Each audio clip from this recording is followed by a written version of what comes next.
Title: The Brothers Karamazov. Author: Fyodor Dostoyevsky. Part 1. Book I. The History of a Family. Chapter 1. Fyodor Pavlovich Karamazov. Alexei Fyodorovich Karamazov was the third son of Fyodor Pavlovich Karamazov, a landowner well known in our district in his own day, and still remembered among us owing to his gloomy and tragic death, which happened 13 years ago, and which I shall describe in its proper place. For the present I will only say that this landowner, for so we used to call him, although he hardly spent a day of his life on his own estate, was a strange type, yet one pretty frequently to be met with, a type abject and vicious and at the same time senseless. But he was one of those senseless persons who are very well capable of looking after their worldly affairs, and, apparently, after nothing else.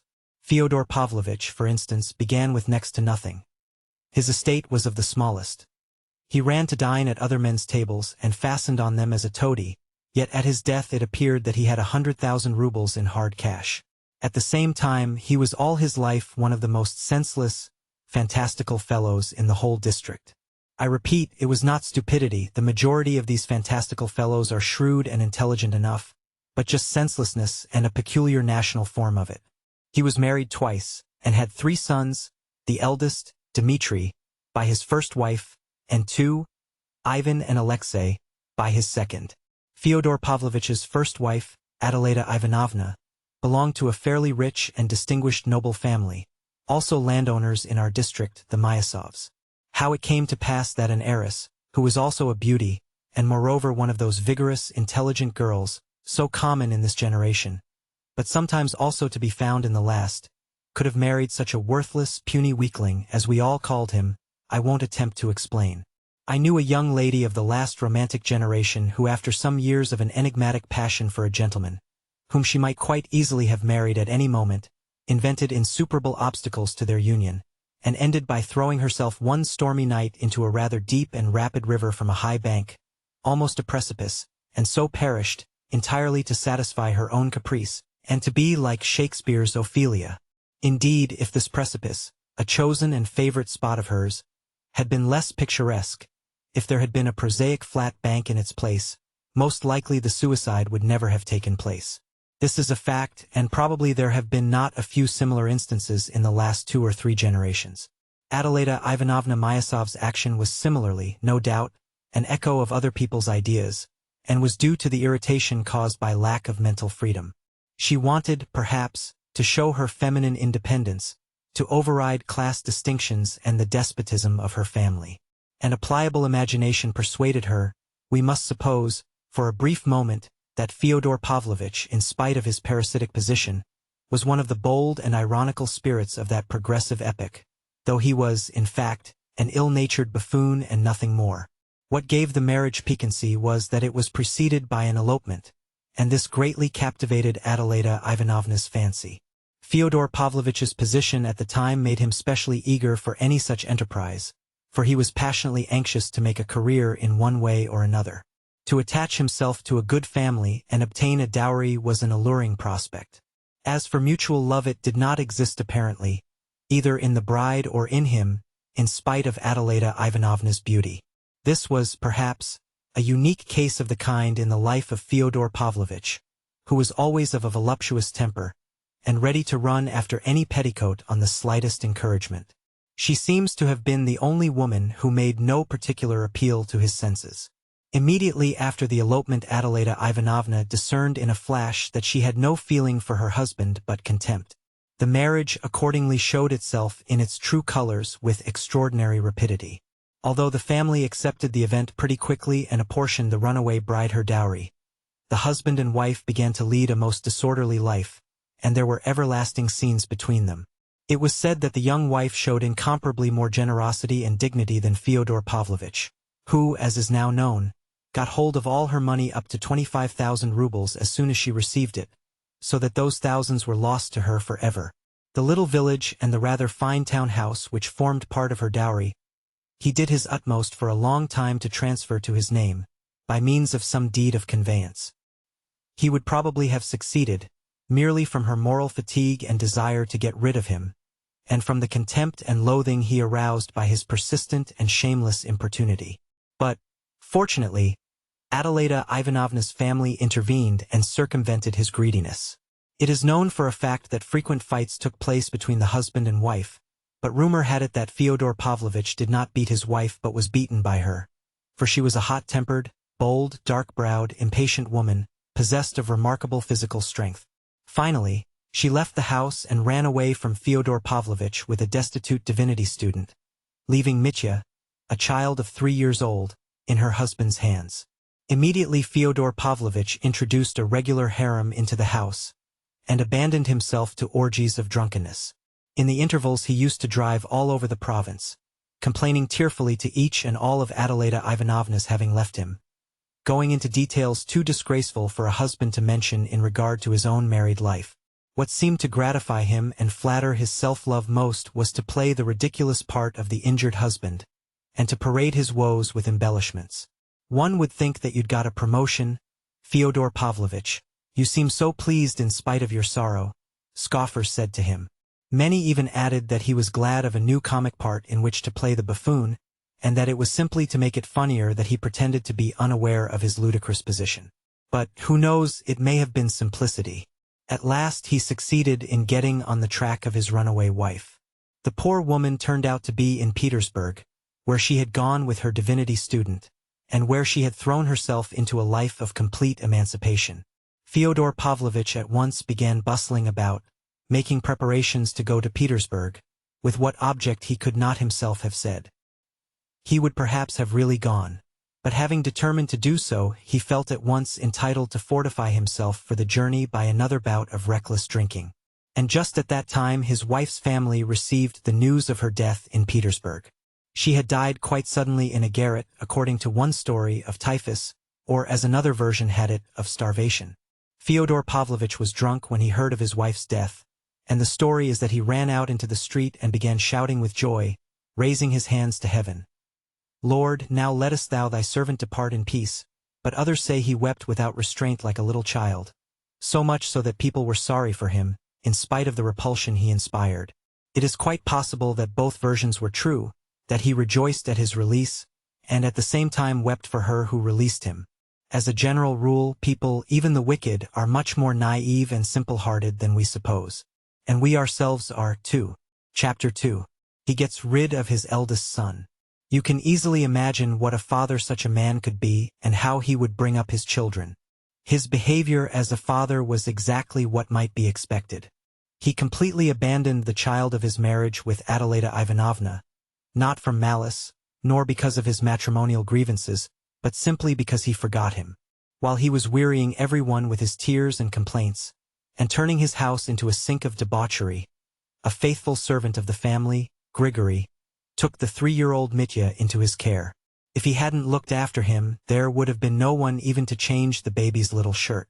It happened, moreover, that the child's relations on his mother's side forgot him too at first. His grandfather was no longer living, his widow, Mitya's grandmother, had moved to Moscow, and was seriously ill, while his daughters were married, so that Mitya remained for almost a whole year in old Grigory's charge and lived with him in the servant's cottage. But if his father had remembered him, he could not, indeed, have been altogether unaware of his existence. He would have sent him back to the cottage, as the child would only have been in the way of his debaucheries. But a cousin of Mitya's mother, Pyotr Alexandrovich Myasov, happened to return from Paris. He lived for many years afterwards abroad, but was at that time quite a young man, and distinguished among the Myasovs as a man of enlightened ideas and of European culture, who had been in the capitals and abroad. Towards the end of his life he became a liberal of the type common in the 40s and 50s. In the course of his career he had come into contact with many of the most liberal men of his epoch, both in Russia and abroad. He had known Proudhon and Bakunin personally, and in his declining years was very fond of describing the 3 days of the Paris Revolution of February 1848, hinting that he himself had almost taken part in the fighting on the barricades. This was one of the most grateful recollections of his youth. He had an independent property of about 1,000 souls, to reckon in the old style. His splendid estate lay on the outskirts of our little town and bordered on the lands of our famous monastery, with which Pyotr Alexandrovich began an endless lawsuit, almost as soon as he came into the estate, concerning the rights of fishing in the river or wood-cutting in the forest, I don't know exactly which. He regarded it as his duty as a citizen and a man of culture to open an attack upon the clericals. Hearing all about Adelaida Ivanovna, whom he, of course, remembered, and in whom he had at one time been interested, and learning of the existence of Mitya, he intervened in spite of all his youthful indignation and contempt for Fyodor Pavlovitch. He made the latter's acquaintance for the first time, and told him directly that he wished to undertake the child's education. He used long afterwards to tell as a characteristic touch, that when he began to speak of Mitya, Fyodor Pavlovitch looked for some time as though he did not understand what child he was talking about, and even as though he was surprised to hear that he had a little son in the house. The story may have been exaggerated, yet it must have been something like the truth. Fyodor Pavlovitch was all his life fond of acting, of suddenly playing an unexpected part, sometimes without any motive for doing so, and even to his own direct disadvantage, as, for instance, in the present case. This habit, however, is characteristic of a very great number of people, some of them very clever ones, not like Fyodor Pavlovitch. Pyotr Alexandrovitch carried the business through vigorously, and was appointed, with Fyodor Pavlovitch, joint guardian of the child, who had a small property, a house and land, left him by his mother. Mitya did, in fact, pass into this cousin's keeping, but as the latter had no family of his own, and after securing the revenues of his estates was in haste to return at once to Paris, he left the boy in charge of one of his cousins, a lady living in Moscow.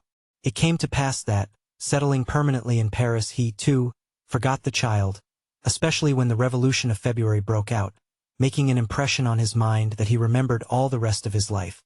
The Moscow lady died, and Mitya passed into the care of one of her married daughters. I believe he changed his home a fourth time later on. I won't enlarge upon that now, as I shall have much to tell later of Fyodor Pavlovitch's firstborn, and must confine myself now to the most essential facts about him, without which I could not begin my story. In the first place, this Mitya, or rather Dmitri Fyodorovitch, was the only one of Fyodor Pavlovitch's 3 sons who grew up in the belief that he had property, and that he would be independent on coming of age. He spent an irregular boyhood and youth. He did not finish his studies at the gymnasium. He got into a military school, then went to the Caucasus, was promoted, fought a duel, and was degraded to the ranks, earned promotion again, led a wild life, and spent a good deal of money.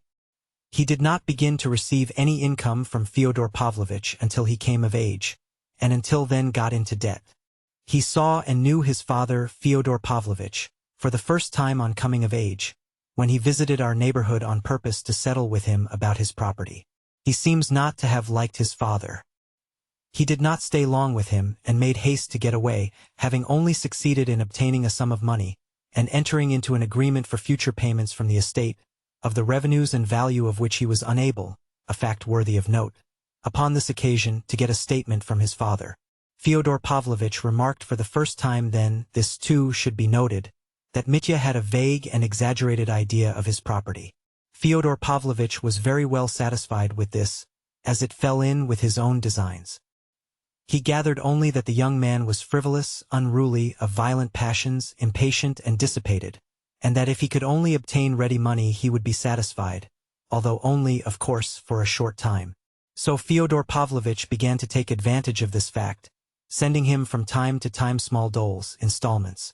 In the end, when 4 years later Mitya, losing patience, came a second time to our little town to settle up once for all with his father, it turned out to his amazement that he had nothing, that it was difficult to get an account even, that he had received the whole value of his property in sums of money from Fyodor Pavlovitch, and was perhaps even in debt to him, that by various agreements into which he had, of his own desire, entered at various previous dates, he had no right to expect anything more, and so on and so on.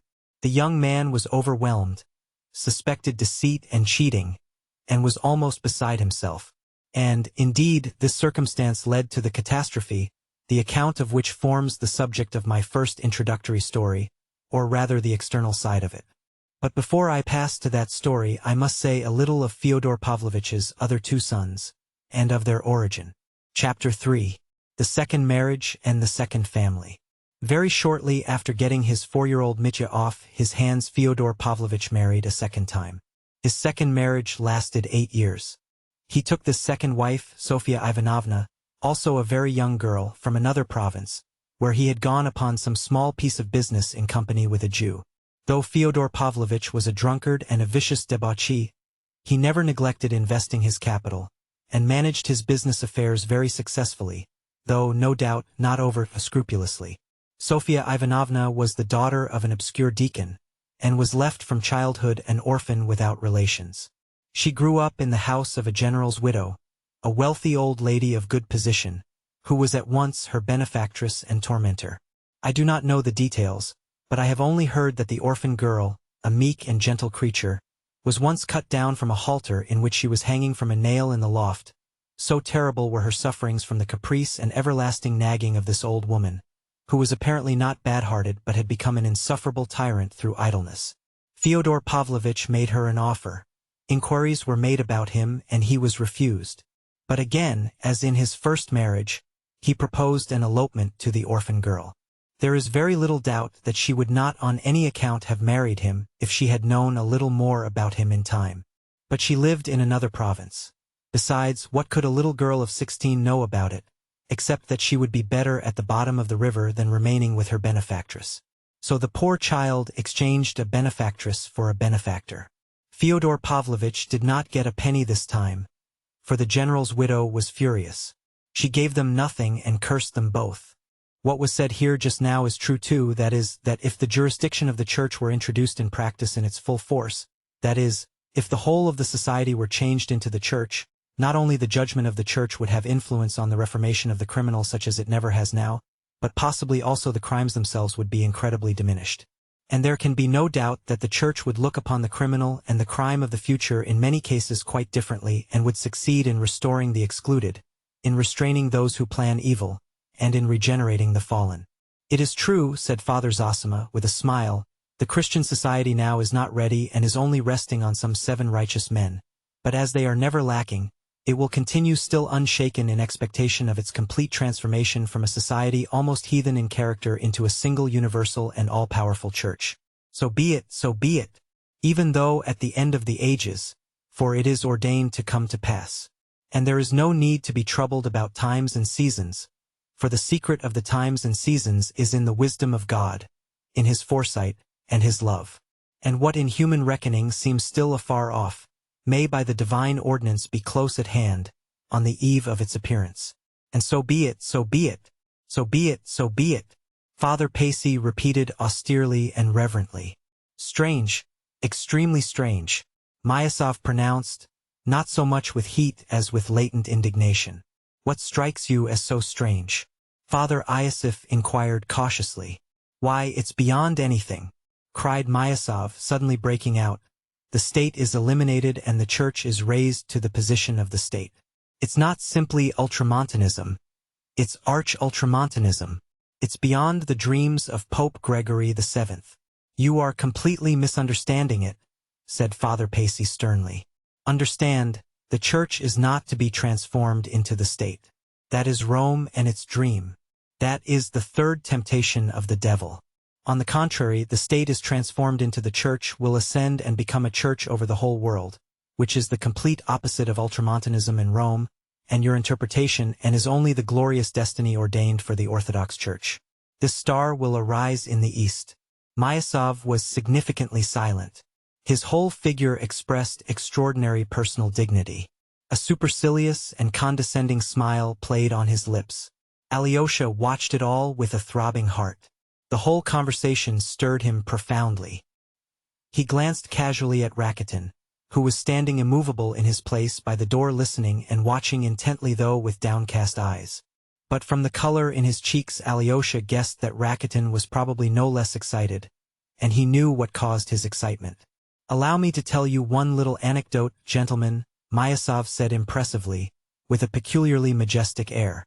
Some years ago, soon after the coup d'état of December, I happened to be calling in Paris on an extremely influential personage in the government, and I met a very interesting man in his house. This individual was not precisely a detective but was a sort of superintendent of a whole regiment of political detectives, a rather powerful position in its own way. I was prompted by curiosity to seize the opportunity of conversation with him, and as he had not come as a visitor but as a subordinate official bringing a special report, and as he saw the reception given me by his chief, he deigned to speak with some openness, to a certain extent only, of course. He was rather courteous than open, as Frenchmen know how to be courteous, especially to a foreigner. But I thoroughly understood him. The subject was the socialist revolutionaries who were at that time persecuted. I will quote only one most curious remark dropped by this person. "We are not particularly afraid," said he, "of all these socialists, anarchists, infidels, and revolutionists. We keep watch on them and know all their goings-on. But there are a few peculiar men among them who believe in God and are Christians, but at the same time are socialists. These are the people we are most afraid of. They are dreadful people. The socialist who is a Christian is more to be dreaded than a socialist who is an atheist." The words struck me at the time, and now they have suddenly come back to me here, gentlemen. You apply them to us, and look upon us as socialists. Father Pacey asked directly, without beating about the bush. But before Pyotr Alexandrovitch could think what to answer, the door opened, and the guest so long expected, Dmitri Fyodorovitch, came in. They had, in fact, given up expecting him, and his sudden appearance caused some surprise for a moment. Chapter 6. Why is such a man alive? Dmitri Fyodorovitch, a young man of 28, of medium height and agreeable countenance, looked older than his years. He was muscular, and showed signs of considerable physical strength.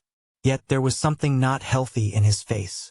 It was rather thin, his cheeks were hollow, and there was an unhealthy sallowness in their color. His rather large, prominent, dark eyes had an expression of firm determination, and yet there was a vague look in them, too.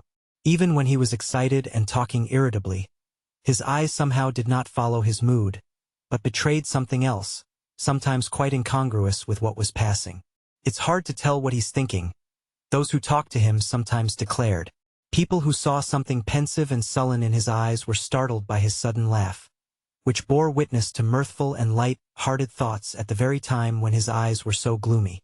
A certain strained look in his face was easy to understand at this moment. Everyone knew or had heard of the extremely restless and dissipated life which he had been leading of late, as well as of the violent anger to which he had been roused in his quarrels with his father. There were several stories current in the town about it. It is true that he was irascible by nature, of an unstable and unbalanced mind, as our Justice of the Peace Kachalnikov happily described him. He was stylishly and irreproachably dressed in a carefully buttoned frock coat. He wore black gloves and carried a top hat. Having only lately left the army, he still had mustaches and no beard. His dark brown hair was cropped short and combed forward on his temples. He had the long, determined stride of a military man. He stood still for a moment on the threshold, and glancing at the whole party went straight up to the elder, guessing him to be their host. He made him a low bow and asked his blessing. Father Zosima, rising in his chair, blessed him. Dmitri kissed his hand respectfully, and with intense feeling, almost anger, he said, "Be so generous as to forgive me for having kept you waiting so long, but Smerdyakov, the valet sent me by my father, in reply to my inquiries, told me twice over that the appointment was for one. Now I suddenly learn." "Don't disturb yourself," interposed the elder. "No matter. You are a little late. It's of no consequence. I'm extremely obliged to you, and expected no less from your goodness." Saying this, Dmitri bowed once more. Then, turning suddenly towards his father, made him, too, a similarly low and respectful bow. He had evidently considered it beforehand, and made this bow in all seriousness, thinking it his duty to show his respect and good intentions. Although Fyodor Pavlovitch was taken unawares, he was equal to the occasion. In response to Dmitri's bow, he jumped up from his chair and made his son a bow as low in return. His face was suddenly solemn and impressive, which gave him a positively malignant look. Dmitri bowed generally to all present, and without a word walked to the window with his long, resolute stride, sat down on the only empty chair, near Father Pacey, and, bending forward, prepared to listen to the conversation he had interrupted. Dmitri's entrance had taken no more than 2 minutes, and the conversation was resumed. But this time Myasov thought it unnecessary to reply to Father Pacey's persistent and almost irritable question. "Allow me to withdraw from this discussion," he observed with a certain well-bred nonchalance. "It's a subtle question, too. Here Ivan Fyodorovitch is smiling at us. He must have something interesting to say about that also. Ask him." Nothing special except one little remark, Ivan replied at once. European liberals in general, and even our liberal dilettanti, often mix up the final results of socialism with those of Christianity. This wild notion is, of course, a characteristic feature. But it's not only liberals and dilettanti who mix up socialism and Christianity, but, in many cases it appears, the police, the foreign police of course, do the same. Your Paris anecdote is rather to the point, Pyotr Alexandrovich. I ask your permission to drop this subject altogether, Myasov repeated. I will tell you instead, gentlemen, another interesting and rather characteristic anecdote of Ivan Fyodorovich himself. Only 5 days ago, in a gathering here, principally of ladies, he solemnly declared in argument that there was nothing in the whole world to make men love their neighbors, that there was no law of nature that man should love mankind, and that, if there had been any love on earth hitherto, it was not owing to a natural law, but simply because men have believed in immortality. Ivan Fyodorovich added in parenthesis that the whole natural law lies in that faith, and that if you were to destroy in mankind the belief in immortality, not only love but every living force maintaining the life of the world would at once be dried up. Moreover, nothing then would be immoral, everything would be lawful, even cannibalism. That's not all. He ended by asserting that for every individual, like ourselves, who does not believe in God or immortality, the moral law of nature must immediately be changed into the exact contrary of the former religious law, and that egoism, even to crime, must become not only lawful but even recognized as the inevitable, the most rational, even honorable outcome of his position. From this paradox, gentlemen, you can judge of the rest of our eccentric and paradoxical friend Ivan Fyodorovich's theories. Excuse me, Dmitri cried suddenly. If I've heard aright, crime must not only be permitted but even recognized as the inevitable and the most rational outcome of his position for every infidel. Is that so or not? Quite so, said Father Pacey. I'll remember it. Having uttered these words, Dmitri ceased speaking as suddenly as he had begun. Everyone looked at him with curiosity. Is that really your conviction as to the consequences of the disappearance of the faith in immortality? The elder asked Ivan suddenly. Yes. That was my contention. There is no virtue if there is no immortality. You are blessed in believing that, or else most unhappy. Why unhappy? Ivan asked smiling. Because, in all probability, you don't believe yourself in the immortality of your soul, nor in what you have written yourself in your article on church jurisdiction. Perhaps you are right. But I wasn't altogether joking, Ivan suddenly and strangely confessed, flushing quickly. You were not altogether joking. That's true. The question is still fretting your heart, and not answered. But the martyr likes sometimes to divert himself with his despair, as it were driven to it by despair itself. Meanwhile, in your despair, you, too, divert yourself with magazine articles and discussions in society, though you don't believe your own arguments, and with an aching heart mock at them inwardly. That question you have not answered, and it is your great grief, for it clamors for an answer. But can it be answered by me? Answered in the affirmative? Ivan went on asking strangely, still looking at the elder with the same inexplicable smile. If it can't be decided in the affirmative, it will never be decided in the negative. You know that that is the peculiarity of your heart, and all its suffering is due to it. But thank the Creator who has given you a lofty heart capable of such suffering, of thinking and seeking higher things, for our dwelling is in the heavens. God grant that your heart will attain the answer on earth, and may God bless your path. The elder raised his hand and would have made the sign of the cross over Ivan from where he stood. But the latter rose from his seat, went up to him, received his blessing, and kissing his hand went back to his place in silence. His face looked firm and earnest. This action and all the preceding conversation, which was so surprising from Ivan, impressed everyone by its strangeness and a certain solemnity, so that all were silent for a moment, and there was a look almost of apprehension in Alyosha's face. But Myasov suddenly shrugged his shoulders. And at the same moment Fyodor Pavlovitch jumped up from his seat.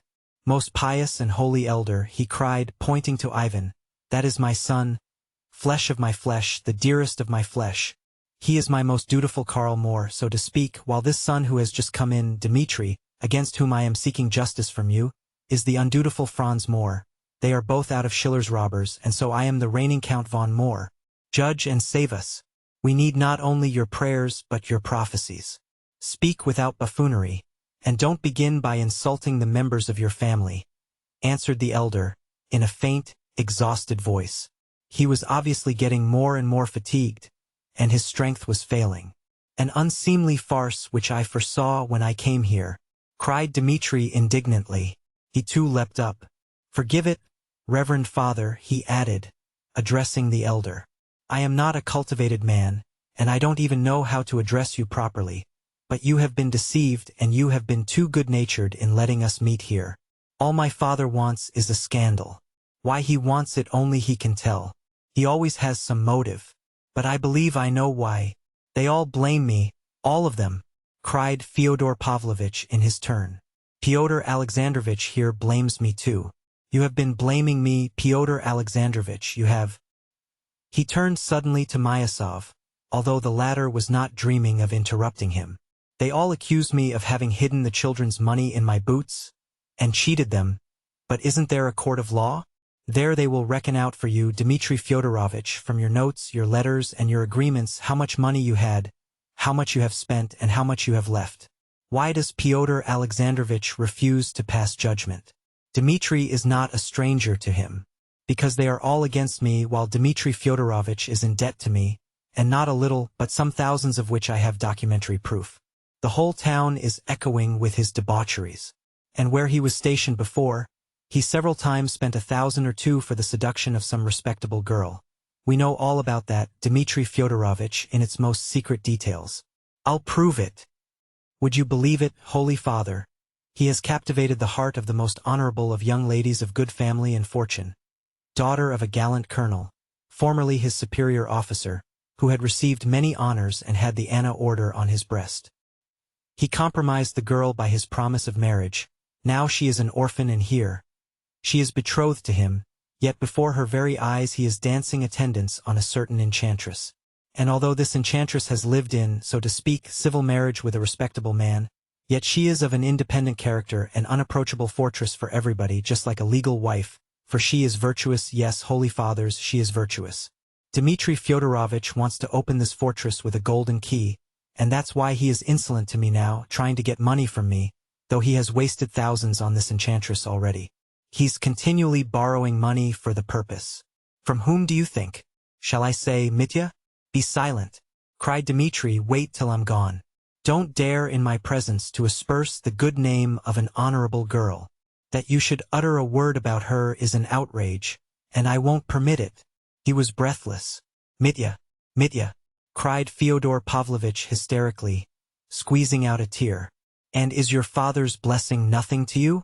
If I curse you, what then? Shameless hypocrite, exclaimed Dmitri furiously. He says that to his father. His father, what would he be with others?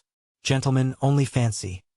There's a poor but honorable man living here, burdened with a numerous family, a captain who got into trouble and was discharged from the army, but not publicly, not by court-martial, with no slur on his honor. And 3 weeks ago, Dmitri seized him by the beard in a tavern, dragged him out into the street and beat him publicly, and all because he is an agent in a little business of mine. It's all a lie. Outwardly it's the truth, but inwardly a lie. Dmitri was trembling with rage. Father, I don't justify my action. But beyond, I don't know whether Karamazov wondered at that moment what lies beyond, and whether Karamazov could, like Hamlet, wonder what lies beyond.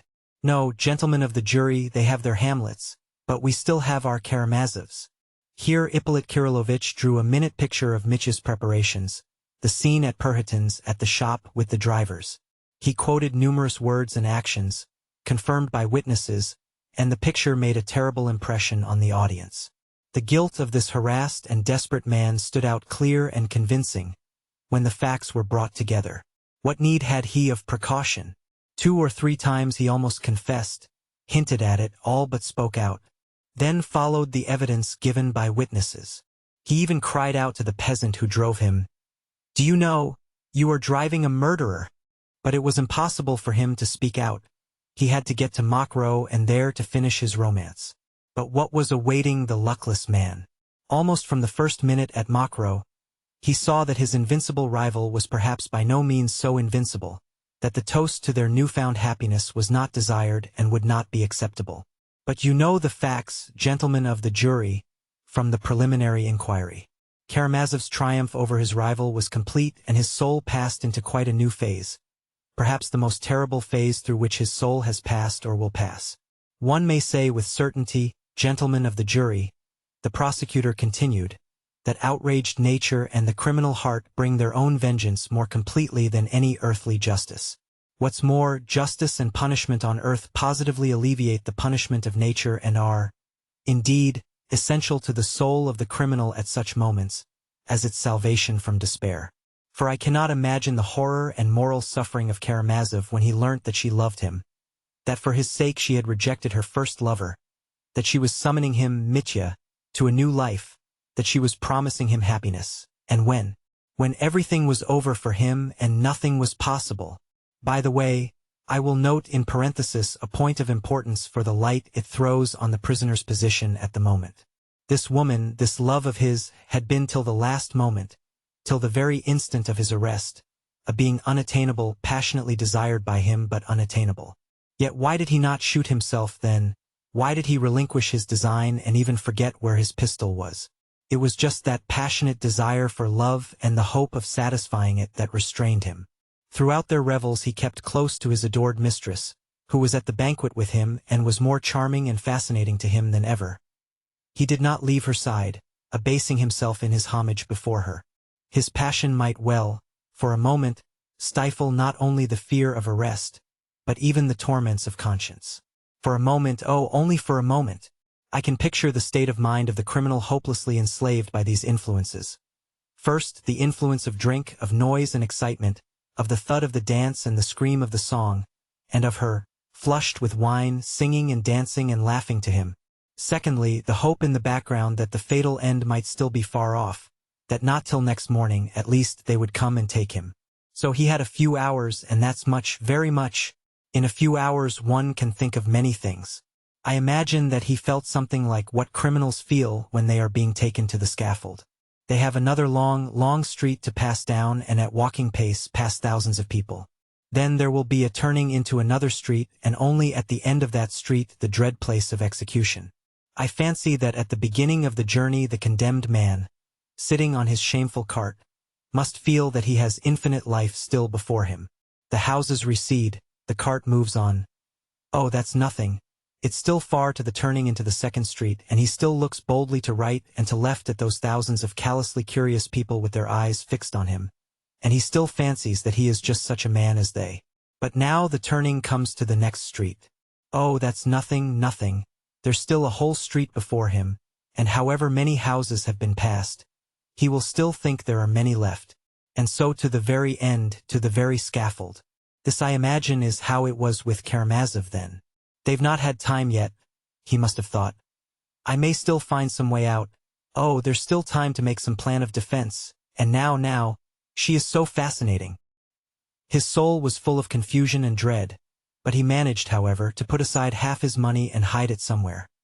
I cannot otherwise explain the disappearance of quite half of the 3,000 he had just taken from his father's pillow. He had been in Mokroe more than once before. He had caroused there for 2 days together already. He knew the old big house with all its passages and outbuildings. I imagine that part of the money was hidden in that house, not long before the arrest, in some crevice, under some floor, in some corner, under the roof. With what object? I shall be asked.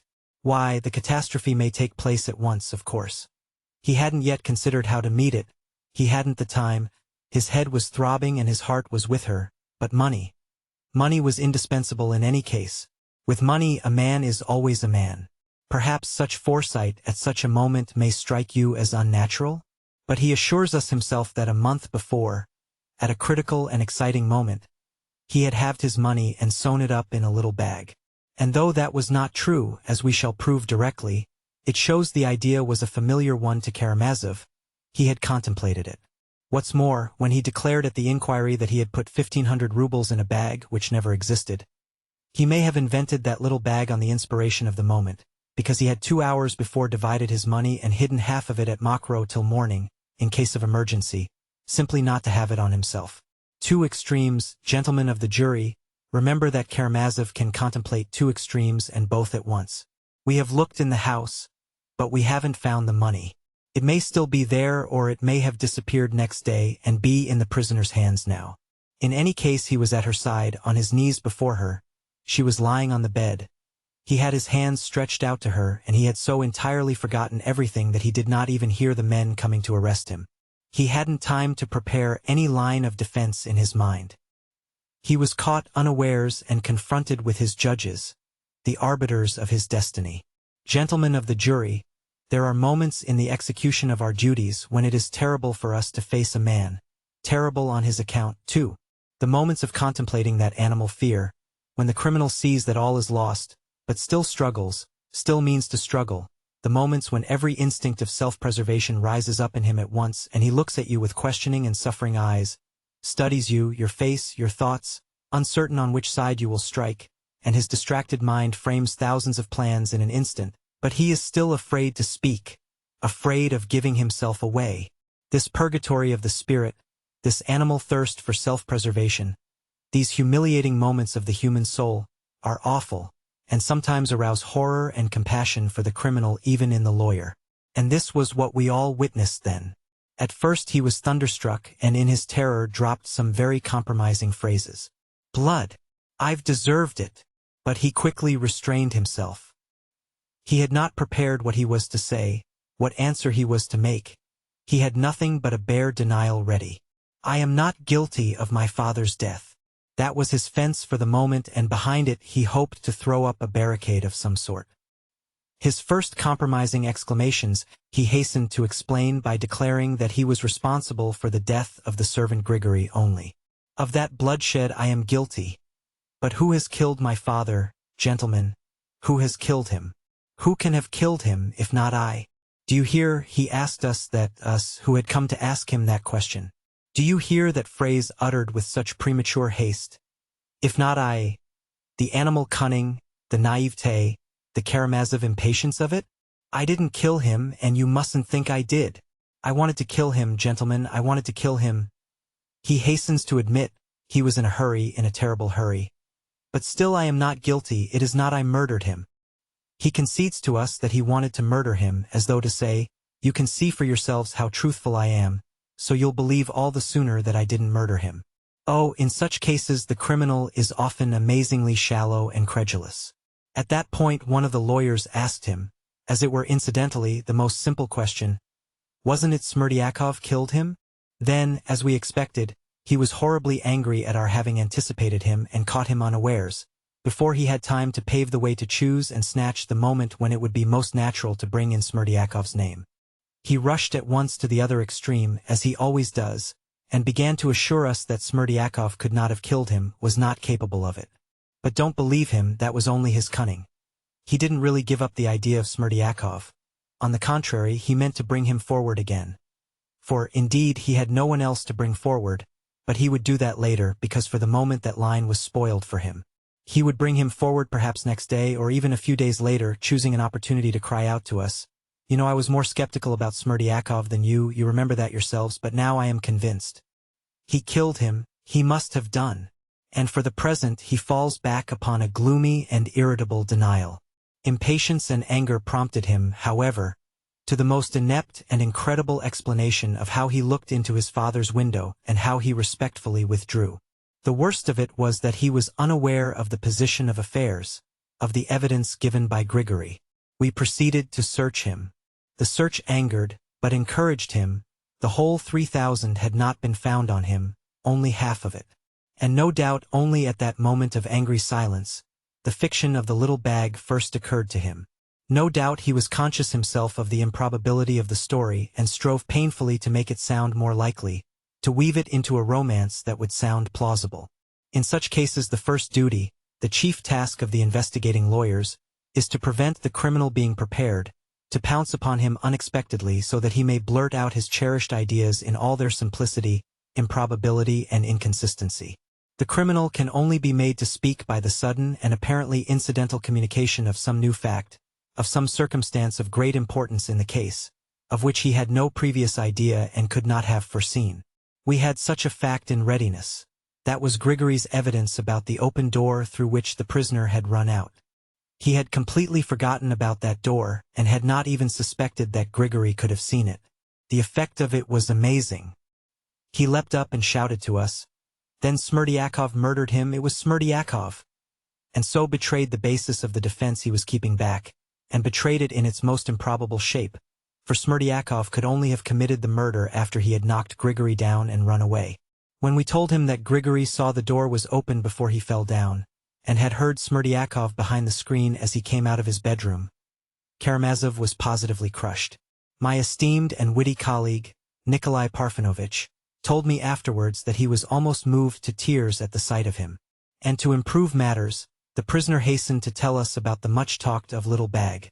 So be it, you shall hear this romance. Gentlemen of the jury, I have told you already why I consider this romance not only an absurdity, but the most improbable invention that could have been brought forward in the circumstances. If one tried for a bet to invent the most unlikely story, one could hardly find anything more incredible. The worst of such stories is that the triumphant romancers can always be put to confusion and crushed by the very details in which real life is so rich and which these unhappy and involuntary storytellers neglect as insignificant trifles. Oh, they have no thought to spare for such details. Their minds are concentrated on their grand invention as a whole, and fancy anyone daring to pull them up for a trifle, but that's how they are caught. The prisoner was asked the question, "Where did you get the stuff for your little bag, and who made it for you?" "I made it myself." "And where did you get the linen?" The prisoner was positively offended. He thought it almost insulting to ask him such a trivial question, and would you believe it, his resentment was genuine. "But they are all like that. I tore it off my shirt." "Then we shall find that shirt among your linen tomorrow, with a piece torn off. And only fancy, gentlemen of the jury, if we really had found that torn shirt, and how could we have failed to find it in his chest of drawers or trunk? That would have been a fact, a material fact in support of his statement, but he was incapable of that reflection. "I don't remember. It may not have been off my shirt. I sewed it up in one of my landlady's caps." "What sort of a cap?" "It was an old cotton rag of hers lying about." "And do you remember that clearly?" "No, I don't." And he was angry, very angry, and yet imagine not remembering it. At the most terrible moments of man's life, for instance when he is being led to execution, he remembers just such trifles. He will forget anything but some green roof that has flashed past him on the road, or a jackdaw on a cross, that he will remember. He concealed the making of that little bag from his household. He must have remembered his humiliating fear that someone might come in and find him needle in hand, how at the slightest sound he slipped behind the screen. There is a screen in his lodgings. But, gentlemen of the jury, why do I tell you all this, all these details, trifles? Cried Ippolit Kirillovitch suddenly. Just because the prisoner still persists in these absurdities to this moment. He has not explained anything since that fatal night 2 months ago. He has not added one actual illuminating fact to his former fantastic statements. All those are trivialities. You must believe it on my honor. Oh, we are glad to believe it, we are eager to believe it, even if only on his word of honor. Are we jackals thirsting for human blood? Show us a single fact in the prisoner's favor and we shall rejoice. But let it be a substantial, real fact, and not a conclusion drawn from the prisoner's expression by his own brother, or that when he beat himself on the breast he must have meant to point to the little bag, in the darkness too. We shall rejoice at the new fact, we shall be the first to repudiate our charge, we shall hasten to repudiate it. But now justice cries out and we persist, we cannot repudiate anything. Ippolit Kirillovitch passed to his final peroration. He looked as though he was in a fever. He spoke of the blood that cried for vengeance, the blood of the father murdered by his son, with the base motive of robbery. He pointed to the tragic and glaring consistency of the facts. And whatever you may hear from the talented and celebrated counsel for the defense, Ippolit Kirillovitch could not resist adding, whatever eloquent and touching appeals may be made to your sensibilities, remember that at this moment you are in a temple of justice. Remember that you are the champions of our justice, the champions of our holy Russia, of her principles, her family, everything that she holds sacred. Let me tell you, he may be honest, our Mitya, he is stupid but honest, but he's a sensualist. That's the very definition and inner essence of him. It's your father has handed him on his low sensuality. Do you know, I simply wonder at you, Alyosha, how you can have kept your purity. You're a Karamazov too, you know. In your family sensuality is carried to a disease. But now, these three sensualists are watching one another, with their knives in their belts. The three of them are knocking their heads together, and you may be the fourth. You are mistaken about that woman. Dmitri despises her, said Alyosha with a sort of shudder. Grushenka? No, brother, he doesn't despise her. Since he has openly abandoned his betrothed for her, he doesn't despise her.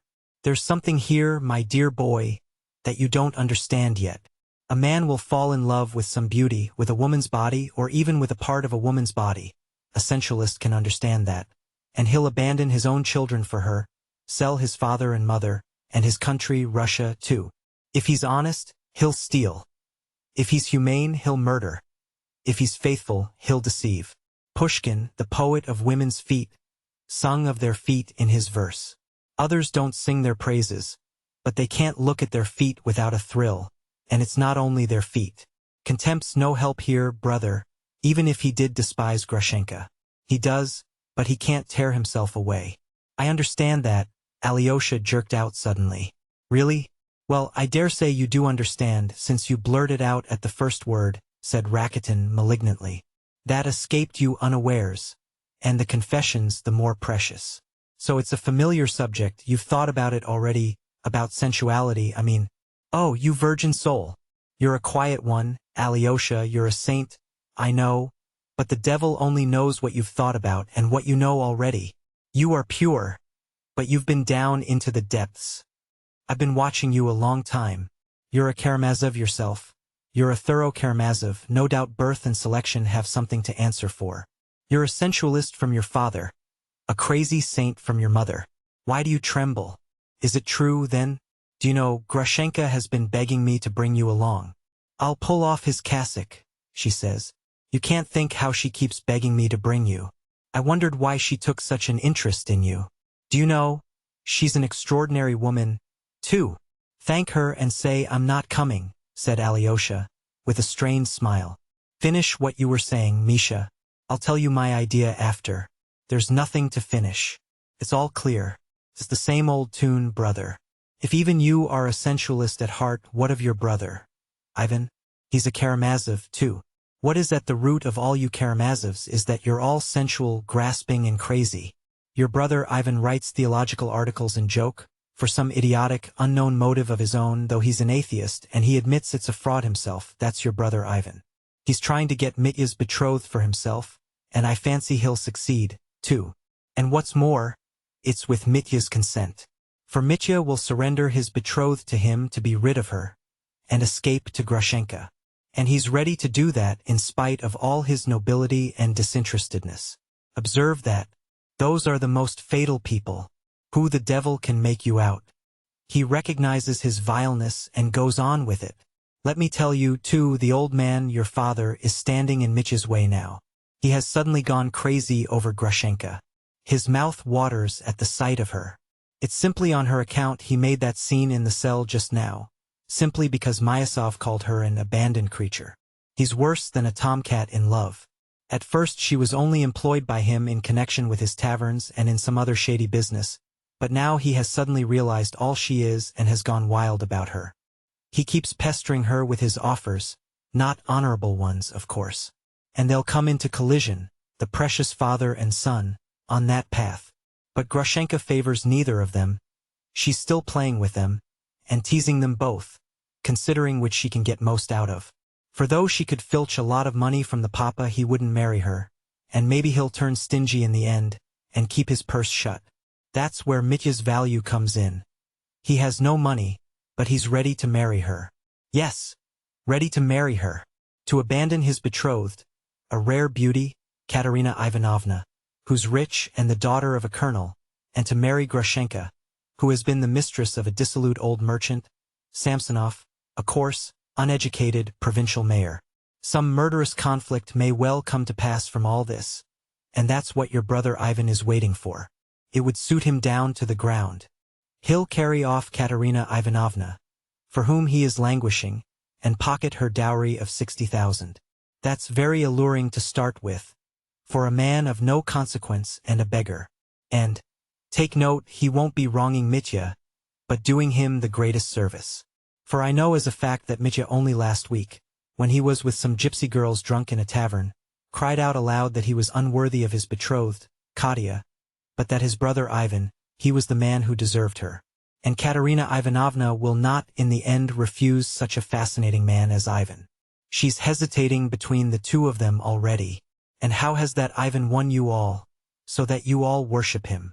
He is laughing at you, and enjoying himself at your expense. How do you know? How can you speak so confidently? Alyosha asked sharply, frowning. Why do you ask, and are frightened at my answer? It shows that you know I'm speaking the truth. You don't like Ivan. Ivan wouldn't be tempted by money. Really? And the beauty of Katerina Ivanovna? It's not only the money, though a fortune of 60,000 is an attraction. Ivan is above that. He wouldn't make up to anyone for thousands. It is not money, it's not comfort Ivan is seeking. Perhaps it's suffering he is seeking. What wild dream now? Oh, you aristocrats! Misha, he has a stormy spirit. His mind is in bondage. He is haunted by a great unsolved doubt. He is one of those who don't want millions, but an answer to their questions. That's plagiarism, Alyosha. You're quoting your elders' phrases. Ah! Ivan has set you a problem, cried Rakitin with undisguised malice. His face changed, and his lips twitched. And the problem's a stupid one.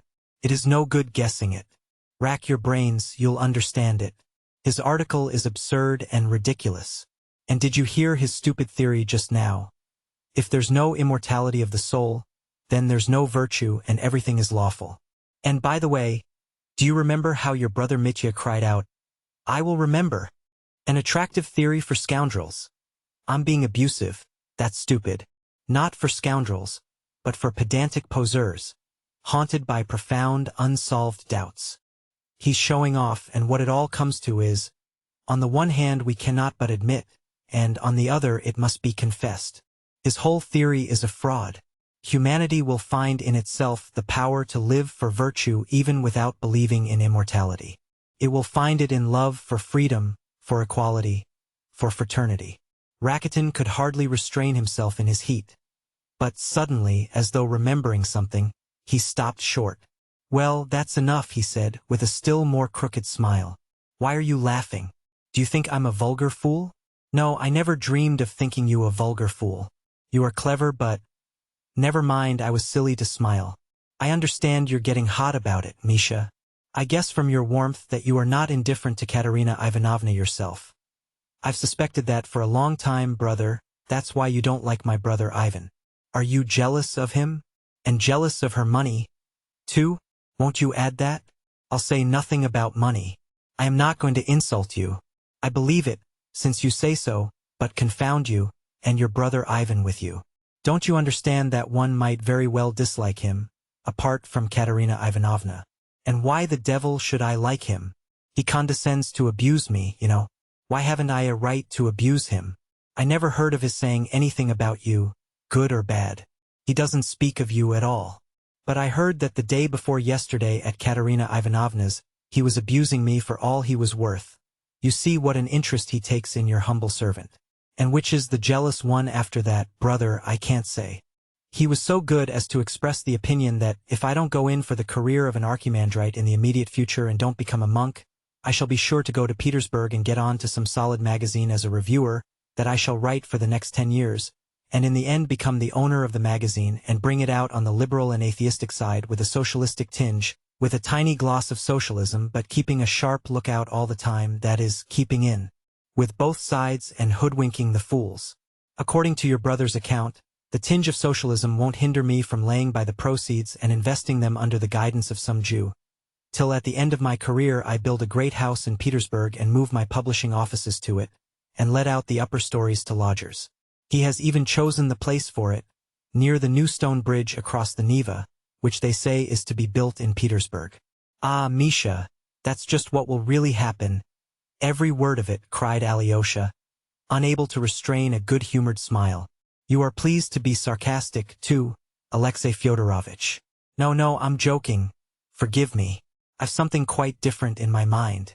But, excuse me, who can have told you all this? You can't have been at Katerina Ivanovna's yourself when he was talking about you? I wasn't there, but Dmitri Fyodorovitch was, and I heard him tell it with my own ears. If you want to know, he didn't tell me, but I overheard him unintentionally, of course, for I was sitting in Grushenka's bedroom and I couldn't go away because Dmitri Fyodorovitch was in the next room. Oh yes, I'd forgotten she was a relation of yours. A relation? That Grushenka a relation of mine? Cried Rakitin, turning crimson. Are you mad? You're out of your mind. Why isn't she a relation of yours? I heard so. Where can you have heard it? You Karamazovs brag of being an ancient, noble family, though your father used to run about playing the buffoon at other men's tables, and was only admitted to the kitchen as a favor. I may be only a priest's son, and dirt in the eyes of noblemen like you, but don't insult me so lightly and wantonly. I have a sense of honor, too, Alexei Fyodorovitch. I couldn't be a relation of Grushenka, a common harlot. I beg you to understand that. Rakitin was intensely irritated. Forgive me, for goodness sake, I had no idea. Besides, how can you call her a harlot? Is she that sort of woman? Alyosha flushed suddenly. I tell you again, I heard that she was a relation of yours. You often go to see her, and you told me yourself you're not her lover. I never dreamed that you of all people had such contempt for her. Does she really deserve it? I may have reasons of my own for visiting her. That's not your business. But as for relationship, your brother, or even your father, is more likely to make her yours than mine. Well, here we are. You'd better go to the kitchen. Hello. What's wrong? What is it? Are we late? They can't have finished dinner so soon. Have the Karamazovs been making trouble again? No doubt they have. Here's your father and your brother Ivan after him. They've broken out from the Father Superiors. And look, Father Isidore's shouting out something after them from the steps. And your father's shouting and waving his arms. I expect he's swearing. Bah, and there goes Myasov driving away in his carriage. You see, he's going. And there's old Maximov running. There must have been a row. There can't have been any dinner. Surely they've not been beating the Father Superior. Or have they, perhaps, been beaten? It would serve them right. There was reason for Rakitin's exclamations. There had been a scandalous and unprecedented scene. It had all come from the impulse of a moment. Chapter 8. The scandalous scene. Myasov, as a man of breeding and delicacy, could not but feel some inward qualms when he reached the Father Superior's with Ivan. He felt ashamed of having lost his temper. He felt that he ought to have disdained that despicable wretch, Fyodor Pavlovitch, too much to have been upset by him in Father Zosima's cell, and so to have forgotten himself. The monks were not to blame, in any case, he reflected, on the steps. And if they're decent people here, and the Father Superior, I understand, is a nobleman, why not be friendly and courteous with them? I won't argue, I'll fall in with everything, I'll win them by politeness and show them that I've nothing to do with that Aesop, that buffoon, that Pierrot, and have merely been taken in over this affair, just as they have. He determined to drop his litigation with the monastery and relinquish his claims to the wood-cutting and fishery rights at once. He was the more ready to do this because the rights had become much less valuable, and he had indeed the vaguest idea where the wood and river in question were. These excellent intentions were strengthened when he entered the Father Superior's dining room, though, strictly speaking, it was not a dining room, for the Father Superior had only 2 rooms altogether. They were, however, much larger and more comfortable than Father Zosima's.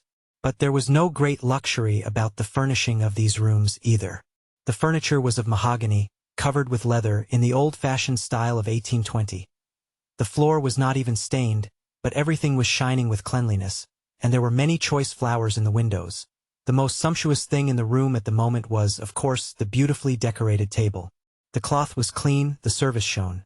There were 3 kinds of well-baked bread, 2 bottles of wine, 2 of excellent mead, and a large glass jug of kvass, both the latter made in the monastery and famous in the neighborhood. There was no vodka. Rakitin related afterwards that there were 5 dishes. Fish soup made of sterlets, served with little fish patties. Then boiled fish served in a special way. Then salmon cutlets, ice pudding and compote, and finally blancmange. Rakitin found out about all these good things, for he could not resist peeping into the kitchen, where he already had a footing. He had a footing everywhere and got information about everything. He was of an uneasy and envious temper. He was well aware of his own considerable abilities, and nervously exaggerated them in his self-conceit. He knew he would play a prominent part of some sort, but Alyosha, who was attached to him, was distressed to see that his friend Rakitin was dishonorable, and quite unconscious of being so himself, considering, on the contrary, that because he would not steal money left on the table he was a man of the highest integrity. Neither Alyosha nor anyone else could have influenced him in that. Rakitin, of course, was a person of too little consequence to be invited to the dinner, to which Father Iosif, Father Pacy, and one other monk were the only inmates of the monastery invited. They were already waiting when Myasov, Kalganov, and Ivan arrived. The other guest, Maximov, stood a little aside, waiting also. The Father Superior stepped into the middle of the room to receive his guests. He was a tall, thin, but still vigorous old man, with black hair streaked with gray, and a long, grave, ascetic face. He bowed to his guests in silence. But this time they approached to receive his blessing. Myasov even tried to kiss his hand, but the Father Superior drew it back in time to avoid the salute. But Ivan and Kalganov went through the ceremony in the most simple-hearted and complete manner, kissing his hand as peasants do. "We must apologize most humbly, Your Reverence," began Myasov, simpering affably, and speaking in a dignified and respectful tone. "Pardon us for having come alone without the gentleman you invited, Fyodor Pavlovitch.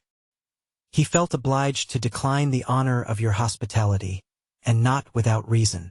In the Reverend Father Zosima's cell he was carried away by the unhappy dissension with his son, and let fall words which were quite out of keeping, in fact, quite unseemly, as, he glanced at the monks, your Reverence is, no doubt, already aware, and therefore, recognizing that he had been to blame, he felt sincere regret and shame and begged me, and his son Ivan Fyodorovitch, to convey to you his apologies and regrets. In brief, he hopes and desires to make amends later. He asks your blessing, and begs you to forget what has taken place." As he uttered the last word of his tirade, Myasov completely recovered his self-complacency, and all traces of his former irritation disappeared. He fully and sincerely loved humanity again. The Father Superior listened to him with dignity, and, with a slight bend of the head, replied, "I sincerely deplore his absence. Perhaps at our table he might have learnt to like us and we him. Pray be seated, gentlemen." He stood before the holy image, and began to say grace, aloud. All bent their heads reverently, and Maximov clasped his hands before him, with peculiar fervor. It was at this moment that Fyodor Pavlovitch played his last prank. It must be noted that he really had meant to go home, and really had felt the impossibility of going to dine with the Father Superior as though nothing had happened, after his disgraceful behavior in the elder's cell. Not that he was so very much ashamed of himself, quite the contrary perhaps. But still he felt it would be unseemly to go to dinner. Yet his creaking carriage had hardly been brought to the steps of the hotel, and he had hardly got into it, when he suddenly stopped short. He remembered his own words at the elder's. "I always feel when I meet people that I am lower than all, and that they all take me for a buffoon. So I say let me play the buffoon, for you are, every one of you, stupider and lower than I." He longed to revenge himself on every one for his own unseemliness. He suddenly recalled how he had once in the past been asked, "Why do you hate so-and-so, so much?" And he had answered them with his shameless impudence, "I'll tell you. He has done me no harm. But I played him a dirty trick, and ever since I have hated him." Remembering that now, he smiled quietly and malignantly, hesitating for a moment. His eyes gleamed, and his lips positively quivered. "Well, since I have begun, I may as well go on," he decided. His predominant sensation at that moment might be expressed in the following words. "Well, there is no rehabilitating myself now. So let me shame them for all I am worth. I will show them I don't care what they think. That's all." He told the coachman to wait, while with rapid steps he returned to the monastery and straight to the Father Superior's. He had no clear idea what he would do, but he knew that he could not control himself, and that a touch might drive him to the utmost limits of obscenity, but only to obscenity, to nothing criminal, nothing for which he could be legally punished. In the last resort, he could always restrain himself and had marveled indeed at himself on that score sometimes. He appeared in the Father Superior's dining room, at the moment when the prayer was over, and all were moving to the table. Standing in the doorway, he scanned the company, and laughing his prolonged, impudent, malicious chuckle, looked them all boldly in the face. They thought I had gone, and here I am again, he cried to the whole room. For one moment everyone stared at him without a word, and at once everyone felt that something revolting, grotesque, positively scandalous, was about to happen. Myasov passed immediately from the most benevolent frame of mind to the most savage. All the feelings that had subsided and died down in his heart revived instantly. "No, this I cannot endure," he cried. "I absolutely cannot. And I certainly cannot." The blood rushed to his head. He positively stammered, but he was beyond thinking of style, and he seized his hat. "What is it he cannot?" cried Fyodor Pavlovitch. "That he absolutely cannot and certainly cannot? Your Reverence, am I to come in or not? Will you receive me as your guest?" "You are welcome with all my heart," answered the superior. "Gentlemen," he added, "I venture to beg you most earnestly to lay aside your dissensions, and to be united in love and family harmony, with prayer to the Lord at our humble table." "No, no, it is impossible," cried Myasov beside himself. "Well, if it is impossible for Pyotr Alexandrovitch, it is impossible for me, and I won't stop. That is why I came. I will keep with Pyotr Alexandrovitch everywhere now. If you will go away, Pyotr Alexandrovitch, I will go away too. If you remain, I will remain." You stung him by what you said about family harmony, Father Superior. He does not admit he is my relation. That's right, isn't it, von Sohn? Here's von Sohn. How are you, von Sohn? "Do you mean me?" muttered Maximov, puzzled. "Of course I mean you," cried Fyodor Pavlovitch. "Who else?" The Father Superior could not be von Sohn. "But I am not von Sohn either. I am Maximov." "No, you are von Sohn. Your Reverence, do you know who von Sohn was? It was a famous murder case. He was killed in a house of harlotry. I believe that is what such places are called among you. He was killed and robbed, and in spite of his venerable age, he was nailed up in a box and sent from Petersburg to Moscow in the luggage van, and while they were nailing him up, the harlots sang songs and played the harp, that is to say, the piano. So this is that very von Sohn. He has risen from the dead, hasn't he, von Sohn? What is happening? What's this?" Voices were heard in the group of monks. "Let us go," cried Myasov, addressing Kalganov. "No, excuse me," Fyodor Pavlovitch broke in shrilly, taking another step into the room. "Allow me to finish. There in the cell you blamed me for behaving disrespectfully just because I spoke of eating gudgeon, Pyotr Alexandrovitch. Myasov, my relation, prefers to have plus de noblesse que de sincérité in his words, but I prefer in mine plus de sincérité que de noblesse. And, damn the noblesse. That's right, isn't it, von Sohn? Allow me, Father Superior, though I am a buffoon and play the buffoon, yet I am the soul of honor, and I want to speak my mind. Yes, I am the soul of honor, while in Pyotr Alexandrovitch there is wounded vanity and nothing else. I came here perhaps to have a look and speak my mind. My son, Alexei, is here being saved. I am his father. I care for his welfare, and it is my duty to care. While I've been playing the fool, I have been listening and having a look on the sly. And now I want to give you the last act of the performance. You know how things are with us. As a thing falls, so it lies. As a thing once has fallen, so it must lie forever. Not a bit of it. I want to get up again. Holy Father, I am indignant with you. Confession is a great sacrament, before which I am ready to bow down reverently. But there in the cell, they all kneel down and confess aloud. Can it be right to confess aloud? It was ordained by the Holy Fathers to confess in secret. Then only your confession will be a mystery, and so it was of old. But how can I explain to him before everyone that I did this and that? Well, you understand what, sometimes it would not be proper to talk about it, so it is really a scandal. No, fathers, one might be carried along with you to the flagellants, I dare say. At the first opportunity one shall write to the synod, and I shall take my son, Alexei, home. We must note here that Fyodor Pavlovitch knew where to look for the weak spot.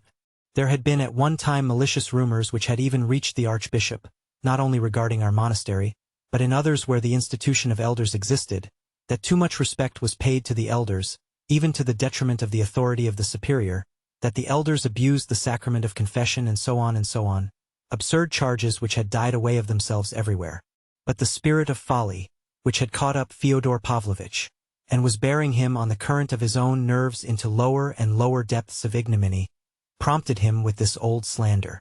Fyodor Pavlovitch did not understand a word of it, and he could not even put it sensibly, for on this occasion no one had been kneeling and confessing aloud in the elder's cell, so that he could not have seen anything of the kind.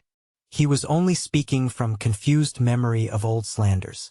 But as soon as he had uttered his foolish tirade, he felt he had been talking absurd nonsense, and at once longed to prove to his audience, and above all to himself, that he had not been talking nonsense. And, though he knew perfectly well that with each word he would be adding more and more absurdity, he could not restrain himself, and plunged forward blindly. "How disgraceful!" cried Pyotr Alexandrovitch. "Pardon me," said the Father Superior. "It was said of old, 'Many have begun to speak against me and have uttered evil sayings about me.'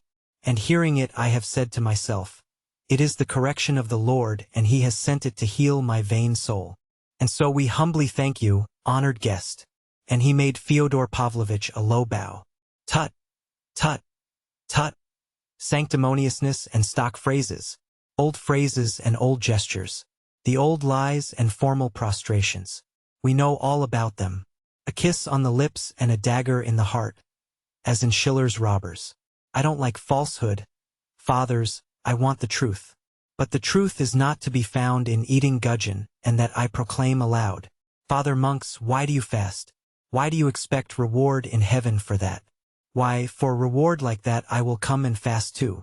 No, saintly monk, you try being virtuous in the world, do good to society, without shutting yourself up in a monastery at other people's expense, and without expecting a reward up aloft for it. You'll find that a bit harder. I can talk sense, too, Father Superior. What have they got here?" He went up to the table. "Old port wine, mead brewed by the Elisiev brothers. Fie, fathers, that is something beyond gudgeon. Look at the bottles the fathers have brought out, he. And who has provided it all? The Russian peasant, the laborer, brings here the farthing earned by his horny hand, wringing it from his family and the tax-gatherer. You bleed the people, holy fathers. This is too disgraceful," said Father Iosif. Father Pacey kept obstinately silent. Myasov rushed from the room, and Kalganov after him. "Well, Father, I will follow Pyotr Alexandrovitch. I am not coming to see you again. You may beg me on your knees, I shan't come. I sent you 1,000 rubles, so you have begun to keep your eye on me. He. No, I'll say no more. I am taking my revenge for my youth, for all the humiliation I endured." He thumped the table with his fist in a paroxysm of simulated feeling. "This monastery has played a great part in my life. It has cost me many bitter tears. You used to set my wife, the crazy one, against me. You cursed me with bell and book. You spread stories about me all over the place. Enough, fathers. This is the age of liberalism, the age of steamers and railways. Neither 1,000, nor 100 rubles, no, nor 100 farthings will you get out of me." It must be noted again that our monastery never had played any great part in his life, and he never had shed a bitter tear owing to it. But he was so carried away by his simulated emotion that he was for one moment almost believing it himself. He was so touched he was almost weeping, but at that very instant he felt that it was time to draw back. The Father Superior bowed his head at his malicious lie, and again spoke impressively. "It is written again, 'Bear circumspectly and gladly dishonor that cometh upon thee by no act of thine own. Be not confounded and hate not him who hath dishonored thee.' And so will we. Tut, tut, tut. Bethinking thyself and the rest of the rigmarole. Bethink yourselves, fathers, I will go. But I will take my son, Alexei, away from here forever, on my parental authority. Ivan Fyodorovitch, my most dutiful son, permit me to order you to follow me. Von Sohn, what have you to stay for? Come and see me now in the town. It is fun there. It is only one short verst. Instead of Lenten oil, I will give you sucking pig and kasha. We will have dinner with some brandy and liqueur to it. I've cloudberry wine. "Hey, Von Sohn, don't lose your chance." He went out, shouting and gesticulating. It was at that moment Rakitin saw him and pointed him out to Alyosha. "Alexei!" His father shouted, from far off, catching sight of him. "You come home to me today for good, and bring your pillow and mattress, and leave no trace behind." Alyosha stood rooted to the spot, watching the scene in silence. Meanwhile, Fyodor Pavlovitch had got into the carriage, and Ivan was about to follow him in grim silence without even turning to say goodbye to Alyosha. But at this point another almost incredible scene of grotesque buffoonery gave the finishing touch to the episode. Maximov suddenly appeared by the side of the carriage. He ran up, panting, afraid of being too late. Rakitin and Alyosha saw him running. He was in such a hurry that in his impatience, he put his foot on the step on which Ivan's left foot was still resting, and clutching the carriage he kept trying to jump in. "I am going with you," he kept shouting, laughing a thin, mirthful laugh with a look of reckless glee in his face. "Take me too." "There," cried Fyodor Pavlovitch, delighted. "Did I not say he was Von Sohn? It is Von Sohn himself, risen from the dead. Why, how did you tear yourself away? What did you Von Sohn there? And how could you get away from the dinner? You must be a brazen-faced fellow. I am that myself, but I am surprised at you, brother. Jump in, jump in. Let him pass, Ivan. It will be fun. He can lie somewhere at our feet. Will you lie at our feet, Von Sohn? Or perch on the box with the coachman? Skip on to the box, Von Sohn." But Ivan, who had by now taken his seat, without a word gave Maximov a violent punch in the breast and sent him flying. It was quite by chance he did not fall. "Drive on," Ivan shouted angrily to the coachman. "Why, what are you doing? What are you about? Why did you do that?" Fyodor Pavlovitch protested. But the carriage had already driven away. Ivan made no reply. "Well, you are a fellow," Fyodor Pavlovitch said again. After a pause of 2 minutes, looking askance at his son, "Why, it was you got up all this monastery business. You urged it, you approved of it. Why are you angry now? You've talked rot enough. You might rest a bit now," Ivan snapped sullenly. Fyodor Pavlovitch was silent again for 2 minutes. "A drop of brandy would be nice now," he observed sententiously, but Ivan made no response. "You shall have some, too, when we get home." Ivan was still silent. Fyodor Pavlovitch waited another 2 minutes. "But I shall take Alyosha away from the monastery, though you will dislike it so much, most honored Karl von Moor." Ivan shrugged his shoulders contemptuously, and turning away stared at the road. And they did not speak again all the way home. Book 3. The Sensualists. Chapter 1. In the servants' quarters. The Karamazovs' house was far from being in the center of the town, but it was not quite outside it. It was a pleasant-looking old house of 2 stories, painted gray, with a red iron roof. It was roomy and snug, and might still last many years. There were all sorts of unexpected little cupboards and closets and staircases. There were rats in it, but Fyodor Pavlovitch did not altogether dislike them. "One doesn't feel so solitary when one's left alone in the evening," he used to say. It was his habit to send the servants away to the lodge for the night and to lock himself up alone. The lodge was a roomy and solid building in the yard. Fyodor Pavlovitch used to have the cooking done there, although there was a kitchen in the house. He did not like the smell of cooking, and, winter and summer alike, the dishes were carried in across the courtyard. The house was built for a large family. There was room for 5 times as many with their servants. But at the time of our story there was no one living in the house but Fyodor Pavlovitch and his son Ivan. And in the lodge there were only 3 servants, old Grigory and his old wife Marfa, and a young man called Smerdyakov. Of these 3 we must say a few words. Of old Grigory we have said something already. He was firm and determined and went blindly and obstinately for his object. If once he had been brought by any reasons, and they were often very illogical ones, to believe that it was immutably right, he was honest and incorruptible. His wife, Marfa Ignatyevna, had obeyed her husband's will implicitly all her life, yet she had pestered him terribly after the emancipation of the serfs. She was set on leaving Fyodor Pavlovitch and opening a little shop in Moscow with their small savings.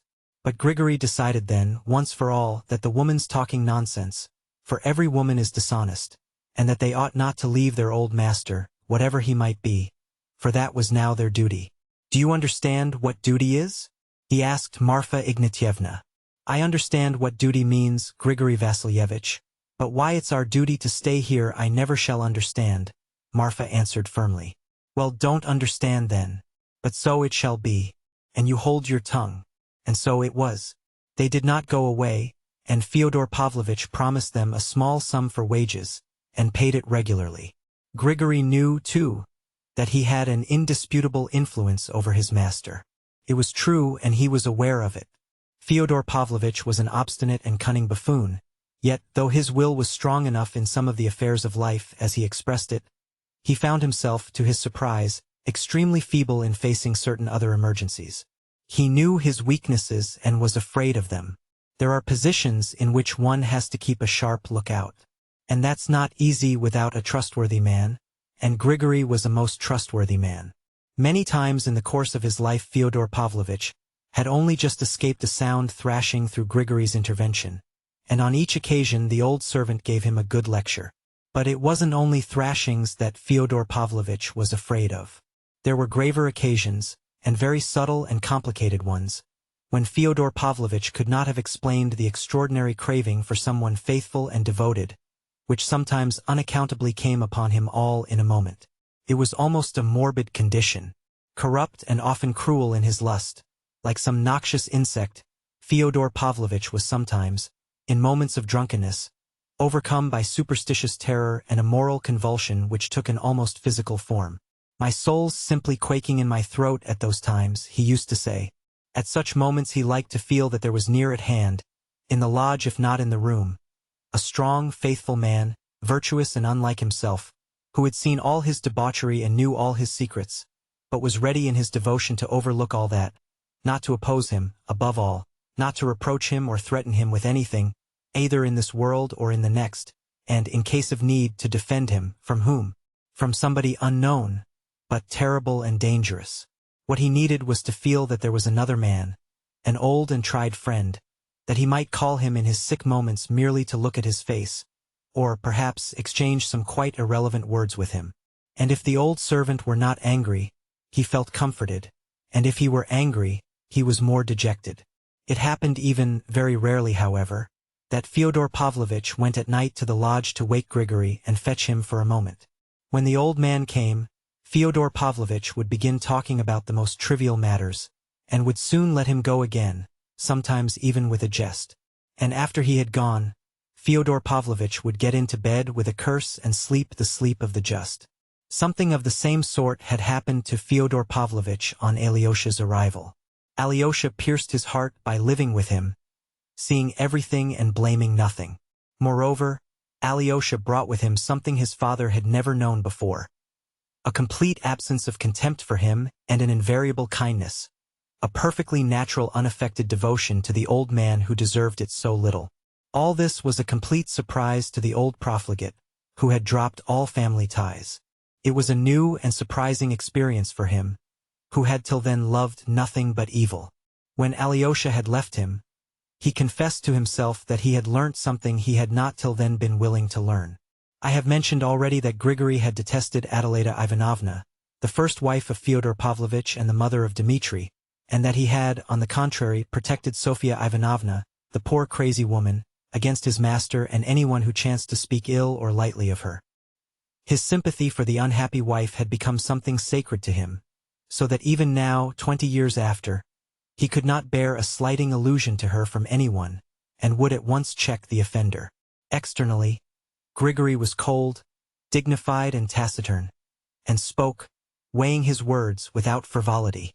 It was impossible to tell at first sight whether he loved his meek, obedient wife, but he really did love her, and she knew it. Marfa Ignatyevna was by no means foolish. She was probably, indeed, cleverer than her husband, or, at least, more prudent than he in worldly affairs, and yet she had given in to him in everything without question or complaint ever since her marriage, and respected him for his spiritual superiority. It was remarkable how little they spoke to one another in the course of their lives, and only of the most necessary daily affairs. The grave and dignified Grigory thought over all his cares and duties alone, so that Marfa Ignatyevna had long grown used to knowing that he did not need her advice. She felt that her husband respected her silence, and took it as a sign of her good sense. He had never beaten her but once, and then only slightly. Once during the year after Fyodor Pavlovich's marriage with Adelaida Ivanovna, the village girls and women, at that time serfs, were called together before the house to sing and dance. They were beginning in the green meadows when Marfa, at that time a young woman, skipped forward and danced the Russian dance, not in the village fashion, but as she had danced it when she was a servant in the service of the rich Myasov family, in their private theater, where the actors were taught to dance by a dancing master from Moscow. Grigory saw how his wife danced, and an hour later, at home in their cottage, he gave her a lesson, pulling her hair a little. But there it ended. The beating was never repeated, and Marfa Ignatyevna gave up dancing. God had not blessed them with children. One child was born, but it died. Grigory was fond of children, and was not ashamed of showing it. When Adelaida Ivanovna had run away, Grigory took Dmitri, then a child of 3 years old, combed his hair and washed him in a tub with his own hands, and looked after him for almost a year. Afterwards he had looked after Ivan and Alyosha, for which the general's widow had rewarded him with a slap in the face. But I have already related all that. The only happiness his own child had brought him had been in the anticipation of its birth. When it was born, he was overwhelmed with grief and horror. The baby had 6 fingers. Grigory was so crushed by this, that he was not only silent till the day of the christening, but kept away in the garden. It was spring, and he spent 3 days digging the kitchen garden. The 3rd day was fixed for christening the baby. Meantime Grigory had reached a conclusion. Going into the cottage where the clergy were assembled and the visitors had arrived, including Fyodor Pavlovich, who was to stand God a father, he suddenly announced that the baby ought not to be christened at all. He announced this quietly, briefly, forcing out his words, and gazing with dull intentness at the priest.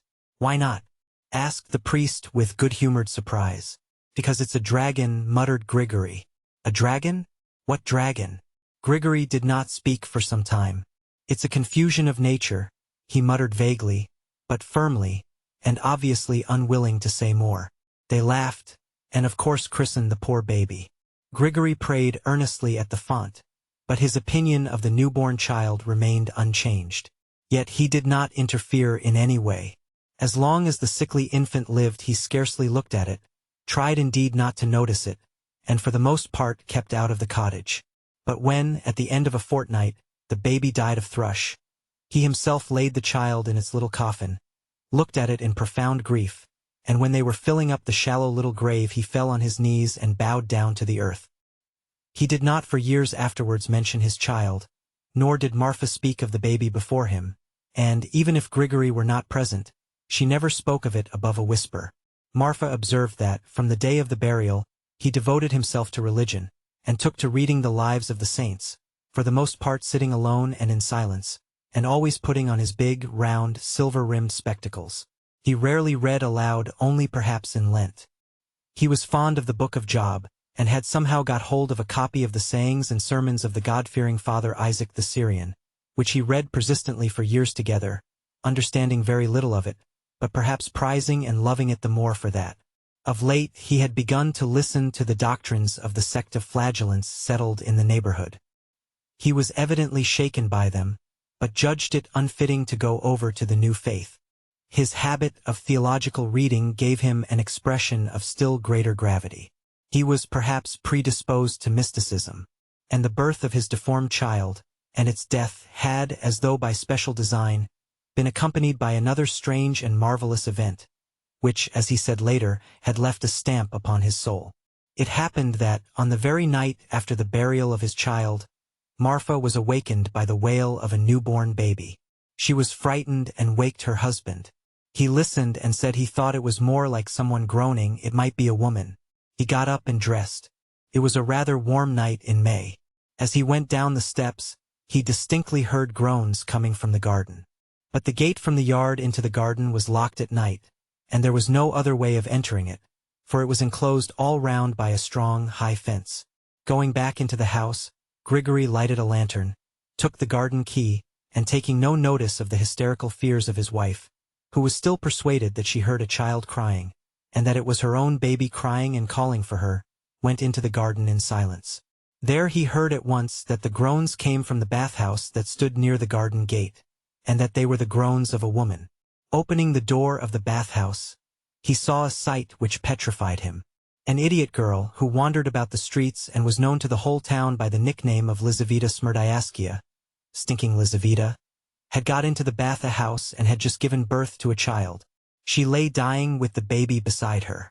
She said nothing, for she had never been able to speak. But her story needs a chapter to itself. Chapter 2. Lizaveta.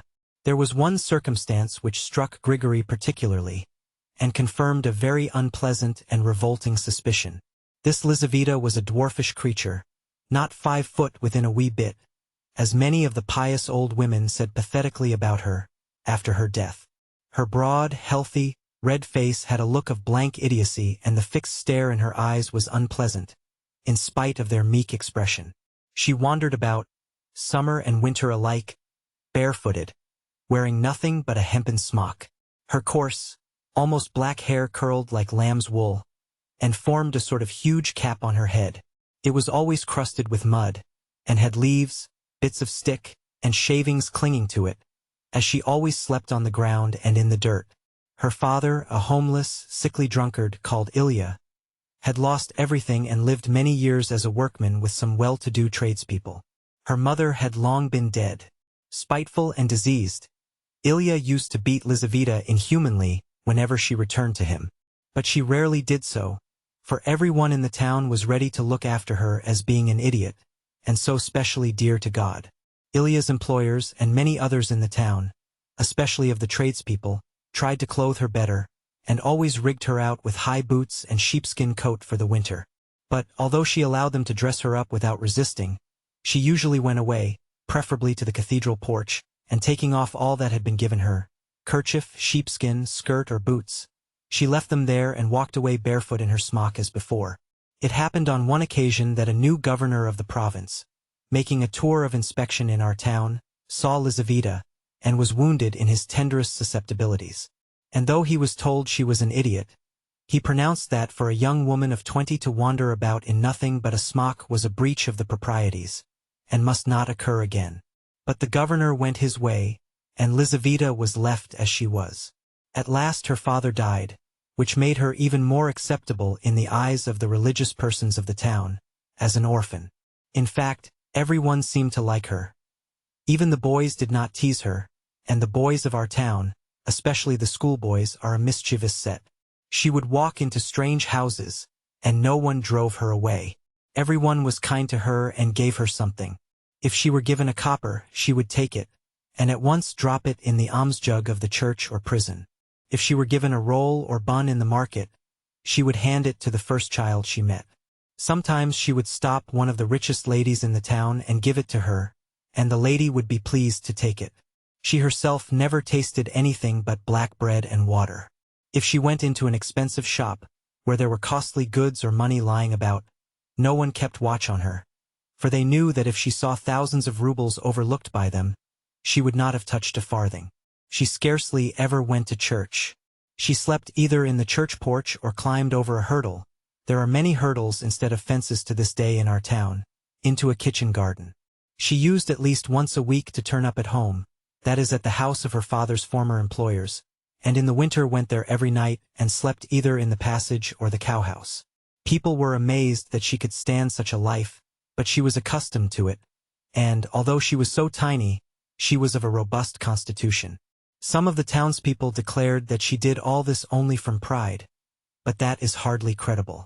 She could hardly speak, and only from time to time uttered an inarticulate grunt. How could she have been proud?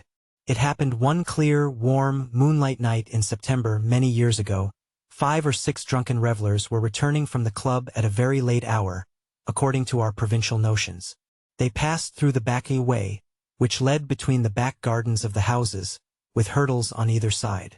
This way leads out on to the bridge over the long, stinking pool which we were accustomed to call a river.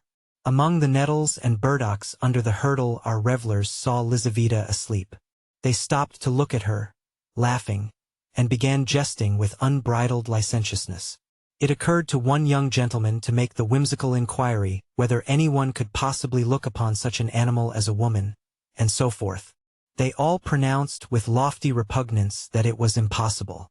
But Fyodor Pavlovitch, who was among them, sprang forward and declared that it was by no means impossible, and that, indeed, there was a certain piquancy about it, and so on.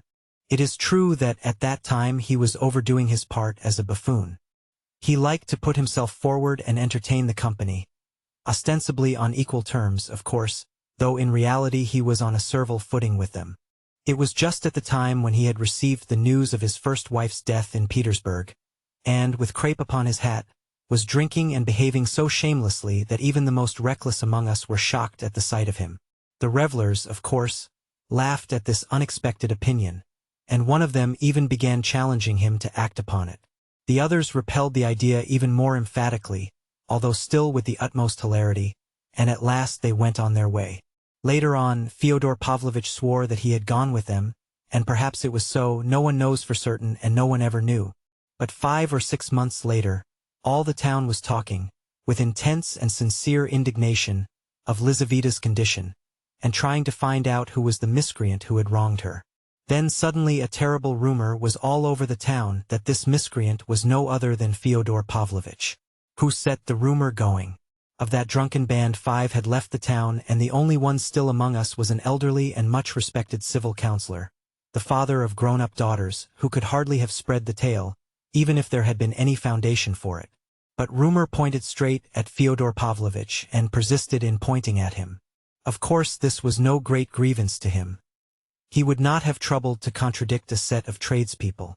In those days he was proud, and did not condescend to talk except in his own circle of the officials and nobles, whom he entertained so well. At the time, Grigory stood up for his master vigorously.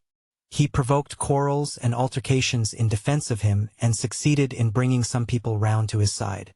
It's the wench's own fault, he asserted, and the culprit was Karp, a dangerous convict, who had escaped from prison and whose name was well known to us, as he had hidden in our town. This conjecture sounded plausible, for it was remembered that Karp had been in the neighborhood just at that time in the autumn, and had robbed 3 people. But this affair and all the talk about it did not estrange popular sympathy from the poor idiot. She was better looked after than ever.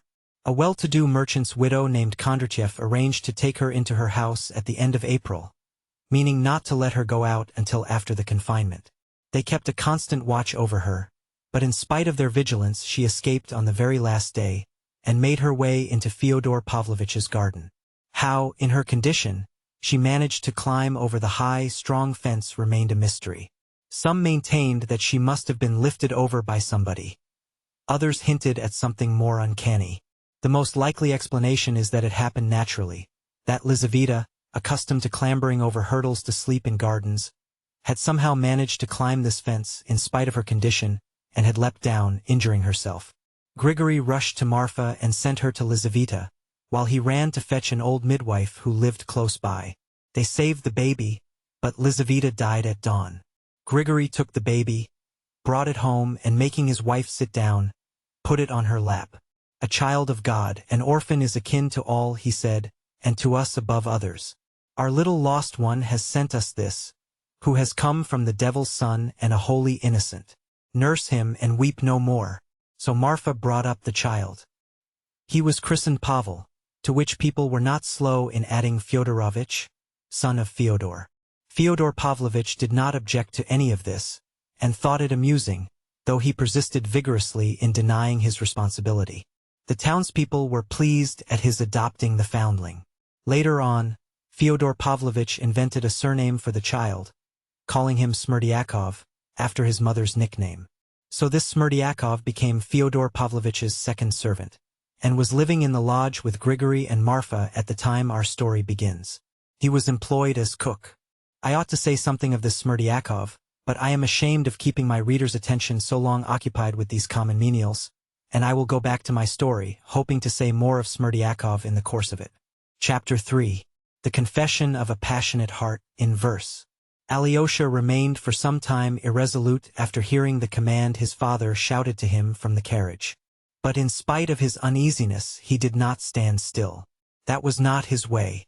He went at once to the kitchen to find out what his father had been doing above. Then he set off, trusting that on the way he would find some answer to the doubt tormenting him. I hasten to add that his father's shouts, commanding him to return home with his mattress and pillow, did not frighten him in the least. He understood perfectly that those peremptory shouts were merely a flourish to produce an effect. In the same way, a tradesman in our town who was celebrating his name day with a party of friends, getting angry at being refused more vodka, smashed up his own crockery and furniture and tore his own and his wife's clothes, and finally broke his windows, all for the sake of effect. Next day, of course, when he was sober, he regretted the broken cups and saucers. Alyosha knew that his father would let him go back to the monastery next day, possibly even that evening.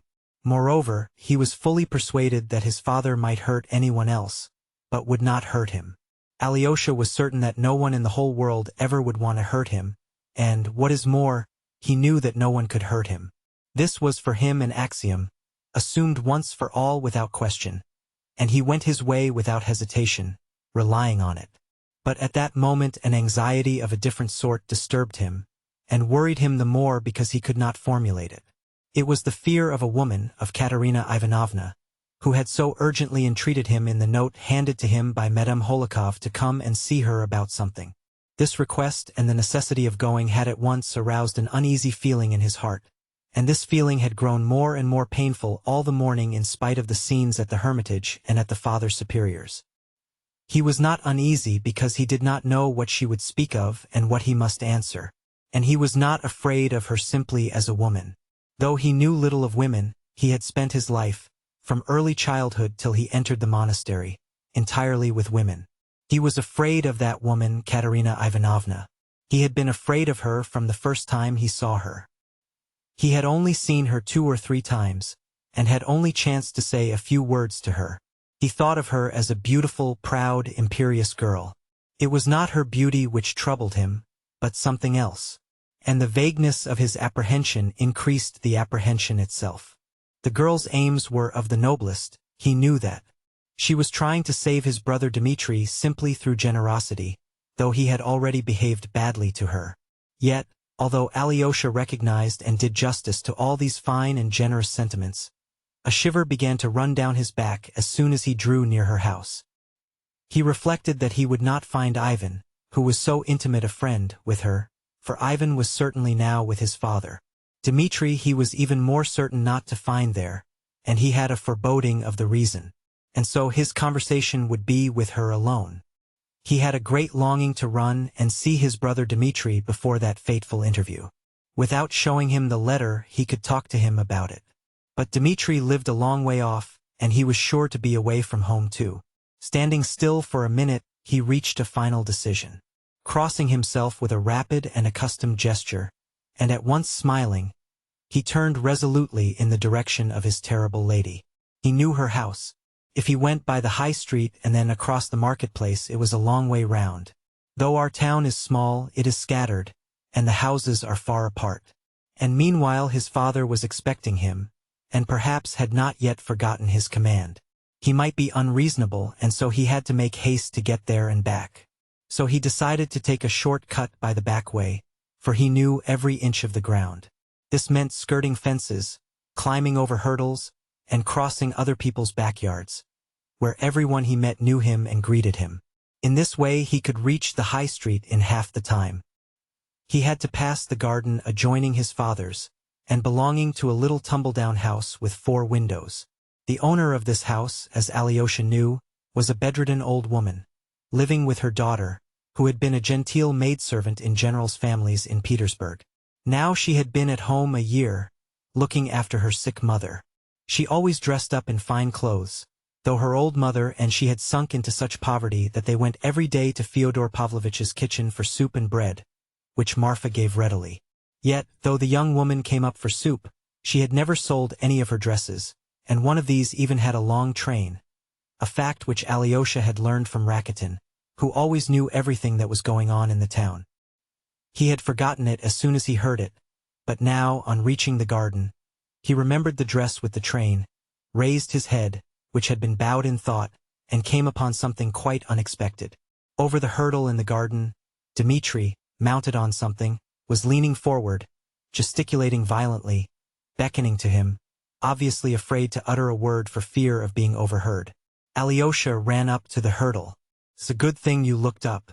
I was nearly shouting to you," Mitya said in a joyful, hurried whisper. "Climb in here quickly. How splendid that you've come.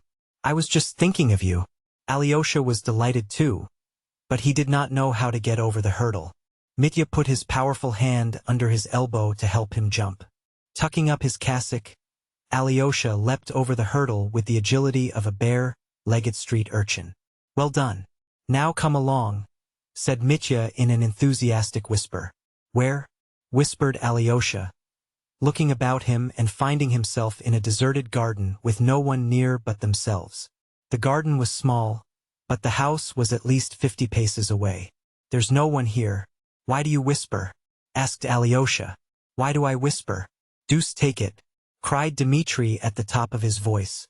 "You see what silly tricks nature plays one. I am here in secret and on the watch.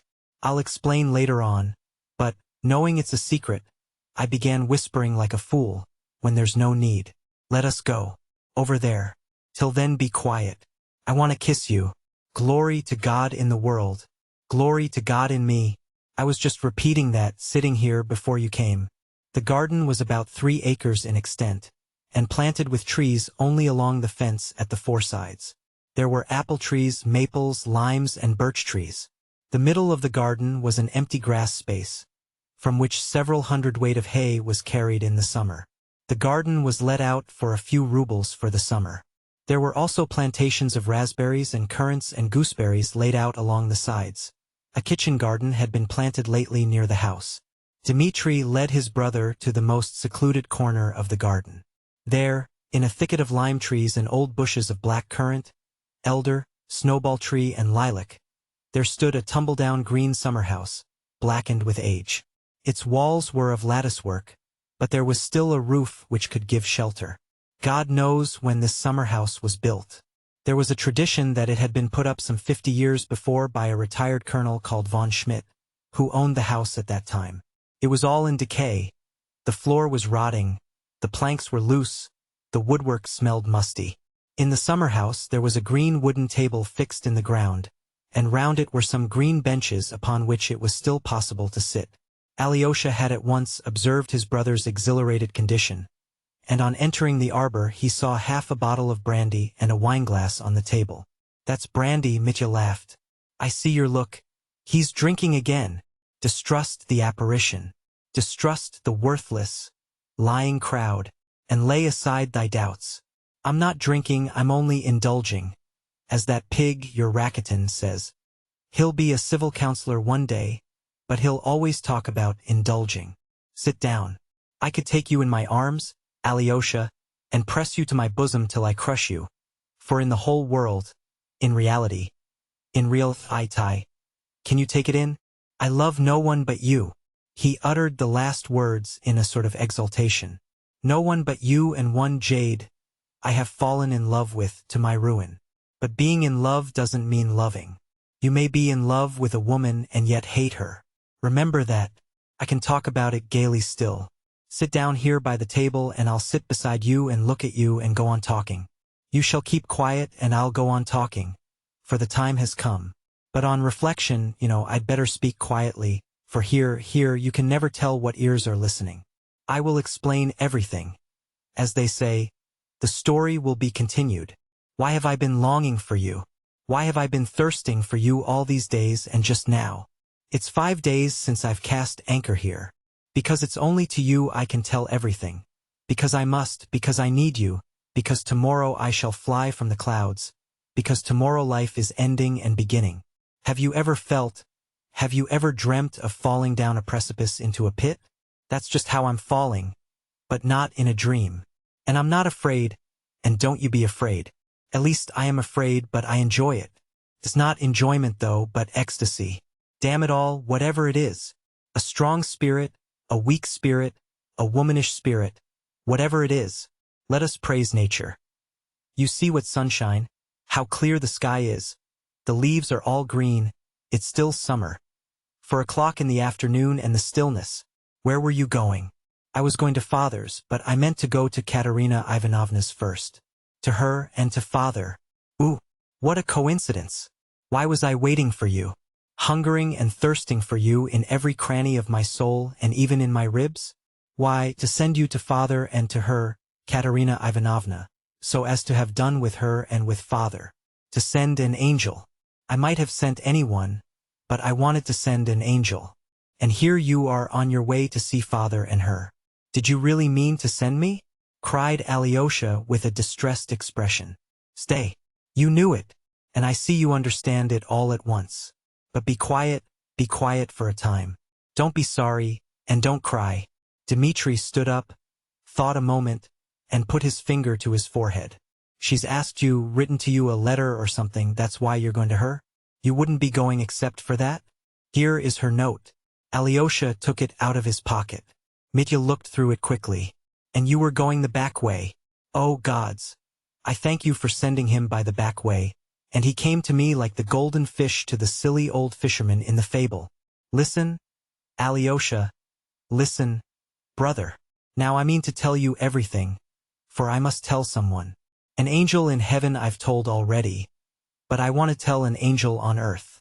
You are an angel on earth. You will hear and judge and forgive. And that's what I need, that someone above me should forgive. Listen, if two people break away from everything on earth and fly off into the unknown, or at least one of them, and before flying off are going to ruin, he comes to someone else and says, do this for me. Some favor never asked before that could only be asked on one's deathbed. Would that other refuse if he were a friend or a brother? I will do it, but tell me what it is and make haste, said Alyosha. Make haste. Don't be in a hurry, Alyosha. You hurry and worry yourself. There's no need to hurry now. Now the world has taken a new turning. Ah, Alyosha, what a pity you can't understand ecstasy. But what am I saying to him? As though you didn't understand it. What an ass I am. What am I saying? Be noble, oh man. Who says that? Alyosha made up his mind to wait. He felt that, perhaps, indeed, his work lay here. Mitya sank into thought for a moment, with his elbow on the table and his head in his hand. Both were silent. Alyosha, said Mitya, you're the only one who won't laugh. I should like to begin my confession with Schiller's Hymn to Joy and Die Freude. I don't know German. I only know it's called that. Don't think I'm talking nonsense because I'm drunk. I'm not a bit drunk. Brandy's all very well, but I need 2 bottles to make me drunk. Silenus with his rosy fizz upon his stumbling ass. But I've not drunk a quarter of a bottle, and I'm not Silenus. I'm not Silenus, though I am strong, for I've made a decision once for all. Forgive me the pun. You'll have to forgive me a lot more than puns today. Don't be uneasy. I'm not spinning it out. I'm talking sense, and I'll come to the point in a minute. I won't keep you in suspense. Stay, how does it go? He raised his head, thought a minute, and began with enthusiasm. Wild and fearful in his cavern, hid the naked troglodyte, and the homeless nomad wandered, laying waste the fertile plain, menacing with spear and arrow. In the woods the hunter strayed. Woe to all poor wretches stranded on those cruel and hostile shores. From the peak of high Olympus came the mother Ceres down, seeking in those savage regions her lost daughter Proserpine. But the goddess found no refuge, found no kindly welcome there, and no temple bearing witness to the worship of the gods. From the fields and from the vineyards came no fruits to deck the feasts, only flesh of blood-stained victims, smoldered on the altar fires, and where'er the grieving goddess turns her melancholy gaze, sunk in vilest degradation, man his loathsomeness displays. Mitya broke into sobs and seized Alyosha's hand. My dear, in degradation now, too. There's a terrible amount of suffering for man on earth. A terrible lot of trouble. Don't think I'm only a brute in an officer's uniform, wallowing in dirt and drink. I hardly think of anything but of that degraded man. If only I'm not lying. I pray God I'm not lying and showing off. I think about that man because I am that man myself. Would he purge his soul from vileness and attain to light and worth, he must turn and cling forever to his ancient mother earth. But the difficulty is, how am I to cling forever to Mother Earth? I don't kiss her. I don't cleave to her bosom. Am I to become a peasant or a shepherd? I go on, and I don't know whether I'm going to shame or to light and joy. That's the trouble, for everything in the world is a riddle. And whenever I've happened to sink into the vilest degradation, and it's always been happening, I always read that poem about Ceres and man. Has it reformed me? Never. For I'm a Karamazov.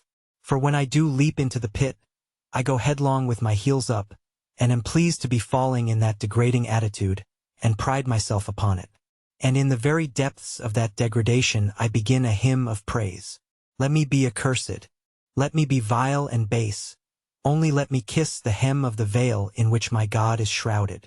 Though I may be following the devil, I am thy son, O Lord, and I love thee, and I feel the joy without which the world cannot stand.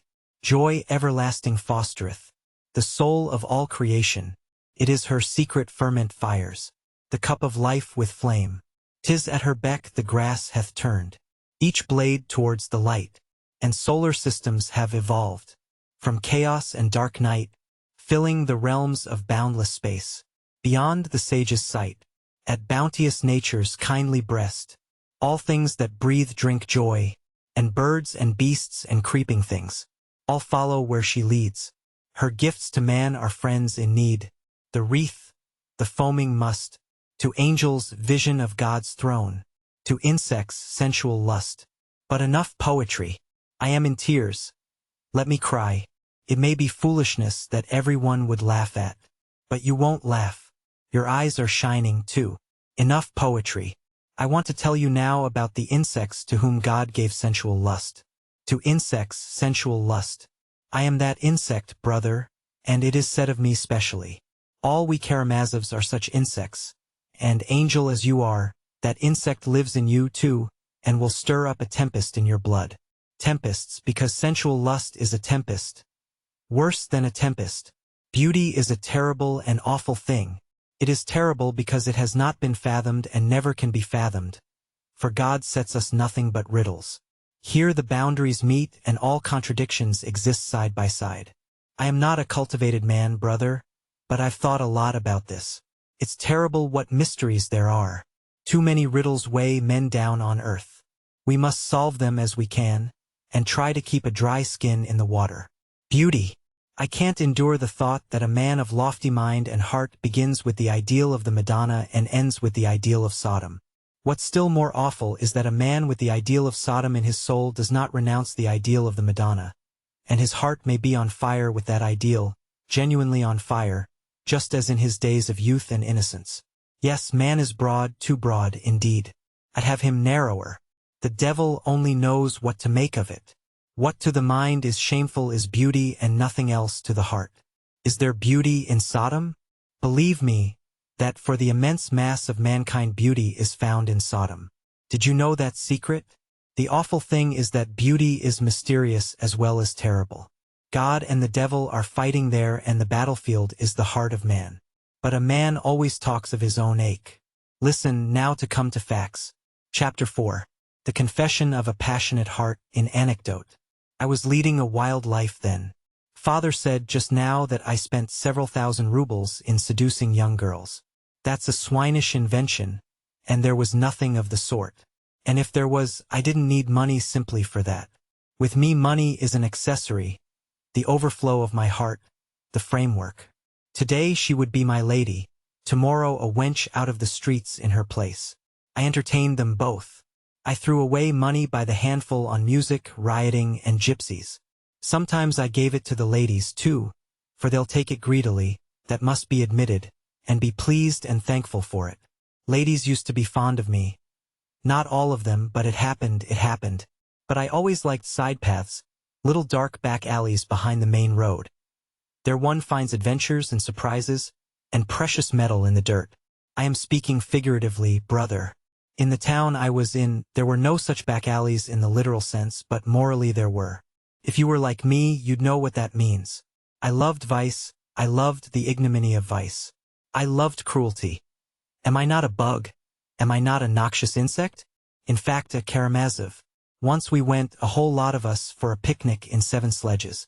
It was dark, it was winter, and I began squeezing a girl's hand and forced her to kiss me. She was the daughter of an official, a sweet, gentle, submissive creature. She allowed me much in the dark. She thought, poor thing, that I should come next day to make her an offer. I was looked upon as a good match, too. But I didn't say a word to her for 5 months. I used to see her in a corner at dances. We were always having dances, her eyes watching me. I saw how they glowed with fire, a fire of gentle indignation. This game only tickled that insect lust I cherished in my soul. 5 months later she married an official and left the town, still angry, and still, perhaps, in love with me. Now they live happily. Observe that I told no one. I didn't boast of it. Though I'm full of low desires, and love what's low, I'm not dishonorable. You're blushing. Your eyes flashed. Enough of this filth with you. And all this was nothing much, wayside blossoms à la Paul de Kock, though the cruel insect had already grown strong in my soul. I've a perfect album of reminiscences, brother. God bless them, the darlings. I tried to break it off without quarreling. And I never gave them away. I never bragged of one of them. But that's enough. You can't suppose I brought you here simply to talk of such nonsense. No, I'm going to tell you something more curious. And don't be surprised that I'm glad to tell you, instead of being ashamed. You say that because I blushed, Alyosha said suddenly. I wasn't blushing at what you were saying or at what you've done. I blushed because I am the same as you are. You? Come. That's going a little too far. No, it's not too far, said Alyosha warmly. Obviously the idea was not a new one. The ladder's the same. I'm at the bottom step and you're above, somewhere about the 13th. That's how I see it. But it's all the same. Absolutely the same in kind. Anyone on the bottom step is bound to go up to the top one. Then one ought not to step on at all. Anyone who can help it had better not. But can you? I think not. Hush, Alyosha. Hush, darling. I could kiss your hand, you touch me so. That rogue Grushenka has an eye for men. She told me once that she'd devour you one day. There I won't. From this field of corruption fouled by flies, let's pass to my tragedy, also befouled by flies, that is by every sort of vileness. Although the old man told lies about my seducing innocence, there really was something of the sort in my tragedy, though it was only once and then it did not come off. The old man who has reproached me with what never happened does not even know of this fact.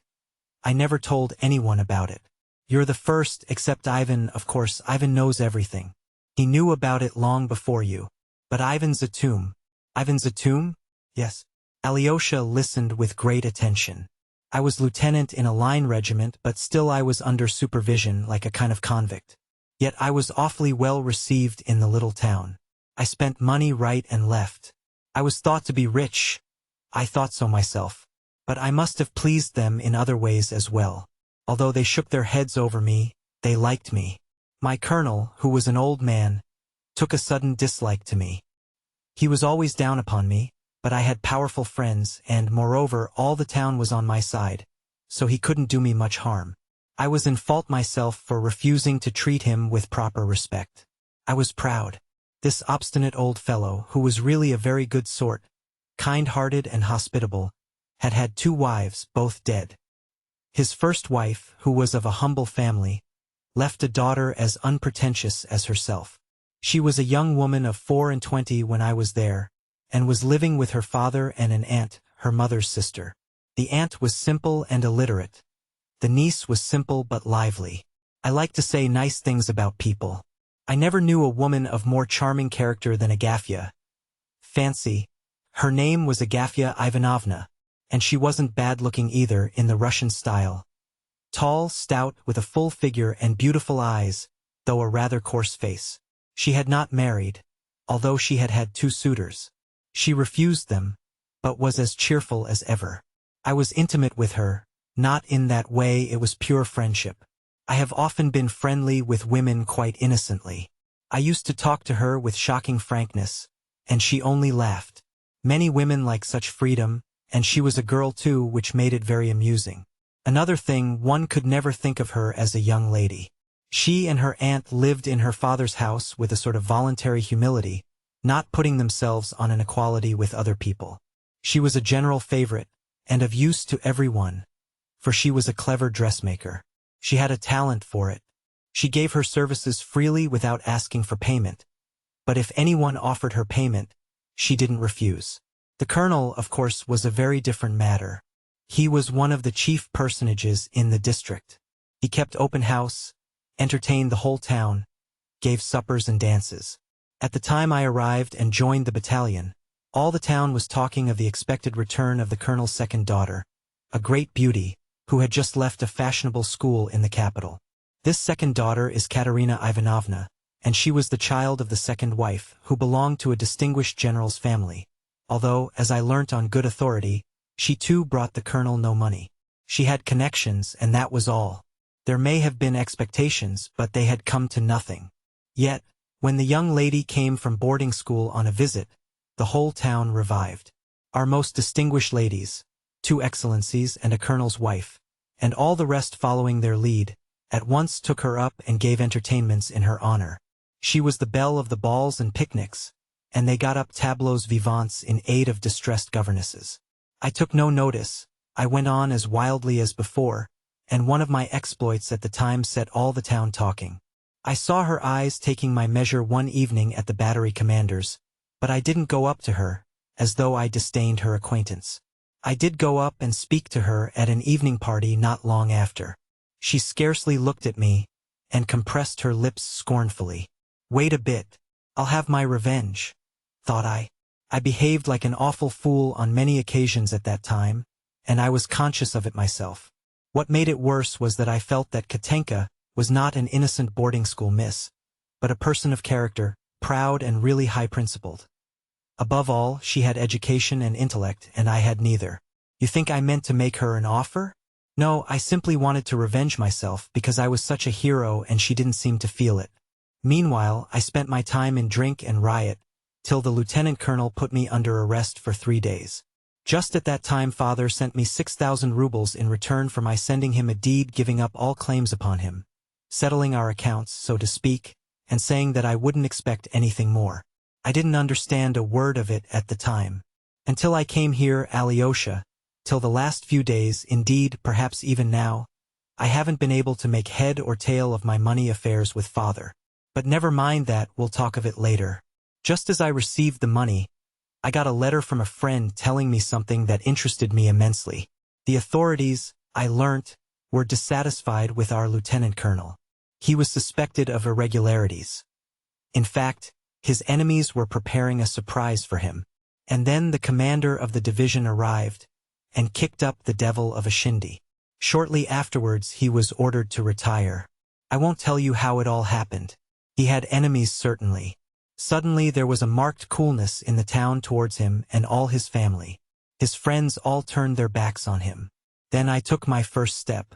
I met Agafya Ivanovna, with whom I'd always kept up a friendship, and said, "Do you know there's a deficit of 4,500 rubles of government money in your father's accounts?" "What do you mean? What makes you say so? The general was here not long ago, and everything was all right. Then it was, but now it isn't." She was terribly scared. "Don't frighten me," she said. "Who told you so?" "Don't be uneasy," I said. "I won't tell anyone. You know I'm as silent as the tomb. I only wanted, in view of possibilities, to add that when they demand that 4,500 rubles from your father, and he can't produce it, he'll be tried and made to serve as a common soldier in his old age, unless you like to send me your young lady secretly. I've just had money paid me. I'll give her 4,000, if you like, and keep the secret religiously." "Ah, you scoundrel!" That's what she said. "You wicked scoundrel! How dare you?" She went away furiously indignant, while I shouted after her once more that the secret should be kept sacred.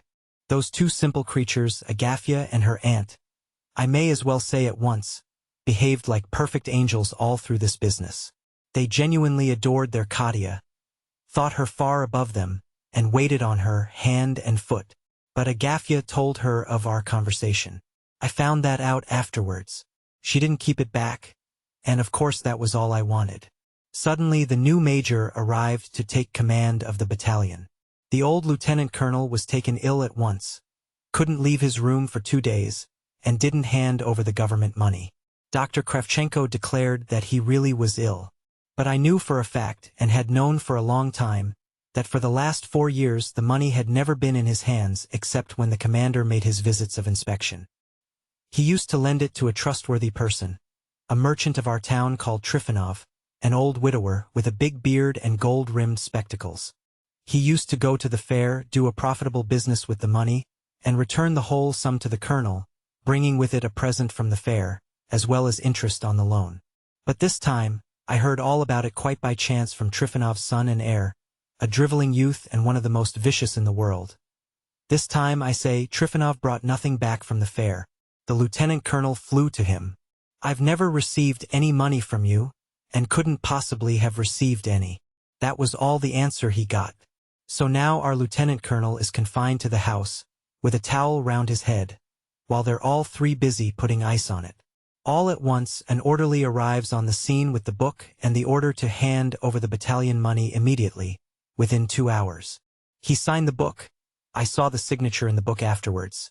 Stood up, saying he would put on his uniform, ran to his bedroom, loaded his double-barreled gun with a service bullet, took the boot off his right foot, fixed the gun against his chest, and began feeling for the trigger with his foot. But Agafya, remembering what I had told her, had her suspicions. She stole up and peeped into the room just in time. She rushed in, flung herself upon him from behind, threw her arms round him, and the gun went off, hit the ceiling, but hurt no one. The others ran in, took away the gun, and held him by the arms. I heard all about this afterwards. I was at home, it was getting dusk, and I was just preparing to go out. I had dressed, brushed my hair, scented my handkerchief, and taken up my cap, when suddenly the door opened, and facing me in the room stood Katerina Ivanovna. It's strange how things happen sometimes. No one had seen her in the street, so that no one knew of it in the town. I lodged with 2 decrepit old ladies who looked after me. They were most obliging old things, ready to do anything for me, and at my request were as silent afterwards as 2 cast-iron posts. Of course I grasped the position at once. She walked in and looked straight at me, her dark eyes determined, even defiant, but on her lips and round her mouth I saw uncertainty. "My sister told me," she began, "that you would give me 4,500 rubles if I came to you for it myself. I have come. Give me the money." She couldn't keep it up. She was breathless, frightened. Her voice failed her, and the corners of her mouth and the lines round it quivered. "Alyosha, are you listening? Or are you asleep?" "Mitya, I know you will tell the whole truth," said Alyosha in agitation. "I am telling it. If I tell the whole truth just as it happened, I shan't spare myself. My first idea was a Karamazov one. Once I was bitten by a centipede, brother, and laid up a fortnight with fever from it. Well, I felt a centipede biting at my heart then. A noxious insect, you understand? I looked her up and down. You've seen her? She's a beauty. But she was beautiful in another way then. At that moment she was beautiful because she was noble, and I was a scoundrel. She in all the grandeur of her generosity and sacrifice for her father, and I, a bug, and, scoundrel as I was, she was altogether at my mercy, body and soul. She was hemmed in. I tell you frankly, that thought, that venomous thought, so possessed my heart that it almost swooned with suspense. It seemed as if there could be no resisting it, as though I should act like a bug, like a venomous spider, without a spark of pity. I could scarcely breathe. Understand, I should have gone next day to ask for her hand, so that it might end honorably, so to speak, and that nobody would or could know. For though I'm a man of base desires, I'm honest. And at that very second some voice seemed to whisper in my ear, "But when you come tomorrow to make your proposal, that girl won't even see you. She'll order her coachman to kick you out of the yard. Publish it through all the town," she would say. "I'm not afraid of you." I looked at the young lady. My voice had not deceived me. That is how it would be, not a doubt of it. I could see from her face now that I should be turned out of the house. My spite was roused. I longed to play her the nastiest swinish cad's trick, to look at her with a sneer, and on the spot where she stood before me to stun her with a tone of voice that only a shopman could use. 4,000? What do you mean? I was joking. You've been counting your chickens too easily, madam. 200, if you like, with all my heart. But 4,000 is not a sum to throw away on such frivolity. You've put yourself out to no purpose. I should have lost the game, of course. She'd have run away. But it would have been an infernal revenge. It would have been worth it all. I'd have howled with regret all the rest of my life, only to have played that trick. Would you believe it? It has never happened to me with any other woman. Not one, to look at her at such a moment with hatred. But, on my oath, I looked at her for 3 seconds, or 5 perhaps, with fearful hatred. That hate which is only a hair's breadth from love, from the maddest love. I went to the window, put my forehead against the frozen pane, and I remember the ice burnt my forehead like fire. I did not keep her long, don't be afraid. I turned round, went up to the table, opened the drawer and took out a banknote for 5,000 rubles. It was lying in a French dictionary. Then I showed it her in silence, folded it, handed it to her, opened the door into the passage and, stepping back, made her a deep bow, a most respectful, a most impressive bow. Believe me, she shuddered all over, gazed at me for a second, turned horribly pale, white as a sheet in fact, and all at once, not impetuously but softly, gently, bowed down to my feet. Not a boarding school curtsy, but a Russian bow with her forehead to the floor. She jumped up and ran away. I was wearing my sword. I drew it and nearly stabbed myself with it on the spot. Why, I don't know. It would have been frightfully stupid, of course. I suppose it was from delight. Can you understand that one might kill oneself from delight? But I didn't stab myself. I only kissed my sword and put it back in the scabbard, which there was no need to have told you, by the way.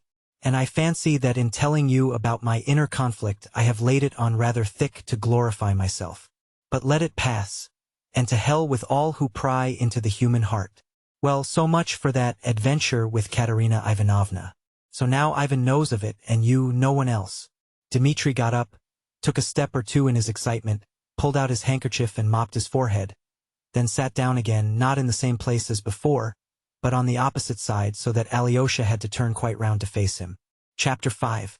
The Confession of a Passionate Heart Heals Up. Now, said Alyosha, I understand the first half. You understand the first half. That half is a drama and it was played out there. The second half is a tragedy, and it is being acted here. And I understand nothing of that second half so far, said Alyosha. And I? Do you suppose I understand it? Stop, Dmitri. There's one important question. Tell me, you were betrothed, you are betrothed still? We weren't betrothed at once. Not for 3 months after that adventure. The next day I told myself that the incident was closed, concluded, that there would be no sequel. It seemed to me caddish to make her an offer. On her side she gave no sign of life for the 6 weeks that she remained in the town, except, indeed, for one action. The day after her visit the maidservant slipped round with an envelope addressed to me. I tore it open. It contained the change out of the banknote. Only 4,500 rubles was needed, but there was a discount of about 200 on changing it. She only sent me about 260. I don't remember exactly, but not a note, not a word of explanation. I searched the packet for a pencil mark, and nothing. Well, I spent the rest of the money on such an orgy that the new major was obliged to reprimand me. Well, the lieutenant colonel produced the battalion money, to the astonishment of everyone, for nobody believed that he had the money untouched. He'd no sooner paid it than he fell ill, took to his bed, and 3 weeks later softening of the brain set in, and he died 5 days afterwards. He was buried with military honors, for he had not had time to receive his discharge.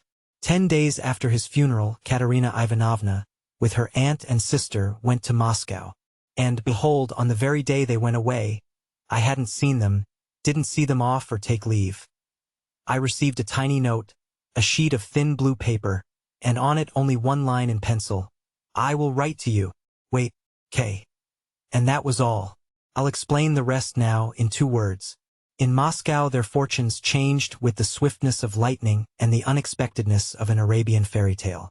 That general's widow, their nearest relation, suddenly lost the 2 nieces who were her heiresses and next of kin. Both died in the same week of smallpox. The old lady, prostrated with grief, welcomed Katya as a daughter, as her one hope, clutched at her, altered her will in Katya's favor. But that concerned the future. Meanwhile she gave her, for present use, 80,000 rubles as a marriage portion, to do what she liked with. She was an hysterical woman. I saw something of her in Moscow later. Well, suddenly I received by post 4,500 rubles. I was speechless with surprise, as you may suppose. 3 days later came the promised letter. I have it with me now. You must read it. She offers to be my wife, offers herself to me. I love you madly, she says.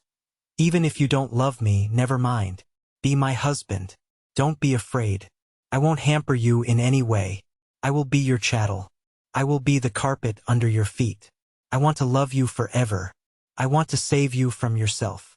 Alyosha, I am not worthy to repeat those lines in my vulgar words and in my vulgar tone, my everlastingly vulgar tone, that I can never cure myself of.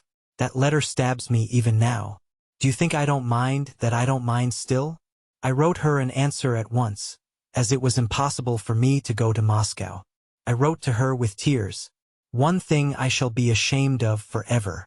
I referred to her being rich and having a dowry while I was only a stuck-up beggar. I mentioned money. I ought to have borne it in silence, but it slipped from my pen. Then I wrote at once to Ivan, and told him all I could about it in a letter of 6 pages, and sent him to her. Why do you look like that? Why are you staring at me? Yes, Ivan fell in love with her. He's in love with her still. I know that.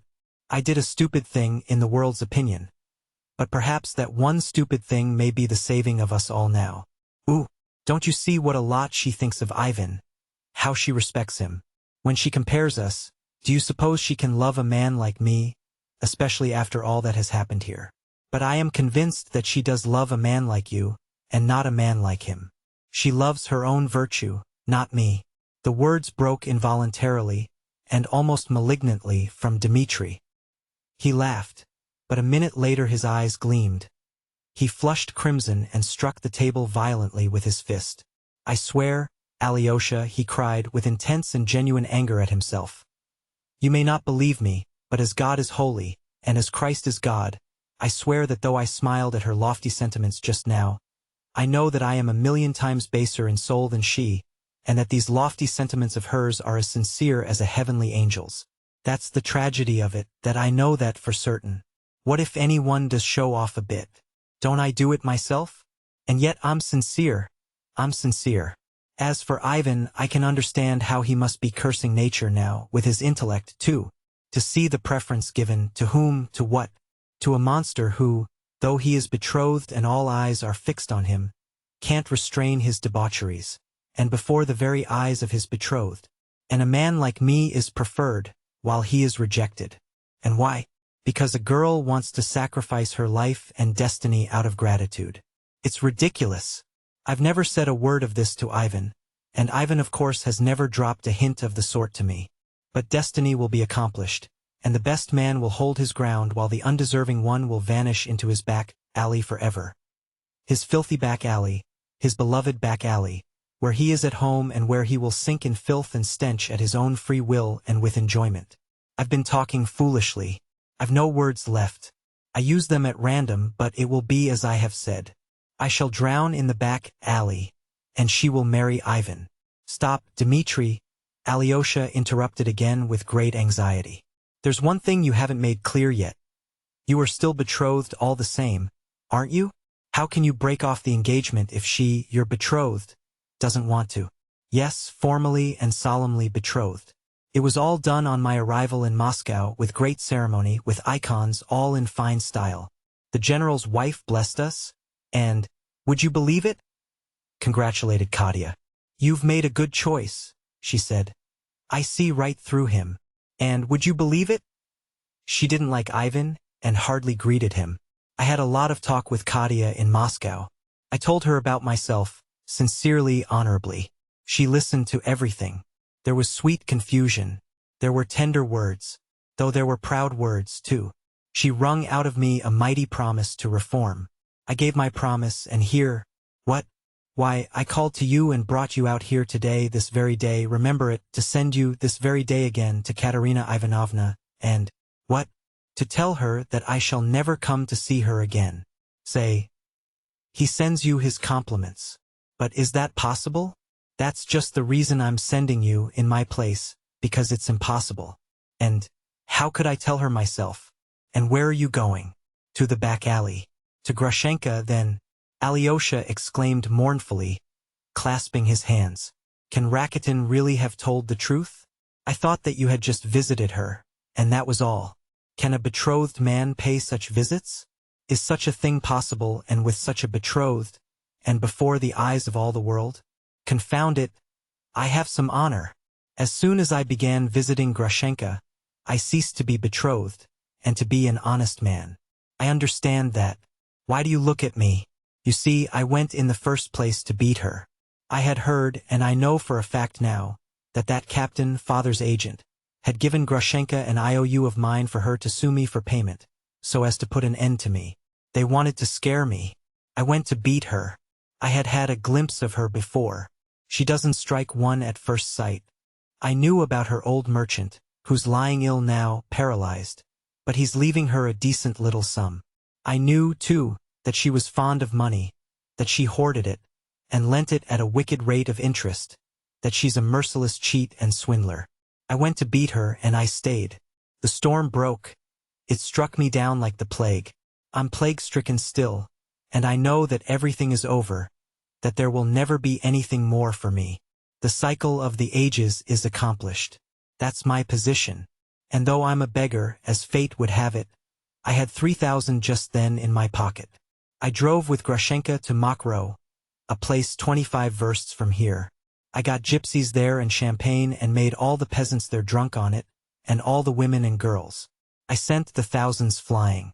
In 3 days' time I was stripped bare, but a hero. Do you suppose the hero had gained his end? Not a sign of it from her. I tell you that rogue, Grushenka, has a supple curve all over her body. You can see it in her little foot, even in her little toe. I saw it, and kissed it, but that was all, I swear. I'll marry you if you like, she said. You're a beggar, you know. Say that you won't beat me, and will let me do anything I choose, and perhaps I will marry you. She laughed, and she's laughing still. Dmitri leapt up with a sort of fury. He seemed all at once as though he were drunk. His eyes became suddenly bloodshot. And do you really mean to marry her? At once, if she will. And if she won't, I shall stay all the same. I'll be the porter at her gate. Alyosha, he cried. He stopped short before him, and taking him by the shoulders began shaking him violently. Do you know, you innocent boy, that this is all delirium, senseless delirium, for there's a tragedy here. Let me tell you, Alexei, that I may be a low man with low and degraded passions, but a thief and a pickpocket Dmitri Karamazov never can be. Well then, let me tell you that I am a thief and a pickpocket.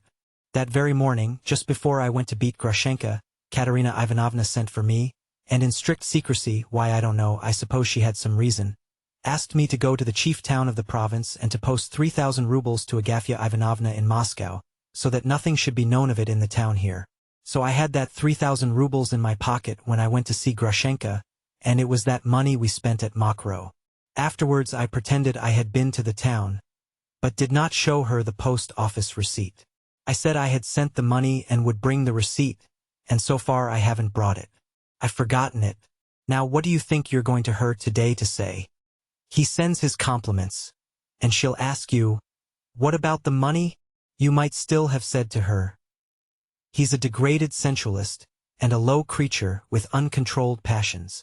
He didn't send your money then, but wasted it because, like a low brute, he couldn't control himself. But still you might have added, he isn't a thief though. Here is your 3,000, he sends it back. Send it yourself to Agafya Ivanovna. But he told me to say he sends his compliments.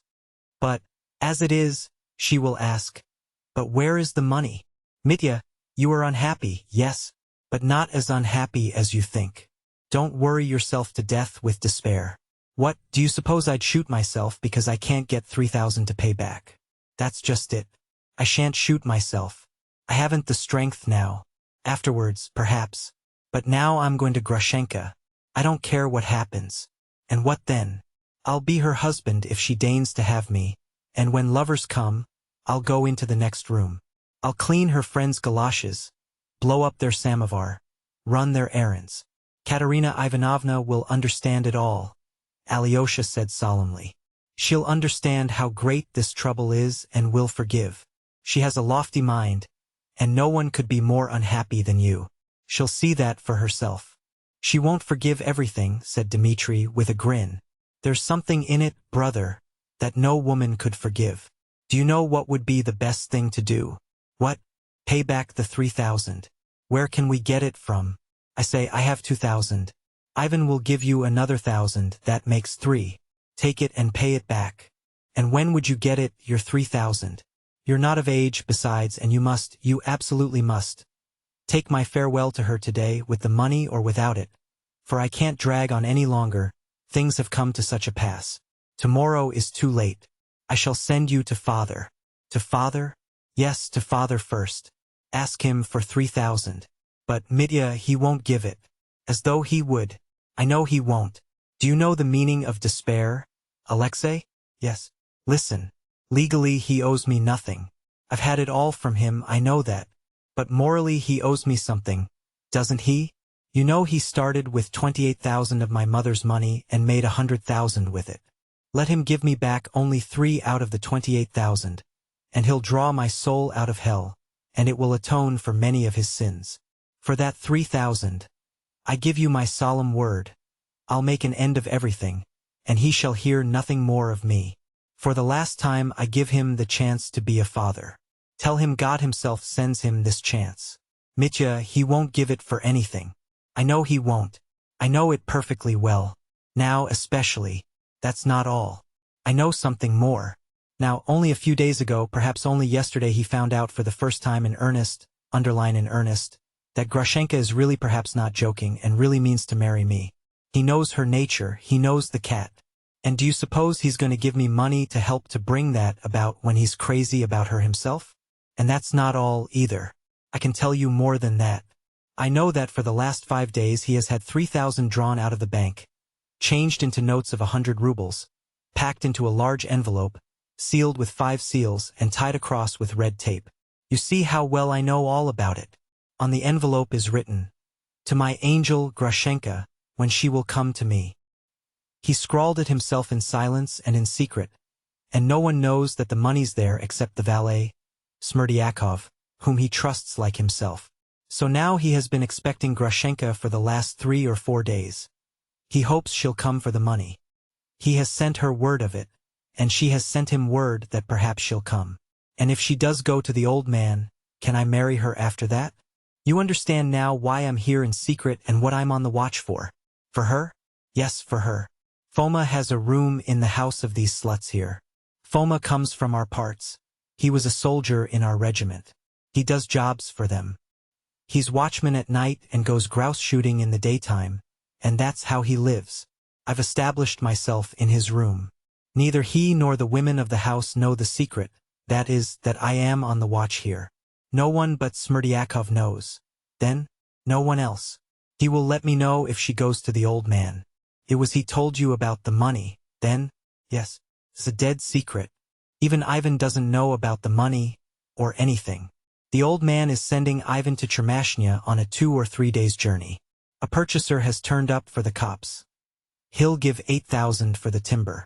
So the old man keeps asking Ivan to help him by going to arrange it. It will take him 2 or 3 days. That's what the old man wants, so that Grushenka can come while he's away. Then he's expecting Grushenka today? No, she won't come today. There are signs. She's certain not to come, cried Mitya suddenly. Smerdyakov thinks so, too. Father's drinking now. He's sitting at table with Ivan. Go to him, Alyosha, and ask for the 3,000. Mitya, dear, what's the matter with you? Cried Alyosha, jumping up from his place, and looking keenly at his brother's frenzied face. For one moment the thought struck him that Dmitri was mad. What is it? I'm not insane, said Dmitri, looking intently and earnestly at him. No fear. I am sending you to father, and I know what I'm saying. I believe in miracles. In miracles? In a miracle of divine providence. God knows my heart. He sees my despair. He sees the whole picture. Surely he won't let something awful happen. Alyosha, I believe in miracles. Go. I am going. Tell me, will you wait for me here? Yes. I know it will take some time. You can't go at him point blank. He's drunk now. I'll wait 3 hours, 4, 5, 6, 7. Only remember you must go to Katerina Ivanovna today, if it has to be at midnight, with the money or without the money, and say, he sends his compliments to you.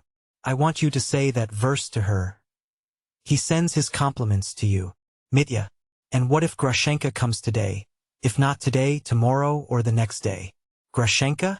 I shall see her. I shall rush out and prevent it. And if there's an if, it will be murder. I couldn't endure it. Who will be murdered? The old man. I shan't kill her. Brother, what are you saying? Oh, I don't know. I don't know. Perhaps I shan't kill, and perhaps I shall. I'm afraid that he will suddenly become so loathsome to me with his face at that moment. I hate his ugly throat, his nose, his eyes, his shameless snigger. I feel a physical repulsion. That's what I'm afraid of. That's what may be too much for me. I'll go, Mitya. I believe that God will order things for the best, that nothing awful may happen. And I will sit and wait for the miracle. And if it doesn't come to pass. Alyosha went thoughtfully towards his father's house. Chapter 6. Smerdyakov. He did in fact find his father still at table. Though there was a dining room in the house, the table was laid as usual in the drawing room, which was the largest room, and furnished with old-fashioned ostentation. The furniture was white and very old, upholstered in old, red, silky material. In the spaces between the windows there were mirrors in elaborate white and gilt frames of old-fashioned carving. On the walls, covered with white paper, which was torn in many places, there hung 2 large portraits, one of some prince who had been governor of the district 30 years before, and the other of some bishop also long since dead. In the corner opposite the door there were several icons, before which a lamp was lighted at nightfall. Not so much for devotional purposes as to light the room.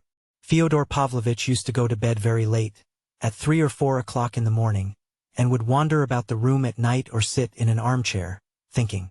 This had become a habit with him. He often slept quite alone in the house, sending his servants to the lodge. But usually Smerdyakov remained, sleeping on a bench in the hall. When Alyosha came in, dinner was over, but coffee and preserves had been served. Fyodor Pavlovitch liked sweet things with brandy after dinner. Ivan was also at table sipping coffee. The servants, Grigory and Smerdyakov, were standing by. Both the gentlemen and the servants seemed in singularly good spirits. Fyodor Pavlovitch was roaring with laughter. Before he entered the room, Alyosha heard the shrill laugh he knew so well, and could tell from the sound of it that his father had only reached the good-humored stage, and was far from being completely drunk. Here he is! Here he is! Yelled Fyodor Pavlovitch, highly delighted at seeing Alyosha. Join us. Sit down. Coffee is a Lenten dish, but it's hot and good. I don't offer you brandy, you're keeping the fast. But would you like some? No, I'd better give you some of our famous liqueur. Smerdyakov, go to the cupboard, the second shelf on the right. Here are the keys. Look sharp. Alyosha began refusing the liqueur. Never mind. If you won't have it, we will, said Fyodor Pavlovitch, beaming. But stay, have you dined? Yes, answered Alyosha, who had in truth only eaten a piece of bread and drunk a glass of kvass in the Father Superior's kitchen. Though I should be pleased to have some hot coffee. Bravo, my darling. He'll have some coffee. Does it want warming? No, it's boiling. It's capital coffee. Smerdyakov's making. My Smerdyakov's an artist at coffee and at fish patties, and at fish soup, too. You must come one day and have some fish soup. Let me know beforehand. But, stay. Didn't I tell you this morning to come home with your mattress and pillow and all? Have you brought your mattress? He. No, I haven't, said Alyosha, smiling too. Ah, but you were frightened this morning, weren't you? There, my darling, I couldn't do anything to vex you. Do you know, Ivan, I can't resist the way he looks one straight in the face and laughs. It makes me laugh all over. I'm so fond of him. Alyosha, let me give you my blessing. A father's blessing. Alyosha rose, but Fyodor Pavlovitch had already changed his mind. No, no, he said. I'll just make the sign of the cross over you, for now. Sit still. Now we've a treat for you in your own line, too. It'll make you laugh. Balaam's ass has begun talking to us here. And how he talks. How he talks. Balaam's ass, it appeared, was the valet Smerdyakov. He was a young man of about 24, remarkably unsociable and taciturn. Not that he was shy or bashful. On the contrary, he was conceited and seemed to despise everybody. But we must pause to say a few words about him now. He was brought up by Grigory and Marfa, but the boy grew up with no sense of gratitude, as Grigory expressed it. He was an unfriendly boy and seemed to look at the world mistrustfully. In his childhood he was very fond of hanging cats, and burying them with great ceremony. He used to dress up in a sheet as though it were a surplice, and sang, and waved some object over the dead cat as though it were a censer. All this he did on the sly with the greatest secrecy. Grigory caught him once at this diversion and gave him a sound beating. He shrank into a corner and sulked there for a week. He doesn't care for you or me, the monster, Grigory used to say to Marfa, and he doesn't care for anyone. Are you a human being? He said, addressing the boy directly. You're not a human being.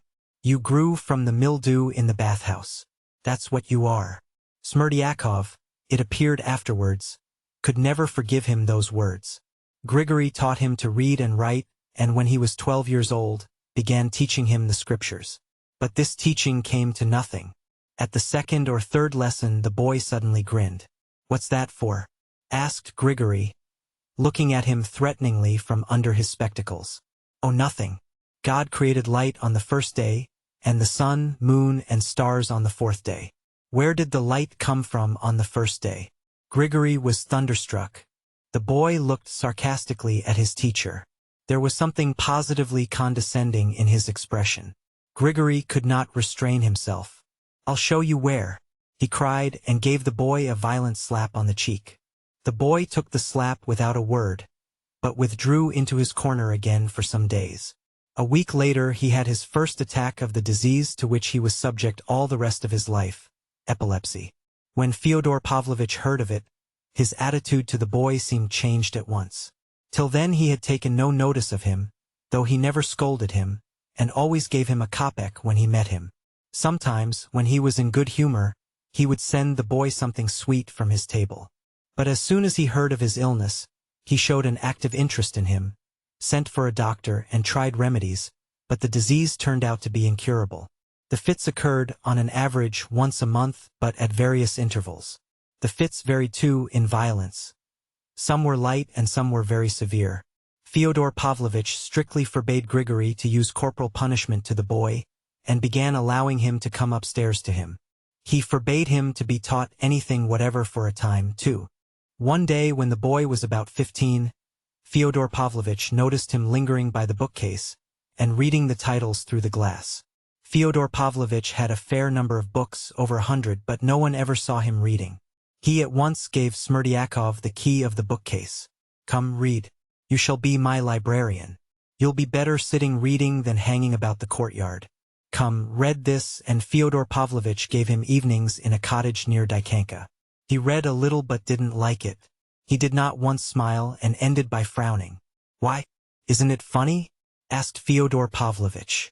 Smerdyakov did not speak. Answer. Stupid. It's all untrue, mumbled the boy with a grin. Then go to the devil. You have the soul of a lackey. Stay, here's Smaragdov's Universal History. That's all true. Read that. But Smerdyakov did not get through 10 pages of Smaragdov. He thought it dull. So the bookcase was closed again.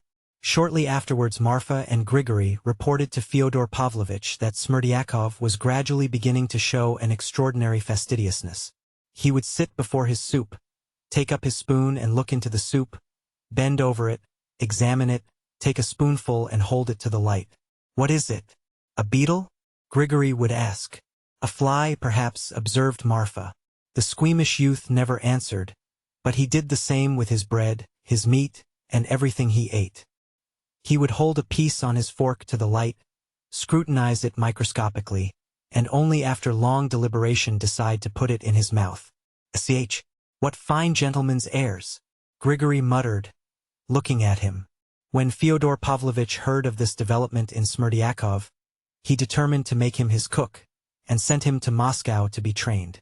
He spent some years there and came back remarkably changed in appearance. He looked extraordinarily old for his age. His face had grown wrinkled, yellow, and strangely emasculate. In character he seemed almost exactly the same as before he went away. He was just as unsociable, and showed not the slightest inclination for any companionship. In Moscow, too, as we heard afterwards, he had always been silent. Moscow itself had little interest for him. He saw very little there, and took scarcely any notice of anything. He went once to the theater, but returned silent and displeased with it. On the other hand, he came back to us from Moscow well-dressed, in a clean coat and clean linen. He brushed his clothes most scrupulously twice a day invariably, and was very fond of cleaning his smart calf boots with a special English polish, so that they shone like mirrors. He turned out a first-rate cook. Fyodor Pavlovitch paid him a salary, almost the whole of which Smerdyakov spent on clothes, pomade, perfumes, and such things. But he seemed to have as much contempt for the female sex as for men. He was discreet, almost unapproachable, with them. Fyodor Pavlovitch began to regard him rather differently. His fits were becoming more frequent, and on the days he was ill Marfa cooked, which did not suit Fyodor Pavlovitch at all. "Why are your fits getting worse?" asked Fyodor Pavlovitch, looking askance at his new cook. "Would you like to get married? Shall I find you a wife?" But Smerdyakov turned pale with anger, and made no reply. Fyodor Pavlovitch left him with an impatient gesture. The great thing was that he had absolute confidence in his honesty. It happened once, when Fyodor Pavlovitch was drunk, that he dropped in the muddy courtyard 300-ruble notes which he had only just received. He only missed them next day, and was just hastening to search his pockets when he saw the notes lying on the table. Where had they come from? Smerdyakov had picked them up and brought them in the day before. "Well, my lad, I've never met anyone like you," Fyodor Pavlovitch said shortly, and gave him 10 rubles. We may add that he not only believed in his honesty, but had, for some reason, a liking for him, although the young man looked as morosely at him as at everyone and was always silent. He rarely spoke. If it had occurred to anyone to wonder at the time what the young man was interested in, and what was in his mind, it would have been impossible to tell by looking at him.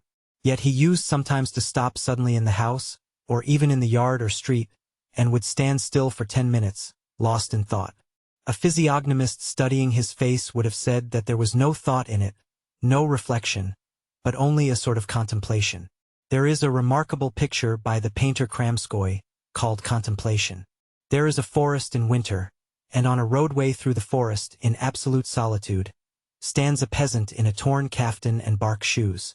He stands, as it were, lost in thought. Yet he is not thinking, he is contemplating. If anyone touched him, he would start and look at one as though awakening and bewildered. It's true he would come to himself immediately, but if he were asked what he had been thinking about, he would remember nothing. Yet probably he has, hidden within himself, the impression which had dominated him during the period of contemplation. Those impressions are dear to him, and no doubt he hoards them imperceptibly, and even unconsciously. How and why, of course, he does not know either. He may suddenly, after hoarding impressions for many years, abandon everything and go off to Jerusalem on a pilgrimage for his soul's salvation. Or perhaps he will suddenly set fire to his native village, and perhaps do both. There are a good many contemplatives among the peasantry. Well, Smerdyakov was probably one of them, and he probably was greedily hoarding up his impressions, hardly knowing why. Chapter 7. The Controversy. But Balaam's ass had suddenly spoken. The subject was a strange one. Grigory had gone in the morning to make purchases, and had heard from the shopkeeper Lukyanov the story of a Russian soldier which had appeared in the newspaper of that day. This soldier had been taken prisoner in some remote part of Asia, and was threatened with an immediate agonizing death if he did not renounce Christianity and follow Islam. He refused to deny his faith, and was tortured, flayed alive, and died, praising and glorifying Christ. Grigory had related the story at table. Fyodor Pavlovitch always liked, over the dessert after dinner, to laugh and talk, if only with Grigory. This afternoon he was in a particularly good-humored and expansive mood. Sipping his brandy and listening to the story, he observed that they ought to make a saint of a soldier like that, and to take his skin to some monastery. That would make the people flock and bring the money in. Grigory frowned, seeing that Fyodor Pavlovitch was by no means touched, but, as usual, was beginning to scoff. At that moment Smerdyakov, who was standing by the door, smiled. Smerdyakov often waited at table towards the end of dinner, and since Ivan's arrival in our town he had done so every day. "What are you grinning at?" asked Fyodor Pavlovitch, catching the smile instantly, and knowing that it referred to Grigory. "Well, my opinion is," Smerdyakov began suddenly and unexpectedly in a loud voice, "that if that laudable soldier's exploit was so very great there would have been, to my thinking, no sin in it if he had on such an emergency renounced, so to speak, the name of Christ and his own christening, to save by that same his life, for good deeds, by which, in the course of years, to expiate his cowardice. How could it not be a sin? You're talking nonsense. For that you'll go straight to hell and be roasted there like mutton," put in Fyodor Pavlovitch. It was at this point that Alyosha came in, and Fyodor Pavlovitch, as we have seen, was highly delighted at his appearance. "We're on your subject," he chuckled gleefully, making Alyosha sit down to listen. "As for mutton, that's not so, and there'll be nothing there for this, and there shouldn't be either, if it's according to justice," Smerdyakov maintained stoutly. "How do you mean, according to justice?" Fyodor Pavlovitch cried still more gaily, nudging Alyosha with his knee. "He's a rascal, that's what he is," burst from Grigory. He looked Smerdyakov wrathfully in the face. "As for being a rascal, wait a little, Grigory Vasilyevich," answered Smerdyakov with perfect composure. "You'd better consider yourself that, once I am taken prisoner by the enemies of the Christian race, and they demand from me to curse the name of God and to renounce my holy christening, I am fully entitled to act by my own reason, since there would be no sin in it. But you've said that before. Don't waste words. Prove it," cried Fyodor Pavlovitch. "Soup-maker," muttered Grigory contemptuously. "As for being a soup-maker, wait a bit, too, and consider for yourself, Grigory Vasilyevich, without abusing me.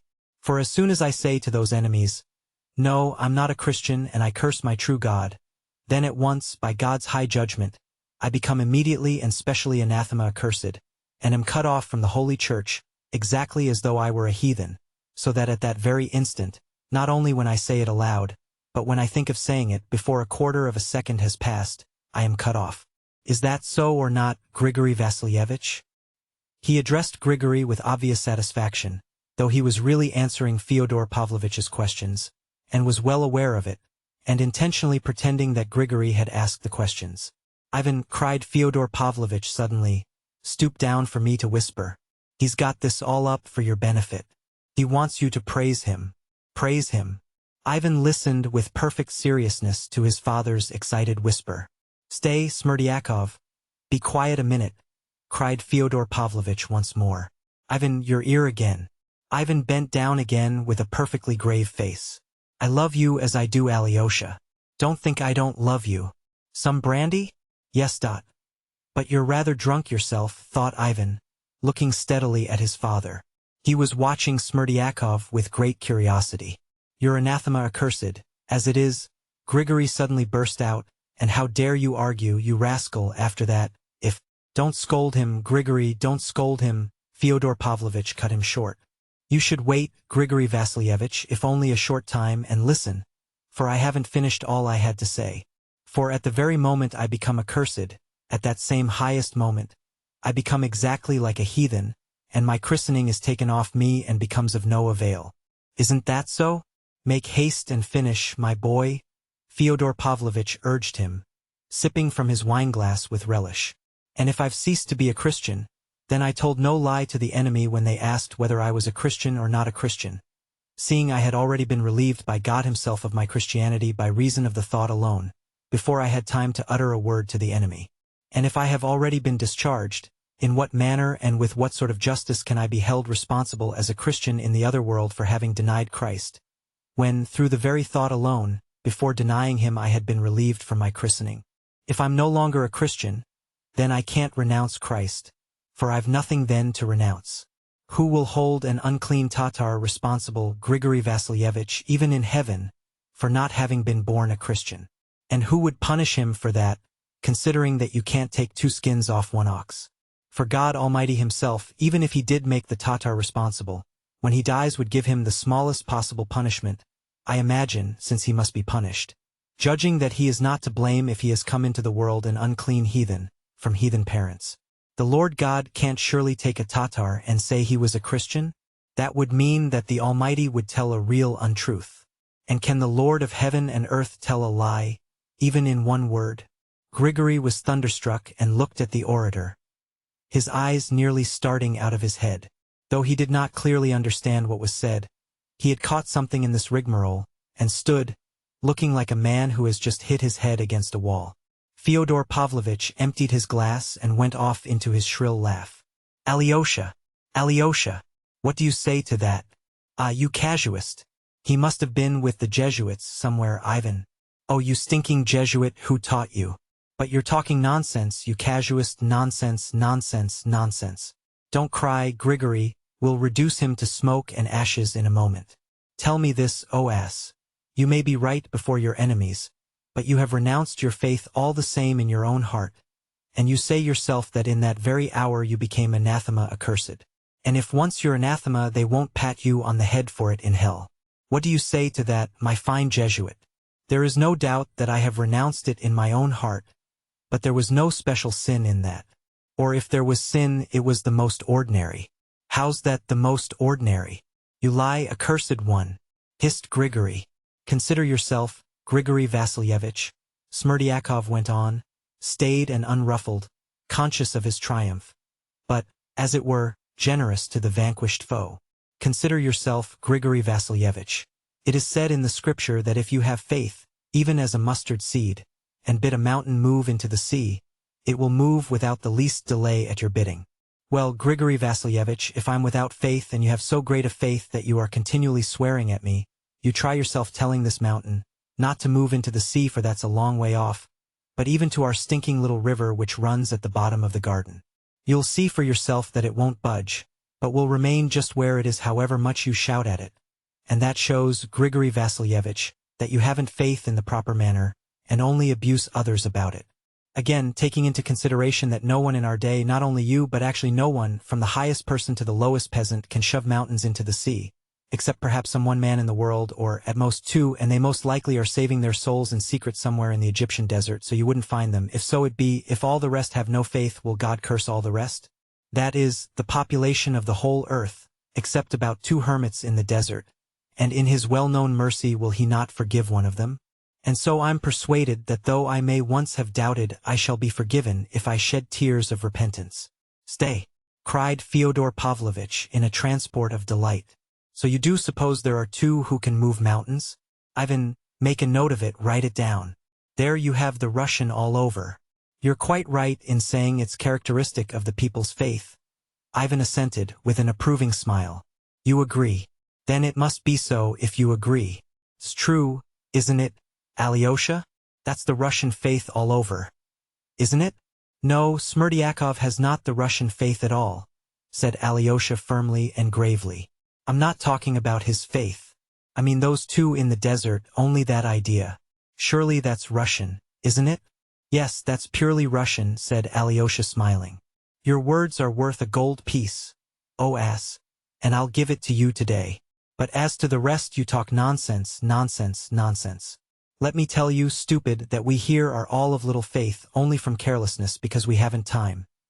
Things are too much for us, and in the second place the Lord God has given us so little time, only 24 hours in the day, so that one hasn't even time to get sleep enough, much less to repent of one's sins. While you have denied your faith to your enemies when you'd nothing else to think about but to show your faith. So I consider, brother, that it constitutes a sin.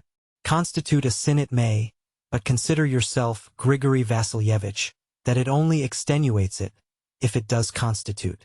If I had believed then in very truth as I ought to have believed, then it really would have been sinful if I had not faced tortures for my faith, and had gone over to the pagan Mohammedan faith. But, of course, it wouldn't have come to torture then, because I should only have had to say at that instant to the mountain, move and crush the tormentor. And it would have moved and at the very instant have crushed him like a black beetle, and I should have walked away as though nothing had happened, praising and glorifying God. But, suppose at that very moment I had tried all that, and cried to that mountain, "Crush these tormentors." And it hadn't crushed them, how could I have helped doubting pray at such a time, and at such a dread hour of mortal terror? But he had not reckoned on a dowry. What allured him was the remarkable beauty of the innocent girl, above all her innocent appearance, which had a peculiar attraction for a vicious profligate, who had hitherto admired only the coarser types of feminine beauty. "Those innocent eyes slit my soul up like a razor," he used to say afterwards, with his loathsome snigger. In a man so depraved this might, of course, mean no more than sensual attraction. As he had received no dowry with his wife, and had, so to speak, taken her from the halter, he did not stand on ceremony with her, making her feel that she had wronged him. He took advantage of her phenomenal meekness and submissiveness to trample on the elementary decencies of marriage. He gathered loose women into his house, and carried on orgies of debauchery in his wife's presence. To show what a pass things had come to, I may mention that Grigory, the gloomy, stupid, obstinate, argumentative servant, who had always hated his first mistress, Adelaida Ivanovna, took the side of his new mistress. He championed her cause, abusing Fyodor Pavlovitch in a manner little befitting a servant, and on one occasion broke up the revels and drove all the disorderly women out of the house. In the end this unhappy young woman, kept in terror from her childhood, fell into that kind of nervous disease which is most frequently found in peasant women who are said to be possessed by devils. At times after terrible fits of hysterics she even lost her reason. Yet she bore Fyodor Pavlovitch 2 sons, Ivan and Alexei, the eldest in the first year of marriage and the second 3 years later. When she died, little Alexei was in his 4th year, and, strange as it seems, I know that he remembered his mother all his life like a dream, of course. At her death, almost exactly the same thing happened to the 2 little boys as to their elder brother, Mitya. They were completely forgotten and abandoned by their father. They were looked after by the same Grigory and lived in his cottage, where they were found by the tyrannical old lady who had brought up their mother. She was still alive, and had not, all those 8 years, forgotten the insult done her. All that time she was obtaining exact information as to her Sophia's manner of life, and hearing of her illness and hideous surroundings she declared aloud 2 or 3 times to her retainers, "It serves her right. God has punished her for her ingratitude." Exactly 3 months after Sofia Ivanovna's death the general's widow suddenly appeared in our town, and went straight to Fyodor Pavlovitch's house. She spent only half an hour in the town, but she did a great deal. It was evening. Fyodor Pavlovitch, whom she had not seen for those 8 years, came in to her drunk. The story is that instantly upon seeing him, without any sort of explanation, she gave him 2 good, resounding slaps on the face, seized him by a tuft of hair, and shook him 3 times up and down. Then, without a word, she went straight to the cottage to the 2 boys. Seeing, at the first glance, that they were unwashed and in dirty linen, she promptly gave Grigory, too, a box on the ear, and announcing that she would carry off both the children she wrapped them just as they were in a rug, put them in the carriage and drove off to her own town. Grigory accepted the blow like a devoted slave, without a word, and when he escorted the old lady to her carriage, he made her a low bow and pronounced impressively that God would repay her for the orphans. "You are a blockhead all the same," the old lady shouted to him as she drove away. Fyodor Pavlovitch, thinking it over, decided that it was a good thing, and did not refuse the general's widow his formal consent to any proposition in regard to his children's education. As for the slaps she had given him, he drove all over the town telling the story. It happened that the old lady died soon after this, but she left the boys and her will 1,000 rubles each for their instruction, and so that all be spent on them exclusively, with the condition that it be so portioned out as to last till they are 21, for it is more than adequate provision for such children. If other people think fit to throw away their money, let them. I have not read the will myself, but I heard there was something queer of the sort, very whimsically expressed. The principal heir, Yefim Petrovich Polnov, the marshal of nobility of the province, turned out, however, to be an honest man. Writing to Fyodor Pavlovitch and discerning at once that he could extract nothing from him for his children's education, though the latter never directly refused but only procrastinated as he always did in such cases, and was, indeed, at times effusively sentimental, Yefim Petrovich took a personal interest in the orphans. He became especially fond of the younger, Alexei, who lived for a long while as one of his family. I beg the reader to note this from the beginning. And to Yefim Petrovich, a man of a generosity and humanity rarely to be met with, the young people were more indebted for their education and bringing up than to anyone. He kept the 2,000 rubles left to them by the general's widow intact, so that by the time they came of age their portions had been doubled by the accumulation of interest. He educated them both at his own expense, and certainly spent far more than 1,000 rubles upon each of them. I won't enter into a detailed account of their boyhood and youth, but will only mention a few of the most important events. Of the elder, Ivan, I will only say that he grew into a somewhat morose and reserved, though far from timid boy. At 10 years old he had realized that they were living not in their own home but on other people's charity, and that their father was a man of whom it was disgraceful to speak. This boy began very early, almost in his infancy, so they say at least, to show a brilliant and unusual aptitude for learning. I don't know precisely why, but he left the family of Yefim Petrovich when he was hardly 13, entering a Moscow gymnasium, and boarding with an experienced and celebrated teacher, an old friend of Yefim Petrovich. Ivan used to declare afterwards that this was all due to the ardor for good works of Yefim Petrovich, who was captivated by the idea that the boy's genius should be trained by a teacher of genius. But neither Yefim Petrovich nor this teacher was living when the young man finished at the gymnasium and entered the university.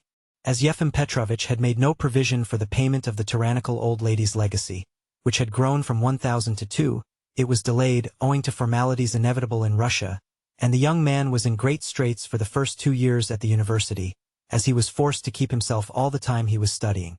It must be noted that he did not even attempt to communicate with his father, perhaps from pride, from contempt for him, or perhaps from his cool common sense, which told him that from such a father he would get no real assistance. However that may have been, the young man was by no means despondent and succeeded in getting work, at first giving sixpenny lessons and afterwards getting paragraphs on street incidents into the newspapers under the signature of eyewitness. These paragraphs, it was said, were so interesting and piquant that they were soon taken. This alone showed the young man's practical and intellectual superiority over the masses of needy and unfortunate students of both sexes who hang about the offices of the newspapers and journals, unable to think of anything better than everlasting entreaties for copying and translations from the French.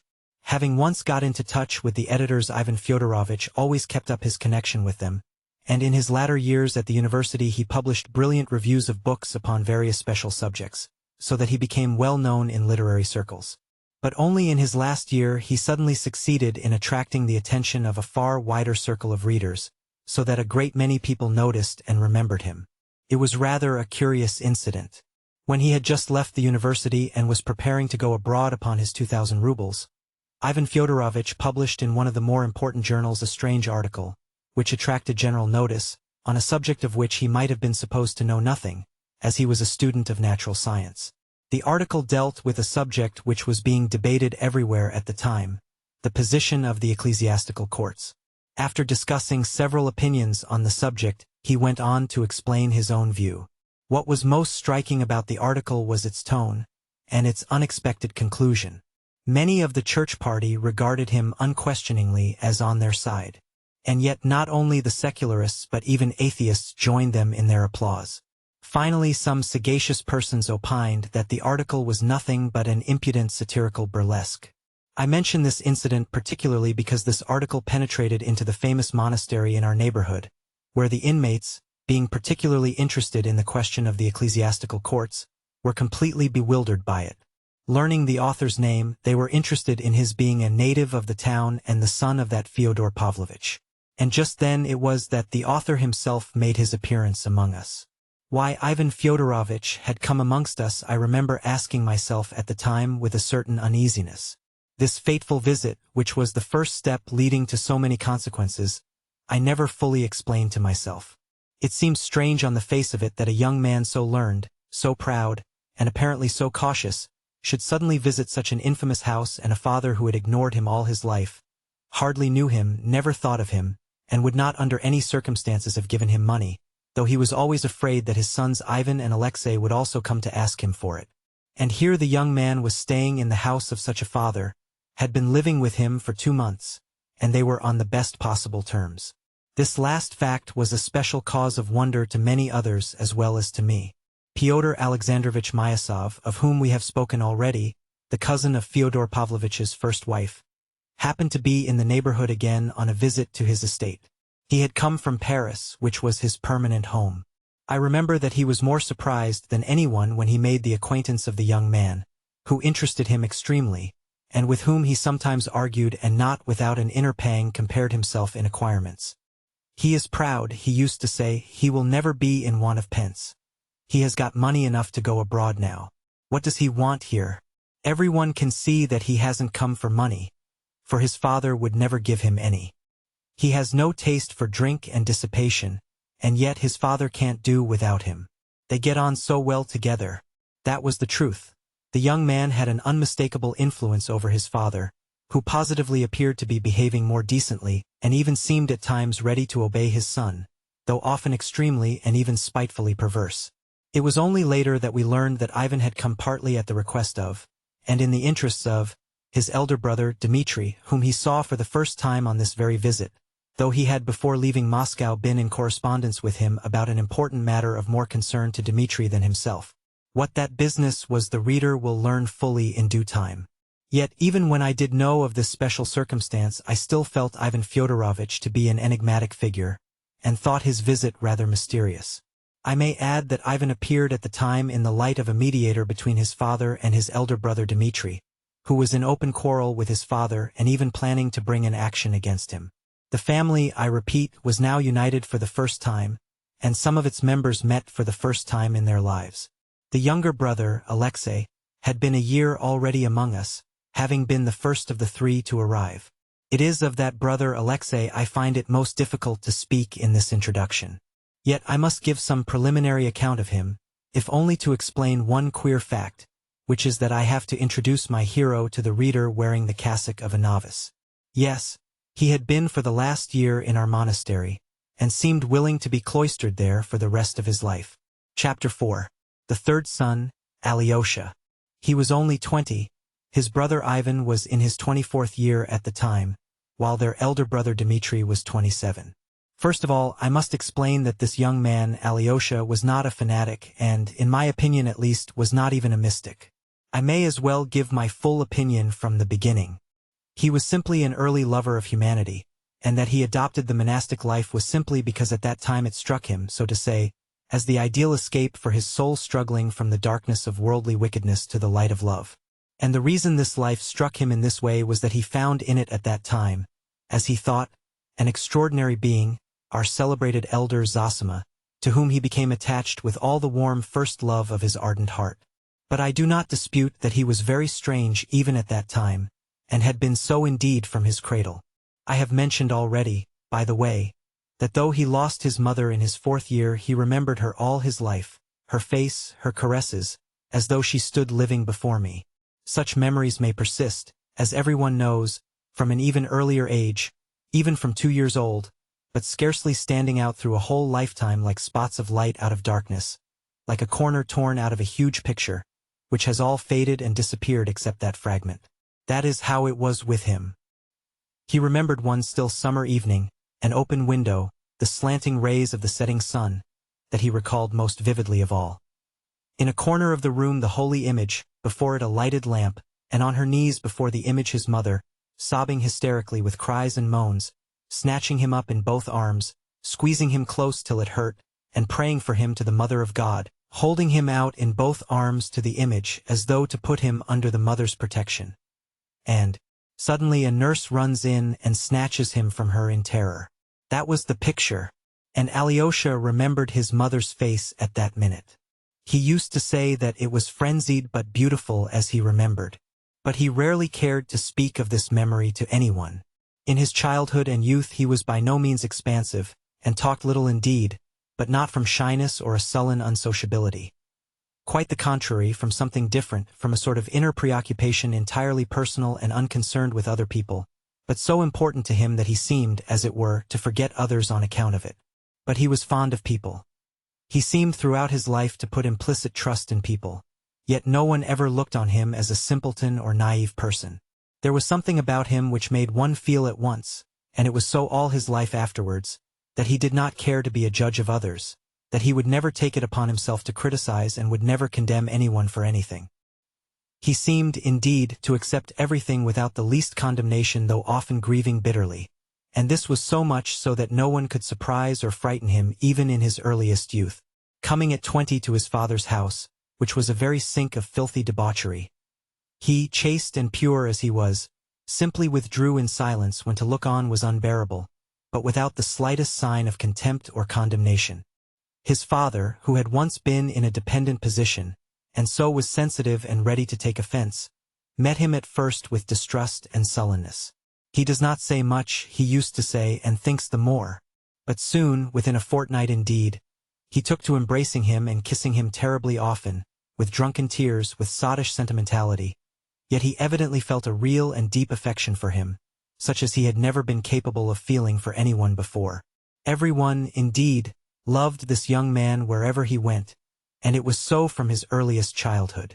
And apart from that, I should know already that I could not attain to the fullness of the kingdom of heaven, for since the mountain had not moved at my word, they could not think very much of my faith up aloft, and there could be no very great reward awaiting me in the world to come. So why should I let them flay the skin off me as well, and to no good purpose? For even though they had flayed my skin half off my back, even then the mountain would not have moved at my word or at my cry. And at such a moment not only doubt might come over one, but one might lose one's reason from fear, so that one would not be able to think at all. And, therefore, how should I be particularly to blame if not seeing my advantage or reward there or here, I should, at least, save my skin. And so trusting fully in the grace of the Lord, I should cherish the hope that I might be altogether forgiven. Chapter 8. Over the brandy. The controversy was over. But, strange to say, Fyodor Pavlovitch, who had been so gay, suddenly began frowning. He frowned and gulped brandy, and it was already a glass too much. "Get along with you, Jesuits," he cried to the servants. "Go away, Smerdyakov. I'll send you the gold piece I promised you today. But be off. Don't cry, Grigory. Go to Marfa. She'll comfort you and put you to bed. The rascals won't let us sit in peace after dinner," he snapped peevishly, as the servants promptly withdrew at his word. "Smerdyakov always pokes himself in now, after dinner. It's you he's so interested in. What have you done to fascinate him?" he added to Ivan. "Nothing whatever," answered Ivan. "He's pleased to have a high opinion of me. He's a lackey and a mean soul. Raw material for revolution, however, when the time comes. For revolution, there will be others and better ones. But there will be some like him as well. His kind will come first and better ones after. And when will the time come? The rocket will go off and fizzle out, perhaps. The peasants are not very fond of listening to these soup makers, so far. Ah, brother, but a Balaam's ass like that thinks and thinks, and the devil knows where he gets to. He's storing up ideas," said Ivan, smiling. "You see, I know he can't bear me, nor anyone else, even you, though you fancy that he has a high opinion of you. Worse still, with Alyosha, he despises Alyosha. But he doesn't steal, that's one thing, and he's not a gossip. He holds his tongue, and doesn't wash our dirty linen in public. He makes capital fish pasties too. But, damn him, is he worth talking about so much? Of course he isn't. And as for the ideas he may be hatching, the Russian peasant, generally speaking, needs thrashing. That I've always maintained. Our peasants are swindlers and don't deserve to be pitied, and it's a good thing they're still flogged sometimes. Russia is rich in birches. If they destroyed the forests, it would be the ruin of Russia. I stand up for the clever people. We've left off thrashing the peasants, we've grown so clever, but they go on thrashing themselves. And a good thing too. For with what measure ye meet, it shall be measured to you again. Or how does it go? Anyhow, it will be measured. But Russia's all swinishness. My dear, if you only knew how I hate Russia. That is, not Russia, but all this vice. But maybe I mean Russia. Tout cela c'est de la coquonnerie. Do you know what I like? I like wit. You've had another glass. That's enough. Wait a bit. I'll have one more and then another and then I'll stop. No, stay, you interrupted me. At Mokroe I was talking to an old man and he told me, There's nothing we like so much as sentencing girls to be thrashed, and we always give the lads the job of thrashing them. And the girl he has thrashed today, the young man will ask in marriage tomorrow. So it quite suits the girls, too, he said. There's a set of dasadas for you, but it's clever anyway. Shall we go over and have a look at it, eh? Alyosha, are you blushing? Don't be bashful, child. I'm sorry I didn't stay to dinner at the superior's and tell the monks about the girls at Mokroe. Alyosha, don't be angry that I offended your superior this morning. I lost my temper. If there is a God, if he exists, then, of course, I'm to blame and I shall have to answer for it. But if there isn't a God at all, what do they deserve, your fathers? It's not enough to cut their heads off, for they keep back progress. Would you believe it, Ivan, that lacerates my sentiments? No, you don't believe it as I see from your eyes. You believe what people say, that I'm nothing but a buffoon. Alyosha, do you believe that I'm nothing but a buffoon? No, I don't believe it. And I believe you don't, and that you speak the truth. You look sincere and you speak sincerely. But not Ivan. Ivan's supercilious. I'd make an end of your monks, though, all the same. I'd take all that mystic stuff and suppress it, once for all over Russia, so as to bring all the fools to reason. And the gold and the silver that would flow into the mint. But why suppress it? Asked Ivan. That truth may prevail. That's why. Well, if truth were to prevail, you'd be the first to be robbed and suppressed. Ah, I dare say you're right. Ah, I'm an ass, burst out Fyodor Pavlovitch, striking himself lightly on the forehead. Well, your monastery may stand then, Alyosha, if that's how it is.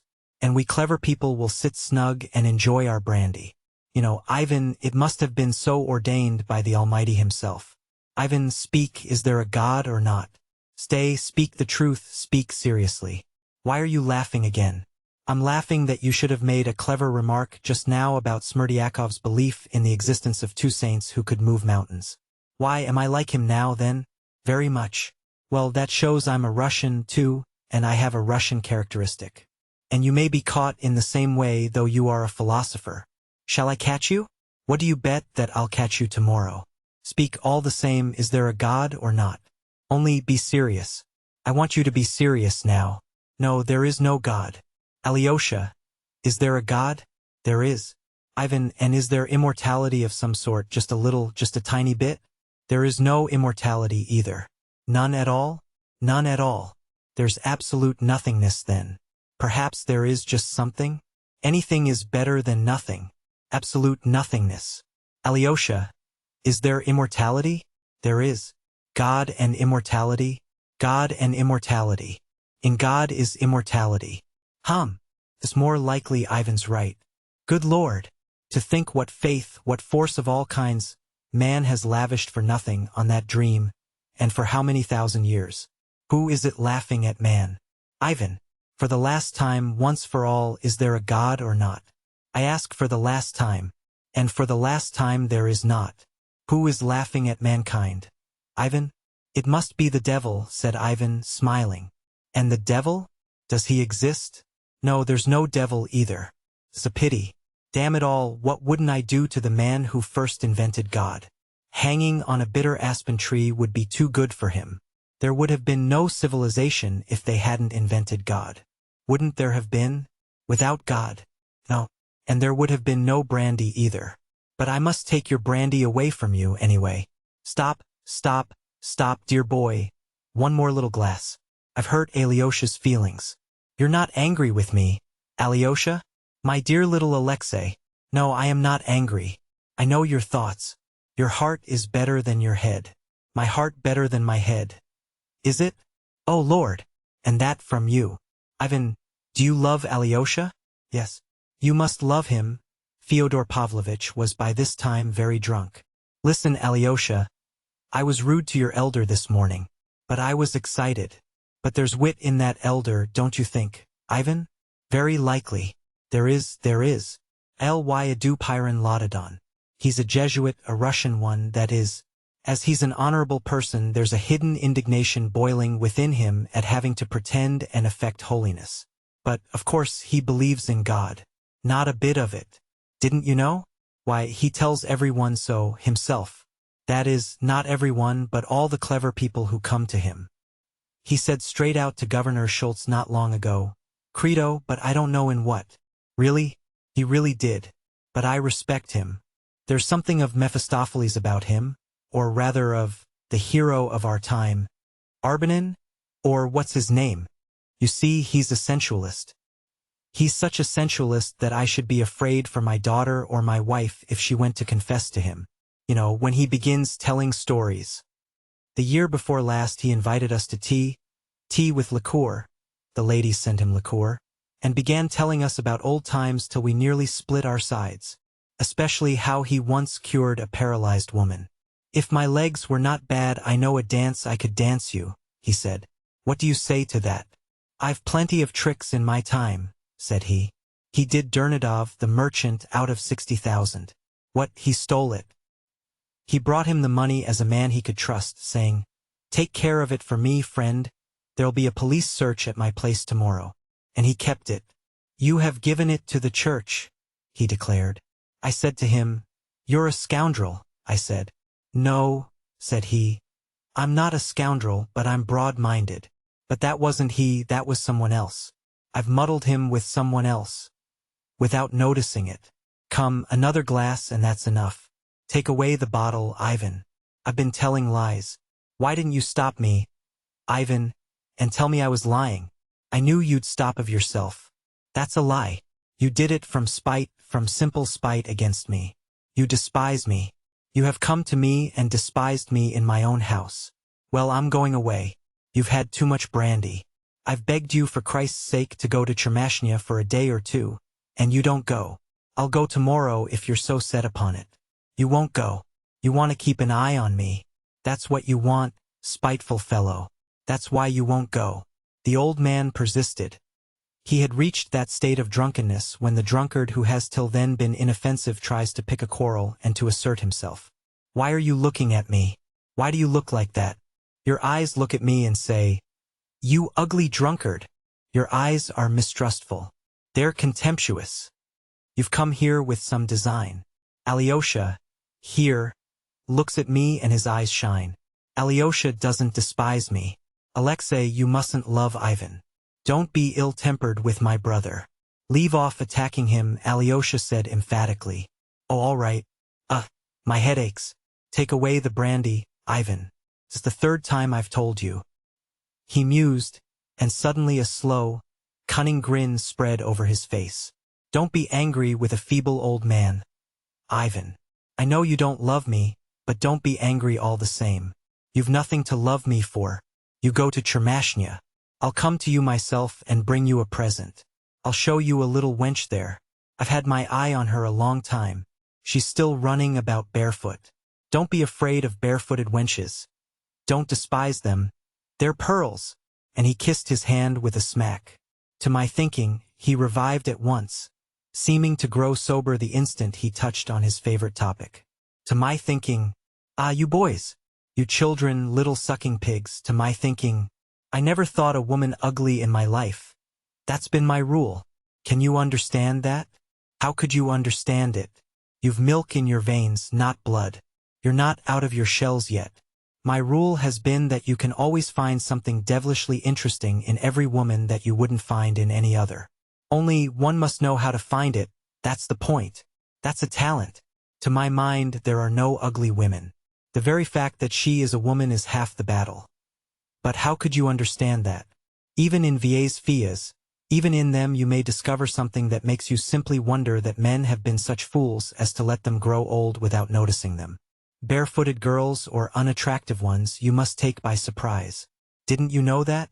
You must astound them till they're fascinated, upset, ashamed that such a gentleman should fall in love with such a little slut. It's a jolly good thing that there always are and will be masters and slaves in the world, so there always will be a little maid of all work and her master, and that's all that's needed for happiness. Stay. Listen, Alyosha, I always used to surprise your mother, but in a different way. I paid no attention to her at all, but all at once, when the minute came, I'd be all devotion to her, crawl on my knees, kiss her feet, and I always, I remember it as though it were today, reduced her to that tinkling, quiet, nervous, queer little laugh. It was peculiar to her. I knew her attacks always used to begin like that. The next day she would begin shrieking hysterically, and this little laugh was not a sign of delight, though it made a very good counterfeit. That's the great thing, to know how to take everyone. Once Belayevsky, he was a handsome fellow and rich, used to like to come here and hang about her, suddenly gave me a slap in the face in her presence.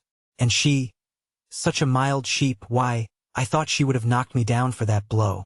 How she said on me, "You're beaten now," she said. "You've taken a blow from him. You have been trying to sell me to him," she said. "And how dared he strike you in my presence? Don't dare come near me again. Never, never. Run at once. Challenge him to a duel." I took her to the monastery then to bring her to her senses. The Holy Fathers prayed her back to reason. But I swear, by God, Alyosha, I never insulted the poor crazy girl. Only once, perhaps, in the first year. Then she was very fond of praying. She used to keep the feasts of Our Lady particularly, and used to turn me out of her room then. I'll knock that mysticism out of her, thought I. "Here," said I, "you see your holy image. Here it is. Here I take it down. You believe it's miraculous. But here, I'll spit on it directly and nothing will happen to me for it." When she saw it, good Lord, I thought she would kill me, but she only jumped up, wrung her hands, then suddenly hid her face in them, began trembling all over and fell on the floor. Fell all of a heap. "Alyosha, Alyosha, what's the matter?" The old man jumped up in alarm. From the time he had begun speaking about his mother, a change had gradually come over Alyosha's face. He flushed crimson, his eyes glowed, his lips quivered. The old sot had gone spluttering on, noticing nothing, till the moment when something very strange happened to Alyosha. Precisely what he was describing in The Crazy Woman was suddenly repeated with Alyosha. He jumped up from his seat exactly as his mother was said to have done, wrung his hands, hid his face in them, and fell back in his chair, shaking all over in an hysterical paroxysm of sudden violent, silent weeping. His extraordinary resemblance to his mother particularly impressed the old man. "Ivan, Ivan, water quickly. It's like her, exactly as she used to be then, his mother. Spurt some water on him from your mouth. That's what I used to do to her. He's upset about his mother, he muttered to Ivan. But she was my mother, too, I believe, his mother. Was she not?" said Ivan, with uncontrolled anger and contempt. The old man shrank before his flashing eyes. But something very strange had happened, though only for a second. It seemed really to have escaped the old man's mind that Alyosha's mother actually was the mother of Ivan too. "Your mother?" he muttered, not understanding. "What do you mean? What mother are you talking about? Was she? Why, damn it, of course she was yours too. Damn it, my mind has never been so darkened before. Excuse me, why, I was thinking Ivan—" He stopped. A broad, drunken, half-senseless grin overspread his face. At that moment a fearful noise and clamor was heard in the hall. There were violent shouts. The door was flung open, and Dmitri burst into the room. The old man rushed to Ivan in terror. "He'll kill me! He'll kill me! Don't let him get at me!" he screamed, clinging to the skirt of Ivan's coat. Chapter 9. The Sensualists. Grigory and Smerdyakov ran into the room after Dmitri. They had been struggling with him in the passage, refusing to admit him, acting on instructions given them by Fyodor Pavlovitch some days before. Taking advantage of the fact that Dmitri stopped a moment on entering the room to look about him, Grigory ran round the table, closed the double doors on the opposite side of the room leading to the inner apartments, and stood before the closed doors, stretching wide his arms, prepared to defend the entrance, so to speak, with the last drop of his blood. Seeing this, Dmitri uttered a scream rather than a shout and rushed at Grigory. "Then she's there. She's hidden there. Out of the way, scoundrel!" He tried to pull Grigory away, but the old servant pushed him back. Beside himself with fury, Dmitri struck out, and hit Grigory with all his might. The old man fell like a log, and Dmitri, leaping over him, broke in the door.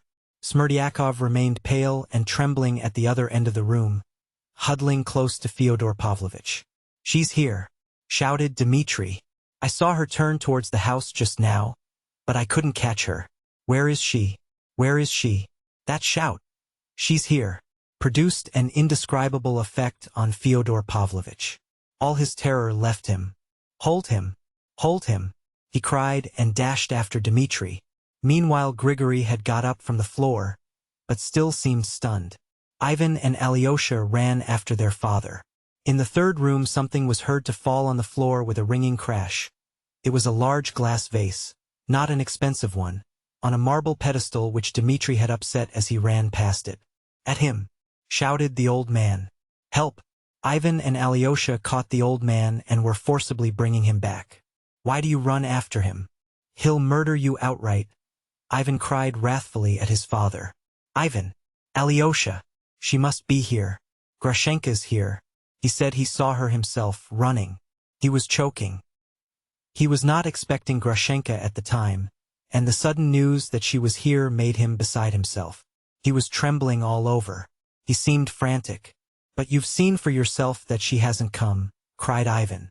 But she may have come by that other entrance. You know that entrance is locked, and you have the key. Dmitri suddenly reappeared in the drawing room. He had, of course, found the other entrance locked, and the key actually was in Fyodor Pavlovitch's pocket. The windows of all the rooms were also closed, so Grushenka could not have come in anywhere nor have run out anywhere. Hold him! Shrieked Fyodor Pavlovitch as soon as he saw him again. He's been stealing money in my bedroom. And tearing himself from Ivan he rushed again at Dmitri. But Dmitri threw up both hands and suddenly clutched the old man by the 2 tufts of hair that remained on his temples, tugged at them, and flung him with a crash on the floor. He kicked him 2 or 3 times with his heel in the face. The old man moaned shrilly. Ivan, though not so strong as Dmitri, threw his arms round him, and with all his might pulled him away. Alyosha helped him with his slender strength, holding Dmitri in front. Madman! You've killed him! Cried Ivan. Serve him right! Shouted Dmitri breathlessly. If I haven't killed him, I'll come again and kill him. You can't protect him. Dmitri! Go away at once! Cried Alyosha commandingly. Alexei, you tell me. It's only you I can believe. Was she here just now or not? I saw her myself creeping this way by the fence from the lane. I shouted, she ran away. I swear she's not been here, and no one expected her.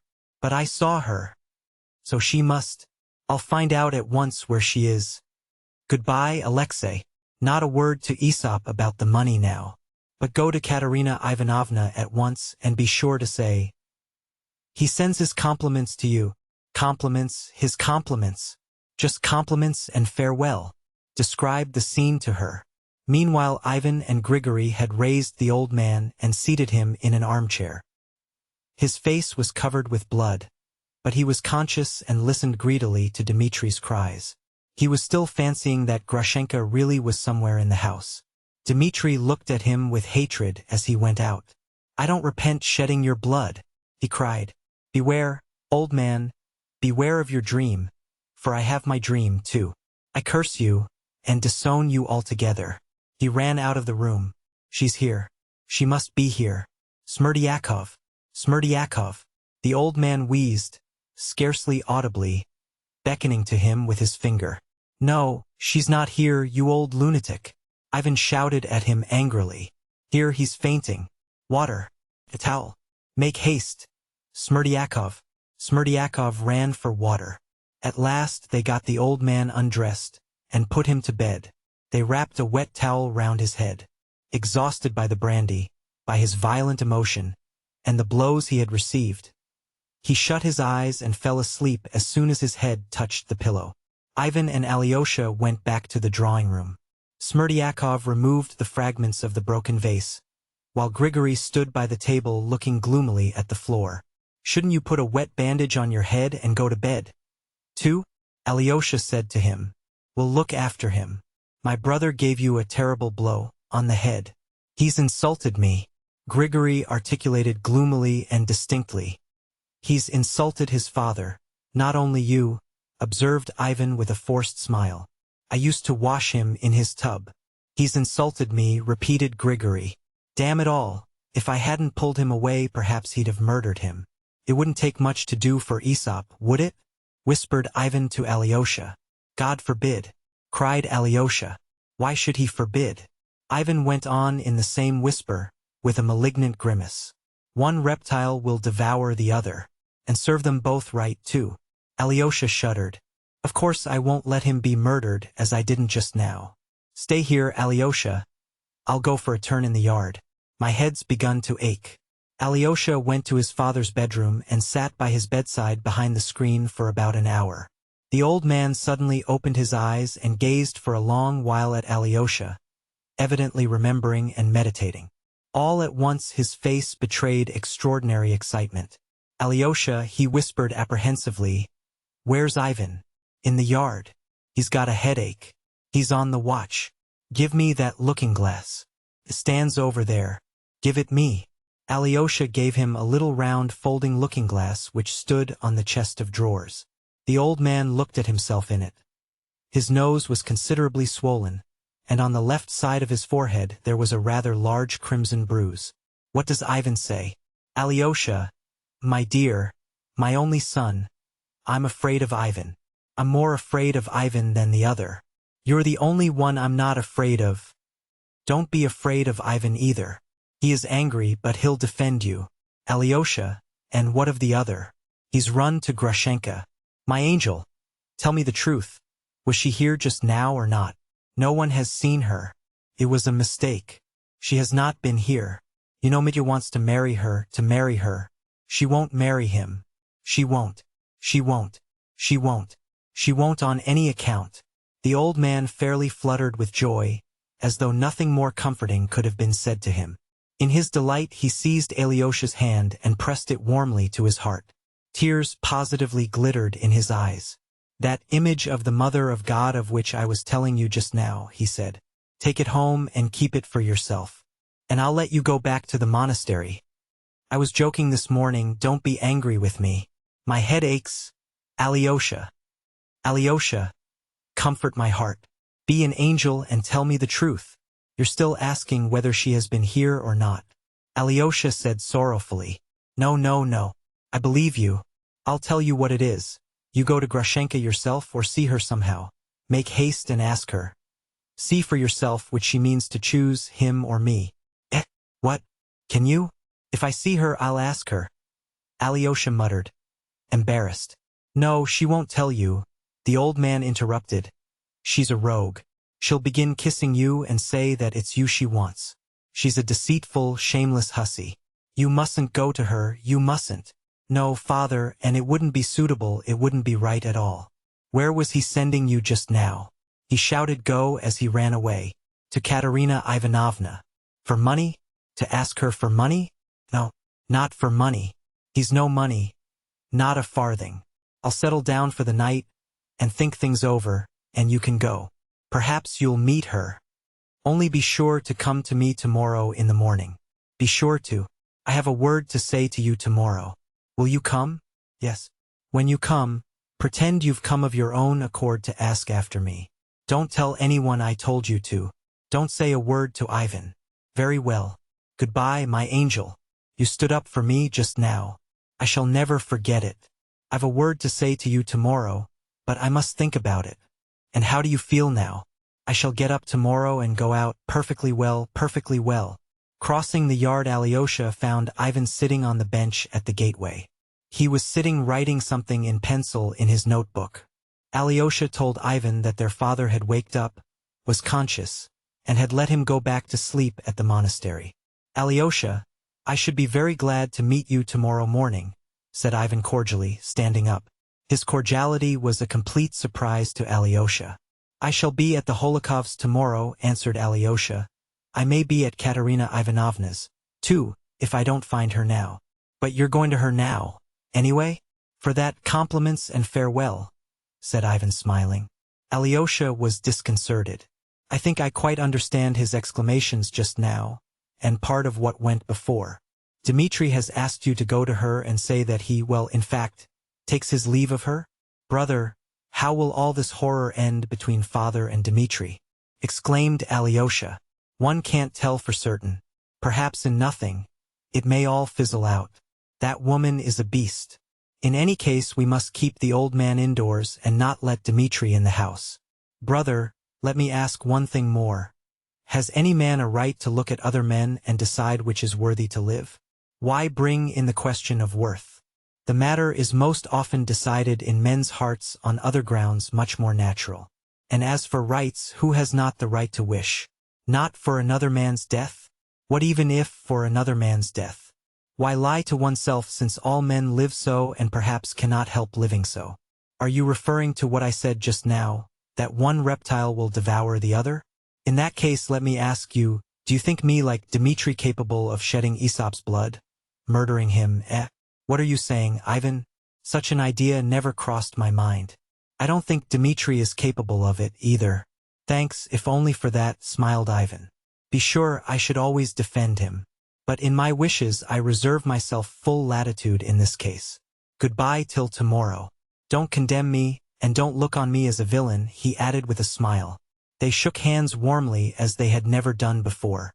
Alyosha felt that his brother had taken the first step towards him, and that he had certainly done this with some definite motive. Chapter 10. Both together. Alyosha left his father's house feeling even more exhausted and dejected in spirit than when he had entered it.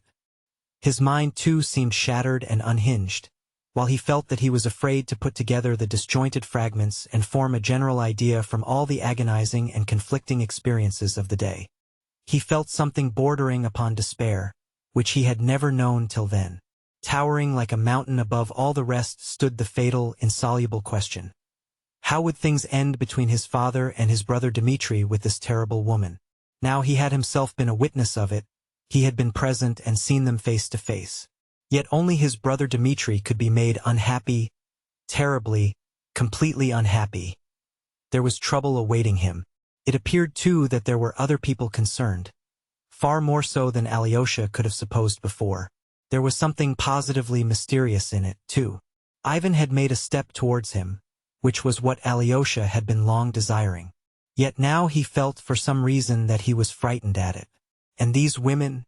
Strange to say, that morning he had set out for Katerina Ivanovna's in the greatest embarrassment. Now he felt nothing of the kind. On the contrary, he was hastening there as though expecting to find guidance from her. Yet to give her this message was obviously more difficult than before. The matter of the 3,000 was decided irrevocably, and Dmitri, feeling himself dishonored and losing his last hope, might sink to any depth. He had, moreover, told him to describe to Katerina Ivanovna the scene which had just taken place with his father. It was by now 7 o'clock, and it was getting dark as Alyosha entered the very spacious and convenient house in the high street occupied by Katerina Ivanovna. Alyosha knew that she lived with 2 aunts. One of them, a woman of little education, was that aunt of her half-sister Agafya Ivanovna who had looked after her in her father's house when she came from boarding school. The other aunt was a Moscow lady of style and consequence, though in straitened circumstances. It was said that they both gave way in everything to Katerina Ivanovna, and that she only kept them with her as chaperones. Katerina Ivanovna herself gave way to no one but her benefactress, the general's widow, who had been kept by illness in Moscow, and to whom she was obliged to write twice a week a full account of all her doings. When Alyosha entered the hall and asked the maid who opened the door to him to take his name up, it was evident that they were already aware of his arrival. Possibly he had been noticed from the window. At least, Alyosha heard a noise, caught the sound of flying footsteps and rustling skirts.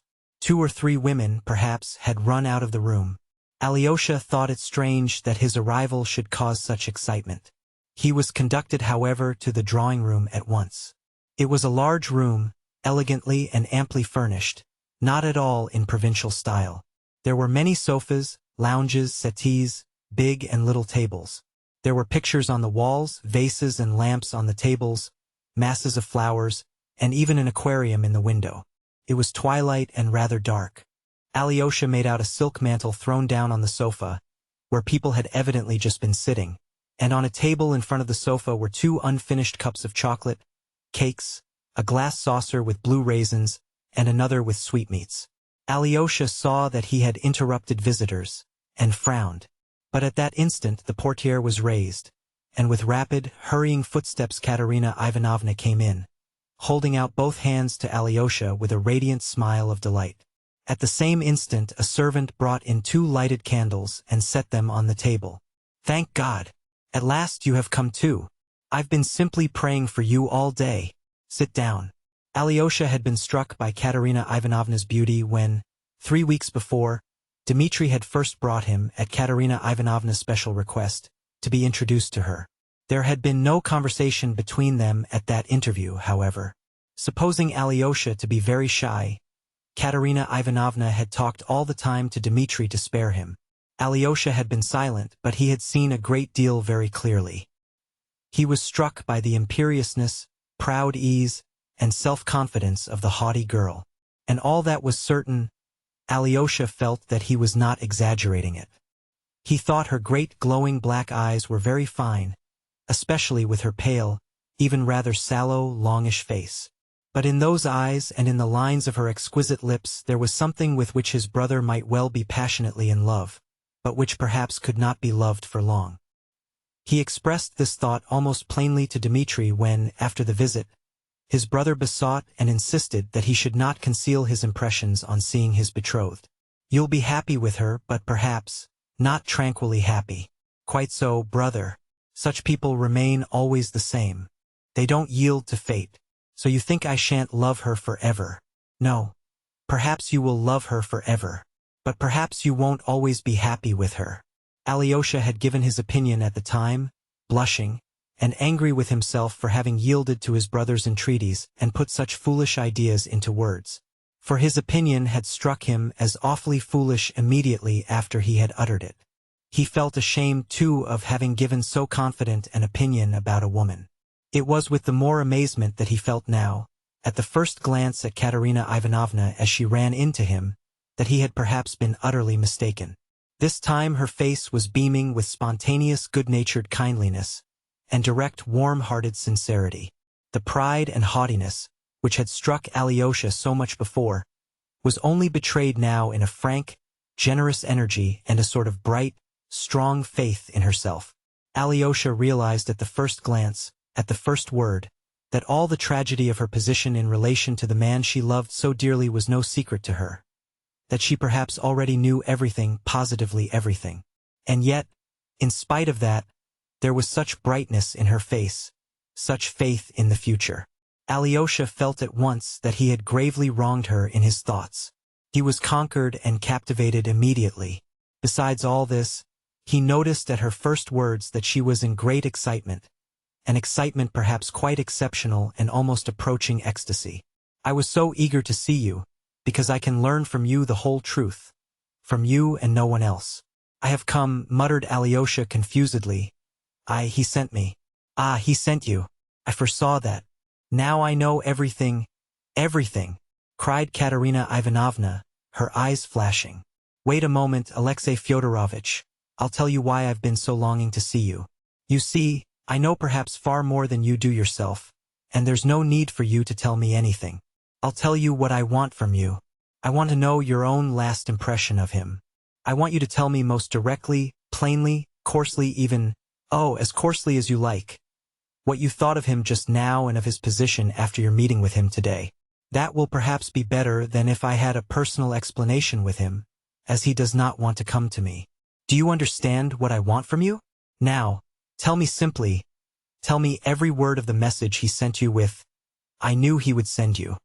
He told me to give you his compliments and to say that he would never come again but to give you his compliments. His compliments? Was that what he said, his own expression? Yes. Accidentally perhaps he made a mistake in the word. Perhaps he did not use the right word? No, he told me precisely to repeat that word. He begged me 2 or 3 times not to forget to say so. Katerina Ivanovna flushed hotly. Help me now, Alexey Fyodorovitch. Now I really need your help. I'll tell you what I think, and you must simply say whether it's right or not. Listen, if he had sent me his compliments in passing, without insisting on your repeating the words, without emphasizing them, that would be the end of everything. But if he particularly insisted on those words, if he particularly told you not to forget to repeat them to me, then perhaps he was in excitement, beside himself. He had made his decision and was frightened at it. He wasn't walking away from me with a resolute step, but leaping headlong. The emphasis on that phrase may have been simply bravado. Yes, yes, cried Alyosha warmly. I believe that is it. And, if so, he's not altogether lost. I can still save him. Stay. Did he not tell you anything about money, about 3,000 rubles? He did speak about it, and it's that more than anything that's crushing him. He said he had lost his honor and that nothing matters now. Alyosha answered warmly, feeling a rush of hope in his heart and believing that there really might be a way of escape and salvation for his brother. But do you know about the money? He added and suddenly broke off. I've known of it a long time. I telegraphed to Moscow to inquire, and heard long ago that the money had not arrived. He hadn't sent the money, but I said nothing. Last week I learnt that he was still in need of money. My only object in all this was that he should know to whom to turn, and who was his true friend. No, he won't recognize that I am his truest friend. He won't know me, and looks on me merely as a woman. I've been tormented all the week, trying to think how to prevent him from being ashamed to face me because he spent that 3,000. Let him feel ashamed of himself, let him be ashamed of other people's knowing, but not of my knowing. He can tell God everything without shame. Why is it he still does not understand how much I am ready to bear for his sake? Why doesn't he know me? How dare he not know me after all that has happened? I want to save him forever. Let him forget me as his betrothed. And here he fears that he is dishonored in my eyes. Why, he wasn't afraid to be open with you, Alexei Fyodorovitch. How is it that I don't deserve the same? The last words she uttered in tears. Tears gushed from her eyes. I must tell you, Alyosha began, his voice trembling too, what happened just now between him and my father. And he described the whole scene, how Dmitri had sent him to get the money, how he had broken in, knocked his father down, and after that had again specially and emphatically begged him to take his compliments and farewell. He went to that woman, Alyosha added softly. And do you suppose that I can't put up with that woman? Does he think I can't? But he won't marry her, she suddenly laughed nervously. Could such a passion last forever in a Karamazov? It's passion, not love. He won't marry her because she won't marry him. Again Katerina Ivanovna laughed strangely. He may marry her, said Alyosha mournfully, looking down. He won't marry her, I tell you. That girl is an angel. Do you know that? Do you know that? Katerina Ivanovna exclaimed suddenly with extraordinary warmth. She is one of the most fantastic of fantastic creatures. I know how bewitching she is, but I know too that she is kind, firm and noble. Why do you look at me like that, Alexei Fyodorovitch? Perhaps you are wondering at my words. Perhaps you don't believe me? Agrafena Alexandrovna, my angel, she cried suddenly to someone, peeping into the next room. Come in to us. This is a friend. This is Alyosha. He knows all about our affairs. Show yourself to him. I've only been waiting behind the curtain for you to call me, said a soft, one might even say sugary, feminine voice. The portiere was raised and Grushenka herself, smiling and beaming, came up to the table. A violent revulsion passed over Alyosha. He fixed his eyes on her and could not take them off. Here she was, that awful woman, the beast, as Ivan had called her half an hour before. And yet one would have thought the creature standing before him most simple and ordinary. A good-natured, kind woman, handsome certainly, but so like other handsome, ordinary women. It is true she was very, very good-looking with that Russian beauty so passionately loved by many men.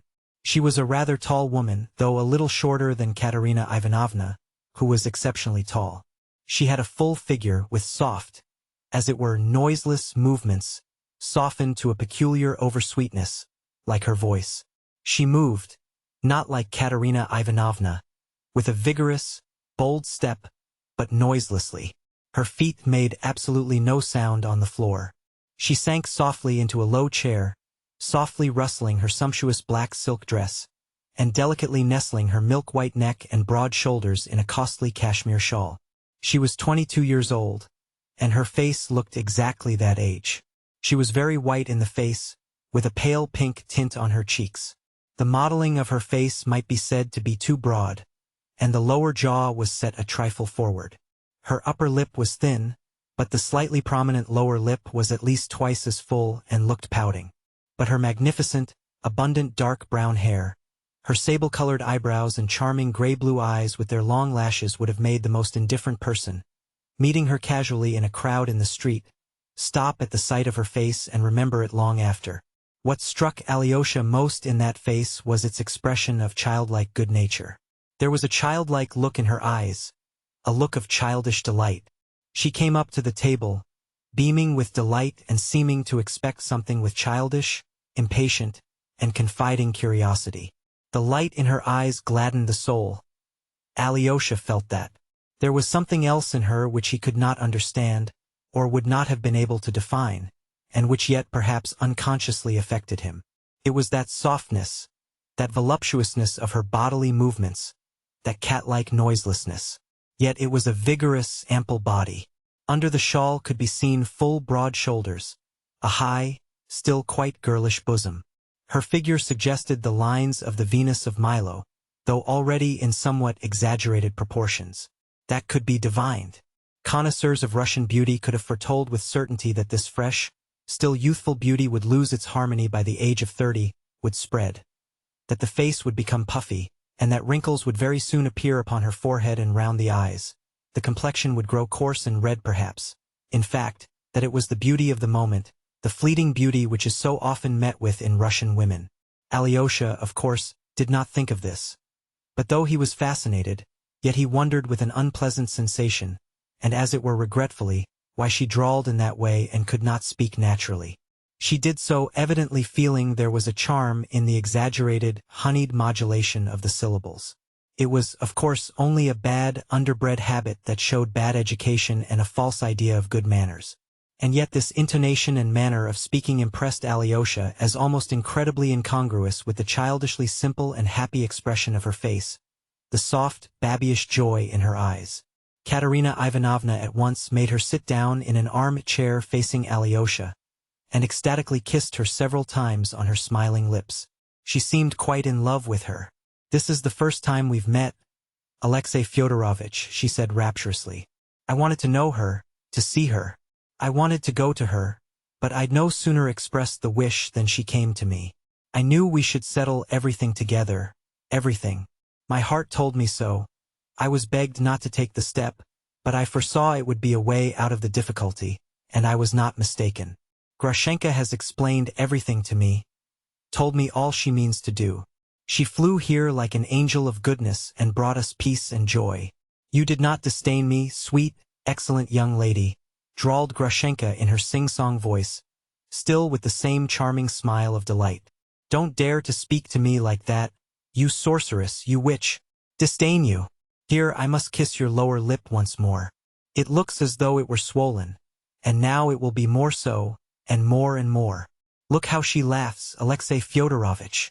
It does one's heart good to see the angel." Alyosha flushed, and faint, imperceptible shivers kept running down him. "You make so much of me, dear young lady, and perhaps I am not at all worthy of your kindness." "Not worthy? She's not worthy of it," Katerina Ivanovna cried again with the same warmth. "You know, Alexey Fyodorovitch, we're fanciful, we're self-willed, but proudest of the proud in our little heart. We're noble, we're generous, Alexey Fyodorovitch, let me tell you. We have only been unfortunate. We were too ready to make every sacrifice for an unworthy, perhaps, or fickle man. There was one man, an officer too, we loved him, we sacrificed everything to him. That was long ago, 5 years ago, and he has forgotten us, he has married. Now he is a widower, he has written, he is coming here, and, do you know, we've loved him, none but him all this time, and we've loved him all our life. He will come, and Grushenka will be happy again. For the last 5 years she's been wretched. But who can reproach her? Who can boast of her favor? Only that bedridden old merchant. But he is more like her father, her friend, her protector. He found her then in despair, in agony, deserted by the man she loved. She was ready to drown herself then, but the old merchant saved her. Saved her. You defend me very kindly, dear young lady. You are in a great hurry about everything, Grushenka drawled again. Defend you? Is it for me to defend you? Should I dare to defend you? Grushenka, Angel, give me your hand. Look at that charming soft little hand. Alexei Fyodorovitch. Look at it. It has brought me happiness and has lifted me up, and I'm going to kiss it. Outside and inside. Here, here, here. And 3 times she kissed the certainly charming, though rather fat, hand of Grushenka in a sort of rapture. She held out her hand with a charming musical, nervous little laugh, watched the sweet young lady, and obviously liked having her hand kissed. Perhaps there's rather too much rapture, thought Alyosha. He blushed. He felt a peculiar uneasiness at heart the whole time. You won't make me blush, dear young lady, kissing my hand like this before Alexei Fyodorovitch. Do you think I meant to make you blush? Said Katerina Ivanovna, somewhat surprised. Ah, my dear, how little you understand me. Yes, and you too perhaps quite misunderstand me, dear young lady. Maybe I'm not so good as I seem to you. I've a bad heart. I will have my own way. I fascinated poor Dmitri Fyodorovitch that day simply for fun. But now you'll save him. You've given me your word. You'll explain it all to him. You'll break to him that you have long loved another man, who is now offering you his hand. Oh no, I didn't give you my word to do that. It was you kept talking about that. I didn't give you my word. Then I didn't quite understand you, said Katerina Ivanovna slowly, turning a little pale. You promised. Oh no, angel lady. I've promised nothing, Grushenka interrupted softly and evenly, still with the same gay and simple expression. You see at once, dear young lady, what a willful wretch I am compared with you. If I want to do a thing, I do it. I may have made you some promise just now, but now again I'm thinking, I may take to Mitya again. I liked him very much once. Liked him for almost a whole hour. Now maybe I shall go and tell him to stay with me from this day forward. You see, I'm so changeable. Just now you said something quite different, Katerina Ivanovna whispered faintly. Ah, just now. But, I'm such a soft-hearted, silly creature. Only think what he's gone through on my account. What if when I go home I feel sorry for him? What then? I never expected. Ah, young lady, how good and generous you are compared with me. Now perhaps you won't care for a silly creature like me, now you know my character. Give me your sweet little hand, angelic lady, she said tenderly, and with a sort of reverence took Katerina Ivanovna's hand. Here, dear young lady, I'll take your hand and kiss it as you did mine. You kissed mine 3 times, but I ought to kiss yours 300 times to be even with you. Well, but let that pass. And then it shall be as God wills. Perhaps I shall be your slave entirely and want to do your bidding like a slave. Let it be as God wills, without any agreements and promises. What a sweet hand. What a sweet hand you have. You sweet young lady. You incredible beauty. She slowly raised the hands to her lips, with the strange object indeed of being even with her in kisses. Katerina Ivanovna did not take her hand away. She listened with timid hope to the last words, though Grushenka's promise to do her bidding like a slave was very strangely expressed. She looked intently into her eyes. She still saw in those eyes the same simple-hearted, confiding expression, the same bright gaiety. She's perhaps too naive, thought Katerina Ivanovna, with a gleam of hope. Grushenka meanwhile seemed enthusiastic over the sweet hand. She raised it deliberately to her lips, but she held it for 2 or 3 minutes near her lips, as though reconsidering something. Do you know, angel lady? She suddenly drawled in an even more soft and sugary voice. Do you know, after all, I think I won't kiss your hand? And she laughed a little merry laugh. As you please. What's the matter with you? Said Katerina Ivanovna, starting suddenly. So that you may be left to remember that you kissed my hand, but I didn't kiss yours. There was a sudden gleam in her eyes. She looked with awful intentness at Katerina Ivanovna. Insolent creature, cried Katerina Ivanovna, as though suddenly grasping something. She flushed all over and leapt up from her seat. Grushenka too got up, but without haste. So I shall tell Mitya how you kissed my hand, but I didn't kiss yours at all. And how he will laugh. Vile slut. Go away. Ah, for shame, young lady. Ah, for shame. That's unbecoming for you, dear young lady, a word like that. Go away. You're a creature for sale, screamed Katerina Ivanovna. Every feature was working in her utterly distorted face. For sale indeed. You used to visit gentlemen in the dusk for money once. You brought your beauty for sale. You see, I know. Katerina Ivanovna shrieked, and would have rushed at her, but Alyosha held her with all his strength. Not a step, not a word. Don't speak, don't answer her. She'll go away, she'll go at once. At that instant Katerina Ivanovna's 2 aunts ran in at her cry, and with them a maidservant. All hurried to her.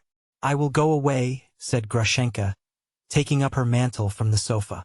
Alyosha, darling, see me home. Go away, make haste, cried Alyosha, clasping his hands imploringly. Dear little Alyosha, see me home. I've got a pretty little story to tell you on the way. I got up this scene for your benefit, Alyosha. See me home, dear, you'll be glad of it afterwards. Alyosha turned away, wringing his hands. Grushenka ran out of the house, laughing musically. Katerina Ivanovna went into a fit of hysterics. She sobbed, and was shaken with convulsions. Everyone fussed round her. I warned you, said the elder of her aunts. I tried to prevent your doing this. You're too impulsive. How could you do such a thing? You don't know these creatures, and they say she's worse than any of them. You are too self-willed. She's a tigress, yelled Katerina Ivanovna. Why did you hold me, Alexey Fyodorovitch? I'd have beaten her. Beaten her. She could not control herself before Alyosha. Perhaps she did not care to, indeed. She ought to be flogged in public on a scaffold. Alyosha withdrew towards the door. But my God, cried Katerina Ivanovna, clasping her hands. He could be so dishonorable, so inhuman. Why, he told that creature what happened on that fatal, accursed day. You brought your beauty for sale, dear young lady. She knows it. Your brother's a scoundrel, Alexey Fyodorovitch. Alyosha wanted to say something, but he couldn't find a word. His heart ached. Go away, Alexey Fyodorovitch. It's shameful. It's awful for me. Tomorrow, I beg you on my knees, come tomorrow. Don't condemn me. Forgive me. I don't know what I shall do with myself now. Alyosha walked out into the street reeling. He could have wept as she did. Suddenly he was overtaken by the maid. The young lady forgot to give you this letter from Madame Holikov. It's been left with us since dinner time. Alyosha took the little pink envelope mechanically and put it, almost unconsciously, into his pocket. Chapter 11. Another reputation ruined. It was not much more than 3/4 of a mile from the town to the monastery. Alyosha walked quickly along the road, at that hour deserted. It was almost night, and too dark to see anything clearly at 30 paces ahead. There were crossroads halfway. A figure came into sight under a solitary willow at the crossroads. As soon as Alyosha reached the crossroads, the figure moved out and rushed at him, shouting savagely, "Your money or your life?" "So it's you, Mitya," cried Alyosha, in surprise, violently startled however. "Ha ha ha! You didn't expect me? I wondered where to wait for you. By her house? There are 3 ways from it, and I might have missed you. At last I thought of waiting here, for you had to pass here. There's no other way to the monastery. Come, tell me the truth. Crush me like a beetle. But what's the matter?" "Nothing, brother. It's the fright you gave me." "Oh, Dmitri! Father's blood just now." Alyosha began to cry. He had been on the verge of tears for a long time, and now something seemed to snap in his soul. "You almost killed him, cursed him, and now, here, you're making jokes. Your money or your life? Well, what of that? It's not seemly, is that it? Not suitable in my position? No, I only... Stay. Look at the night. You see what a dark night, what clouds, what a wind has risen. I hid here under the willow waiting for you. And as God's above, I suddenly thought, why go on in misery any longer? What is there to wait for? Here I have a willow, a handkerchief, a shirt. I can twist them into a rope in a minute, and braces besides, and why go on burdening the earth, dishonoring it with my vile presence? And then I heard you coming. Heavens! It was as though something flew down to me suddenly. So there is a man, then, whom I love. Here he is, that man, my dear little brother, whom I love more than anyone in the world, the only one I love in the world. And I loved you so much at that moment that I thought, I'll fall on his neck at once. Then a stupid idea struck me to have a joke with you and scare you. I shouted, like a fool, "Your money! Forgive my foolery. It was only nonsense, and there's nothing unseemly in my soul. Damn it all, tell me what's happened." What did she say? Strike me? Crush me? Don't spare me? Was she furious? No, not that. There was nothing like that, Mitya. There, I found them both there. Both? Whom? Grushenka at Katerina Ivanovna's. Dmitri was struck dumb. Impossible, he cried. You're raving. Grushenka with her? Alyosha described all that had happened from the moment he went in to Katerina Ivanovna's. He was 10 minutes telling his story. He can't be said to have told it fluently and consecutively, but he seemed to make it clear, not omitting any word or action of significance, and vividly describing, often in one word, his own sensations. Dmitri listened in silence, gazing at him with a terrible fixed stare, but it was clear to Alyosha that he understood it all, and had grasped every point.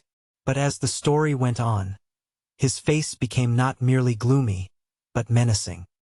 He scowled, he clenched his teeth, and his fixed stare became still more rigid, more concentrated, more terrible, when suddenly, with incredible rapidity, his wrathful, savage face changed. His tightly compressed lips parted, and Dmitri Fyodorovitch broke into uncontrolled, spontaneous laughter. He literally shook with laughter. For a long time he could not speak. So she wouldn't kiss her hand. So she didn't kiss it. So she ran away. He kept exclaiming with hysterical delight. Insolent delight it might have been called, if it had not been so spontaneous. So the other one called her tigress. And a tigress she is. So she ought to be flogged on a scaffold? Yes, so she ought. That's just what I think. She ought to have been long ago. It's like this, brother. Let her be punished. But I must get better first. I understand the queen of impudence. That's her all over. You saw her all over in that hand-kissing. The she-devil. She's magnificent in her own line. So she ran home?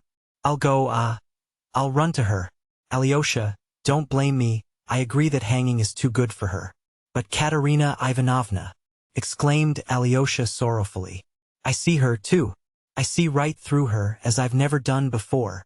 It's a regular discovery of the 4 continents of the world, that is, of the 5. What a thing to do. That's just like Katya, who was not afraid to face a coarse, unmannerly officer and risk a deadly insult on a generous impulse to save her father. But the pride, the recklessness, the defiance of fate, the unbounded defiance. You say that aunt tried to stop her? That aunt, is overbearing herself. She's the sister of the general's widow in Moscow, and even more stuck-up than she. But her husband was caught stealing government money. He lost everything, his estate and all, and the proud wife had to lower her colors, and hasn't raised them since. So she tried to prevent Katya, but she wouldn't listen to her. She thinks she can overcome everything, that everything will give way to her. She thought she could bewitch Grushenka if she liked, and she believed it herself. She plays a part to herself, and whose fault is it? Do you think she kissed Grushenka's hand first, on purpose, with a motive? No, she really was fascinated by Grushenka, that's to say, not by Grushenka, but by her own dream, her own delusion, because it was her dream, her delusion. Alyosha, darling, how did you escape from them? Those women? Did you pick up your cassock and run? Ha ha ha. Brother, you don't seem to have noticed how you've insulted Katerina Ivanovna by telling Grushenka about that day. And she flung it in her face just now that she had gone to gentlemen in secret to sell her beauty. Brother, what could be worse than that insult? What worried Alyosha more than anything was that, incredible as it seemed, his brother appeared pleased at Katerina Ivanovna's humiliation. Bah! Dmitri frowned fiercely, and struck his forehead with his hand. He only now realized it, though Alyosha had just told him of the insult, and Katerina Ivanovna's cry, "Your brother is a scoundrel." Yes, perhaps I really did tell Grushenka about that fatal day, as Katya calls it. Yes, I did tell her, I remember. It was that time at Mokroe. I was drunk, the gypsies were singing, but I was sobbing. I was sobbing then, kneeling and praying to Katya's image, and Grushenka understood it. She understood it all then. I remember. She cried herself. Damn it all. But it's bound to be so now. Then she cried, but now the dagger in the heart. That's how women are. He looked down and sank into thought. Yes, I am a scoundrel, a thorough scoundrel, he said suddenly, in a gloomy voice. It doesn't matter whether I cried or not. I'm a scoundrel. Tell her I accept the name if that's any comfort. Come, that's enough. Goodbye. It's no use talking. It's not amusing. You go your way and I mine. And I don't want to see you again except as a last resource. Goodbye, Alexei. He warmly pressed Alyosha's hand, and still looking down without raising his head, as though tearing himself away, turned rapidly towards the town. Alyosha looked after him, unable to believe he would go away so abruptly. Stay, Alexei. One more confession to you alone, cried Dmitri, suddenly turning back. Look at me well. You see here, there's terrible disgrace in store for me. As he said here, Dmitri struck his chest with his fist with a strange air, as though the dishonor lay precisely on his chest, in some spot, in a pocket perhaps, or hanging round his neck. You know me now, a scoundrel, an avowed scoundrel, but let me tell you that I've never done anything before and never shall again. Anything that can compare in baseness with the dishonor which I bear now at this very minute on my breast.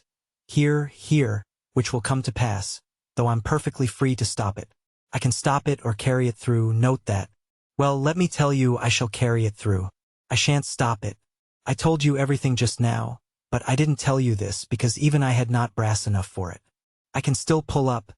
If I do, I can give back the full half of my lost honor tomorrow. But I shan't pull up. I shall carry out my base plan, and you can bear witness that I told you so beforehand. Darkness and destruction. No need to explain. You'll find out in due time. The filthy back alley and the she-devil. Goodbye. Don't pray for me. I'm not worth it. And there's no need at all. I don't need it. Away. And he suddenly retreated, this time finally. Alyosha went towards the monastery. What? I shall never see him again. What is he saying? He wondered wildly. Why, I shall certainly see him tomorrow. I shall look him up. I shall make a point of it. What does he mean? He went round the monastery, and crossed the pine wood to the hermitage. The door was open to him, though no one was admitted at that hour. There was a tremor in his heart as he went into Father Zosima's cell. Why had he gone forth? Why had he sent him into the world? Here was peace. Here was holiness. But there was confusion. There was darkness in which one lost one's way and went astray at once. In the cell he found the novice Porfiry and Father Pacey, who came every hour to inquire after Father Zosima. Alyosha learnt with alarm that he was getting worse and worse. Even his usual discourse with the brothers could not take place that day. As a rule, every evening after service the monks flocked into Father Zosima's cell, and all confessed aloud their sins of the day, their sinful thoughts and temptations, even their disputes if there had been any. Some confessed kneeling. The elder absolved, reconciled, exhorted, imposed penance, blessed, and dismissed them. It was against this general confession that the opponents of elders protested, maintaining that it was a profanation of the sacrament of confession, almost a sacrilege, though this was quite a different thing. They even represented to the diocesan authorities that such confessions attained no good object, but actually to a large extent led to sin and temptation. Many of the brothers disliked going to the elder, and went against their own will because everyone went, and for fear they should be accused of pride and rebellious ideas. People said that some of the monks agreed beforehand, saying, "I'll confess I lost my temper with you this morning, and you confirm it, simply in order to have something to say."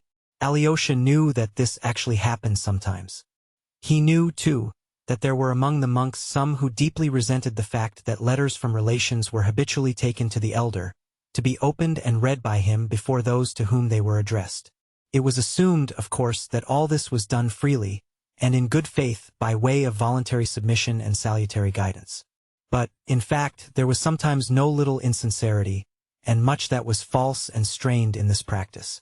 Yet the older and more experienced of the monks adhered to their opinion, arguing that for those who have come within these walls sincerely seeking salvation, such obedience and sacrifice will certainly be salutary and of great benefit.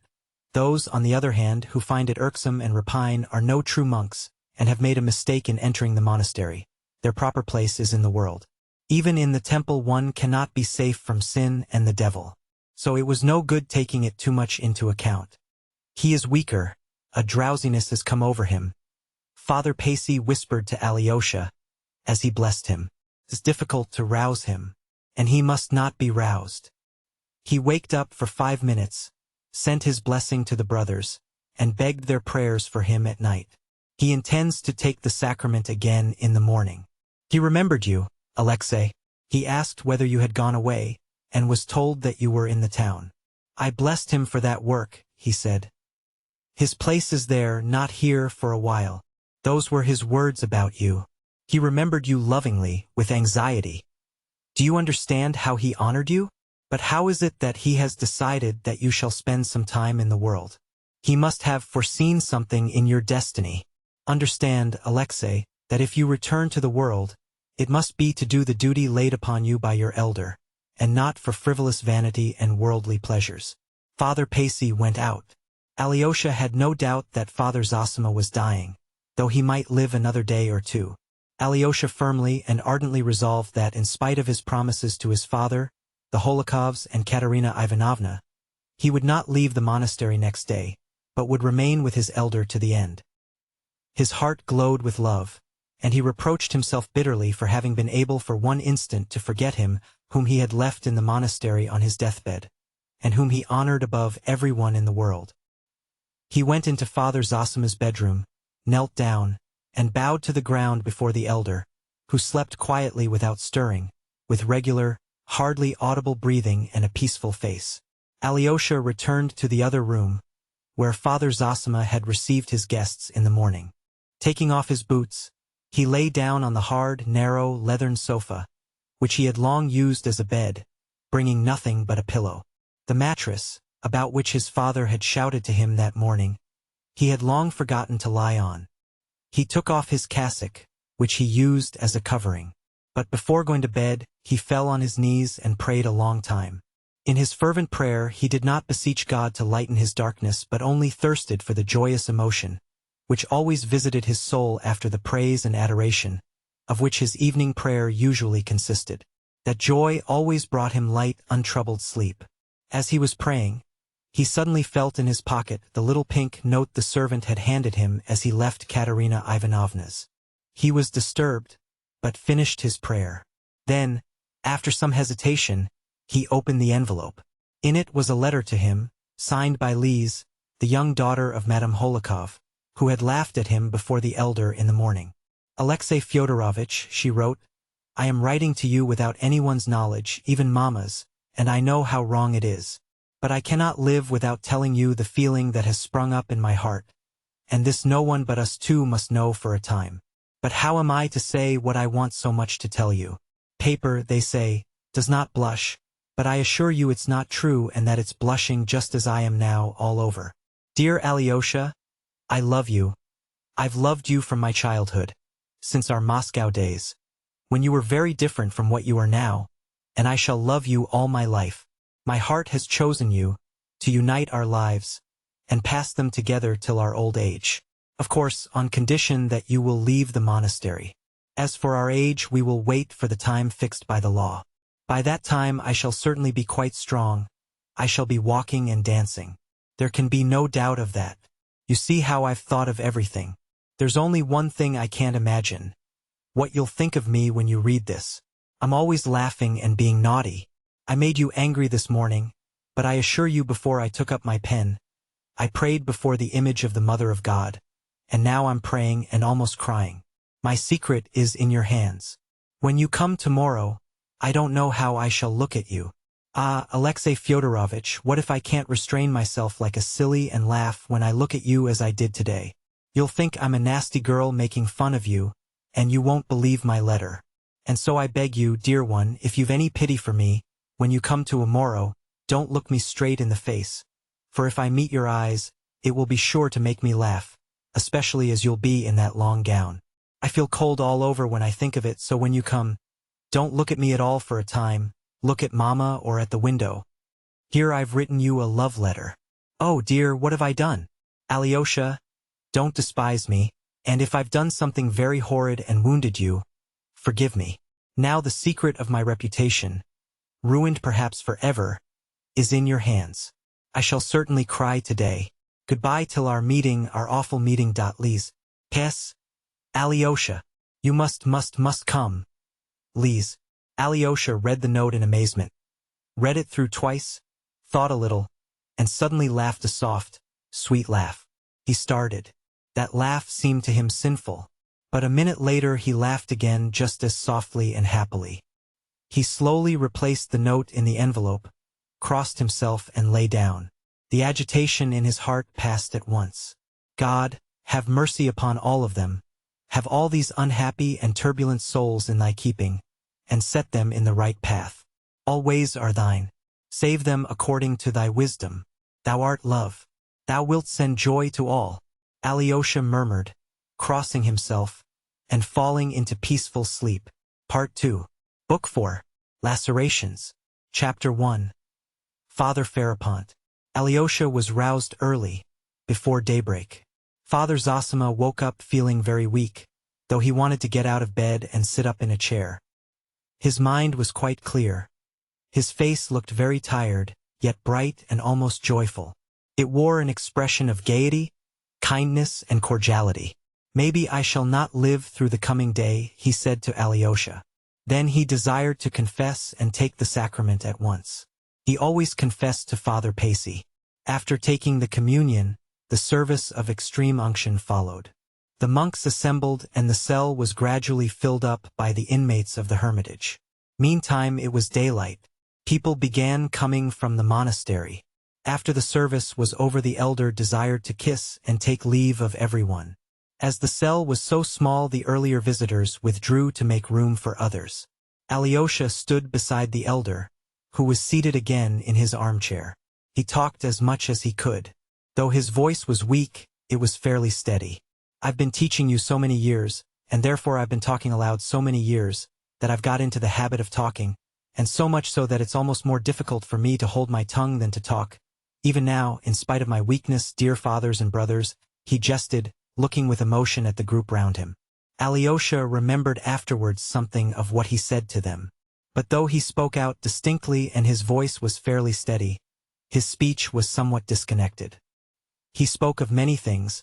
He seemed anxious before the moment of death to say everything he had not said in his life, and not simply for the sake of instructing them, but as though thirsting to share with all men and all creation his joy and ecstasy, and once more in his life to open his whole heart. Love one another, fathers, said Father Zosima, as far as Alyosha could remember afterwards. Love God's people. Because we have come here and shut ourselves within these walls, we are no holier than those that are outside, but on the contrary, from the very fact of coming here, each of us has confessed to himself that he is worse than others, than all men on earth. And the longer the monk lives in his seclusion, the more keenly he must recognize that. Else he would have had no reason to come here. When he realizes that he is not only worse than others, but that he is responsible to all men for all and everything, for all human sins, national and individual, only then the aim of our seclusion is attained. For know, dear ones, that every one of us is undoubtedly responsible for all men and everything on earth, not merely through the general sinfulness of creation, but each one personally for all mankind and every individual man. This knowledge is the crown of life for the monk and for every man. For monks are not a special sort of men, but only what all men ought to be. Only through that knowledge, our heart grows soft with infinite, universal, inexhaustible love.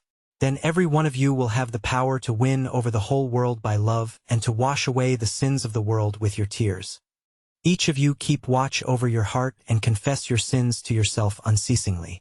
Be not afraid of your sins, even when perceiving them, if only there be penitence, but make no conditions with God. Again I say, be not proud. Be proud neither to the little nor to the great. Hate not those who reject you, who insult you, who abuse and slander you. Hate not the atheists, the teachers of evil, the materialists, and I mean not only the good ones, For there are many good ones among them, especially in our day, hate not even the wicked ones. Remember them in your prayers thus. Save, O Lord, all those who have none to pray for them. Save too all those who will not pray. And add, it is not in pride that I make this prayer, O Lord, for I am lower than all men. Love God's people, let not strangers draw away the flock. For if you slumber in your slothfulness and disdainful pride, or worse still, in covetousness, they will come from all sides and draw away your flock. Expound the gospel to the people unceasingly. Be not extortionate. Do not love gold and silver. Do not hoard them. Have faith. Cling to the banner and raise it on high. But the elder spoke more disconnectedly than Alyosha reported his words afterwards. Sometimes he broke off altogether, as though to take breath and recover his strength, but he was in a sort of ecstasy. They heard him with emotion, though many wondered at his words and found them obscure. Afterwards all remembered those words. When Alyosha happened for a moment to leave the cell, he was struck by the general excitement and suspense in the monks who were crowding about it. This anticipation showed itself in some by anxiety, in others by devout solemnity. All were expecting that some marvel would happen immediately after the elder's death. Their suspense was, from one point of view, almost frivolous, but even the most austere of the monks were affected by it. Father Pacey's face looked the gravest of all. Alyosha was mysteriously summoned by a monk to see Rakitin, who had arrived from town with a singular letter for him from Madame Holikov. In it she informed Alyosha of a strange and very opportune incident. It appeared that among the women who had come on the previous day to receive Father Zosima's blessing, there had been an old woman from the town, a sergeant's widow called Prohorovna. She had inquired whether she might pray for the rest of the soul of her son, Vasenka, who had gone to Irkutsk, and had sent her no news for over a year, to which Father Zosima had answered sternly, forbidding her to do so, and saying that to pray for the living as though they were dead was a kind of sorcery. He afterwards forgave her on account of her ignorance, and added, as though reading the book of the future, this was Madame Holikov's expression, words of comfort, that her son Vasya was certainly alive and he would either come himself very shortly or send a letter, and that she was to go home and expect him. And would you believe it? Exclaimed Madame Holikov enthusiastically. The prophecy has been fulfilled literally indeed, and more than that. Scarcely had the old woman reached home when they gave her a letter from Siberia which had been awaiting her. But that was not all. In the letter written on the road from Ekaterinburg, Vasya informed his mother that he was returning to Russia with an official, and that 3 weeks after her receiving the letter he hoped to embrace his mother. Madame Holikov warmly entreated Alyosha to report this new miracle of prediction to the superior and all the brotherhood. All ought to know of it, she concluded. The letter had been written in haste. The excitement of the writer was apparent in every line of it. But Alyosha had no need to tell the monks, for all knew of it already.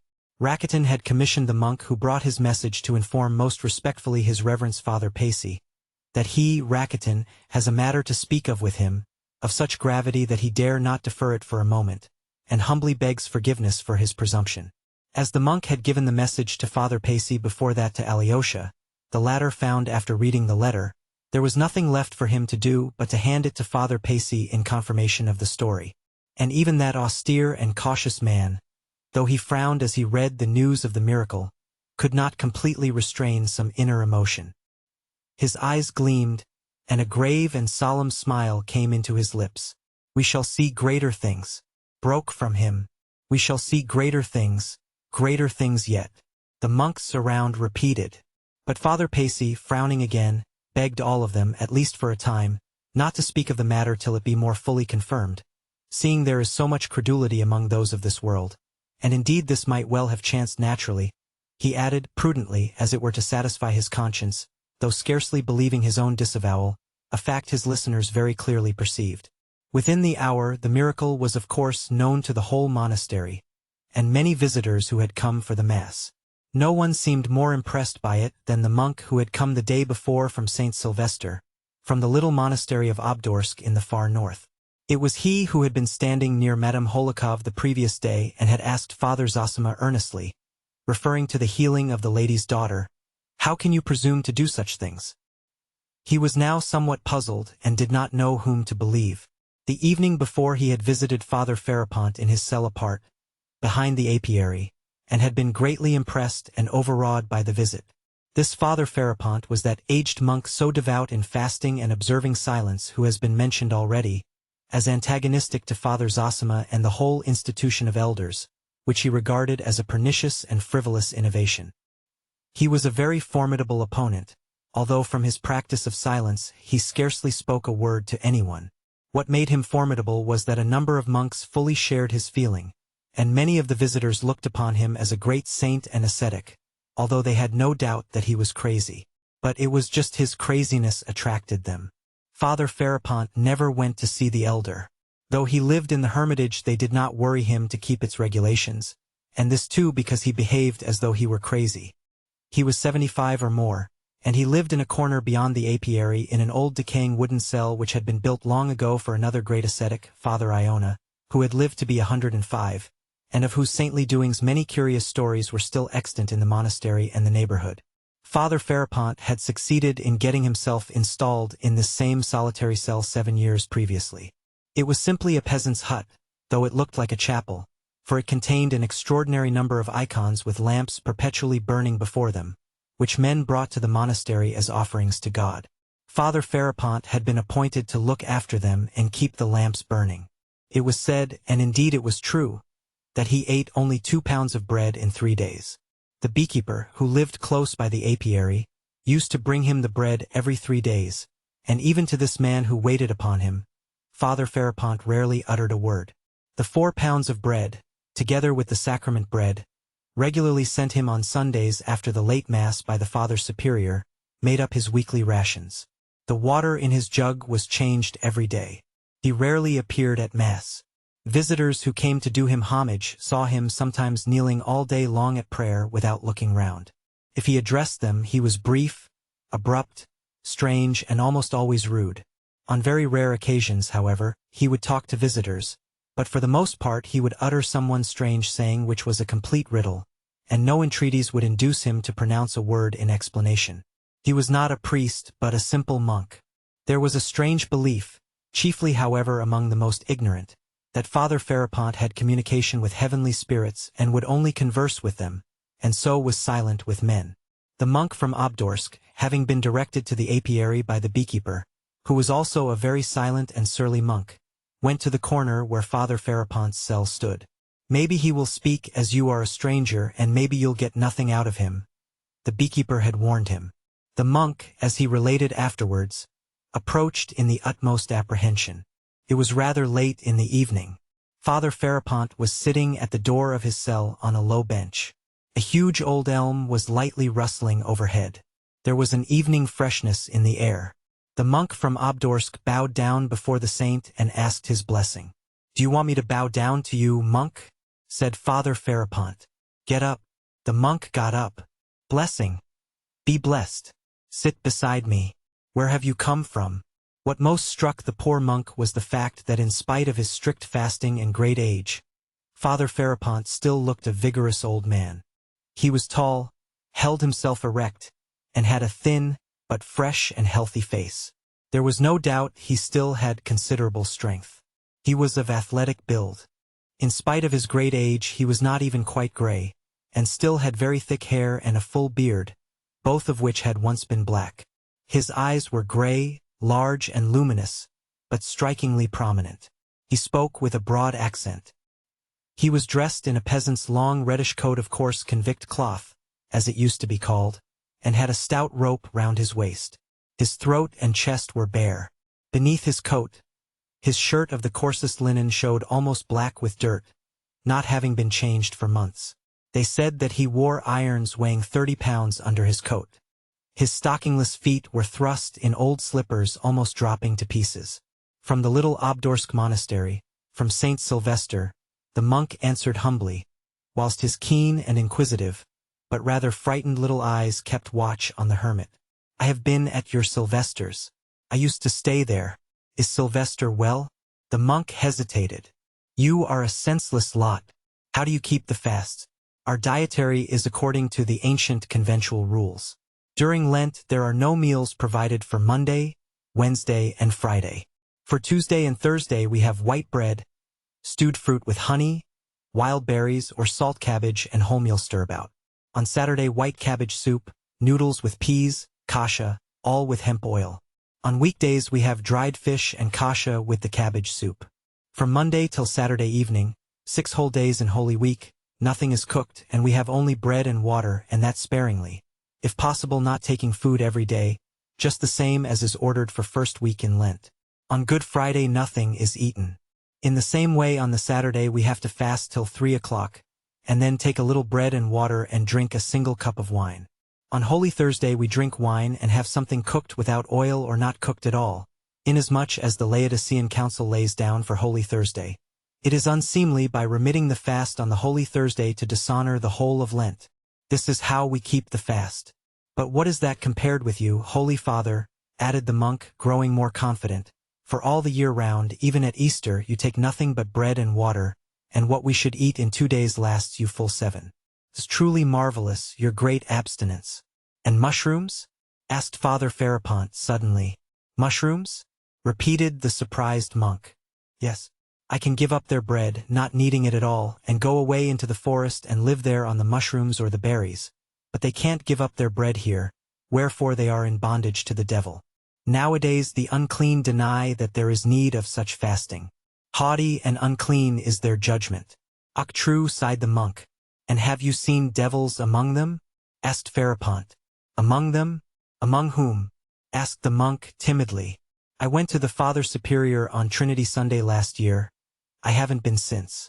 I saw a devil sitting on one man's chest hiding under his cassock, only his horns poked out. Another had one peeping out of his pocket with such sharp eyes, he was afraid of me. Another settled in the unclean belly of one, another was hanging round a man's neck, and so he was carrying him about without seeing him. You can see spirits? The monk inquired. I tell you I can see through them. When I was coming out from the superiors I saw one hiding from me behind the door, and a big one, 1.5 yards or more high, with a thick long gray tail, and the tip of his tail was in the crack of the door, and I was quick and slammed the door, pinching his tail in it. He squealed and began to struggle, and I made the sign of the cross over him 3 times. And he died on the spot like a crushed spider. He must have rotted there in the corner and be stinking, but they don't see, they don't smell it. It's a year since I have been there. I reveal it to you as you are a stranger. Your words are terrible.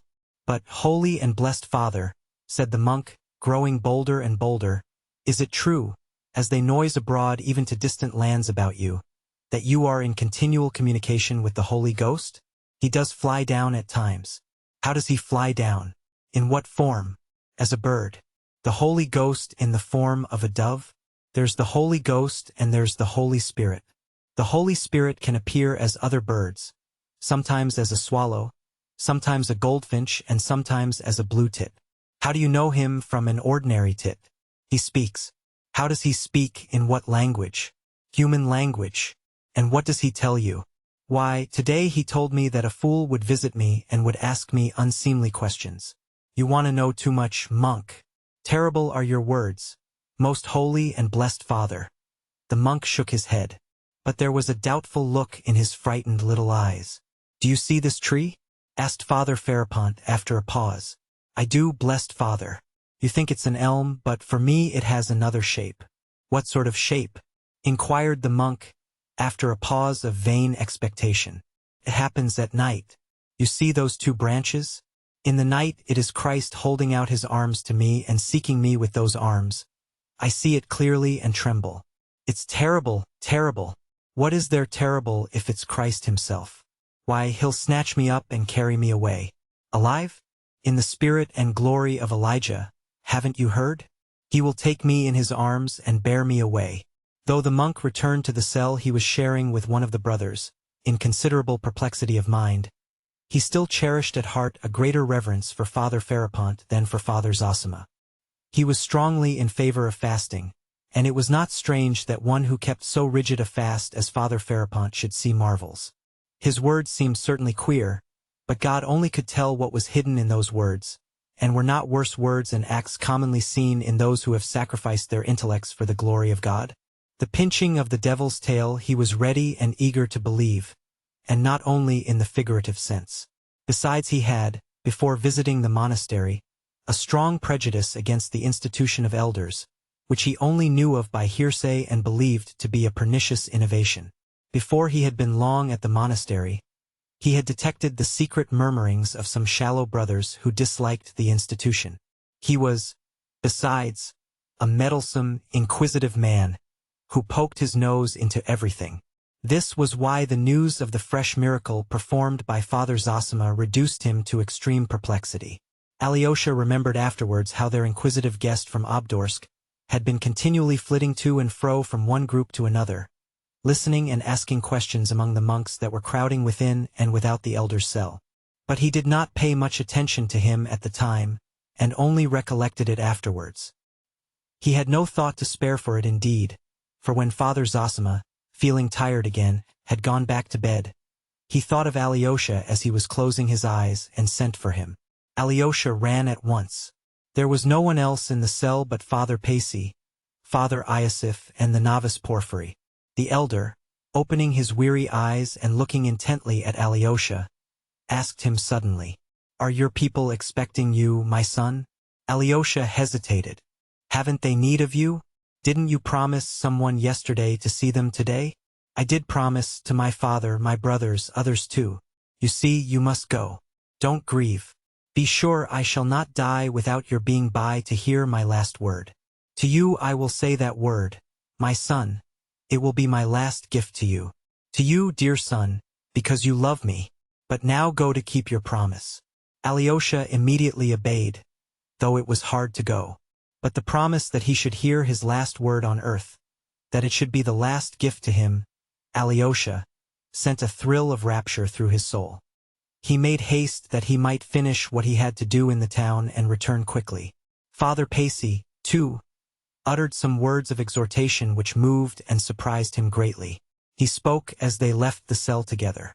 "Remember, young man," unceasingly Father Pacy began without preface, "that the science of this world, which has become a great power, has, especially in the last century, analyzed everything divine handed down to us in the holy books. After this cruel analysis, the learned of this world have nothing left of all that was sacred of old. But they have only analyzed the parts and overlooked the whole, and indeed their blindness is marvelous. Yet the whole still stands steadfast before their eyes, and the gates of hell shall not prevail against it. Has it not lasted 19 centuries? Is it not still a living, a moving power in the individual soul and in the masses of people? It is still as strong and living even in the souls of atheists, who have destroyed everything.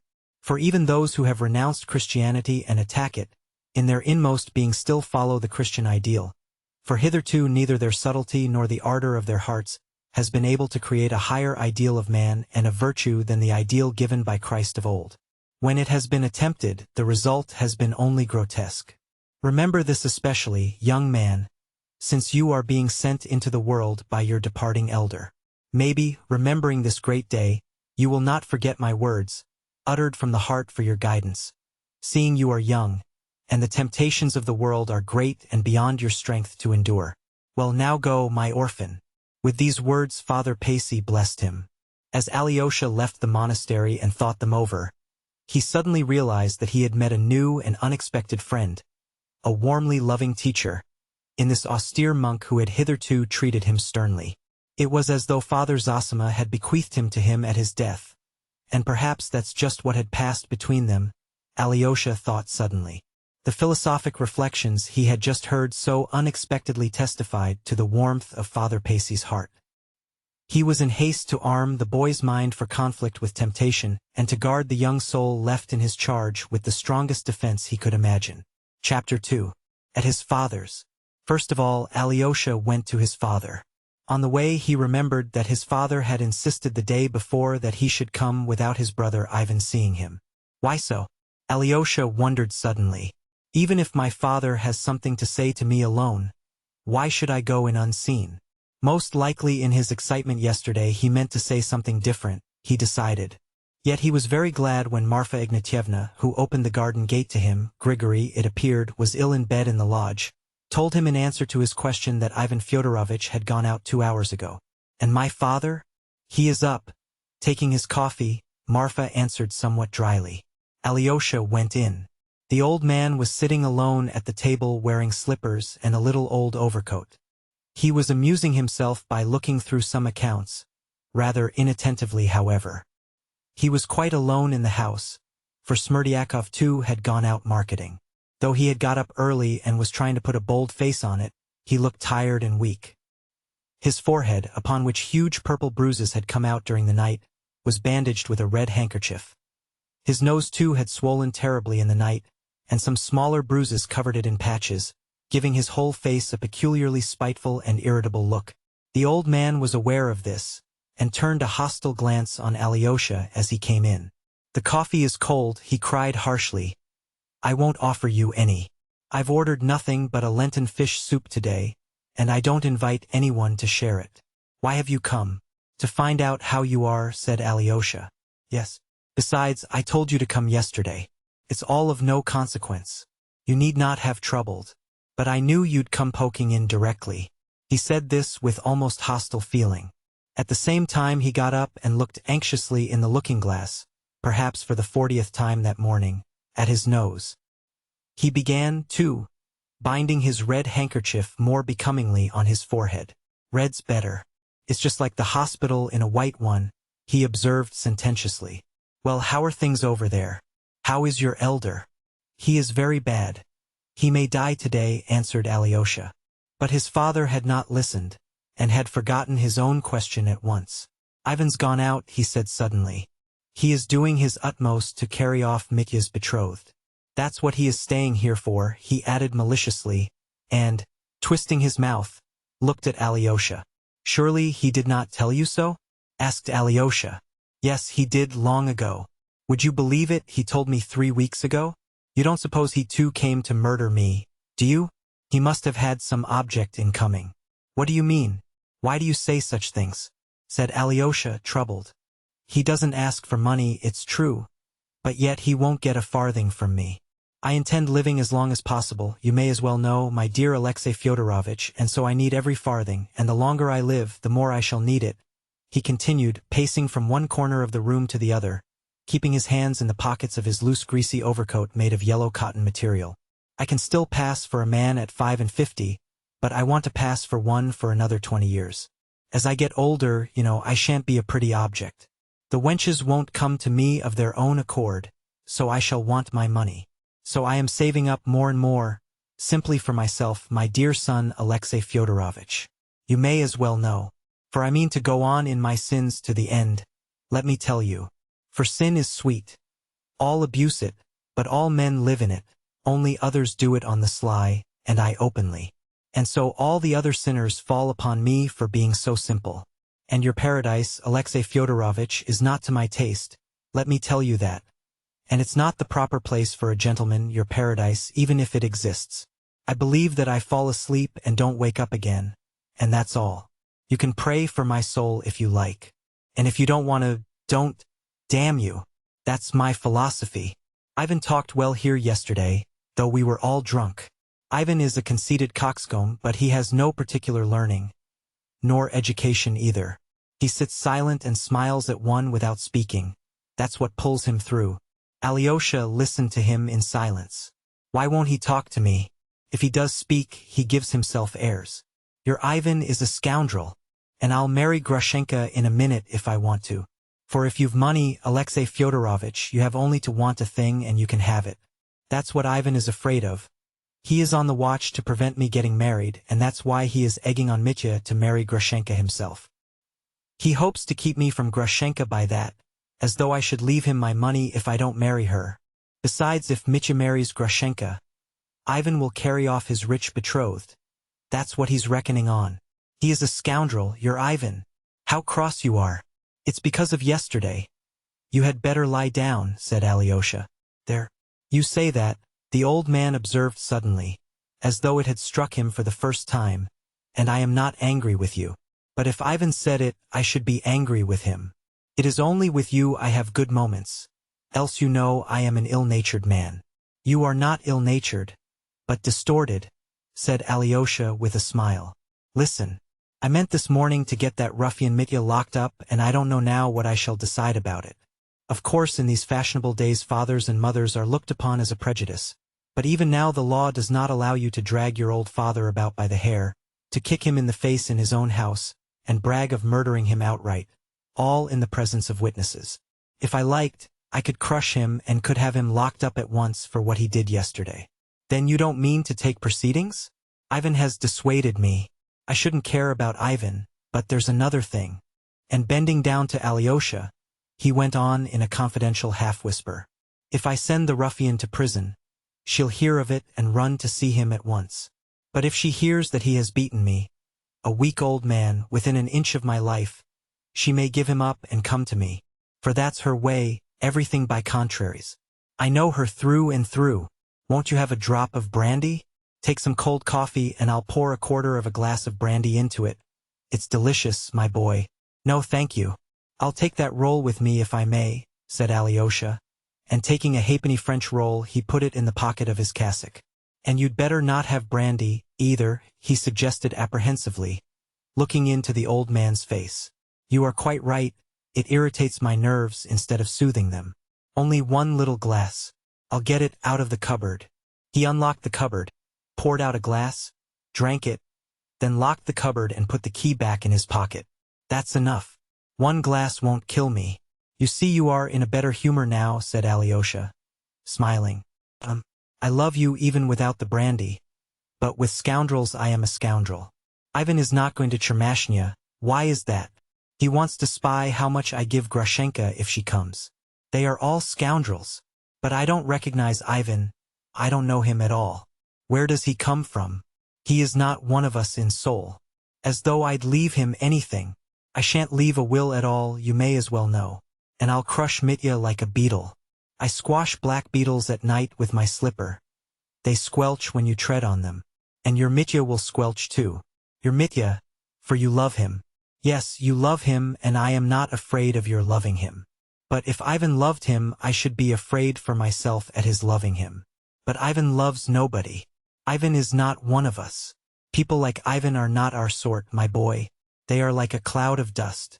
When the wind blows, the dust will be gone. I had a silly idea in my head when I told you to come today. I wanted to find out from you about Mitya. If I were to hand him over 1,000 or maybe 2 now, would the beggarly wretch agree to take himself off altogether for 5 years or, better still, 35 and without Grushenka and give her up once for all, I'll ask him, muttered Alyosha. If you would give him 3,000, perhaps he... That's nonsense. You needn't ask him now, no need. I've changed my mind. It was a nonsensical idea of mine. I won't give him anything, not a penny. I want my money myself, cried the old man, waving his hand. I'll crush him like a beetle without it. Don't say anything to him or else he will begin hoping. There's nothing for you to do here, you needn't stay. Is that betrothed of his, Katerina Ivanovna, whom he has kept so carefully hidden from me all this time, going to marry him or not? You went to see her yesterday, I believe? Nothing will induce her to abandon him. There you see how dearly these fine young ladies love a rake and a scoundrel. They are poor creatures, I tell you, those pale young ladies, very different from, if I had his youth and the looks I had then, for I was better looking than he at 8 and 20, I'd have been a conquering hero just as he is. He is a low cad, but he shan't have Grushenka, anyway he shan't. I'll crush him. His anger had returned with the last words. You can go. There's nothing for you to do here today, he snapped harshly. Alyosha went up to say goodbye to him, and kissed him on the shoulder. What's that for? The old man was a little surprised. We shall see each other again? Or do you think we shan't? Not at all, I didn't mean anything. Nor did I did not mean anything, said the old man, looking at him. Listen, listen, he shouted after him. Make haste and come again and I'll have a fish soup for you, a fine one, not like today. Be sure to come. Come tomorrow, do you hear, tomorrow? And as soon as Alyosha had gone out of the door, he went to the cupboard again and poured out another half-glass. I won't have more, he muttered, clearing his throat, and again he locked the cupboard and put the key in his pocket. Then he went into his bedroom, lay down on the bed, exhausted, and in 1 minute he was asleep. Chapter 3. A meeting with the schoolboys. Thank goodness he did not ask me about Grushenka, thought Alyosha, as he left his father's house and turned towards Madame Holikov's. Or I might have to tell him of my meeting with Grushenka yesterday. Alyosha felt painfully that since yesterday both combatants had renewed their energies, and that their hearts had grown hard again. Father is spiteful and angry, he's made some plan and will stick to it. And what of Dmitri? He too will be harder than yesterday. He too must be spiteful and angry, and he too, no doubt, has made some plan. Oh, I must succeed in finding him today, whatever happens. But Alyosha had not long to meditate. An incident occurred on the road, which, though apparently of little consequence, made a great impression on him.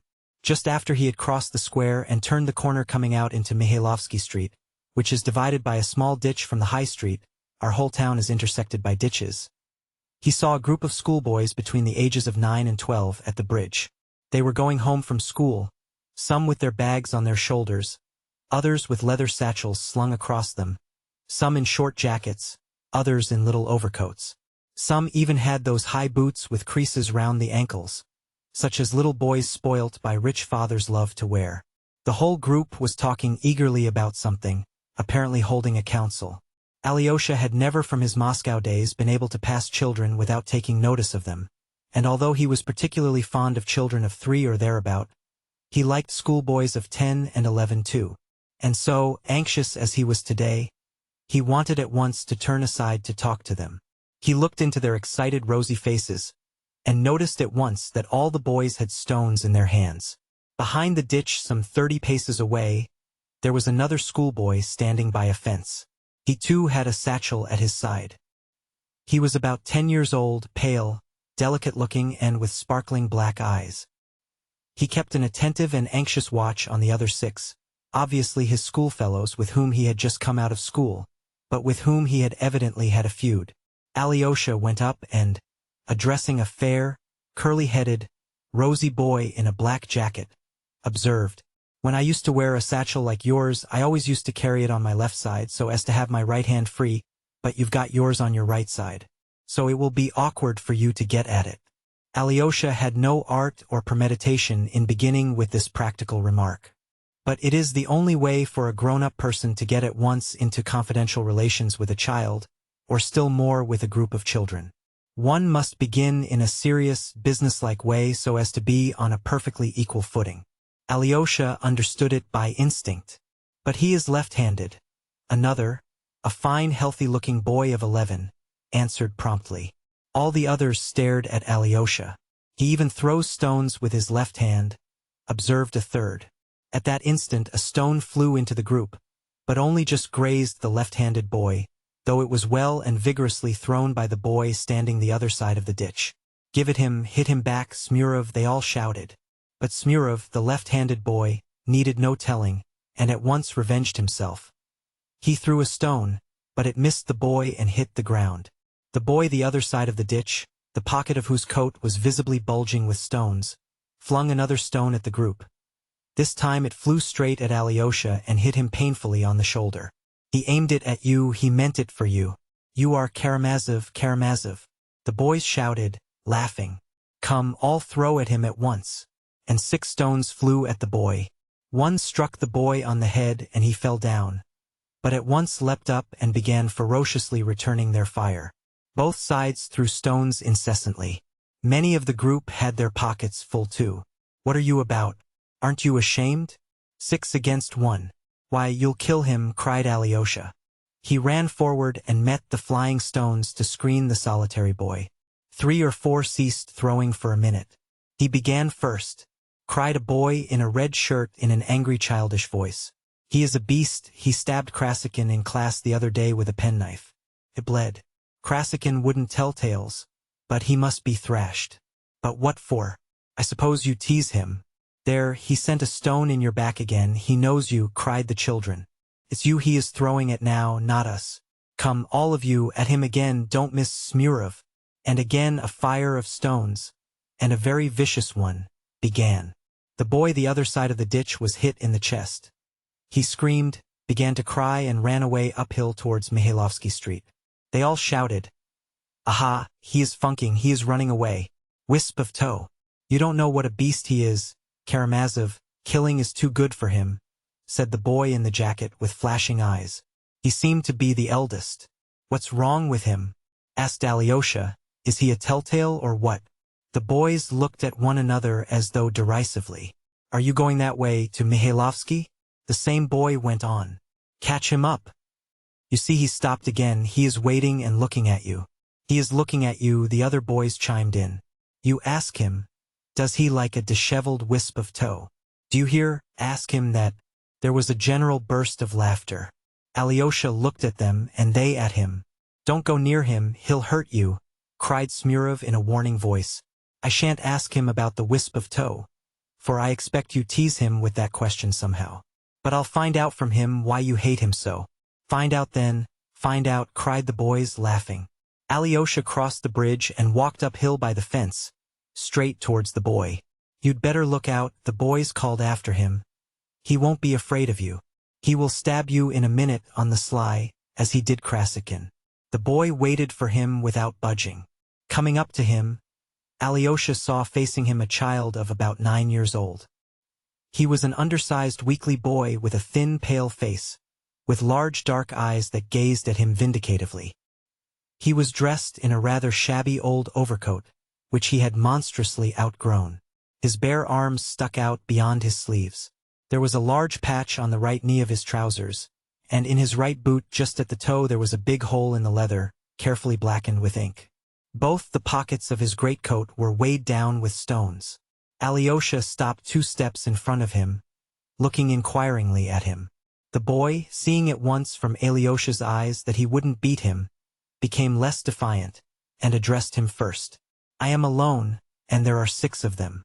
I'll beat them all, alone," he said suddenly with flashing eyes. "I think one of the stones must have hurt you badly," observed Alyosha. "But I hit Smurov on the head," cried the boy. "They told me that you know me, and that you threw a stone at me on purpose," said Alyosha.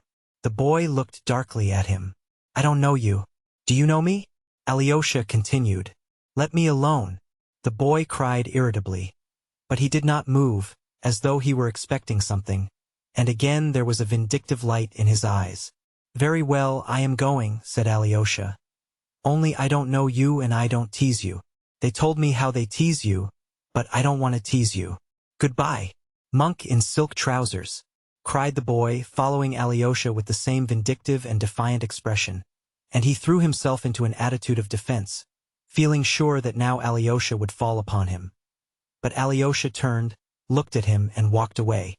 He had not gone 3 steps before the biggest stone the boy had in his pocket hit him a painful blow in the back. "So you'll hit a man from behind? They tell the truth, then, when they say that you attack on the sly," said Alyosha, turning round again. This time the boy threw a stone savagely right into Alyosha's face. But Alyosha just had time to guard himself, and the stone struck him on the elbow. "Aren't you ashamed? What have I done to you?" he cried. The boy waited in silent defiance, certain that now Alyosha would attack him. Seeing that even now he would not, his rage was like a little wild beast's. He flew at Alyosha himself, and before Alyosha had time to move, the spiteful child had seized his left hand with both of his and bit his middle finger. He fixed his teeth in it, and it was 10 seconds before he let go. Alyosha cried out with pain and pulled his finger away with all his might. The child let go at last and retreated to his former distance. Alyosha's finger had been badly bitten to the bone, close to the nail. It began to bleed. Alyosha took out his handkerchief and bound it tightly round his injured hand. He was a full minute bandaging it. The boy stood waiting all the time. At last Alyosha raised his gentle eyes and looked at him. "Very well," he said, "you see how badly you've bitten me. That's enough, isn't it? Now tell me, what have I done to you?" The boy stared in amazement. "Though I don't know you and it's the first time I've seen you," Alyosha went on with the same serenity, "yet I must have done something to you. You wouldn't have hurt me like this for nothing. So what have I done? How have I wronged you? Tell me." Instead of answering, the boy broke into a loud, tearful wail and ran away. Alyosha walked slowly after him towards Mihailovsky Street, and for a long time he saw the child running in the distance as fast as ever, not turning his head, and no doubt still keeping up his tearful wail. He made up his mind to find him out as soon as he had time, and to solve this mystery. Just now he had not the time. Chapter 4. At the Holokovs. Alyosha soon reached Madame Holokov's house, a handsome stone house of 2 stories, one of the finest in our town. Though Madame Holokov spent most of her time in another province where she had an estate, or in Moscow where she had a house of her own, yet she had a house in our town too, inherited from her forefathers. The estate in our district was the largest of her 3 estates, yet she had been very little in our province before this time. She ran out to Alyosha in the hall. "Did you get my letter about the new miracle?" She spoke rapidly and nervously. "Yes." "Did you show it to everyone?" "He restored the son to his mother." "He is dying today," said Alyosha. "I have heard, I know, oh how I long to talk to you or someone about all this. No, to you. And how sorry I am I can't see him. The whole town is in excitement. They are all suspense. But now, do you know Katerina Ivanovna is here now?" "Ah, that's lucky," cried Alyosha. "Then I shall see her here. She told me yesterday to be sure to come and see her today." I know all. I've heard exactly what happened yesterday, and the atrocious behavior of that creature. C'est tragique, and if I'd been in her place I don't know what I should have done. And your brother Dmitri Fyodorovitch, what do you think of him?" "My goodness! Alexei Fyodorovitch, I am forgetting, only fancy. Your brother is in there with her, not that dreadful brother who was so shocking yesterday, but the other, Ivan Fyodorovitch, he is sitting with her talking. They are having a serious conversation. If you could only imagine what's passing between them now. It's awful. I tell you, it's lacerating. It's like some incredible tale of horror. They are ruining their lives for no reason anyone can see. They both recognize it and revel in it. I've been watching for you. I've been thirsting for you. It's too much for me, that's the worst of it. I'll tell you all about it presently, but now I must speak of something else, the most important thing. I had quite forgotten what's most important. Tell me, why has Lise been in hysterics? As soon as she heard you were here, she began to be hysterical. Maman, it's you who are hysterical now, not I." Lisa's voice caroled through a tiny crack of the door at the side. Her voice sounded as though she wanted to laugh, but was doing her utmost to control it. Alyosha at once noticed the crack, and no doubt Lise was peeping through it, but that he could not see. "And no wonder, Lise, no wonder. Your caprices will make me hysterical too. But she is so ill, Alexei Fyodorovitch. She has been so ill all night, feverish and moaning. I could hardly wait for the morning and for Herzenstube to come. He says that he can make nothing of it, that we must wait. Herzenstube always comes and says that he can make nothing of it. As soon as you approached the house, she screamed, fell into hysterics, and insisted on being wheeled back into this room here. Mama, I didn't know he had come. It wasn't on his account I wanted to be wheeled into this room." "That's not true, Lise. Yulia ran to tell you that Alexei Fyodorovitch was coming. She was on the lookout for you." "My darling Mama, it's not at all clever of you. But if you want to make up for it and say something very clever, dear Mama, you'd better tell our honored visitor, Alexei Fyodorovitch, that he has shown his want of wit by venturing to us after what happened yesterday, and although everyone is laughing at him. Lise, you go too far. I declare I shall have to be severe." "Who laughs at him? I am so glad he has come. I need him, I can't do without him. Oh, Alexei Fyodorovitch, I am exceedingly unhappy. But what's the matter with you, Mama? Darling? Your caprices. Lise, your fidgetiness, your illness, that awful night of fever, that awful everlasting Herzenstube, everlasting, that's the worst of it. Everything, in fact, everything. Even that miracle, too. Oh, how it has upset me, how it has shattered me. That miracle, dear Alexei Fyodorovitch. And that tragedy in the drawing room, it's more than I can bear. I warn you, I can't bear it. Comedy, perhaps, not a tragedy. Tell me, will Father Zosim alive till tomorrow, will he? Oh my God, what is happening to me? Every minute I close my eyes and see that it's all nonsense, all nonsense. I should be very grateful, Alyosha interrupted suddenly, if you could give me a clean rag to bind up my finger with. I have heard it and it's very painful. Alyosha unbound his bitten finger. The handkerchief was soaked with blood. Madame Holikov screamed and shut her eyes. Good heavens, what a wound! How awful! But as soon as Lise saw Alyosha's finger through the crack, she flung the door wide open. Come here, she cried imperiously. No nonsense now. Good heavens. Why did you stand there saying nothing about it all this time? He might have bled to death, Mama. How did you do it? Water, water.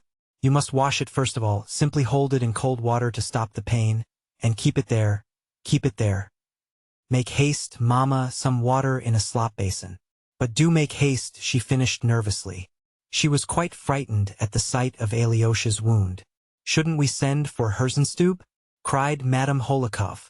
Mama, you'll be the death of me. Your Herzenstube will come and say that he can make nothing of it. Water, water. Mama, for goodness sake go yourself and hurry Yulia. She is such a slow coach and never can come quickly. Make haste, Mama, or I shall die. Why? It's nothing much, cried Alyosha, frightened at this alarm. Yulia ran in with water and Alyosha put his finger in it. Some lint, Mama, for mercy's sake. Bring some lint and that muddy caustic lotion for wounds. What's it called? We've got some. You know where the bottle is, Mama? It's in your bedroom in the right-hand cupboard. There's a big bottle of it there with the lint. I'll bring everything in a minute. Lise, only don't scream and don't fuss. You see how bravely Alexey Fyodorovitch bears it.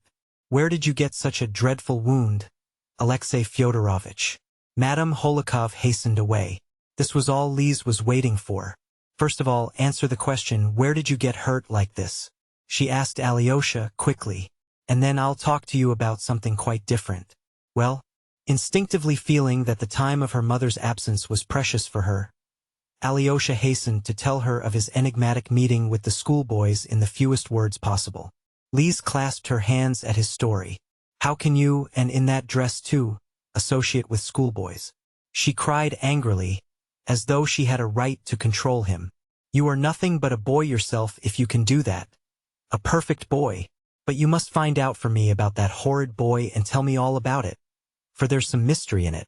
Now for the second thing, but first a question. Does the pain prevent you talking about utterly unimportant things but talking sensibly? Of course not, and I don't feel much pain now. That's because your finger is in the water. It must be changed directly, for it will get warm in a minute.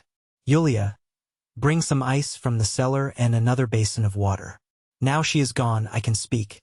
Will you give me the letter I sent you yesterday, dear Alexey Fyodorovitch? Be quick, for Mama will be back in a minute and I don't want. I haven't got the letter. That's not true, you have. I knew you would say that. You've got it in that pocket. I've been regretting that joke all night. Give me back the letter at once. Give it me. I've left it at home. But you can't consider me as a child, a little girl, after that silly joke. I beg your pardon for that silliness, but you must bring me the letter, if you really haven't got it. Bring it today, you must. Today I can't possibly, for I am going back to the monastery and I shan't come and see you for the next 2 days, 3 or 4 perhaps, for Father Zosima. For days, what nonsense. Listen, did you laugh at me very much? I didn't laugh at all. Why not? Because I believed all you said. You are insulting me. Not at all. As soon as I read it, I thought that all that would come to pass, for as soon as Father Zosima dies, I am to leave the monastery. Then I shall go back and finish my studies, and when you reach the legal age we will be married. I shall love you, though I haven't had time to think about it. I believe I couldn't find a better wife than you, and Father Zosima tells me I must marry. But I am a cripple wheeled about in a chair, laughed Lise, flushing crimson. I'll will you about myself, but I'm sure you'll get well by then. But you are mad, said Lise, nervously, to make all this nonsense out of a joke. Here's Mama, very apropos, perhaps. Mama, how slow you always are. How can you be so long? And here's Yulia with the ice. Oh, Lise, don't scream, above all things don't scream. That scream drives me. How can I help it when you put the lint in another place? I've been hunting and hunting. I do believe you did it on purpose. But I couldn't tell that he would come with a bad finger, or else perhaps I might have done it on purpose. My darling Mama, you begin to say really witty things. Never mind my being witty, but I must say you show nice feeling for Alexey Fyodorovitch's sufferings. Oh, my dear Alexey Fyodorovitch, what's killing me is no one thing in particular, not Herzenstube, but everything together. That's what is too much for me. That's enough, Mama, enough about Herzenstube. Lise laughed gaily. Make haste with the lint and the lotion, Mama. That's simply Goulard's water, Alexei Fyodorovitch. I remember the name now, but it's a splendid lotion. Would you believe it, Mama, on the way here he had a fight with the boys in the street, and it was a boy bit his finger. Isn't he a child himself? Is he fit to be married after that? For only fancy he wants to be married, Mama. Just think of him married. Wouldn't it be funny? Wouldn't it be awful? And Lise kept laughing her thin, hysterical giggle, looking slyly at Alyosha. But why married, Lise? What makes you talk of such a thing? It's quite out of place, and perhaps the boy was rabid. Why, Mama? As though there were rabid boys. Why not, Lise? As though I had said something stupid. Your boy might have been bitten by a mad dog, and he would become mad and bite anyone near him. How well she has bandaged it. Alexei Fyodorovitch couldn't have done it. Do you still feel the pain? There's nothing much now. You don't feel afraid of water? Asked Lise. Come, that's enough, Lise. Perhaps I really was rather too quick talking of the boy being rabid. And you pounced upon it at once. Katerina Ivanovna has only just heard that you are here, Alexei Fyodorovitch. She simply rushed at me. She's dying to see you. Dying? Sch, Mama, go to them yourself. He can't go just now, he is in too much pain. Not at all, I can go quite well, said Alyosha. What? You are going away? Is that what you say? Well, when I've seen them, I'll come back here and we can talk as much as you like. But I should like to see Katerina Ivanovna at once, for I am very anxious to be back at the monastery as soon as I can. Mama, take him away quickly. Alexei Fyodorovitch, don't trouble to come and see me afterwards, but go straight back to your monastery and a good riddance. I want to sleep, I didn't sleep all night. Ah, Lise, you are only making fun. But how I wish you would sleep, cried Madame Holikov. I don't know what I've done. I'll stay another 3 minutes, 5 if you like, muttered Alyosha. Even 5. Do take him away quickly, Mama, he is a monster. Lise, you are crazy. Let us go, Alexei Fyodorovitch. She is too capricious today. I am afraid to cross her. Oh, the trouble one has with nervous girls. Perhaps she really will be able to sleep after seeing you. How quickly you have made her sleepy, and how fortunate it is. Ah, Mama, how sweetly you talk. I must kiss you for it, Mama. And I kiss you too, Lise.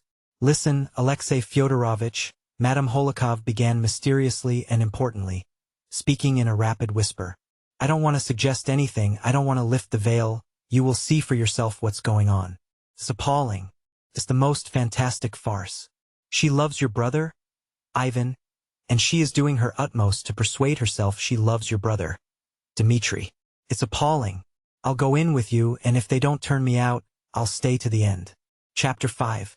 A laceration in the drawing room. But in the drawing room the conversation was already over. Katerina Ivanovna was greatly excited, though she looked resolute. At the moment Alyosha and Madame Holikov entered, Ivan Fyodorovitch stood up to take leave. His face was rather pale, and Alyosha looked at him anxiously. For this moment was to solve a doubt, a harassing enigma which had for some time haunted Alyosha.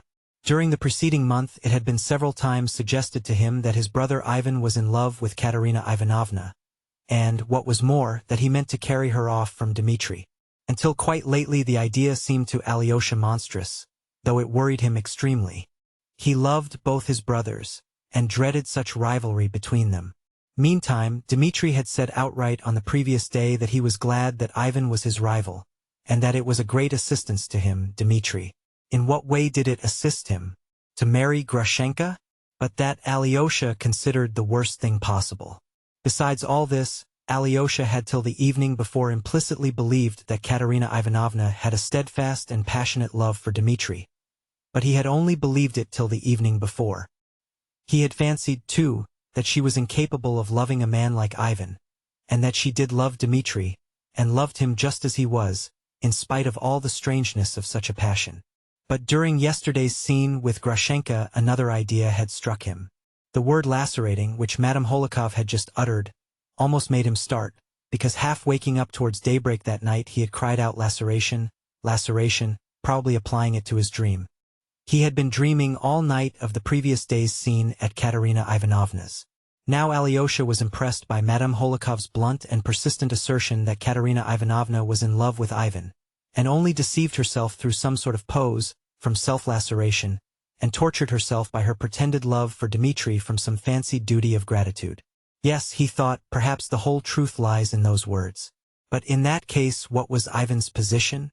Alyosha felt instinctively that a character like Katerina Ivanovna's must dominate, and she could only dominate someone like Dmitri, and never a man like Ivan. For Dmitri might at last submit to her domination to his own happiness, which was what Alyosha would have desired. But Ivan could not submit to her, and such submission would not give him happiness. Alyosha could not help believing that of Ivan. And now all these doubts and reflections flitted through his mind as he entered the drawing room. Another idea, too, forced itself upon him. What if she loved neither of them? Neither Ivan nor Dmitri? It must be noted that Alyosha felt as it were ashamed of his own thoughts and blamed himself when they kept recurring to him during the last month.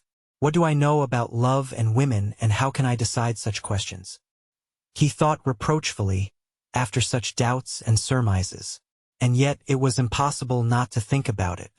He felt instinctively that this rivalry was of immense importance in his brothers' lives, and that a great deal depended upon it. One reptile will devour the other, Ivan had pronounced the day before, speaking in anger of his father and Dmitri. So Ivan looked upon Dmitri as a reptile, and perhaps had long done so. Was it perhaps since he had known Katerina Ivanovna? That phrase had, of course, escaped Ivan unawares yesterday, but that only made it more important. If he felt like that, what chance was there of peace? Were there not, on the contrary, new grounds for hatred and hostility in their family? And with which of them was Alyosha to sympathize? And what was he to wish for each of them? He loved them both, but what could he desire for each in the midst of these conflicting interests?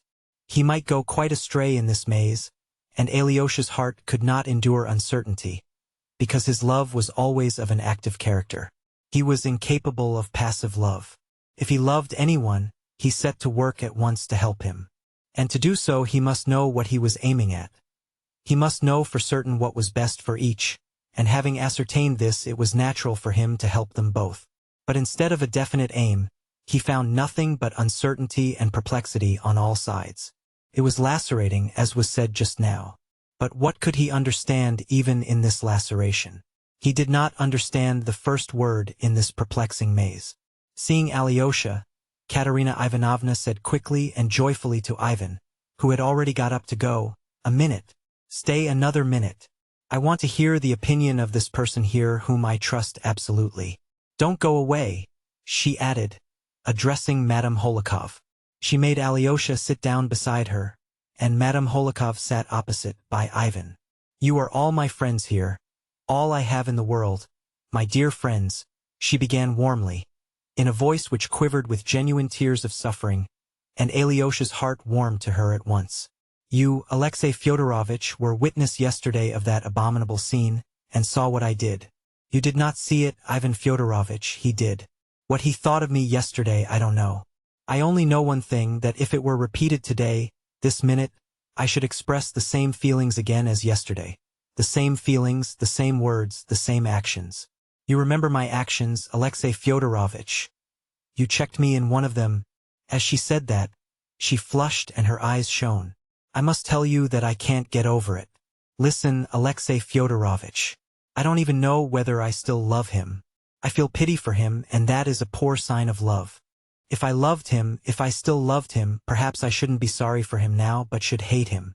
Her voice quivered, and tears glittered on her eyelashes. Alyosha shuddered inwardly. That girl is truthful and sincere, he thought, and she does not love Dmitri anymore. That's true, cried Madame Holikov. "Wait, dear. I haven't told you the final decision I came to during the night. I feel that perhaps my decision is a terrible one for me, but I foresee that nothing will induce me to change it, nothing. It will be so all my life. My dear, kind, ever faithful and generous adviser, the one friend I have in the world, Ivan Fyodorovitch, with his deep insight into the heart, approves and commends my decision. He knows it. Yes, I approve of it," Ivan assented, in a subdued but firm voice. "But I should like Alyosha to, Alexey Fyodorovitch, forgive my calling you simply Alyosha, I should like Alexei Fyodorovitch, too, to tell me before my two friends whether I am right. I feel instinctively that you, Alyosha, my dear brother, for you are a dear brother to me," she said again ecstatically, taking his cold hand in her hot one. "I foresee that your decision, your approval, will bring me peace, in spite of all my sufferings. For, after your words, I shall be calm and submit. I feel that."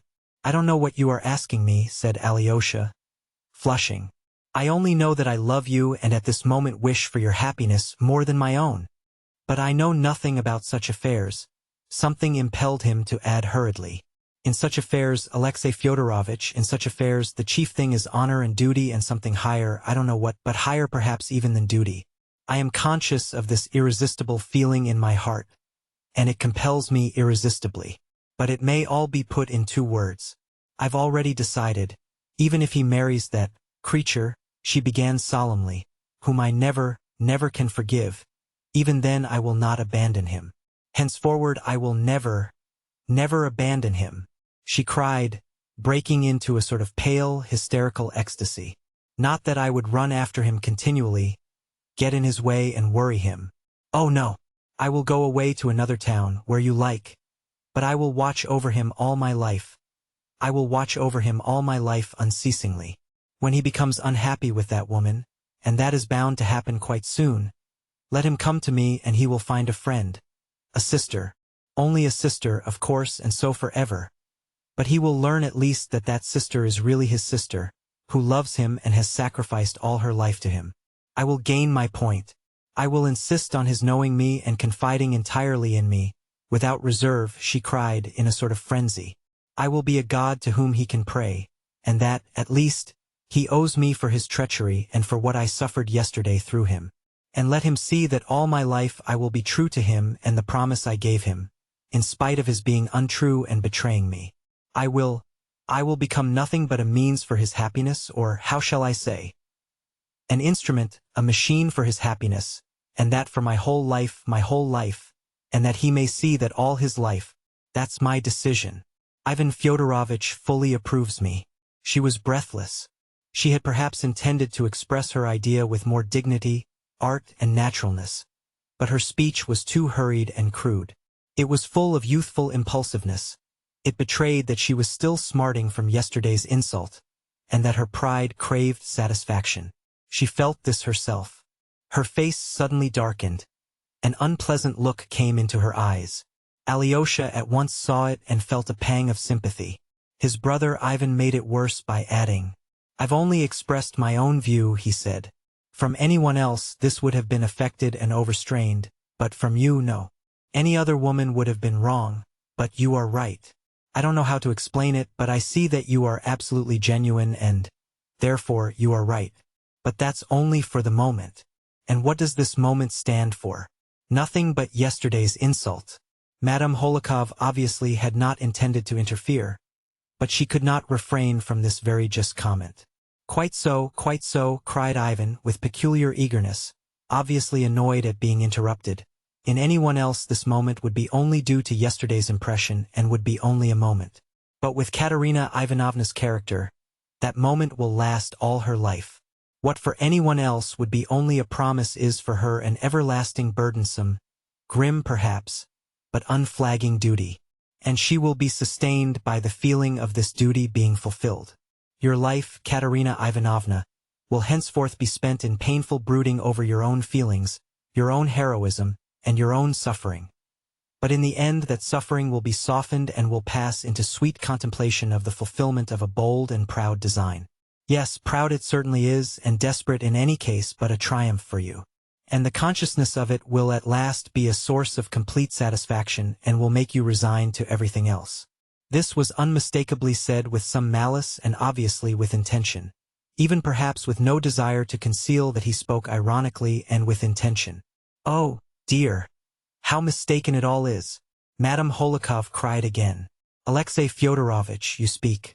I want dreadfully to know what you will say," cried Katerina Ivanovna, and burst into tears. Alyosha got up from the sofa. "It's nothing, nothing," she went on through her tears. "I'm upset. I didn't sleep last night, but by the side of 2 such friends as you and your brother I still feel strong. for I know you too will never desert me. Unluckily I am obliged to return to Moscow, perhaps tomorrow, and to leave you for a long time, and unluckily it's unavoidable, Ivan said suddenly. Tomorrow to Moscow. Her face was suddenly contorted. But, dear me, how fortunate, she cried in a voice suddenly changed. In one instant there was no trace left of her tears. She underwent an instantaneous transformation, which amazed Alyosha. Instead of a poor, insulted girl, weeping in a sort of laceration, he saw a woman completely self-possessed and even exceedingly pleased, as though something agreeable had just happened. Oh, not fortunate that I am losing you, of course not. She corrected herself suddenly, with a charming society smile. Such a friend as you are could not suppose that. I am only too unhappy at losing you. She rushed impulsively at Ivan, and seizing both his hands, pressed them warmly. But what is fortunate is that you will be able in Moscow to see Auntie and Agafya, and to tell them all the horror of my present position. You can speak with complete openness to Agafya, but spare dear Auntie. You will know how to do that. You can't think how wretched I was yesterday and this morning, wondering how I could write them that dreadful letter. For one can never tell such things in a letter. Now it will be easy for me to write, for you will see them and explain everything. Oh, how glad I am! But I am only glad of that, believe me. Of course, no one can take your place. I will run at once to write the letter, she finished suddenly, and took a step as though to go out of the room.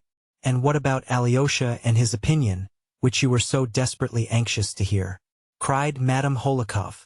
There was a sarcastic, angry note in her voice. I had not forgotten that, cried Katerina Ivanovna, coming to a sudden standstill. And why are you so antagonistic at such a moment?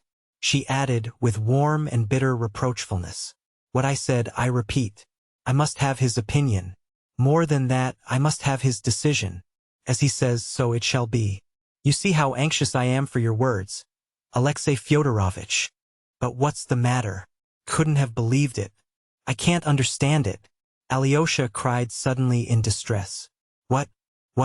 He is going to Moscow and you cry out that you are glad. You said that on purpose. And you begin explaining that you are not glad of that but sorry to be losing a friend. But that was acting, too, you were playing a part. As in a theater. In a theater? What do you mean? Exclaimed Katerina Ivanovna, profoundly astonished, flushing crimson, and frowning. Though you assure him you are sorry to lose a friend in him, you persist in telling him to his face that it's fortunate he is going, said Alyosha breathlessly. He was standing at the table and did not sit down. What are you talking about? I don't understand. I don't understand myself. I seem to see in a flash. I know I am not saying it properly, but I'll say it all the same, Alyosha went on in the same shaking and broken voice. What I see is that perhaps you don't love Dmitri at all, and never have, from the beginning. And Dmitri, too, has never loved you, and only esteems you. I really don't know how I dare to say all this, but somebody must tell the truth. For nobody here will tell the truth. What truth? Cried Katerina Ivanovna, and there was an hysterical ring in her voice. I'll tell you, Alyosha went on with desperate haste, as though he were jumping from the top of a house. Call Dmitri. I will fetch him, and let him come here and take your hand and take Ivan's and join your hands. For you're torturing Ivan simply because you love him and torturing him because you love Dmitri through self-laceration, with an unreal love because you've persuaded yourself. Alyosha broke off and was silent. You are a little religious idiot, that's what you are, Katerina Ivanovna snapped. Her face was white and her lips were moving with anger. Ivan suddenly laughed and got up. His hat was in his hand. You are mistaken, my good Alyosha, he said, with an expression Alyosha had never seen in his face before. An expression of youthful sincerity and strong, irresistibly frank feeling. Katerina Ivanovna has never cared for me. She has known all the time that I cared for her, though I never said a word of my love to her. She knew, but she didn't care for me. I have never been her friend either, not for one moment. She is too proud to need my friendship. She kept me at her side as a means of revenge. She revenged with me and on me all the insults which she has been continually receiving from Dmitri ever since their first meeting. For even that first meeting has rankled in her heart as an insult. That's what her heart is like. She has talked to me of nothing but her love for him. I am going now. But, believe me, Katerina Ivanovna, you really love him. And the more he insults you, the more you love him. That's your laceration. You love him just as he is. You love him for insulting you. If he reformed, you'd give him up at once and cease to love him. But you need him so as to contemplate continually your heroic fidelity and to reproach him for infidelity. And it all comes from your pride. Oh, there's a great deal of humiliation and self-abasement about it, but it all comes from pride. I am too young and I've loved you too much. I know that I ought not to say this, that it would be more dignified on my part simply to leave you, and it would be less offensive for you. But I am going far away, and shall never come back. It is forever. I don't want to sit beside a laceration, but I don't know how to speak now. I've said everything. Goodbye, Katerina Ivanovna. You can't be angry with me, for I am 100 times more severely punished than you, if only by the fact that I shall never see you again. Goodbye. I don't want your hand. You have tortured me too deliberately for me to be able to forgive you at this moment. I shall forgive you later, but now I don't want your hand. Den dank dame begerich nicht, he added with a forced smile, showing, however, that he could read Schiller, and read him till he knew him by heart, which Alyosha would never have believed. He went out of the room without saying goodbye even to his hostess, Madame Holikov. Alyosha clasped his hands. Ivan! He cried desperately after him. Come back! Ivan! No, nothing will induce him to come back now. He cried again, regretfully realizing it. But it's my fault, my fault. I began it. Ivan spoke angrily, wrongly, unjustly and angrily. He must come back here. Come back. Alyosha kept exclaiming frantically. Katerina Ivanovna went suddenly into the next room. You have done no harm. You behaved beautifully. Like an angel, Madame Holikov whispered rapidly and ecstatically to Alyosha. I will do my utmost to prevent Ivan Fyodorovitch from going. Her face beamed with delight, to the great distress of Alyosha, but Katerina Ivanovna suddenly returned. She had 200-ruble notes in her hand. I have a great favor to ask of you, Alexey Fyodorovitch, she began, addressing Alyosha with an apparently calm and even voice, as though nothing had happened. Yes, I think it was a week ago, Dmitri Fyodorovitch was guilty of a hasty and unjust action, a very ugly action. There is a low tavern here, and in it he met that discharged officer, that captain, whom your father used to employ in some business. Dmitri Fyodorovitch somehow lost his temper with this captain, seized him by the beard and dragged him out into the street and for some distance along it, in that insulting fashion. And I am told that his son, a boy, quite a child, who is at the school here, saw it and ran beside them crying and begging for his father, appealing to everyone to defend him, while everyone laughed. You must forgive me, Alexey Fyodorovitch, I cannot think without indignation of that disgraceful action of his. One of those actions of which only Dmitri Fyodorovitch would be capable in his anger, and in his passions. I can't describe it even. I can't find my words. I've made inquiries about his victim, and find he is quite a poor man. His name is Snegiryov. He did something wrong in the army and was discharged. I can't tell you what. And now he has sunk into terrible destitution with his family. An unhappy family of sick children, and, I believe, an insane wife. He has been living here a long time. He used to work as a copying clerk, but now he is getting nothing. I thought if you... That is, I thought... I don't know. I am so confused. You see, I wanted to ask you, my dear Alexey Fyodorovitch, to go to him, to find some excuse to go to them. I mean to that captain. Oh goodness, how badly I explain it. And delicately, carefully, as only you know how to, Alyosha blushed. Manage to give him this assistance, these 200 rubles. He will be sure to take it. I mean, persuade him to take it. Or, rather, what I mean. You see, it's not by way of compensation to prevent him from taking proceedings, for I believe he meant to, but simply a token of sympathy, of a desire to assist him from me, Dmitri Fyodorovitch's betrothed, not from himself. But you know. I would go myself, but you'll know how to do it ever so much better. He lives in Lake Street, in the house of a woman called Kalmikov. For God's sake, Alexey Fyodorovitch, do it for me, and now, Now I am rather tired. Goodbye. She turned and disappeared behind the portiere so quickly that Alyosha had not time to utter a word, though he wanted to speak. He longed to beg her pardon, to blame himself, to say something, for his heart was full and he could not bear to go out of the room without it. But Madame Holikov took him by the hand and drew him along with her. In the hall she stopped him again as before. She is proud, she is struggling with herself. But kind, charming, generous, she exclaimed, in a half-whisper. Oh, how I love her! Especially sometimes, and how glad I am again of everything. Dear Alexey Fyodorovitch, you didn't know, but I must tell you that we all, both her aunts, I and all of us, Lise even, have been hoping and praying for nothing for the last month but that she may give up your favorite Dmitri, who takes no notice of her and does not care for her, and may marry Ivan Fyodorovitch, such an excellent and cultivated young man who loves her more than anything in the world. We are in a regular plot to bring it about, and I am even staying on here perhaps on that account. But she has been crying. She has been wounded again, cried Alyosha. Never trust a woman's tears, Alexey Fyodorovitch. I am never for the women in such cases. I am always on the side of the men. Mama, you are spoiling him. Lisa's little voice cried from behind the door.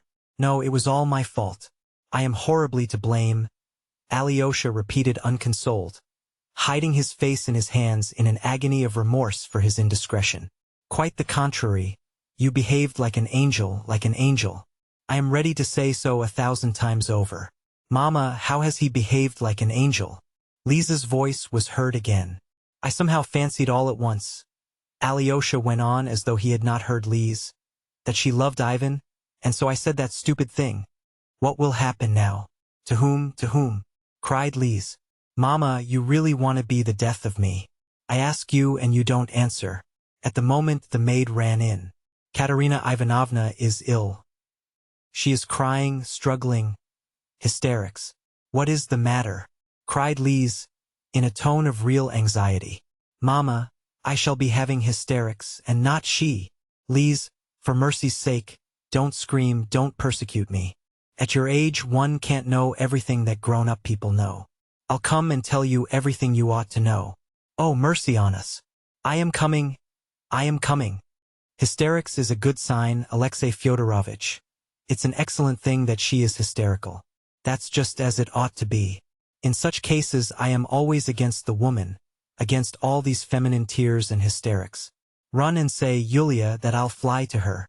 As for Ivan Fyodorovitch's going away like that, it's her own fault. But he won't go away. Lise, for mercy's sake, don't scream. Oh yes, you are not screaming. As I am screaming. Forgive your mama. But I am delighted, delighted, delighted. Did you notice, Alexey Fyodorovitch, how young Ivan Fyodorovitch was just now when he went out, when he said all that and went out? I thought he was so learned, such a savant, and all of a sudden he behaved so warmly, openly, and youthfully with such youthful inexperience, and it was all so fine, like you. And the way he repeated that German verse, it was just like you. But I must fly, I must fly. Alexey Fyodorovitch, make haste to carry out her commission, and then make haste back. Lise, do you want anything now? For mercy's sake, don't keep Alexey Fyodorovitch a minute. He will come back to you at once. Madame Holikov at last ran off. Before leaving, Alyosha would have opened the door to see Lise. On no account, cried Lise. On no account now. Speak through the door. How have you come to be an angel?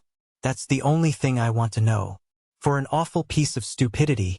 Lise, goodbye. Don't dare to go away like that. Lise was beginning. Lise, I have a real sorrow. I'll be back directly. But I have a great, great sorrow. And he ran out of the room. Chapter 6. A laceration in the cottage. He certainly was really grieved in a way he had seldom been before. He had rushed in like a fool, and meddled in what? In a love affair. But what do I know about it? What can I tell about such things? He repeated to himself for the 100th time, flushing crimson. Oh, being ashamed would be nothing. Shame is only the punishment I deserve. The trouble is I shall certainly have caused more unhappiness. And Father Zosima sent me to reconcile and bring them together. Is this the way to bring them together? Then he suddenly remembered how he had tried to join their hands, and he felt fearfully ashamed again. Though I acted quite sincerely, I must be more sensible in the future, he concluded suddenly, and did not even smile at his conclusion. Katerina Ivanovna's commission took him to Lake Street, and his brother Dmitri lived close by, in a turning out of Lake Street. Alyosha decided to go to him in any case before going to the captain, though he had a presentiment that he would not find his brother. He suspected that he would intentionally keep out of his way now, but he must find him anyhow. Time was passing. The thought of his dying elder had not left Alyosha for 1 minute from the time he set off from the monastery. There was one point which interested him particularly about Katerina Ivanovna's commission. When she had mentioned the captain's son, the little schoolboy who had run beside his father crying, the idea had at once struck Alyosha that this must be the schoolboy who had bitten his finger when he, Alyosha, asked him what he had done to hurt him. Now Alyosha felt practically certain of this, though he could not have said why. Thinking of another subject was a relief, and he resolved to think no more about the mischief he had done, and not to torture himself with remorse, but to do what he had to do, let come what would. At that thought he was completely comforted.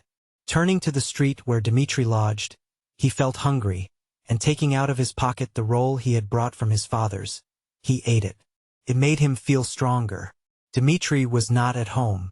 The people of the house, an old cabinet-maker, his son, and his old wife, looked with positive suspicion at Alyosha. He hasn't slept here for the last 3 nights. Maybe he has gone away, the old man said in answer to Alyosha's persistent inquiries. Alyosha saw that he was answering in accordance with instructions. When he asked whether he were not at Grushenka's or in hiding at Foma's, Alyosha spoke so freely on purpose. All 3 looked at him in alarm.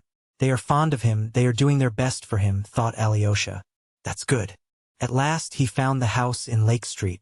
It was a decrepit little house, sunk on one side, with 3 windows looking into the street, and with a muddy yard, in the middle of which stood a solitary cow. He crossed the yard and found the door opening into the passage. On the left of the passage lived the old woman of the house with her old daughter. Both seemed to be deaf.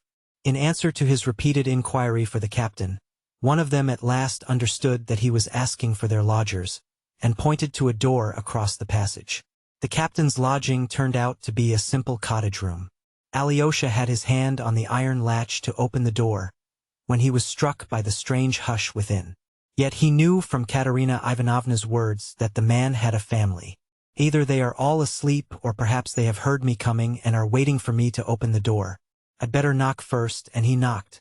An answer came, but not at once, after an interval of perhaps 10 seconds. "Who's there?" shouted someone in a loud and very angry voice. Then Alyosha opened the door and crossed the threshold. He found himself in a regular peasant's room.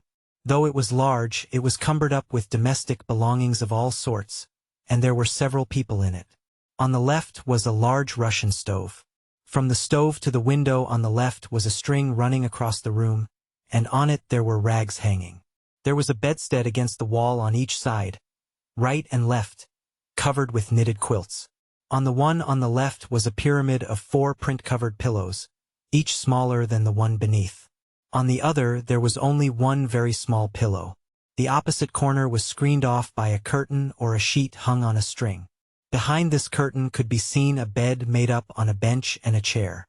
The rough square table of plane wood had been moved into the middle window. The 3 windows, which consisted each of 4 tiny greenish mildewy panes, gave little light and were close shut, so that the room was not very light and rather stuffy. On the table was a frying pan with the remains of some fried eggs, a half-eaten piece of bread, and a small bottle with a few drops of vodka. A woman of genteel appearance, wearing a cotton gown, was sitting on a chair by the bed on the left.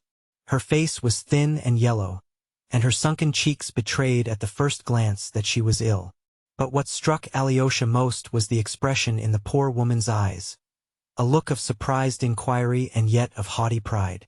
And while he was talking to her husband, her big brown eyes moved from one speaker to the other with the same haughty and questioning expression. Beside her at the window stood a young girl, rather plain, with scanty reddish hair, poorly but very neatly dressed. She looked disdainfully at Alyosha as he came in. Beside the other bed was sitting another female figure. She was a very sad sight, a young girl of about 20, but hunchback and crippled with withered legs, as Alyosha was told afterwards. Her crutches stood in the corner close by. The strikingly beautiful and gentle eyes of this poor girl looked with mild serenity at Alyosha. A man of 45 was sitting at the table, finishing the fried eggs. He was spare, small, and weakly built. He had reddish hair and a scanty light-colored beard, very much like a wisp of tow. This comparison and the phrase "a wisp of tow" flashed at once into Alyosha's mind for some reason. He remembered it afterwards. It was obviously this gentleman who had shouted to him, as there was no other man in the room.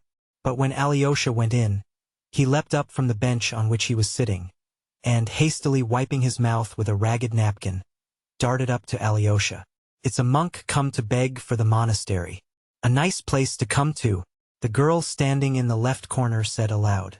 The man spun round instantly towards her and answered her in an excited and breaking voice. "No, Varvara, you are wrong. Allow me to ask," he turned again to Alyosha, "what has brought you to our retreat?" Alyosha looked attentively at him. It was the first time he had seen him.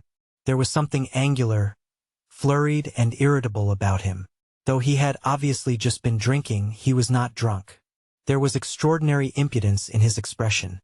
And yet, strange to say, at the same time there was fear. He looked like a man who had long been kept in subjection and had submitted to it, and now had suddenly turned and was trying to assert himself. Or, better still, like a man who wants dreadfully to hit you but is horribly afraid you will hit him. In his words and in the intonation of his shrill voice there was a sort of crazy humor, at times spiteful and at times cringing, and continually shifting from one tone to another. The question about our retreat he had asked as it were quivering all over, rolling his eyes, and skipping up so close to Alyosha that he instinctively drew back a step. He was dressed in a very shabby dark cotton coat, patched and spotted. He wore check trousers of an extremely light color, long out of fashion, and of very thin material. They were so crumpled and so short that he looked as though he had grown out of them like a boy. "I am Alexei Karamazov," Alyosha began in reply. "I quite understand that, sir," the gentleman snapped out at once to assure him that he knew who he was already. "I am Captain Snegiryov, sir, but I am still desirous to know precisely what has led you." "Oh, I've come for nothing special. I wanted to have a word with you, if only you allow me." "In that case, here is a chair, sir. Kindly be seated." That's what they used to say in the old comedies, "Kindly be seated." And with a rapid gesture he seized an empty chair, it was a rough wooden chair, not upholstered, and set it for him almost in the middle of the room. Then, taking another similar chair for himself, he sat down facing Alyosha, so close to him that their knees almost touched. "Nikolai Ilyich Snegiryov, sir, formerly a captain in the Russian infantry, put to shame for his vices, but still a captain. Though I might not be one now for the way I talk. For the last half of my life I've learnt to say, sir. It's a word you use when you've come down in the world." "That's very true," smiled Alyosha.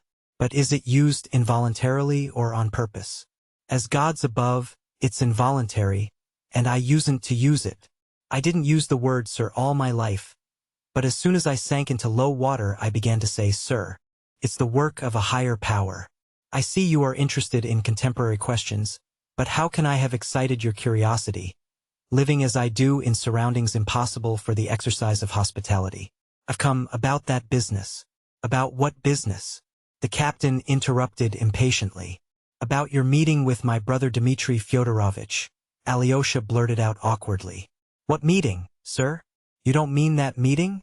About my wisp of tow?" Then he moved closer so that his knees positively knocked against Alyosha.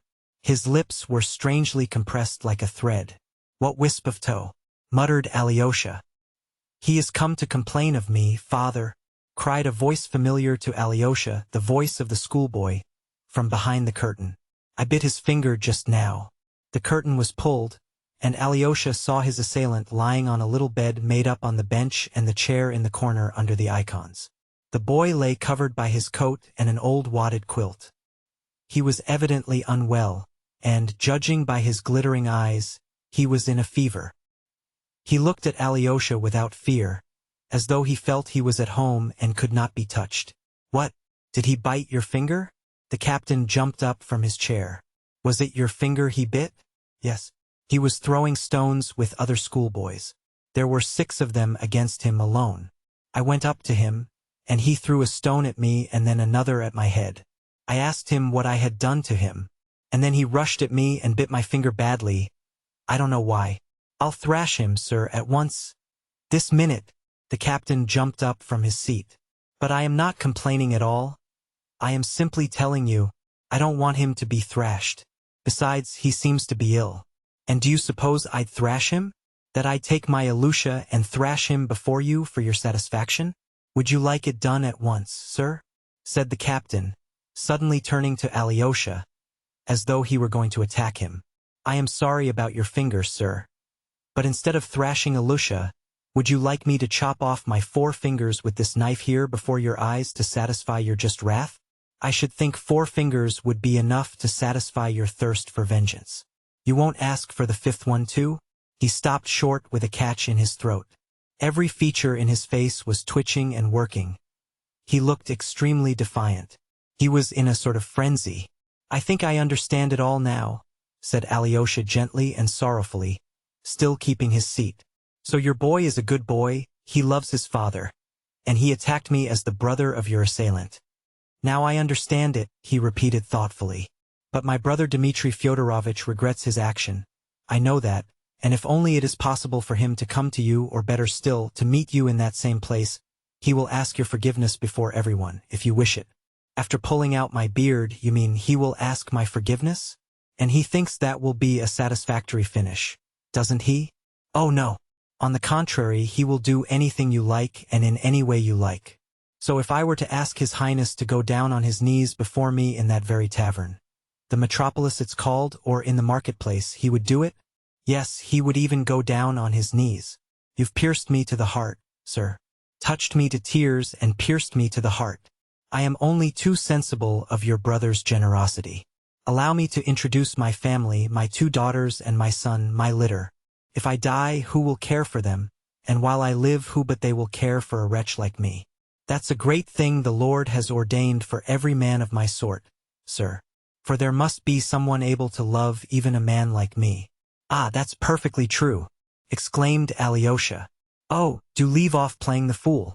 Some idiot comes in, and you put us to shame, cried the girl by the window, suddenly turning to her father with a disdainful and contemptuous air.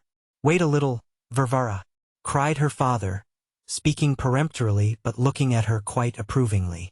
That's her character, he said, addressing Alyosha again.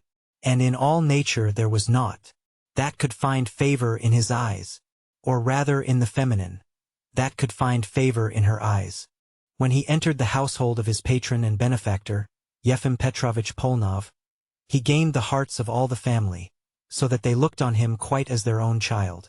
Yet he entered the house at such a tender age that he could not have acted from design nor artfulness in winning affection, so that the gift of making himself loved directly and unconsciously was inherent in him, in his very nature, so to speak.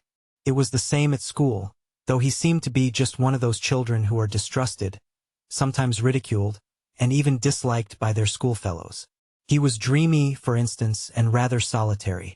From his earliest childhood he was fond of creeping into a corner to read, and yet he was a general favorite all the while he was at school. He was rarely playful or merry, but anyone could see at the first glance that this was not from any sullenness. On the contrary, he was bright and good-tempered. He never tried to show off among his schoolfellows. Perhaps because of this, he was never afraid of anyone. Yet the boys immediately understood that he was not proud of his fearlessness and seemed to be unaware that he was bold and courageous. He never resented an insult. It would happen that an hour after the offense, he would address the offender or answer some question with as trustful and candid an expression as though nothing had happened between them. And it was not that he seemed to have forgotten or intentionally forgiven the affront, but simply that he did not regard it as an affront, and this completely conquered and captivated the boys. He had one characteristic which made all his schoolfellows from the bottom class to the top want to mock at him, not from malice but because it amused them.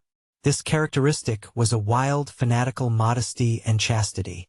He could not bear to hear certain words and certain conversations about women. There are certain words and conversations unhappily impossible to eradicate in schools.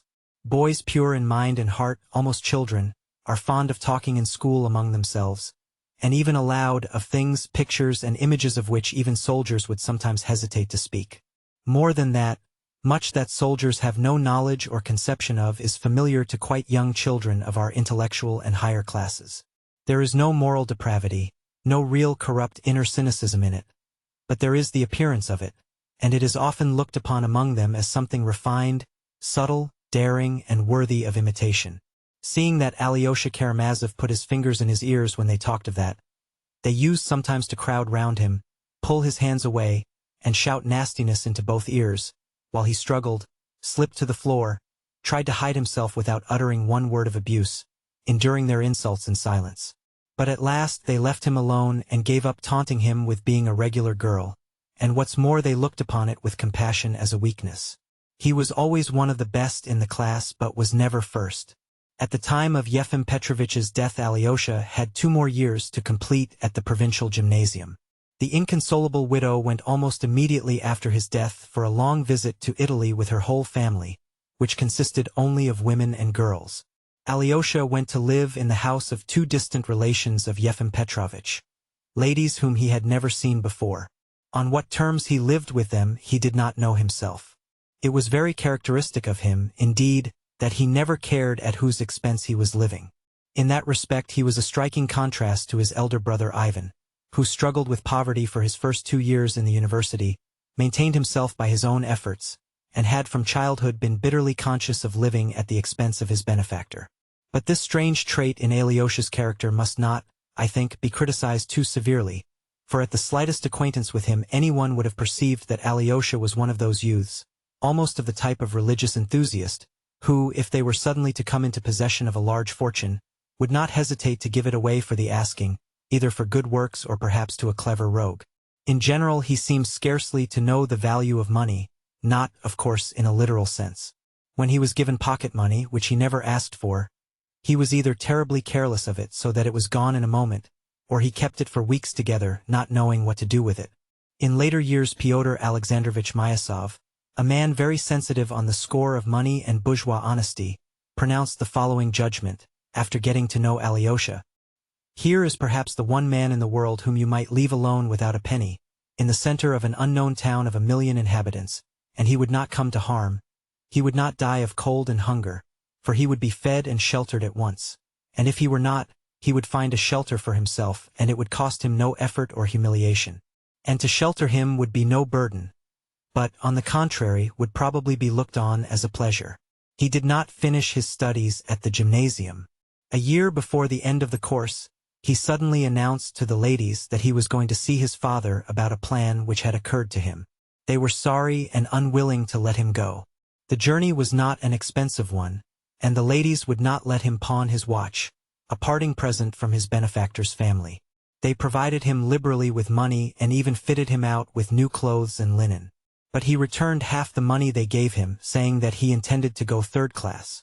On his arrival in the town, he made no answer to his father's first inquiry why he had come before completing his studies, and seemed, so they say, unusually thoughtful. It soon became apparent that he was looking for his mother's tomb. He practically acknowledged at the time that that was the only object of his visit. But it can hardly have been the whole reason of it. It is more probable that he himself did not understand and could not explain what had suddenly arisen in his soul, and drawn him irresistibly into a new, unknown, but inevitable path. Fyodor Pavlovitch could not show him where his second wife was buried, for he had never visited her grave since he had thrown earth upon her coffin, and in the course of years had entirely forgotten where she was buried. Fyodor Pavlovitch, by the way, had for some time previously not been living in our town. 3 or 4 years after his wife's death, he had gone to the south of Russia and finally turned up in Odessa, where he spent several years. He made the acquaintance at first, in his own words, of a lot of low Jews, Jewesses, and Jewkins, and ended by being received by Jews high and low alike. It may be presumed that at this period he developed a peculiar faculty for making and hoarding money. He finally returned to our town only 3 years before Alyosha's arrival. His former acquaintances found him looking terribly aged, although he was by no means an old man. He behaved not exactly with more dignity but with more effrontery. The former buffoon showed an insolent propensity for making buffoons of others. His depravity with women was not simply what it used to be, but even more revolting. In a short time he opened a great number of new taverns in the district. It was evident that he had perhaps 100,000 rubles or not much less. Many of the inhabitants of the town and district were soon in his debt, and, of course, had given good security. Of late, too, he looked somehow bloated and seemed more irresponsible, more uneven, had sunk into a sort of incoherence, used to begin one thing and go on with another, as though he were letting himself go altogether. He was more and more frequently drunk. And if it had not been for the same servant Grigory, who by that time had aged considerably too, and used to look after him sometimes almost like a tutor, Fyodor Pavlovitch might have got into terrible scrapes. Alyosha's arrival seemed to affect even his moral side, as though something had awakened in this prematurely old man which had long been dead in his soul. Do you know, he used often to say, looking at Alyosha, that you are like her, the crazy woman. That was what he used to call his dead wife, Alyosha's mother. Grigory it was who pointed out the crazy woman's grave to Alyosha. He took him to our town cemetery and showed him in a remote corner a cast-iron tombstone, cheap but decently kept, on which were inscribed the name and age of the deceased and the date of her death, and below a four-lined verse, such as are commonly used on old-fashioned middle-class tombs. To Alyosha's amazement, this tomb turned out to be Grigory's doing. He had put it up on the poor crazy woman's grave at his own expense, after Fyodor Pavlovitch, whom he had often pestered about the grave, had gone to Odessa, abandoning the grave and all his memories. Alyosha showed no particular emotion at the sight of his mother's grave. He only listened to Grigory's minute and solemn account of the erection of the tomb. He stood with bowed head and walked away without uttering a word. It was perhaps a year before he visited the cemetery again. But this little episode was not without an influence upon Fyodor Pavlovitch, and a very original one. He suddenly took 1,000 rubles to our monastery to pay for requiems for the soul of his wife. But not for the second, Alyosha's mother, the crazy woman, but for the first, Adelaida Ivanovna, who used to thrash him. In the evening of the same day he got drunk and abused the monks to Alyosha. He himself was far from being religious. He had probably never put a penny candle before the image of a saint. Strange impulses of sudden feeling and sudden thought are common in such types. I have mentioned already that he looked bloated. His countenance at this time bore traces of something that testified unmistakably to the life he had led. Besides the long fleshy bags under his little, always insolent, suspicious and ironical eyes. Besides the multitude of deep wrinkles in his little fat face, the Adam's apple hung below his sharp chin like a great fleshy goiter, which gave him a peculiar, repulsive, sensual appearance. Add to that a long, rapacious mouth with full lips, between which could be seen little stumps of black decayed teeth. He slobbered every time he began to speak. He was fond indeed of making fun of his own face, though, I believe, he was well satisfied with it. He used particularly to point to his nose, which was not very large, but very delicate and conspicuously aquiline. A regular Roman nose, he used to say, with my goiter I've quite the countenance of an ancient Roman patrician of the decadent period. He seemed proud of it. Not long after visiting his mother's grave, Alyosha suddenly announced that he wanted to enter the monastery, and that the monks were willing to receive him as a novice. He explained that this was his strong desire, and that he was solemnly asking his consent as his father. The old man knew that the elder Zosima, who was living in the monastery hermitage, had made a special impression upon his gentle boy. That is the most honest monk among them, of course, he observed, after listening in thoughtful silence to Alyosha, and seeming scarcely surprised at his request. So that's where you want to be, my gentle boy? He was half drunk, and suddenly he grinned his slow half-drunken grin, which was not without a certain cunning and tipsy slyness. I had a presentiment that you would end in something like this. Would you believe it? You were making straight for it. Well, to be sure you have your own 2,000. That's a dowry for you. And I'll never desert you, my angel. And I'll pay what's wanted for you there, if they ask for it. But, of course, if they don't ask, why should we worry them? What do you say? You spend money like a canary, 2 grains a week. Do you know that near one monastery there's a place outside the town where every baby knows there are none but the monks' wives living, as they are called. 30 women, I believe. I have been there myself. You know, it's interesting in its own way, of course, as a variety. The worst of it is it's awfully Russian. There are no French women there. Of course they could get them fast enough, they have plenty of money. If they get to hear of it, they'll come along. Well, there's nothing of that sort here, no monks' wives. And 200 monks. They're honest. They keep the fasts. I admit it. So you want to be a monk? And do you know I'm sorry to lose you, Alyosha? Would you believe it? I've really grown fond of you? Well, it's a good opportunity. You'll pray for us sinners. We have sinned too much here. I've always been thinking who would pray for me, and whether there's anyone in the world to do it. My dear boy, I'm awfully stupid about that. You wouldn't believe it. Awfully. You see, however stupid I am about it, I keep thinking, from time to time, of course not all the while. It's impossible, I think, for the devils to forget to drag me down to hell with their hooks when I die. Then I wonder, hooks? Where would they get them? What of iron hooks? Where do they forge them? Have they a foundry there of some sort? The monks in the monastery probably believe that there's a ceiling in hell, for instance. Now I'm ready to believe in hell, but without a ceiling. It makes it more refined, more enlightened, more Lutheran, that is. And, after all, what does it matter whether it has a ceiling or hasn't? But, do you know, there's a damnable question involved in it? If there's no ceiling there can be no hooks, and if there are no hooks it all breaks down, which is unlikely again. For then there would be none to drag me down to hell, and if they don't drag me down, what justice is there in the world? I'll faudrate less inventor those hooks on purpose for me alone. For, if you only knew, Alyosha, what a blackguard I am. But there are no hooks there, said Alyosha, looking gently and seriously at his father. Yes, only the shadows of hooks, I know. That's how a Frenchman described hell. Je vu l'ombre d'un cocker ca avec l'ombre d'une brosse fratate l'ombre d'une carrosse. How do you know there are no hooks, darling? When you've lived with the monks you'll sing a different tune. But go and get at the truth there, and then come and tell me. Anyway, it's easier going to the other world if one knows what there is there. Besides, it will be more seemly for you with the monks than here with me, with a drunken old man and young harlots. Though you're like an angel, nothing touches you. And I dare say nothing will touch you there. That's why I let you go, because I hope for that. You've got all your wits about you. You will burn and you will burn out. You will be healed and come back again.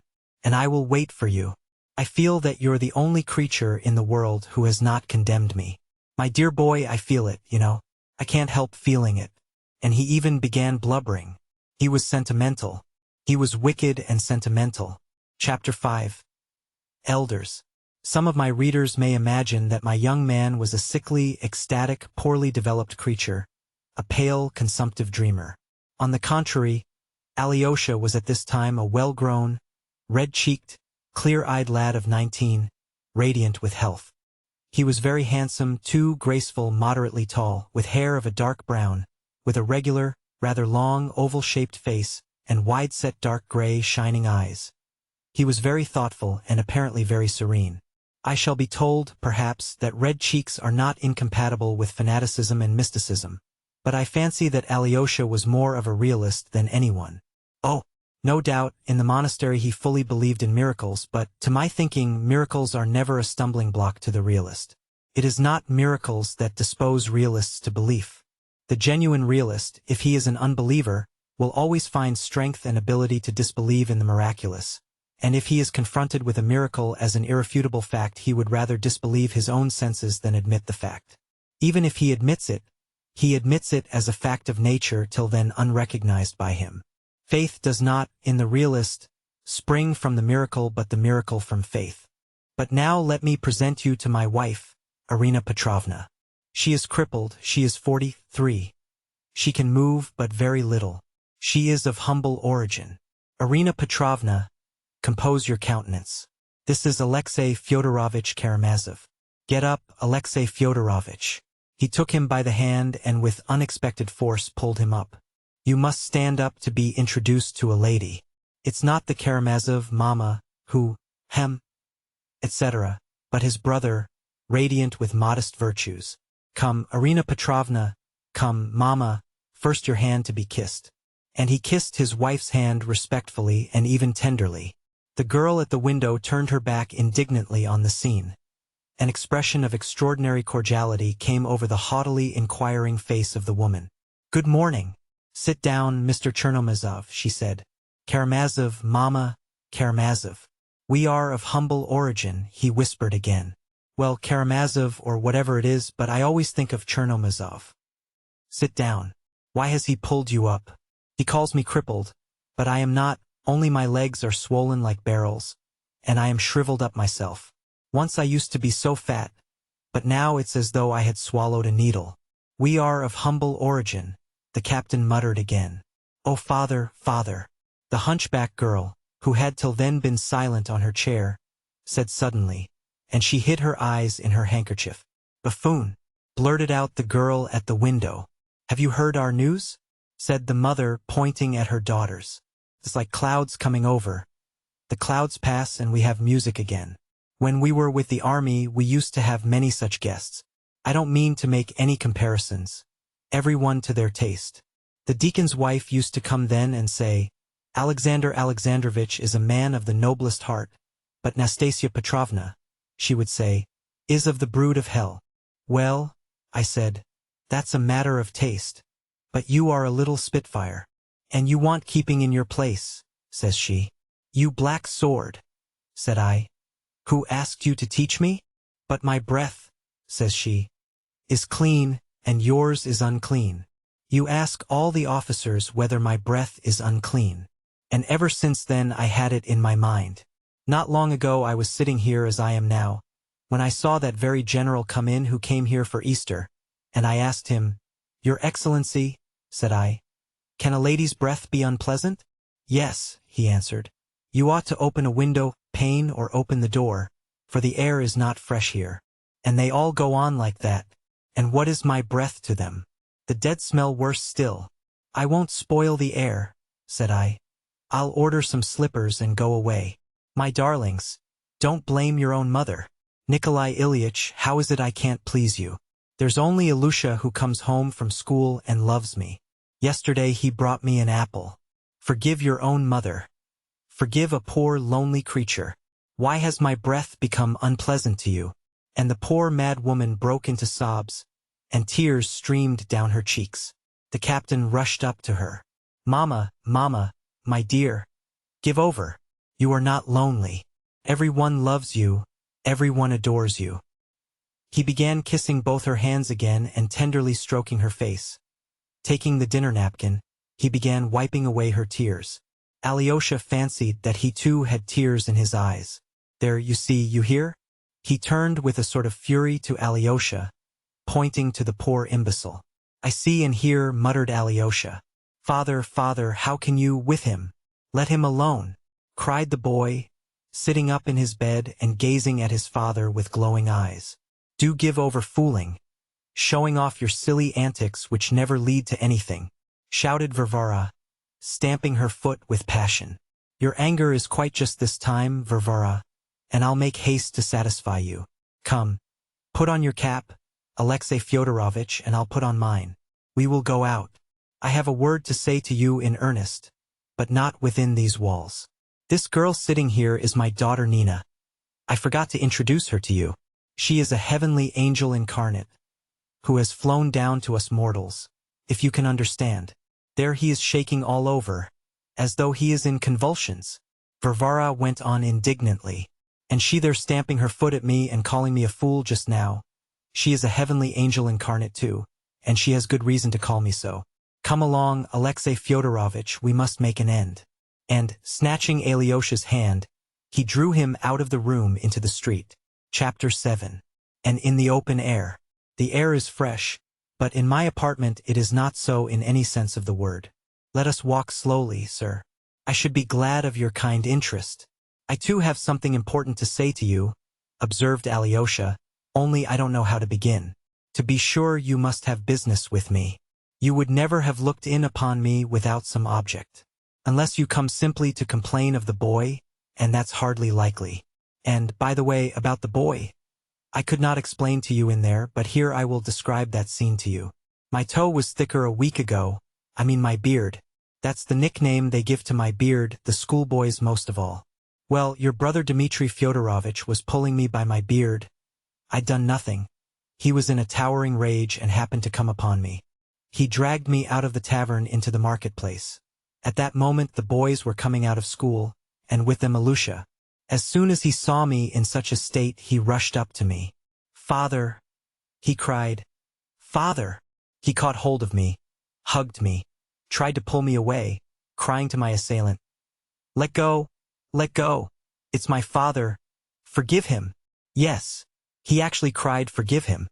He clutched at that hand, that very hand, in his little hands and kissed it. I remember his little face at that moment. I haven't forgotten it, and I never shall.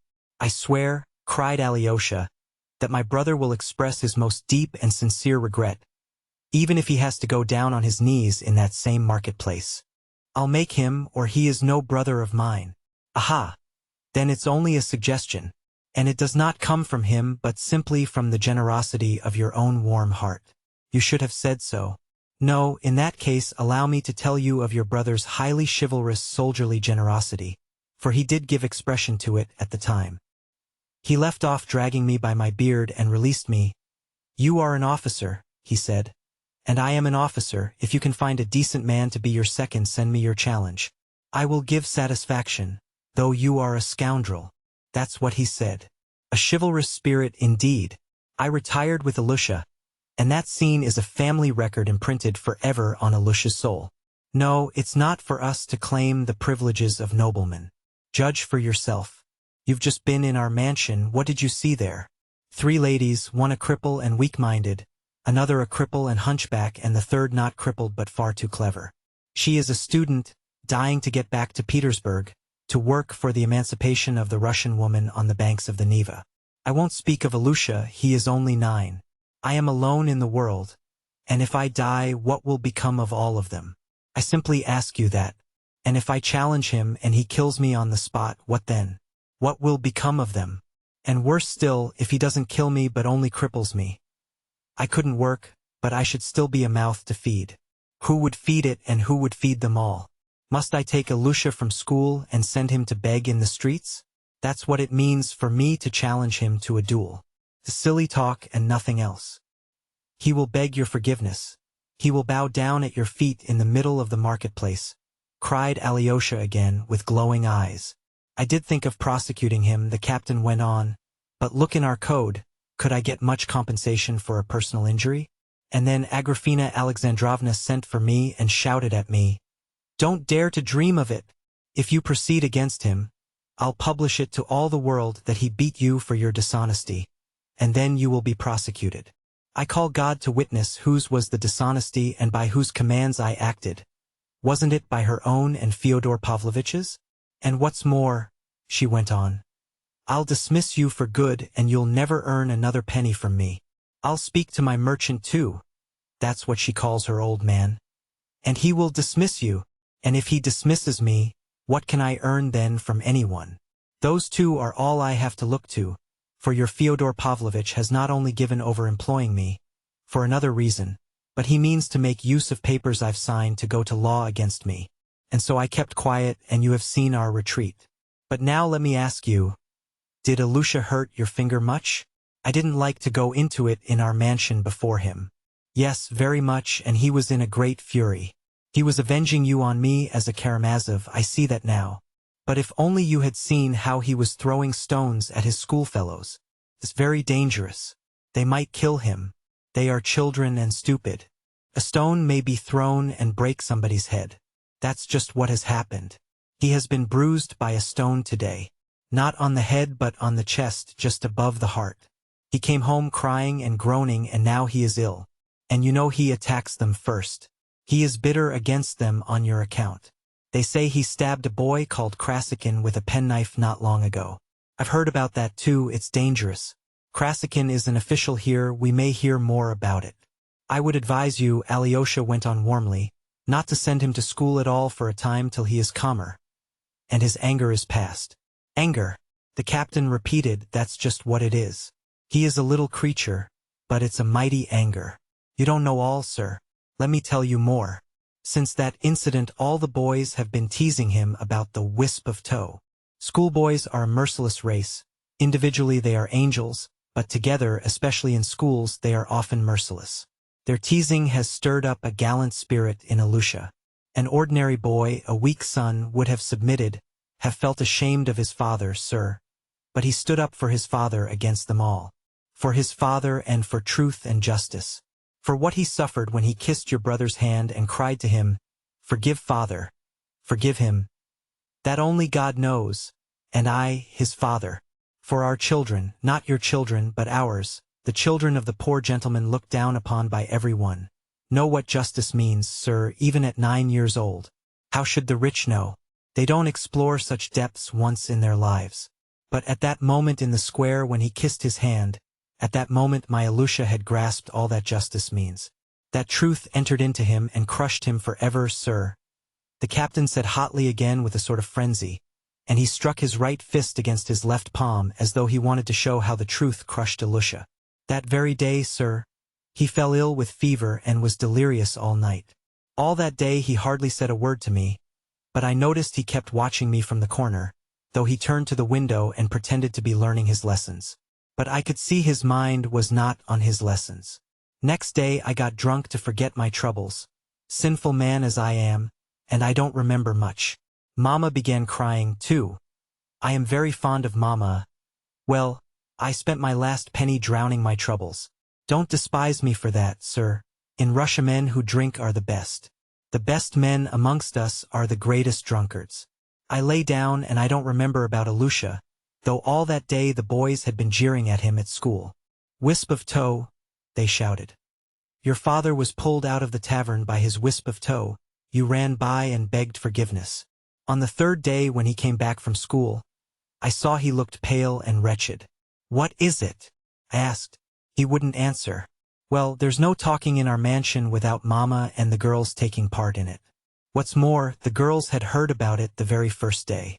Varvara had begun snarling. You fools and buffoons! Can you ever do anything rational? Quite so, I said. Can we ever do anything rational? For the time I turned it off like that. So in the evening I took the boy out for a walk, for you must know we go for a walk every evening, always the same way, along which we are going now, from our gate to that great stone which lies alone in the road under the hurdle, which marks the beginning of the town pasture. A beautiful and lonely spot, sir. Ilusha and I walked along hand in hand as usual. He has a little hand, his fingers are thin and cold, he suffers with his chest, you know. Father, said he. Father. Well, said I. I saw his eyes flashing. Father, how he treated you then. It can't be helped, Ilusha, I said. Don't forgive him, father. Don't forgive him. At school they say that he has paid you 10 rubles for it. No, Ilusha, said I. I would not take money from him for anything. Then he began trembling all over, took my hand in both his and kissed it again. Father, he said. Father, challenge him to a duel. At school they say you are a coward and won't challenge him, and that you'll accept 10 rubles from him. I can't challenge him to a duel, Ilusha, I answered, and I told briefly what I've just told you. He listened. Father, he said, anyway don't forgive it. When I grow up I'll call him out myself and kill him.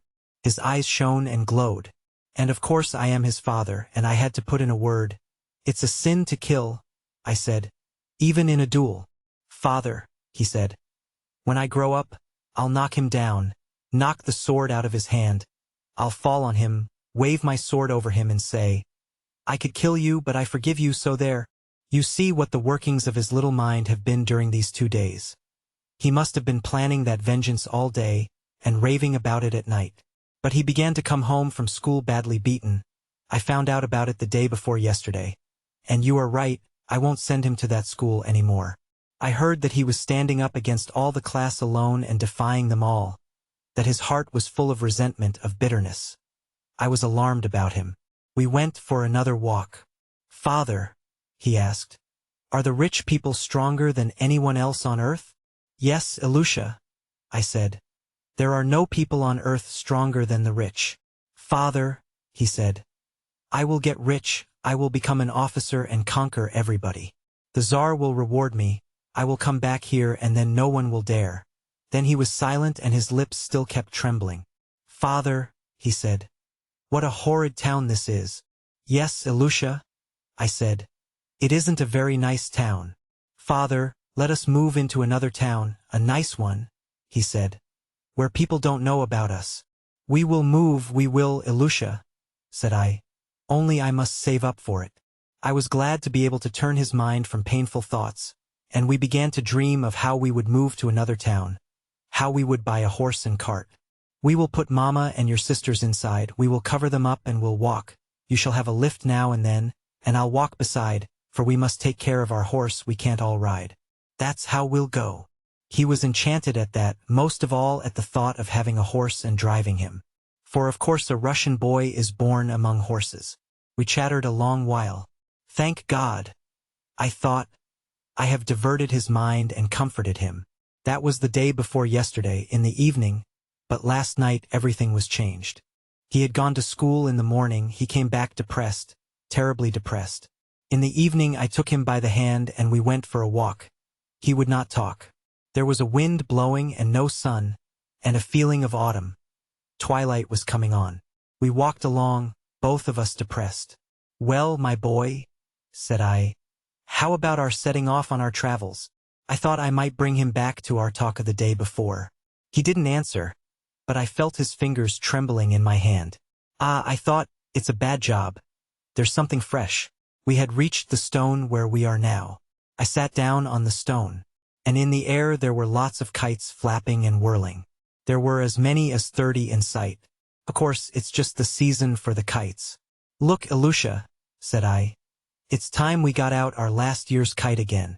I'll mend it. Where have you put it away? My boy made no answer. He looked away and turned sideways to me, and then a gust of wind blew up the sand. He suddenly fell on me, threw both his little arms round my neck and held me tight. You know, when children are silent and proud, and try to keep back their tears when they are in great trouble and suddenly break down, their tears fall in streams. With those warm streams of tears, he suddenly wetted my face. He sobbed and shook as though he were in convulsions, and squeezed up against me as I sat on the stone. Father, he kept crying. Dear father, how he insulted you. And I sobbed too. We sat shaking in each other's arms. Ilusha, I said to him. Ilusha, darling. No one saw us then. God alone saw us. I hope he will record it to my credit. You must thank your brother, Alexei Fyodorovitch. No, sir, I won't thrash my boy for your satisfaction. He had gone back to his original tone of resentful buffoonery. Alyosha felt though that he trusted him, and that if there had been someone else in his, Alyosha's place, the man would not have spoken so openly and would not have told what he had just told. This encouraged Alyosha, whose heart was trembling on the verge of tears. Ah, how I would like to make friends with your boy, he cried. If you could arrange it. Certainly, sir, muttered the captain. But now listen to something quite different. Alyosha went on. I have a message for you.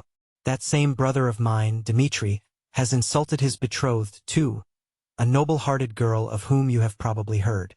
I have a right to tell you of her wrong. I ought to do so, in fact, for hearing of the insult done to you and learning all about your unfortunate position, she commissioned me at once, just now, to bring you this help from her, but only from her alone, not from Dmitri, who has abandoned her. Nor from me, his brother, nor from anyone else, but from her, only from her. She entreats you to accept her help. You have both been insulted by the same man. She thought of you only when she had just received a similar insult from him, similar in its cruelty, I mean. She comes like a sister to help a brother in misfortune. She told me to persuade you to take these 200 rubles from her, as from a sister, knowing that you are in such need. No one will know of it. It can give rise to no unjust slander. There are the 200 rubles, and I swear you must take them unless all men are to be enemies on earth. But there are brothers even on earth. You have a generous heart. You must see that, you must, and Alyosha held out 2 new rainbow-colored 100-ruble notes. They were both standing at the time by the great stone close to the fence, and there was no one near. The notes seemed to produce a tremendous impression on the captain. He started, but at first only from astonishment. Such an outcome of their conversation was the last thing he expected. Nothing could have been farther from his dreams than help from anyone, and such a sum. He took the notes, and for a minute he was almost unable to answer. Quite a new expression came into his face. That for me? So much money. 200 rubles. Good heavens! Why, I haven't seen so much money for the last 4 years. Mercy on us. And she says she is a sister. And is that the truth? I swear that all I told you is the truth, cried Alyosha. The captain flushed red. Listen, my dear, listen. If I take it, I shan't be behaving like a scoundrel? In your eyes, Alexei Fyodorovitch, I shan't be a scoundrel? No, Alexei Fyodorovitch, listen, he hurried, touching Alyosha with both his hands. You are persuading me to take it, saying that it's a sister sends it, but inwardly, in your heart won't you feel contempt for me if I take it? No, on my salvation I swear I shan't. And no one will ever know but me.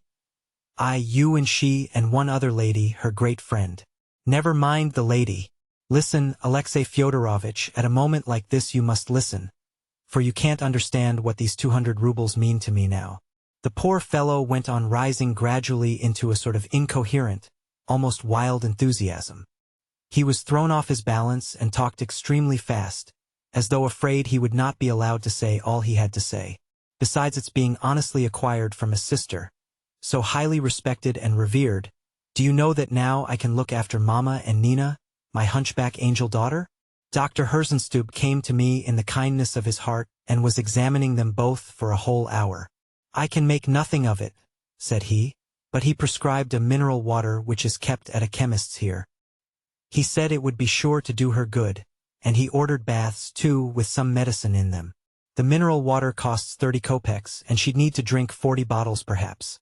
So I took the prescription and laid it on the shelf under the icons, and there it lies. And he ordered hot baths for Nina with something dissolved in them, morning and evening.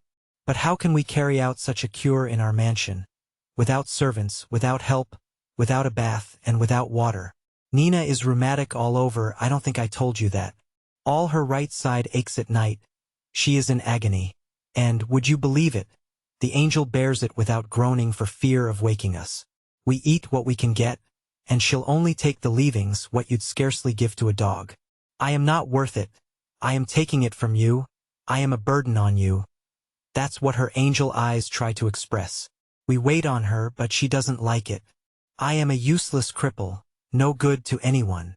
As though she were not worth it, when she is the saving of all of us with her angelic sweetness. Without her gentle word, it would be hell among us. She softens even Varvara. And don't judge Varvara harshly either. She is an angel too. She too has suffered wrong. She came to us for the summer, and she brought 16 rubles she had earned by lessons and saved up, to go back with to Petersburg in September, that is now.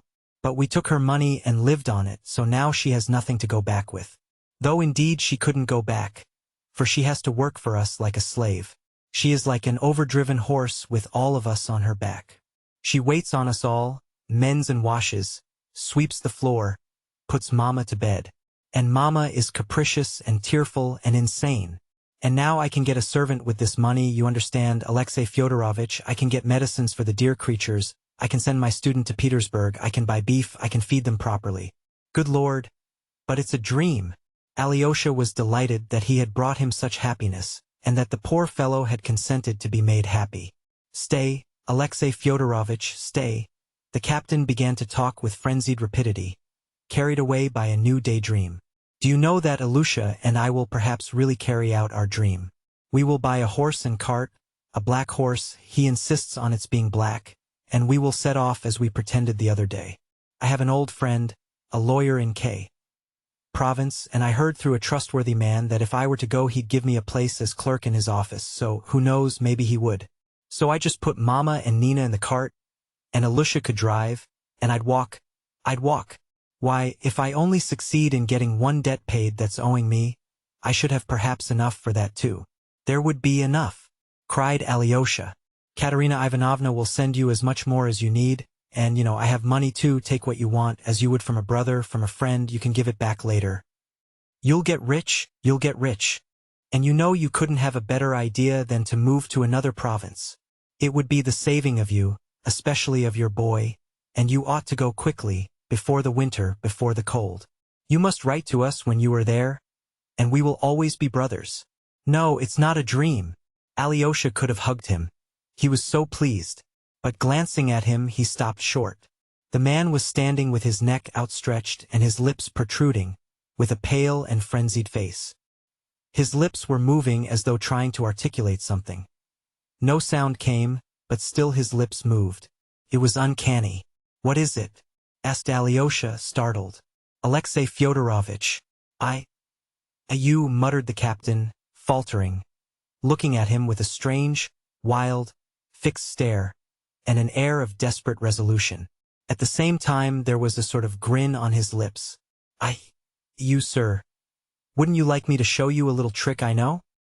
He murmured, suddenly, in a firm, rapid whisper, his voice no longer faltering. "What trick?" "Pretty trick," whispered the captain. His mouth was twisted on the left side, his left eye was screwed up. He still stared at Alyosha. "What is the matter? What trick?" Alyosha cried, now thoroughly alarmed. "Why, look," squealed the captain suddenly, and showing him the 2 notes which he had been holding by one corner between his thumb and forefinger during the conversation. He crumpled them up savagely and squeezed them tight in his right hand. Do you see? He shrieked, pale and infuriated, and suddenly flinging up his hand, he threw the crumpled notes on the sand. "Do you see?" he shrieked again, pointing to them. "Look there." And with wild fury he began trampling them under his heel, gasping and exclaiming as he did so, "So much for your money! So much for your money! So much for your money! So much for your money!"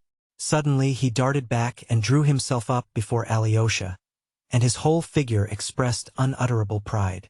"Tell those who sent you that the wisp of tow does not sell his honor," he cried, raising his arm in the air. Then he turned quickly and began to run. But he had not run 5 steps before he turned completely round and kissed his hand to Alyosha. He ran another 5 paces and then turned round for the last time. This time his face was not contorted with laughter, but quivering all over with tears. In a tearful, faltering, sobbing voice he cried, "What should I say to my boy if I took money from you for our shame?" And then he ran on without turning. Alyosha looked after him, inexpressibly grieved. Oh, he saw that till the very last moment the man had not known he would crumple up and fling away the notes. He did not turn back. Alyosha knew he would not. He would not follow him and call him back. He knew why. When he was out of sight, Alyosha picked up the 2 notes. They were very much crushed and crumpled, and had been pressed into the sand, but were uninjured and even rustled like new ones when Alyosha unfolded them and smoothed them out. After smoothing them out, he folded them up, put them in his pocket, and went to Katerina Ivanovna to report on the success of her commission. Book V. Pro and Contra. Chapter 1. The Engagement. Madame Holikov was again the first to meet Alyosha. She was flustered. Something important had happened. Katerina Ivanovna's hysterics had ended in a fainting fit, and then a terrible, awful weakness had followed. She lay with her eyes turned up and was delirious. Now she was in a fever. They had sent for Herzenstube. They had sent for the ants. The ants were already here, but Herzenstube had not yet come. They were all sitting in her room, waiting. She was unconscious now, and what if it turned to brain fever? Madame Holikov looked gravely alarmed. "This is serious, serious," she added at every word, as though nothing that had happened to her before had been serious. Alyosha listened with distress, and was beginning to describe his adventures, but she interrupted him at the first words. She had not time to listen. She begged him to sit with Lise and wait for her there. "Lise," she whispered almost in his ear, "Lise has greatly surprised me just now, dear Alexey Fyodorovitch. She touched me, too, and so my heart forgives her everything. Only fancy, as soon as you had gone, she began to be truly remorseful for having laughed at you today and yesterday, though she was not laughing at you, but only joking. But she was seriously sorry for it, almost ready to cry, so that I was quite surprised. She has never been really sorry for laughing at me, but has only made a joke of it. And you know she is laughing at me every minute. But this time she was in earnest. She thinks a great deal of your opinion, Alexei Fyodorovitch, and don't take offense or be wounded by her if you can help it. I am never hard upon her, for she's such a clever little thing. Would you believe it? She said just now that you were a friend of her childhood, the greatest friend of her childhood. Just think of that, greatest friend. And what about me? She has very strong feelings and memories, and, what's more, she uses these phrases, most unexpected words, which come out all of a sudden when you least expect them. She spoke lately about a pine tree, for instance. There used to be a pine tree standing in our garden in her early childhood. Very likely it's standing there still. So there's no need to speak in the past tense. Pine trees are not like people, Alexei Fyodorovitch, they don't change quickly. Mama, she said, I remember this pine tree as in a dream. Only she said something so original about it that I can't repeat it. Besides, I've forgotten it. Well, goodbye. I am so worried I feel I shall go out of my mind. Ah, Alexei Fyodorovitch, I've been out of my mind twice in my life. Go to Lise. Cheer her up, as you always can so charmingly. Lise, she cried, going to her door. Here I've brought you Alexei Fyodorovitch, whom you insulted so. He is not at all angry, I assure you. On the contrary, he is surprised that you could suppose so. Merci, maman. Come in, Alexei Fyodorovitch. Alyosha went in. Lise looked rather embarrassed, and at once flushed crimson. She was evidently ashamed of something, and, as people always do in such cases, she began immediately talking of other things, as though they were of absorbing interest to her at the moment. Mama has just told me all about the 200 rubles, Alexei Fyodorovitch, and you're taking them to that poor officer. And she told me all the awful story of how he had been insulted.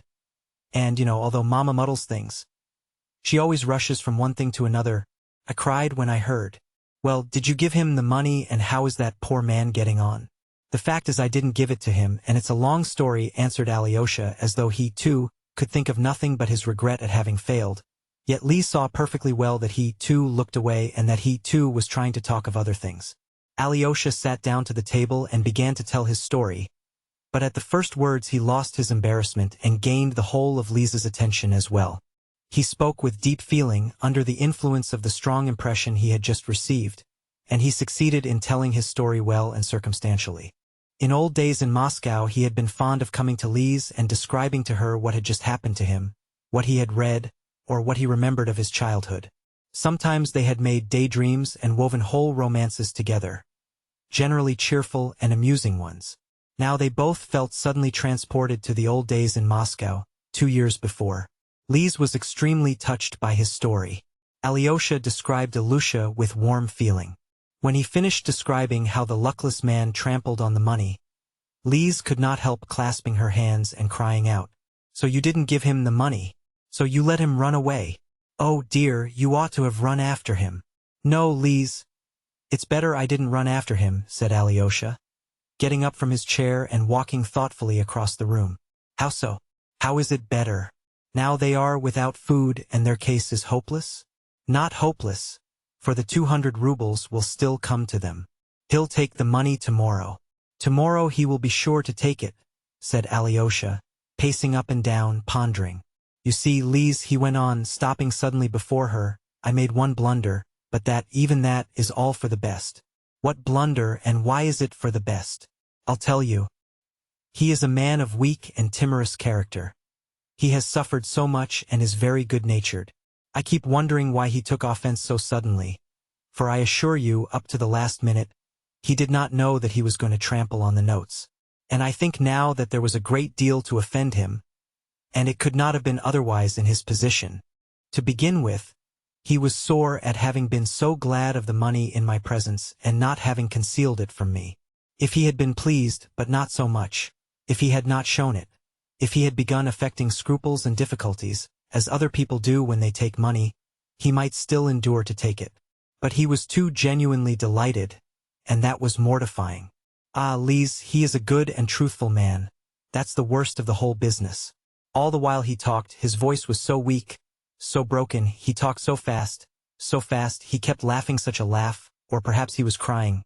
Yes, I am sure he was crying, he was so delighted, and he talked about his daughters, and about the situation he could get in another town. And when he had poured out his heart, He felt ashamed at having shown me his inmost soul like that. So he began to hate me at once.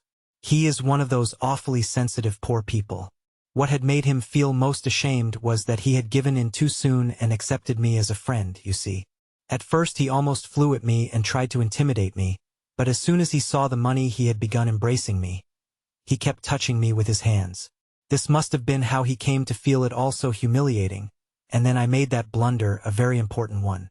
I suddenly said to him that if he had not money enough to move to another town, we would give it to him, and, indeed, I myself would give him as much as he wanted out of my own money. That struck him all at once. Why, he thought, did I put myself forward to help him?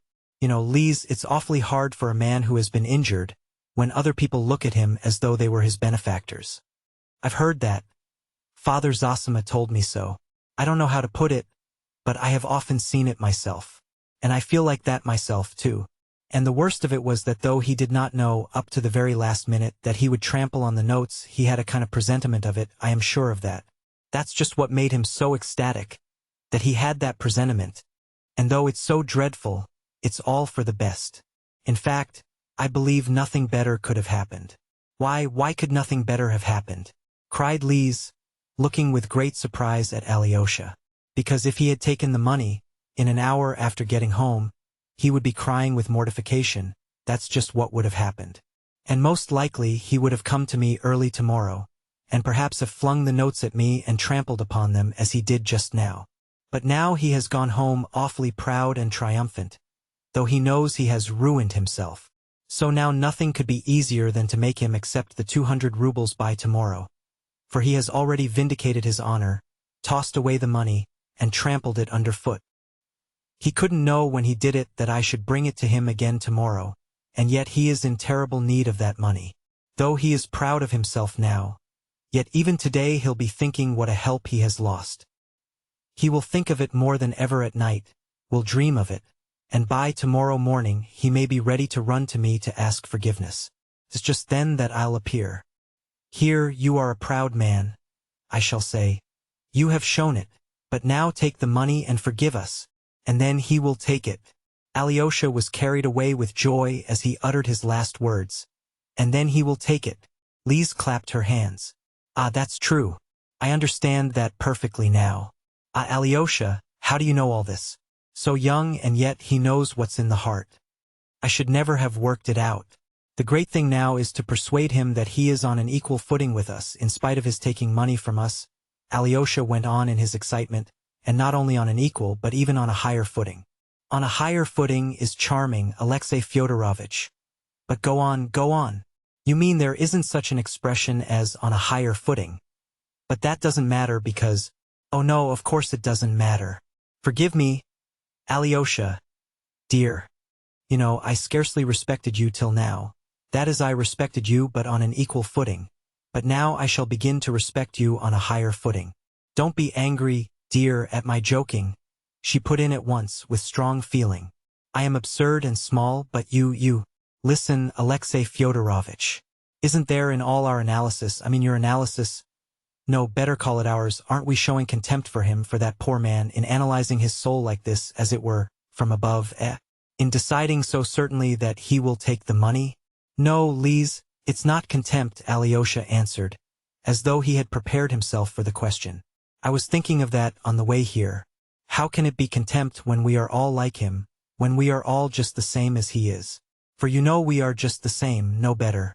If we are better, we should have been just the same in his place. I don't know about you, Lise, but I consider that I have a sordid soul in many ways, and his soul is not sordid.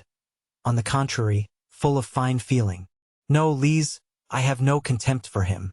Do you know, Lise, my elder told me once to care for most people exactly as one would for children, and for some of them as one would for the sick in hospitals. Ah, Alexei Fyodorovitch, dear, let us care for people as we would for the sick. Let us, Lise, I am ready, though I am not altogether ready in myself. I am sometimes very impatient, and at other times I don't see things. It's different with you. Ah, I don't believe it. Alexei Fyodorovitch, how happy I am. I am so glad you say so, Lise. Alexei Fyodorovitch, you are wonderfully good. But you are sometimes sort of formal. And yet you are not a bit formal really.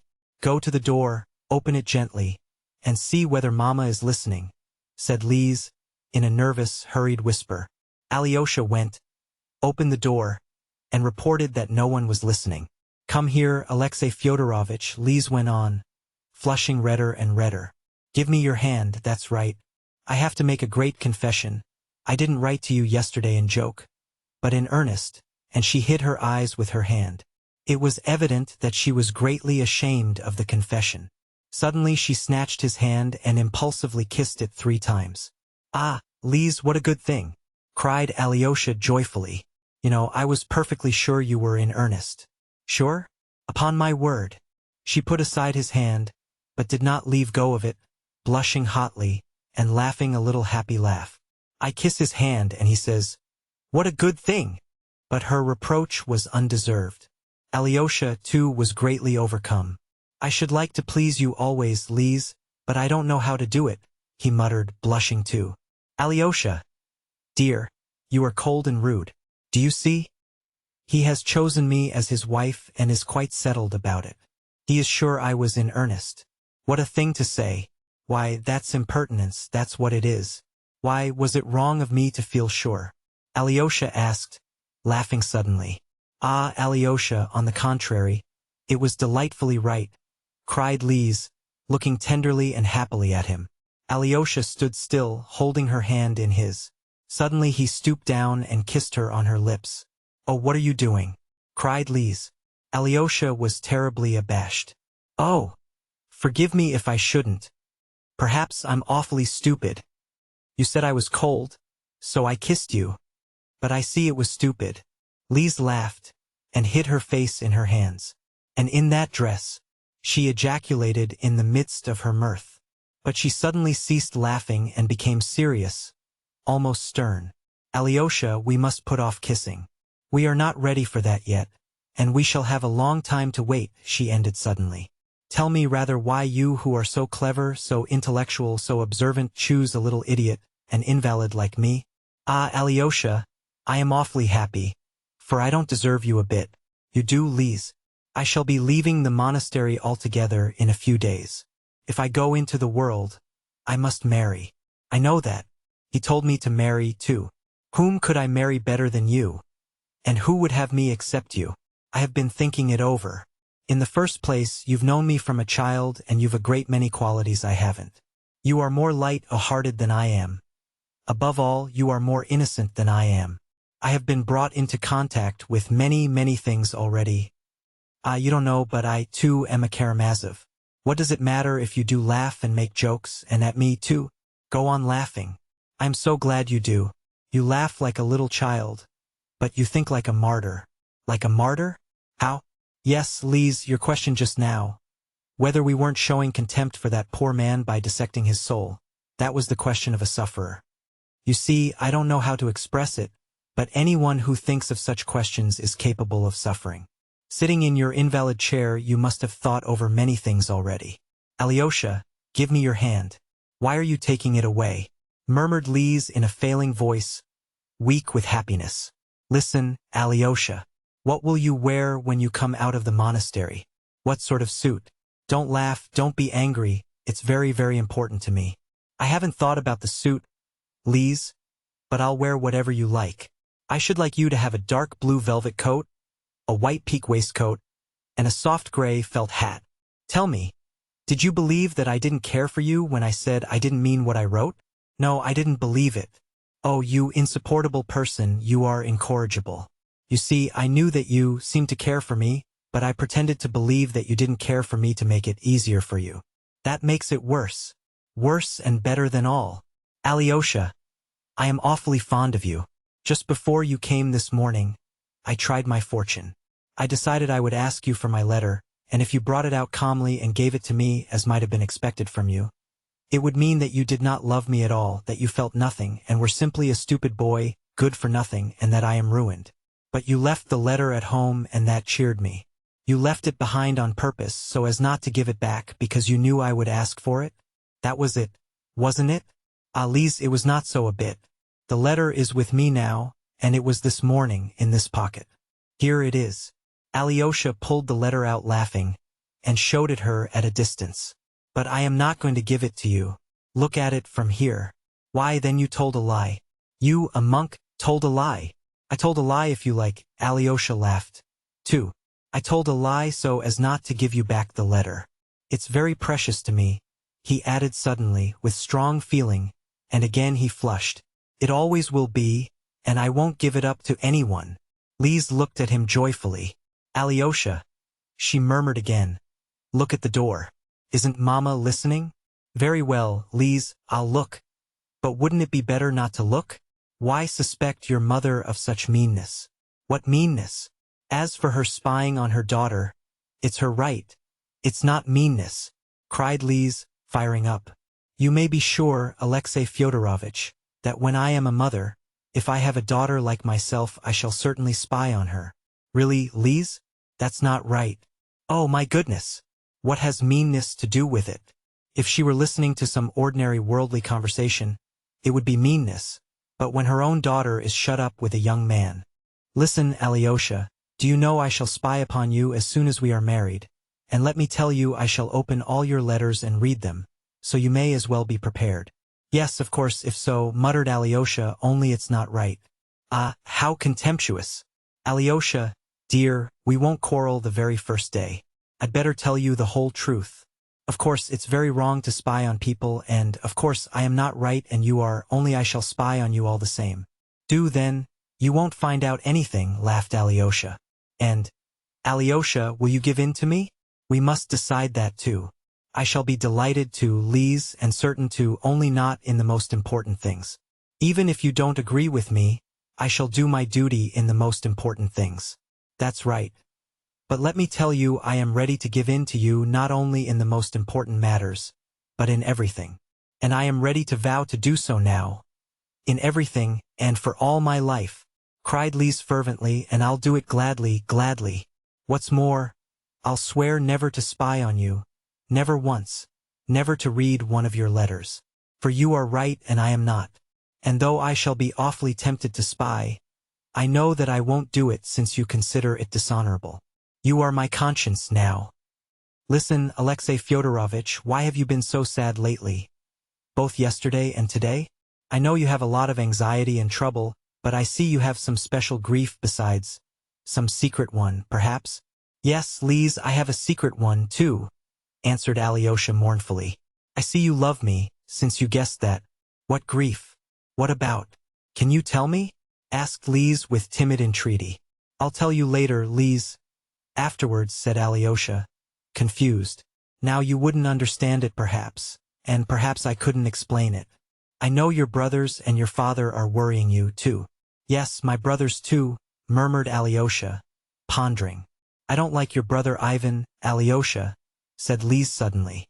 He noticed this remark with some surprise, but did not answer it.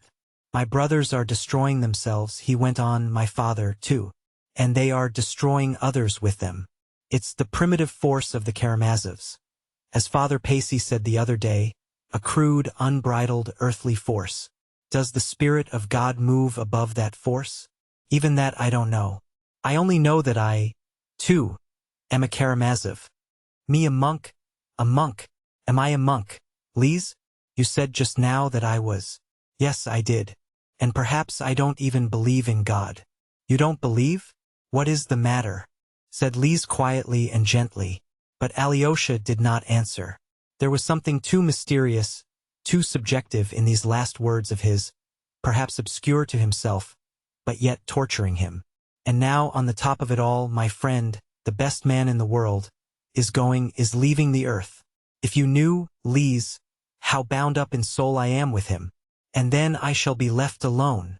I shall come to you, Lise. For the future we will be together. Yes, together, together. Henceforward we shall be always together, all our lives. Listen, kiss me, I allow you. Alyosha kissed her. Come, now go. Christ be with you. And she made the sign of the cross over him. Make haste back to him while he is alive. I see I've kept you cruelly. I'll pray today for him and you. Alyosha, we shall be happy. Shall we be happy? Shall we? I believe we shall, Lise. Alyosha thought it better not to go in to Madame Holikov and was going out of the house without saying goodbye to her. But no sooner had he opened the door than he found Madame Holikov standing before him. From the first word Alyosha guessed that she had been waiting on purpose to meet him. "Alexey Fyodorovitch, this is awful. This is all childish nonsense and ridiculous. I trust you won't dream. It's foolishness, nothing but foolishness," she said, attacking him at once. "Only don't tell her that," said Alyosha, "or she will be upset, and that's bad for her now." Sensible advice from a sensible young man. Am I to understand that you only agreed with her from compassion for her invalid state, because you didn't want to irritate her by contradiction? "Oh no, not at all. I was quite serious in what I said," Alyosha declared stoutly. "To be serious about it is impossible, unthinkable, and in the first place I shall never be at home to you again, and I shall take her away, you may be sure of that." "But why?" asked Alyosha. "It's all so far off. We may have to wait another year and a half." "Ah, Alexey Fyodorovitch, that's true, of course, and you'll have time to quarrel and separate 1,000 times in a year and a half. But I am so unhappy. Though it's such nonsense, it's a great blow to me. I feel like Fyodor in the last scene of Sorrow from Wit.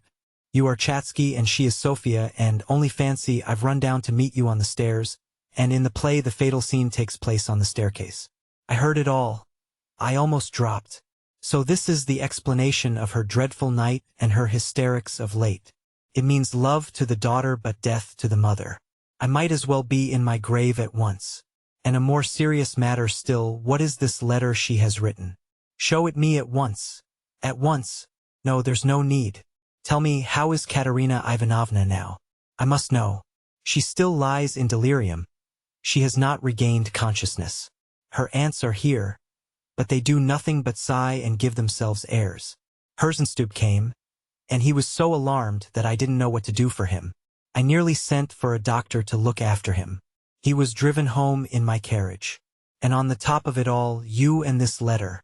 It's true nothing can happen for a year and a half. In the name of all that's holy, in the name of your dying elder, show me that letter, Alexey Fyodorovitch. I'm her mother.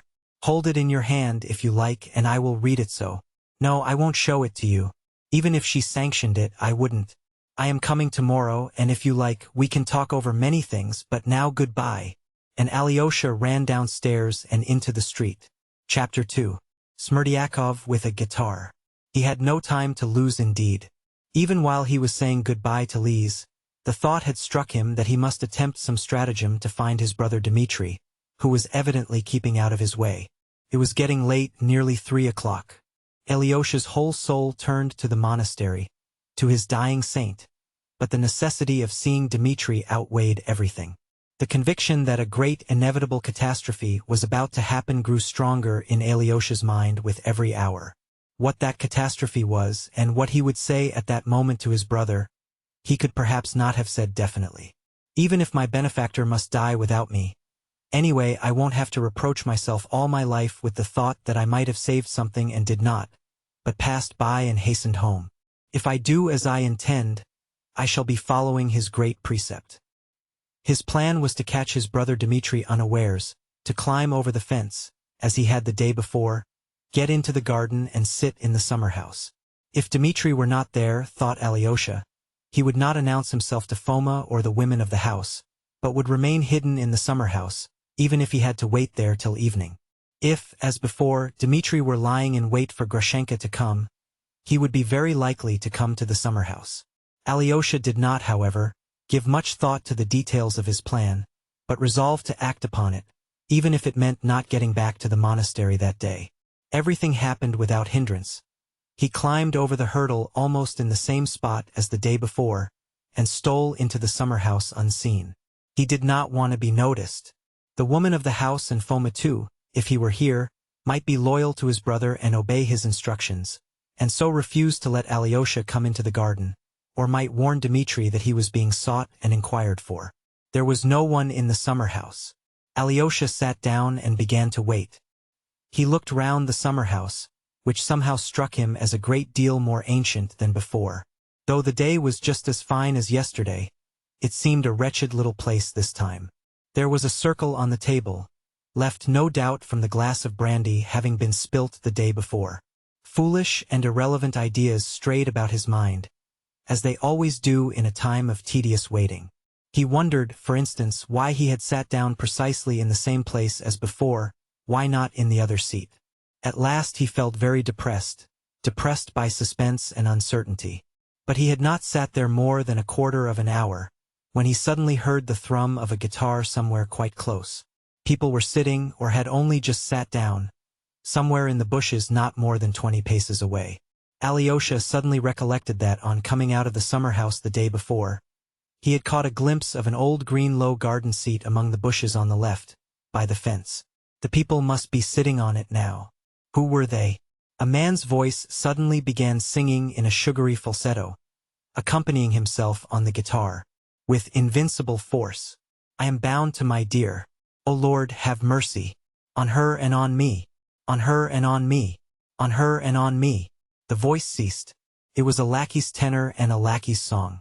Another voice, a woman's, suddenly asked insinuatingly and bashfully, though with mincing affectation, "Why haven't you been to see us for so long, Pavel Fyodorovitch?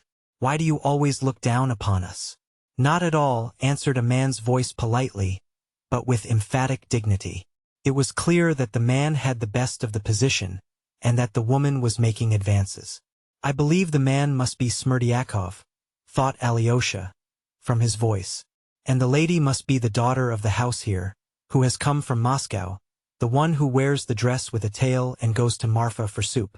I am awfully fond of verses of all kinds, if they rhyme," the woman's voice continued. "Why don't you go on?" The man sang again.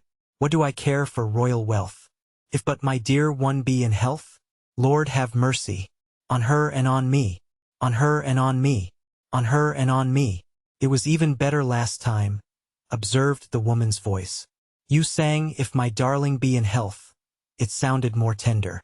I suppose you've forgotten today." "Poetry is rubbish," said Smerdyakov curtly. "Oh no, I am very fond of poetry. So far as it's poetry, it's essential rubbish. Consider yourself, who ever talks in rhyme. And if we were all to talk in rhyme, even though it were decreed by government, we shouldn't say much, should we? Poetry is no good, Marya Kondratyevna.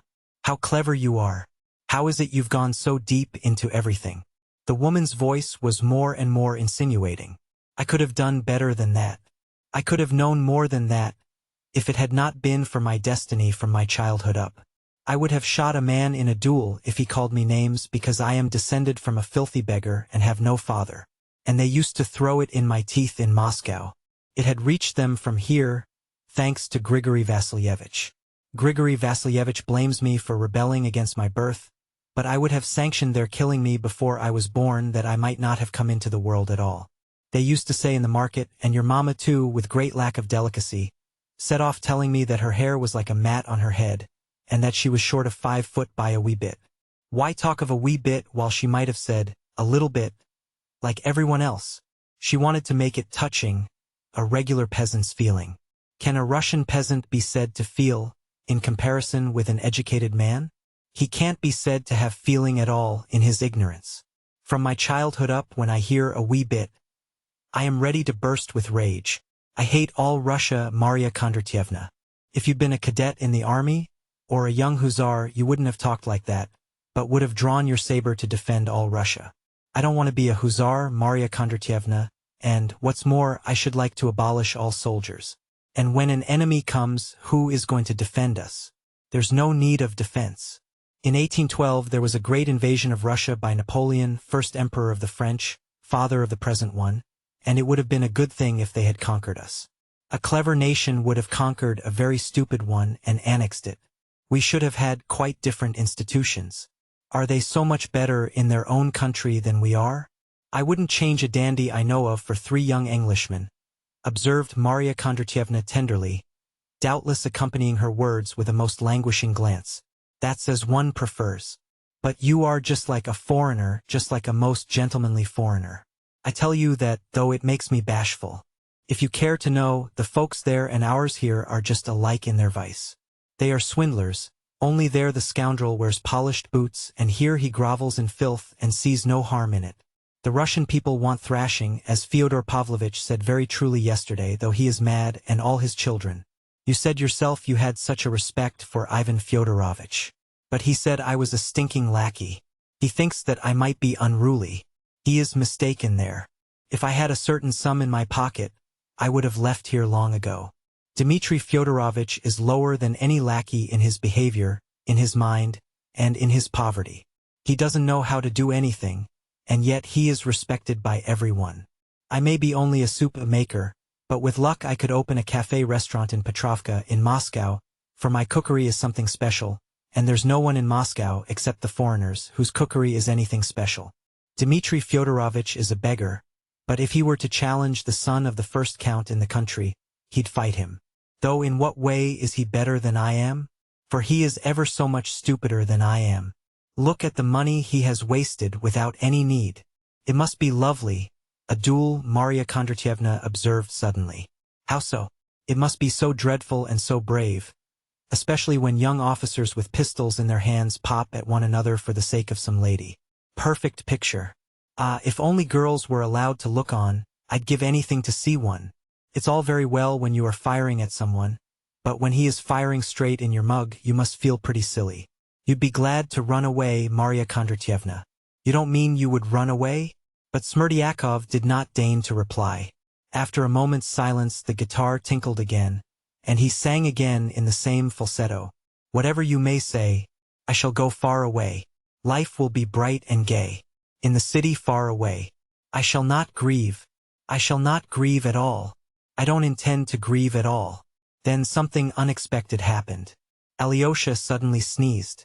They were silent. Alyosha got up and walked towards them. He found Smerdyakov dressed up and wearing polished boots, his hair pomaded and perhaps curled. The guitar lay on the garden seat. His companion was the daughter of the house, wearing a light blue dress with a train 2 yards long. She was young and would not have been bad-looking, but that her face was so round and terribly freckled. "Will my brother Dmitri soon be back?" asked Alyosha with as much composure as he could. Smerdyakov got up slowly. Marya Kondratyevna rose too. "How am I to know about Dmitri Fyodorovitch? It's not as if I were his keeper," answered Smerdyakov quietly, distinctly, and superciliously. "But I simply asked whether you do know?" Alyosha explained. "I know nothing of his whereabouts and don't want to, but my brother told me that you let him know all that goes on in the house, and promised to let him know when Agrafena Alexandrovna comes." Smerdyakov turned a deliberate, unmoved glance upon him. "And how did you get in this time, since the gate was bolted an hour ago?" he asked, looking at Alyosha. "I came in from the back alley, over the fence, and went straight to the summer house. I hope you'll forgive me," he added, addressing Marya Kondratyevna. "I was in a hurry to find my brother." As though we could take it amiss in you," drawled Marya Kondratyevna, flattered by Alyosha's apology. "For Dmitri Fyodorovitch often goes to the summer house in that way. We don't know he is here and he is sitting in the summer house. I am very anxious to find him, or to learn from you where he is now. Believe me, it's on business of great importance to him. He never tells us," lisped Marya Kondratyevna. "Though I used to come here as a friend," Smerdyakov began again. "Dmitri Fyodorovitch has pestered me in a merciless way even here by his incessant questions about the master. 'What news?' he'll ask. 'What's going on in there now? Who's coming and going?' And can't I tell him something more? Twice already he's threatened me with death." "With death?" Alyosha exclaimed in surprise. "Do you suppose he'd think much of that, with his temper, which you had a chance of observing yourself yesterday?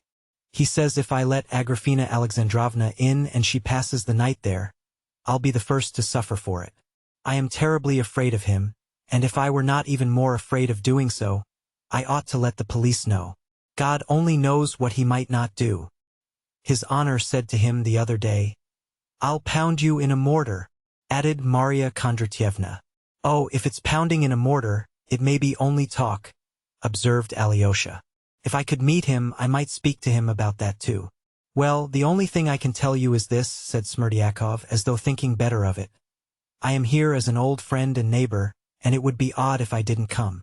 On the other hand, Ivan Fyodorovitch sent me first thing this morning to your brother's lodging in Lake Street without a letter, but with a message to Dmitry Fyodorovich to go to dine with him at the restaurant here in the marketplace. I went, but didn't find Dmitry Fyodorovich at home, though it was 8 o'clock. He's been here, but he is quite gone. Those were the very words of his landlady. It's as though there was an understanding between them. Perhaps at this moment he is in the restaurant with Ivan Fyodorovich, for Ivan Fyodorovich has not been home to dinner and Fyodor Pavlovich dined alone an hour ago, and is gone to lie down. But I beg you most particularly not to speak of me and of what I have told you, for he'd kill me for nothing at all. Brother Ivan invited Dmitry to the restaurant today? Repeated Alyosha quickly. That's so. The Metropolis Tavern in the marketplace? The very same. That's quite likely, cried Alyosha, much excited. Thank you, Smerdyakov. That's important. I'll go there at once. Don't betray me, Smerdyakov called after him. Oh no, I'll go to the tavern as though by chance. Don't be anxious. But wait a minute. I'll open the gate to you, cried Marya Kondratyevna. No, it's a short cut. I'll get over the fence again. What he had heard threw Alyosha into great agitation. He ran to the tavern. It was impossible for him to go into the tavern in his monastic dress, but he could inquire at the entrance for his brothers and call them down. But just as he reached the tavern, a window was flung open, and his brother Ivan called down to him from it. Alyosha, can't you come up here to me? I shall be awfully grateful. To be sure I can, only I don't quite know whether in this dress. But I am in a room apart. Come up the steps. I'll run down to meet you. A minute later Alyosha was sitting beside his brother. Ivan was alone dining. Chapter 3. The brothers make friends. Ivan was not, however, in a separate room, but only in a place shut off by a screen, so that it was unseen by other people in the room. It was the first room from the entrance with a buffet along the wall. Waiters were continually darting to and fro in it. The only customer in the room was an old retired military man drinking tea in a corner. But there was the usual bustle going on in the other rooms of the tavern. There were shouts for the waiters, the sound of popping corks, the click of billiard balls, the drone of the organ. Alyosha knew that Ivan did not usually visit this tavern and disliked taverns in general. So he must have come here, he reflected, simply to meet Dmitry by arrangement. Yet Dmitry was not there. Shall I order you fish, soup, or anything?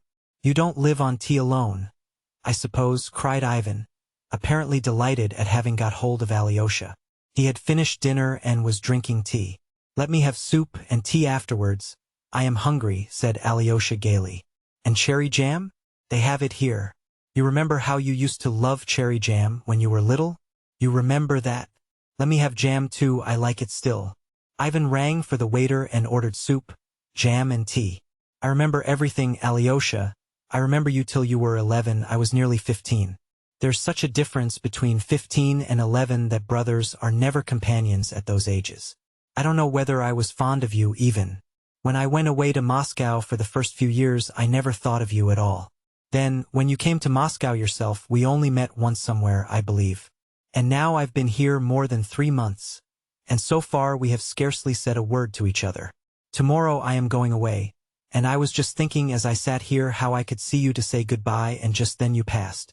Were you very anxious to see me, then? Very. I want to get to know you once for all, and I want you to know me. And then to say goodbye. I believe it's always best to get to know people just before leaving them. I've noticed how you've been looking at me these 3 months. There has been a continual look of expectation in your eyes, and I can't endure that. That's how it is I've kept away from you. But in the end I have learned to respect you. The little man stands firm, I thought. Though I am laughing, I am serious. You do stand firm, don't you? I like people who are firm like that, whatever it is they stand by, even if they are such little fellows as you. Your expectant eyes ceased to annoy me. I grew fond of them in the end, those expectant eyes. You seem to love me for some reason, Alyosha? I do love you, Ivan. Dmitry says of you, Ivan is a tomb. I say of you, Ivan is a riddle. You are a riddle to me even now. But I understand something in you, and I did not understand it till this morning. What's that? Laughed Ivan. You won't be angry? Alyosha laughed too. Well, that you are just as young as other young men of 23, that you are just a young and fresh and nice boy, green in fact. Now, have I insulted you dreadfully? On the contrary, I am struck by a coincidence, cried Ivan, warmly and good-humoredly. Would you believe it that ever since that scene with her, I have thought of nothing else but my youthful greenness, and just as though you guessed that, you begin about it. Do you know I've been sitting here thinking to myself, that if I didn't believe in life, if I lost faith in the woman I love, lost faith in the order of things, were convinced in fact that everything is a disorderly, damnable and perhaps devil-ridden chaos, if I were struck by every horror of man's disillusionment, still I should want to live, and having once tasted of the cup, I would not turn away from it till I had drained it. At 30, though, I shall be sure to leave the cup, even if I've not emptied it, and turn away where I don't know. But till I am 30, I know that my youth will triumph over everything, every disillusionment, every disgust with life. I've asked myself many times whether there is in the world any despair that would overcome this frantic and perhaps unseemly thirst for life in me, and I've come to the conclusion that there isn't, that is till I am 30, and then I shall lose it of myself, I fancy. Some driveling consumptive moralists, and poets especially, often call that thirst for life base. It's a feature of the Karamazovs, it's true, that thirst for life regardless of everything. You have it no doubt too, but why is it base? The centripetal force on our planet is still fearfully strong. Alyosha. I have a longing for life, and I go on living in spite of logic. Though I may not believe in the order of the universe, yet I love the sticky little leaves as they open in spring. I love the blue sky. I love some people, whom one loves sometimes without knowing why. I love some great deeds done by men, though I've long ceased perhaps to have faith in them, yet from old habit one's heart prizes them. Here they have brought the soup for you, eat it, it will do you good. It's first-rate soup, they know how to make it here. I want to travel in Europe, Alyosha. I shall set off from here. And yet I know that I am only going to a graveyard, but it's a most precious graveyard. That's what it is. Precious are the dead that lie there. Every stone over them speaks of such burning life in the past, of such passionate faith in their work, their truth, their struggle and their science, that I know I shall fall on the ground and kiss those stones and weep over them, though I'm convinced in my heart that it's long been nothing but a graveyard. And I shall not weep from despair, but simply because I shall be happy in my tears. I shall steep my soul in my emotion. I love the sticky leaves in spring, the blue sky. That's all it is. It's not a matter of intellect or logic. It's loving with one's inside, with one's stomach. One loves the first strength of one's youth. Do you understand anything of my tirade, Alyosha? Ivan laughed suddenly. I understand too well, Ivan. One longs to love with one's inside, with one's stomach. You said that so well, and I am awfully glad that you have such a longing for life, cried Alyosha. I think everyone should love life above everything in the world. Love life more than the meaning of it? Certainly, love it regardless of logic, as you say. It must be regardless of logic, and it's only then one will understand the meaning of it. I have thought so a long time. Half your work is done. Ivan, you love life, now you've only to try to do the second half and you are saved. You are trying to save me, but perhaps I am not lost. And what does your second half mean? Why, one has to raise up your dead, who perhaps have not died after all. Come, let me have tea. I am so glad of our talk. Ivan, I see you are feeling inspired. I am awfully fond of such professions de foi from such novices. You are a steadfast person, Alexei. Is it true that you mean to leave the monastery? Yes, my elder sends me out into the world. We shall see each other then in the world. We shall meet before I am 30, when I shall begin to turn aside from the cup. Father doesn't want to turn aside from his cup till he is 70. He dreams of hanging on to 80 in fact, so he says. He means it only too seriously, though he is a buffoon. He stands on a firm rock, too, he stands on his sensuality, though after we are 30, indeed, there may be nothing else to stand on. But to hang on to 70 is nasty, better only to 30. One might retain a shadow of nobility by deceiving oneself. Have you seen Dmitri today? No, but I saw Smerdyakov, and Alyosha rapidly, though minutely, described his meeting with Smerdyakov. Ivan began listening anxiously and questioned him. But he begged me not to tell Dmitri that he had told me about him, added Alyosha. Ivan frowned and pondered. Are you frowning on Smerdyakov's account? Asked Alyosha. Yes, on his account. Damn him, I certainly did want to see Dmitri, but now there's no need, said Ivan reluctantly. But are you really going so soon, brother? Yes. What of Dmitri and father? How will it end? Asked Alyosha anxiously. You are always harping upon it. What have I to do with it? Am I my brother Dmitri's keeper? Ivan snapped irritably, but then he suddenly smiled bitterly. Cain's answer about his murdered brother. Wasn't it? Perhaps that's what you're thinking at this moment? Well, damn it all, I can't stay here to be their keeper, can I? I finished what I had to do and I am going. Do you imagine I am jealous of Dmitri, that I've been trying to steal his beautiful Katerina Ivanovna for the last 3 months? Nonsense, I had business of my own. I finished it. I am going. I finished it just now, you were witness. At Katerina Ivanovna's? Yes, and I've released myself once for all. And after all, what have I to do with Dmitri? Dmitri doesn't come in. I had my own business to settle with Katerina Ivanovna. You know, on the contrary, that Dmitri behaved as though there was an understanding between us. I didn't ask him to do it, but he solemnly handed her over to me and gave us his blessing. It's all too funny. Ah, Alyosha, if you only knew how light my heart is now. Would you believe it? I sat here eating my dinner and was nearly ordering champagne to celebrate my first hour of freedom. Tfu, it's been going on nearly 6 months, and all at once I've thrown it off. I could never have guessed even yesterday how easy it would be to put an end to it if I wanted. You are speaking of your love, Ivan? Of my love, if you like. I fell in love with the young lady. I worried myself over her and she worried me. I sat watching over her, and all at once it's collapsed. I spoke this morning with inspiration, but I went away and roared with laughter. Would you believe it? Yes, it's the literal truth. You seem very merry about it now, observed Alyosha, looking into his face, which had suddenly grown brighter. But how could I tell that I didn't care for her a bit? Ha ha, it appears after all I didn't. And yet how she attracted me. How attractive she was just now when I made my speech. And do you know she attracts me awfully even now? Yet how easy it is to leave her. Do you think I am boasting? No, only perhaps it wasn't love. Alyosha, laughed Ivan, don't make reflections about love. It's unseemly for you.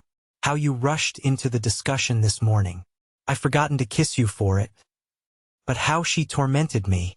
It certainly was sitting by a laceration. Ah, she knew how I loved her. She loved me and not Dmitri, Ivan insisted gaily. Her feeling for Dmitri was simply a self-laceration. All I told her just now was perfectly true, but the worst of it is, it may take her 15 or 20 years to find out that she doesn't care for Dmitri, and loves me whom she torments, and perhaps she may never find it out at all, in spite of her lesson today. Well, it's better so. I can simply go away for good. By the way, how is she now? What happened after I departed? Alyosha told him she had been hysterical, and that she was now, he heard, unconscious and delirious.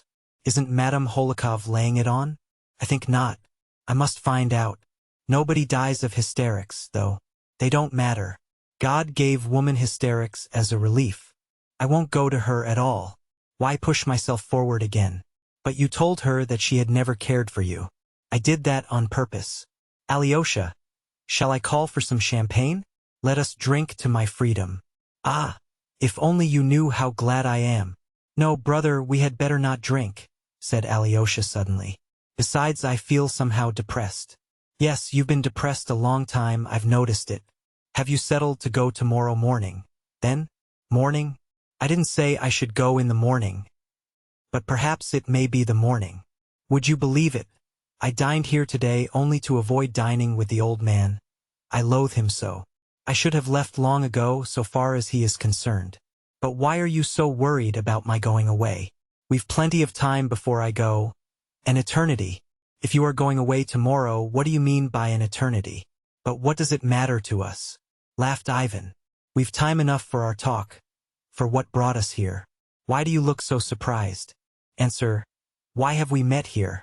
To talk of my love for Katerina Ivanovna, of the old man and Dmitri? Of foreign travel? Of the fatal position of Russia? Of the Emperor Napoleon? Is that it? No. Then you know what for.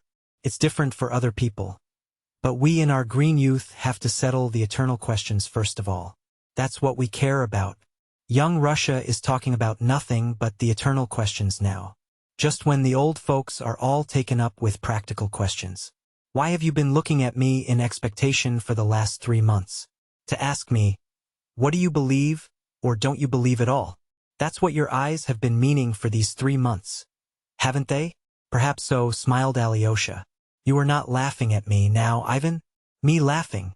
I don't want to wound my little brother who has been watching me with such expectation for 3 months. Alyosha, look straight at me. Of course I am just such a little boy as you are, only not a novice. And what have Russian boys been doing up till now, some of them, in this stinking tavern, for instance, here they meet and sit down in a corner. They've never met in their lives before, and when they go out of the tavern, they won't meet again for 40 years. And what do they talk about in that momentary halt in the tavern? Of the eternal questions, of the existence of God and immortality. And those who do not believe in God talk of socialism or anarchism, of the transformation of all humanity on a new pattern so that it all comes to the same. They're the same questions turned inside out. And masses of the most original Russian boys do nothing but talk of the eternal questions. Isn't it so? Yes, for real Russians the questions of God's existence and of immortality, or, as you say, the same questions turned inside out, come first and foremost, of course, and so they should, said Alyosha, still watching his brother with the same gentle and inquiring smile. Well, Alyosha, it's sometimes very unwise to be a Russian at all, but anything stupider than the way Russian boys spend their time one can hardly imagine. But there's one Russian boy called Alyosha I am awfully fond of. How nicely you put that in. Alyosha laughed suddenly. Well, tell me where to begin, give your orders. The existence of God. Begin where you like. You declared yesterday at Father's that there was no God. Alyosha looked searchingly at his brother. I said that yesterday at dinner on purpose to tease you, and I saw your eyes glow. But now I've no objection to discussing with you, and I say so very seriously. I want to be friends with you, Alyosha, for I have no friends and want to try it. Well, only fancy, perhaps I too accept God, laughed Ivan. That's a surprise for you, isn't it? Yes, of course, if you are not joking now. Joking? I was told at the elders yesterday that I was joking. You know, dear boy, there was an old sinner in the 18th century who declared that, if there were no God, he would have to be invented. S'il n'existait pas Dieu, Illinois faudrait l'inventeur. And man has actually invented God. And what's strange, what would be marvelous, is not that God should really exist. The marvel is that such an idea, the idea of the necessity of God, could enter the head of such a savage, vicious beast as man. So holy it is, so touching, so wise and so great a credit it does to man. As for me, I've long resolved not to think whether man created God or God-man. And I won't go through all the axioms laid down by Russian boys on that subject, all derived from European hypotheses. For what's a hypothesis there, is an axiom with the Russian boy, and not only with the boys but with their teachers too, for our Russian professors are often just the same boys themselves. And so I omit all the hypotheses. For what are we aiming at now? I am trying to explain as quickly as possible my essential nature. That is what manner of man I am, what I believe in, and for what I hope, that's it, isn't it? And therefore I tell you that I accept God simply. But you must note this, if God exists and if he really did create the world, then, as we all know, he created it according to the geometry of Euclid and the human mind with the conception of only 3 dimensions in space. Yet there have been and still are geometricians and philosophers, and even some of the most distinguished, who doubt whether the whole universe, or to speak more widely the whole of being, was only created in Euclid's geometry. They even dare to dream that 2 parallel lines, which according to Euclid can never meet on Earth, may meet somewhere in infinity. I have come to the conclusion that, since I can't understand even that, I can't expect to understand about God. I acknowledge humbly that I have no faculty for settling such questions. I have a Euclidean earthly mind, and how could I solve problems that are not of this world? And I advise you never to think about it either, my dear Alyosha, especially about God, whether he exists or not. All such questions are utterly inappropriate for a mind created with an idea of only 3 dimensions. And so I accept God and am glad to, and what's more, I accept his wisdom, his purpose, which are utterly beyond our ken. I believe in the underlying order and the meaning of life. I believe in the eternal harmony in which they say we shall one day be blended. I believe in the word to which the universe is striving and which itself was with God, and which itself is God, and so on, to infinity. There are all sorts of phrases for it. I seem to be on the right path, don't I? Yet would you believe it, in the final result I don't accept this world of God's, and, although I know it exists, I don't accept it at all. It's not that I don't accept God, you must understand. It's the world created by Him I don't and cannot accept. Let me make it plain. I believe like a child that suffering will be healed and made up for, that all the humiliating absurdity of human contradictions will vanish like a pitiful mirage, like the despicable fabrication of the impotent and infinitely small Euclidean mind of man, that in the world's finale, at the moment of eternal harmony, something so precious will come to pass that it will suffice for all hearts, for the comforting of all resentments, for the atonement of all the crimes of humanity, of all the blood they've shed, that it will make it not only possible to forgive but to justify all that has happened with men. But though all that may come to pass, I don't accept it. I won't accept it. Even if parallel lines do meet and I see it myself, I shall see it and say that they've met, but still I won't accept it. That's what's at the root of me, Alyosha. That's my creed. I am in earnest in what I say. I began our talk as stupidly as I could on purpose, but I've led up to my confession. For that's all you want. You didn't want to hear about God, but only to know what the brother you love lives by. And so I've told you. Ivan concluded his long tirade with marked and unexpected feeling. And why did you begin as stupidly as you could? Asked Alyosha, looking dreamily at him. To begin with, for the sake of being Russian. Russian conversations on such subjects are always carried on inconceivably stupidly. And secondly, the stupider one is, the closer one is to reality. The stupider one is, the clearer one is. Stupidity is brief and artless, while intelligence wriggles and hides itself. Intelligence is a knave, but stupidity is honest and straightforward. I've led the conversation to my despair, and the more stupidly I have presented it, the better for me. You will explain why you don't accept the world, said Alyosha. To be sure I will. It's not a secret, that's what I've been leading up to. Dear little brother, I don't want to corrupt you or to turn you from your stronghold. Perhaps I want to be healed by you. Ivan smiled suddenly, quite like a little gentle child. Alyosha had never seen such a smile on his face before. Chapter 4. Rebellion. I must make you one confession, Ivan began. I could never understand how one can love one's neighbors. It's just one's neighbors, to my mind, that one can't love, though one might love those at a distance.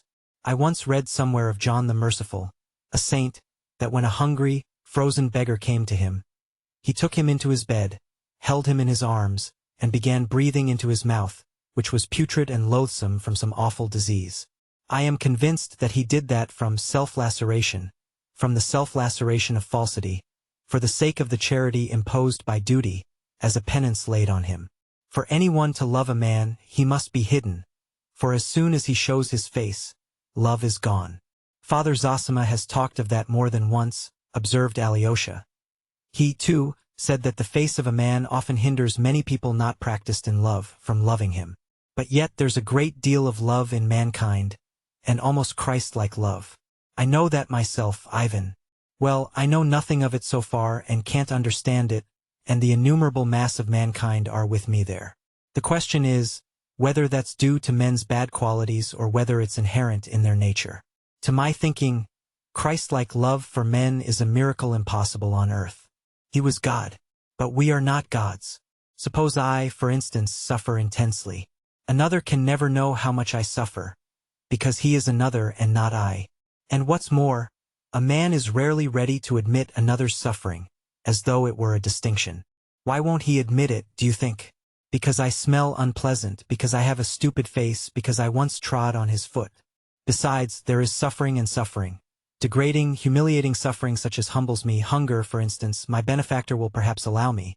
But when you come to higher suffering, for an idea, for instance, he will very rarely admit that, perhaps because my face strikes him as not at all what he fancies a man should have who suffers for an idea. And so he deprives me instantly of his favor, and not at all from badness of heart. Beggars, especially genteel beggars, ought never to show themselves. but to ask for charity through the newspapers. One can love one's neighbors in the abstract, or even at a distance, but at close quarters it's almost impossible.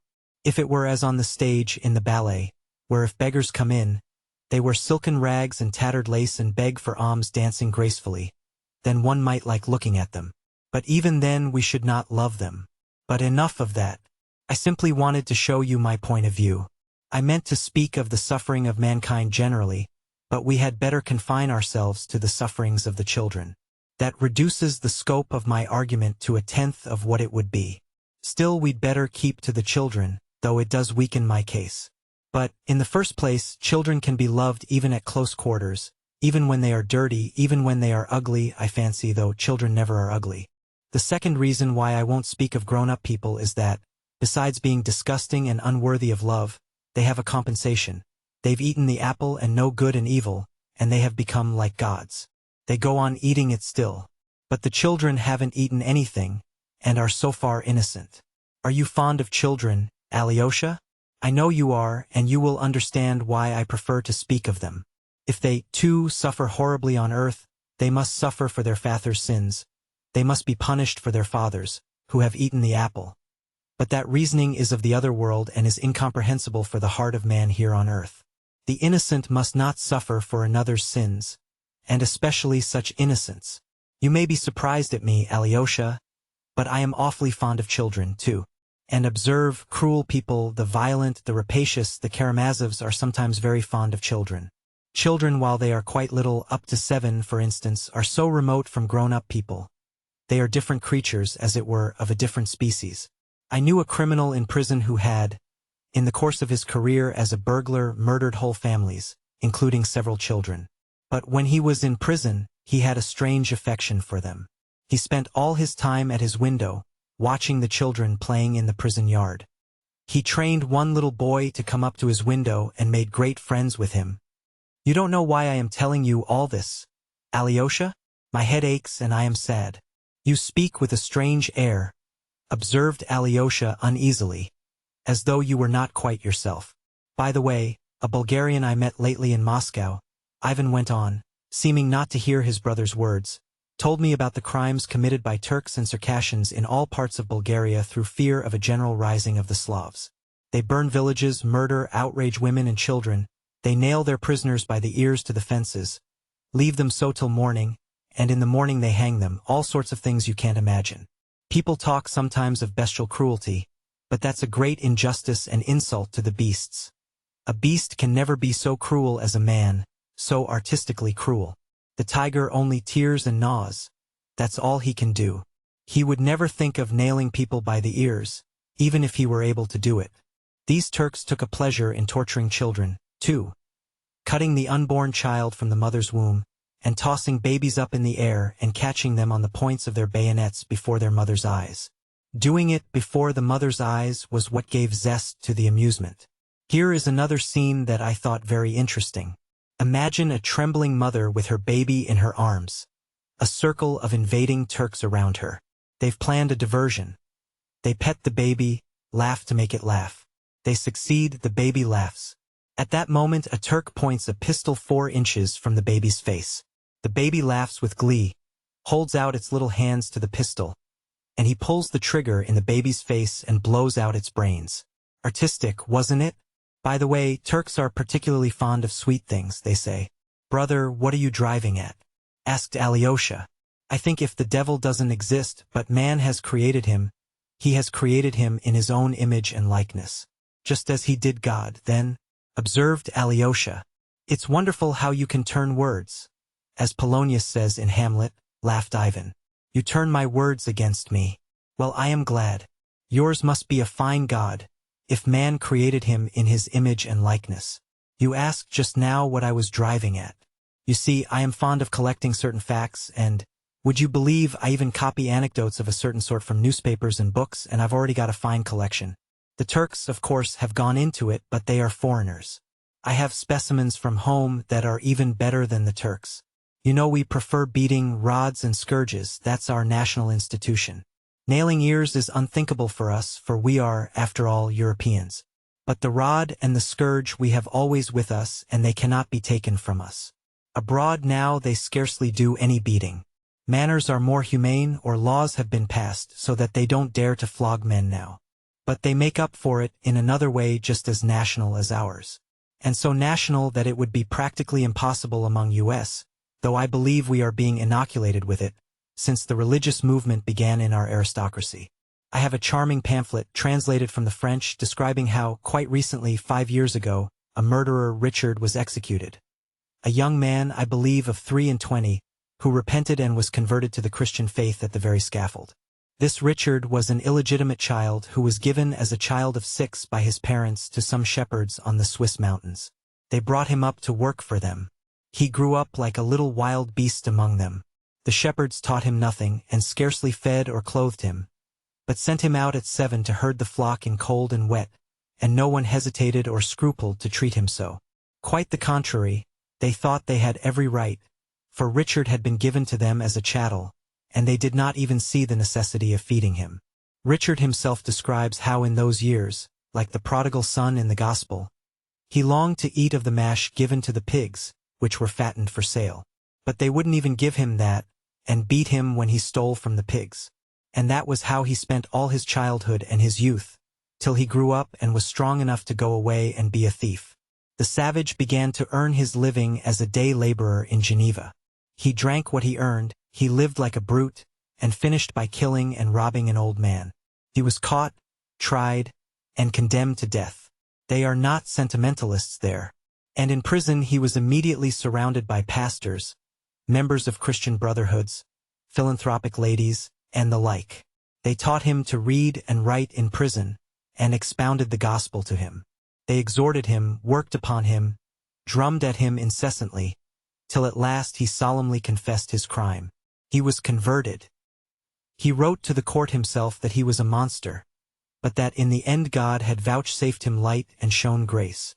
All Geneva was in excitement about him, all philanthropic and religious Geneva. All the aristocratic and well-bred society of the town rushed to the prison, kissed Richard and embraced him. "You are our brother, you have found grace." And Richard does nothing but weep with emotion. "Yes, I found grace. All my youth and childhood I was glad of pig's food, but now even I have found grace. I am dying in the Lord." Yes, Richard, die in the Lord. You have shed blood and must die. Though it's not your fault that you knew not the Lord, when you coveted the pig's food and were beaten for stealing it, which was very wrong of you, for stealing is forbidden. But you've shed blood and you must die. And on the last day, Richard, perfectly limp, did nothing but cry and repeat every minute, "This is my happiest day. I am going to the Lord." Yes, cry the pastors and the judges and philanthropic ladies. This is the happiest day of your life, for you are going to the Lord. They all walk or drive to the scaffold in procession behind the prison van. At the scaffold they call to Richard, "Die, brother, die in the Lord, for even thou hast found grace." And so, covered with his brother's kisses, Richard is dragged on to the scaffold and led to the guillotine. And they chopped off his head in brotherly fashion, because he had found grace. Yes, that's characteristic. That pamphlet is translated into Russian by some Russian philanthropists of aristocratic rank and evangelical aspirations, and has been distributed gratis for the enlightenment of the people. The case of Richard is interesting because it's national. Though to us it's absurd to cut off a man's head, because he has become our brother and has found grace, yet we have our own speciality, which is all but worse. Our historical pastime is the direct satisfaction of inflicting pain. There are lines in Nekrasov describing how a peasant lashes a horse on the eyes.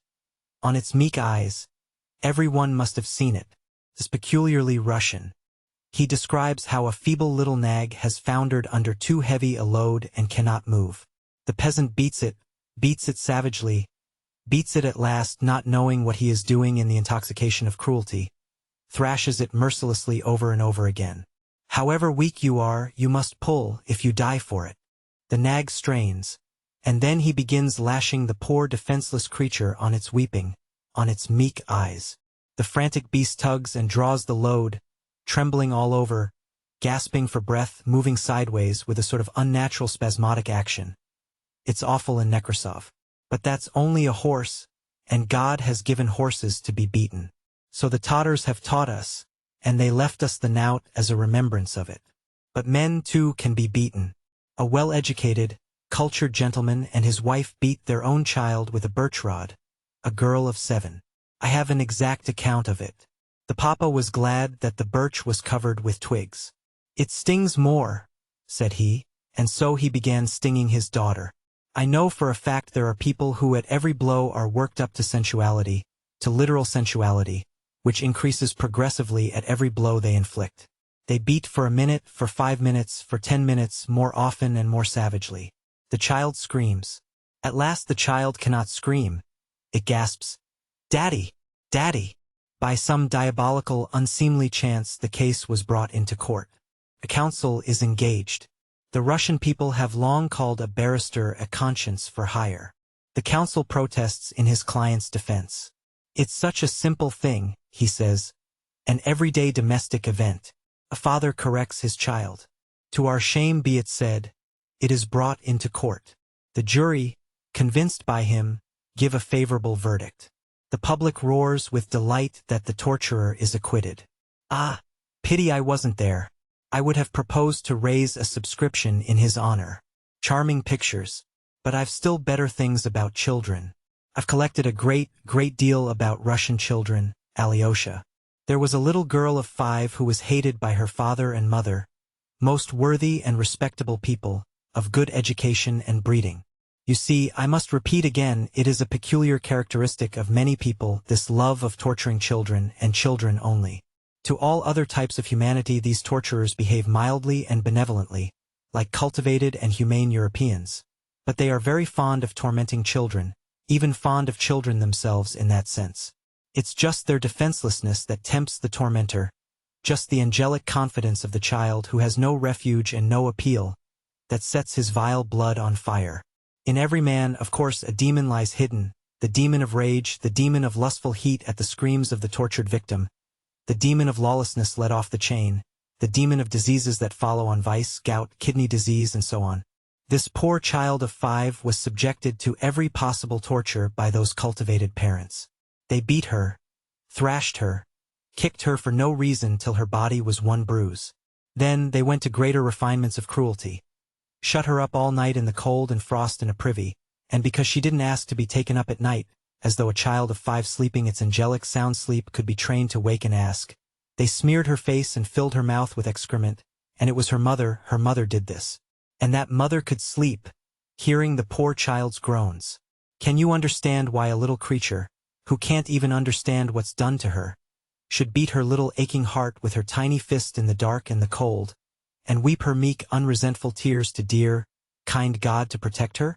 Do you understand that, friend and brother, you pious and humble novice? Do you understand why this infamy must be and is permitted? Without it, I am told, man could not have existed on earth, for he could not have known good and evil. Why should he know that diabolical good and evil when it costs so much? Why? The whole world of knowledge is not worth that child's prayer to dear, kind God. I say nothing of the sufferings of grown-up people. They have eaten the apple, damn them, and the devil take them all. But these little ones, I am making you suffer, Alyosha. You are not yourself. I'll leave off if you like. Never mind. I want to suffer too, muttered Alyosha. One picture, only one more, because it's so curious, so characteristic, and I have only just read it in some collection of Russian antiquities. I've forgotten the name. I must look it up. It was in the darkest days of serfdom at the beginning of the century, and long live the liberator of the people. There was in those days a general of aristocratic connections, the owner of great estates, one of those men, somewhat exceptional I believe even then, who, retiring from the service into a life of leisure, are convinced that they've earned absolute power over the lives of their subjects. There were such men then. So our general, settled on his property of 2,000 souls, lives in pomp, and domineers over his poor neighbors as though they were dependents and buffoons. He has kennels of hundreds of hounds and nearly 100 dog boys, all mounted and in uniform. One day a serf boy, a little child of 8, threw a stone in play and hurt the paw of the general's favorite hound. Why is my favorite dog lame? He is told that the boy threw a stone that hurt the dog's paw. So you did it. The general looked the child up and down. Take him. He was taken. Taken from his mother and kept shut up all night. Early that morning the general comes out on horseback with the hounds, his dependents, dog boys and huntsmen, all mounted around him in full hunting parade. The servants are summoned for their edification, and in front of them all stands the mother of the child. The child is brought from the lockup. It's a gloomy, cold, foggy autumn day, a capital day for hunting. The general orders the child to be undressed. The child is stripped naked. He shivers, numb with terror, not daring to cry. Make him run, commands the general. Run, run, shout the dog boys. The boy runs. At him, yells the general, and he sets the whole pack of hounds on the child. The hounds catch him and tear him to pieces before his mother's eyes. I believe the general was afterwards declared incapable of administering his estates. Well, what did he deserve? To be shot? To be shot for the satisfaction of our moral feelings? Speak, Alyosha. To be shot, murmured Alyosha, lifting his eyes to Ivan with a pale, twisted smile. Bravo, cried Ivan, delighted. If even you say so. You're a pretty monk. So there is a little devil sitting in your heart. Alyosha Karamazov, what I said was absurd, but that's just the point.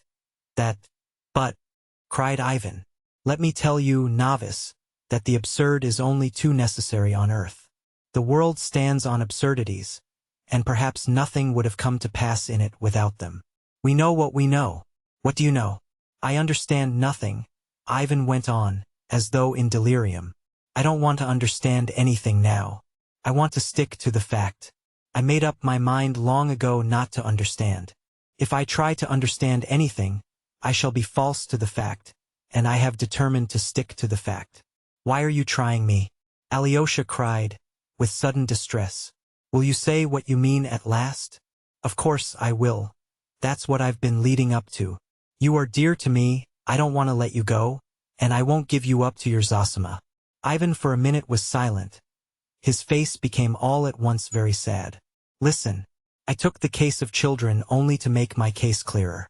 Of the other tears of humanity with which the earth is soaked from its crust to its center, I will say nothing. I have narrowed my subject on purpose.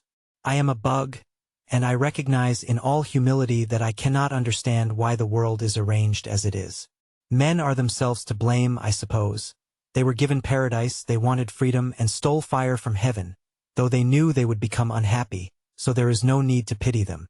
With my pitiful, earthly, Euclidean understanding, all I know is that there is suffering and that there are none guilty. That cause follows effect simply and directly. That everything flows and finds its level, but that's only Euclidean nonsense. I know that, and I can't consent to live by it. What comfort is it to me that there are none guilty and that cause follows effect simply and directly, and that I know it? I must have justice or I will destroy myself. And not justice in some remote infinite time and space, but here on earth, and that I could see myself. I have believed in it. I want to see it, and if I am dead by then, let me rise again, for if it all happens without me, it will be too unfair. Surely I haven't suffered. Simply that I, my crimes and my sufferings, may manure the soil of the future harmony for somebody else. I want to see with my own eyes the hind lie down with the lion and the victim rise up and embrace his murderer. I want to be there when everyone suddenly understands what it has all been for. All the religions of the world are built on this longing, and I am a believer. But then there are the children, and what am I to do about them? That's a question I can't answer. For the 100th time I repeat, there are numbers of questions, but I've only taken the children because in their case what I mean is so unanswerably clear. Listen, if all must suffer to pay for the eternal harmony, what have children to do with it? Tell me, please. It's beyond all comprehension why they should suffer, and why they should pay for the harmony. Why should they, too, furnish material to enrich the soil for the harmony of the future? I understand solidarity in sin among men.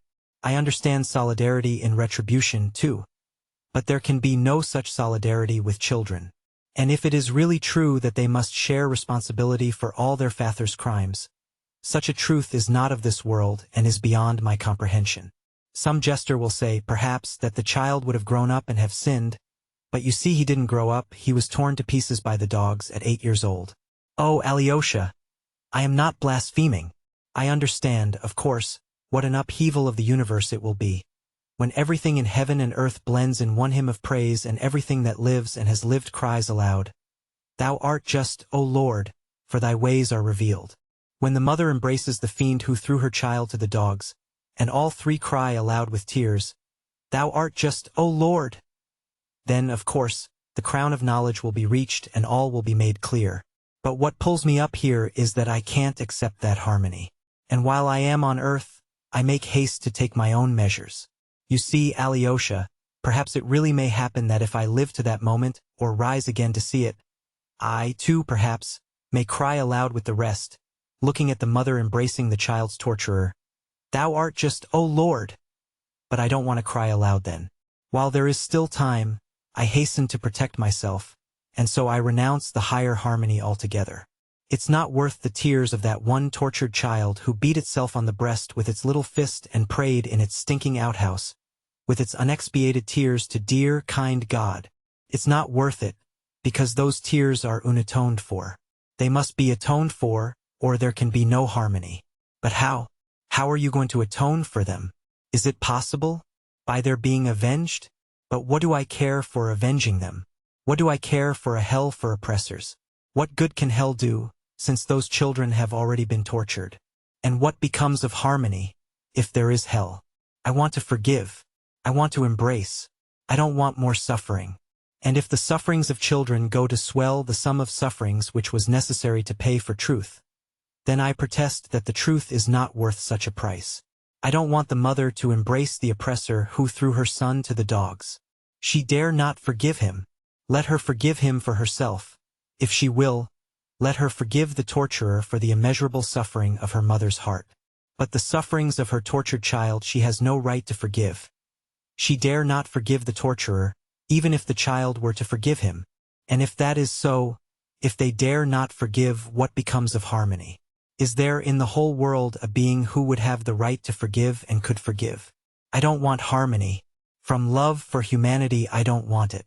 I would rather be left with the unavenged suffering. I would rather remain with my unavenged suffering and unsatisfied indignation, even if I were wrong. Besides, too high a price is asked for harmony. It's beyond our means to pay so much to enter on it. And so I hasten to give back my entrance ticket, and if I am an honest man I am bound to give it back as soon as possible. And that I am doing. It's not God that I don't accept, Alyosha, only I most respectfully return him the ticket. That's rebellion, murmured Alyosha, looking down. Rebellion? I am sorry you call it that, said Ivan earnestly. One can hardly live in rebellion, and I want to live. Tell me yourself, I challenge you, answer. Imagine that you are creating a fabric of human destiny with the object of making men happy in the end, giving them peace and rest at last, but that it was essential and inevitable to torture to death only one tiny creature, that baby beating its breast with its fist, for instance, and to found that edifice on its unavenged tears. Would you consent to be the architect on those conditions? Tell me and tell the truth. No, I wouldn't consent, said Alyosha softly. And can you admit the idea that men for whom you are building it would agree to accept their happiness on the foundation of the unexpiated blood of a little victim? And accepting it would remain happy forever? No, I can't admit it. Brother, said Alyosha suddenly, with flashing eyes, you said just now, is there a being in the whole world who would have the right to forgive and could forgive? But there is a being, and he can forgive everything, all and for all, because he gave his innocent blood for all and everything. You have forgotten him. And on him is built the edifice, and it is to him they cry aloud, Thou art just, O Lord, for thy ways are revealed. Ah, the one without sin and his blood. No, I have not forgotten him. On the contrary, I've been wondering all the time how it was you did not bring him in before, for usually all arguments on your side put him in the foreground. Do you know, Alyosha? Don't laugh. I made a poem about a year ago. If you can waste another 10 minutes on me, I'll tell it to you. You wrote a poem? Oh no, I didn't write it, laughed Ivan, and I've never written 2 lines of poetry in my life. But I made up this poem in prose and I remembered it. I was carried away when I made it up. You will be my first reader, that is, listener. Why should an author forgo even one listener? Smiled Ivan. Shall I tell it to you? I am all attention, said Alyosha. My poem is called The Grand Inquisitor.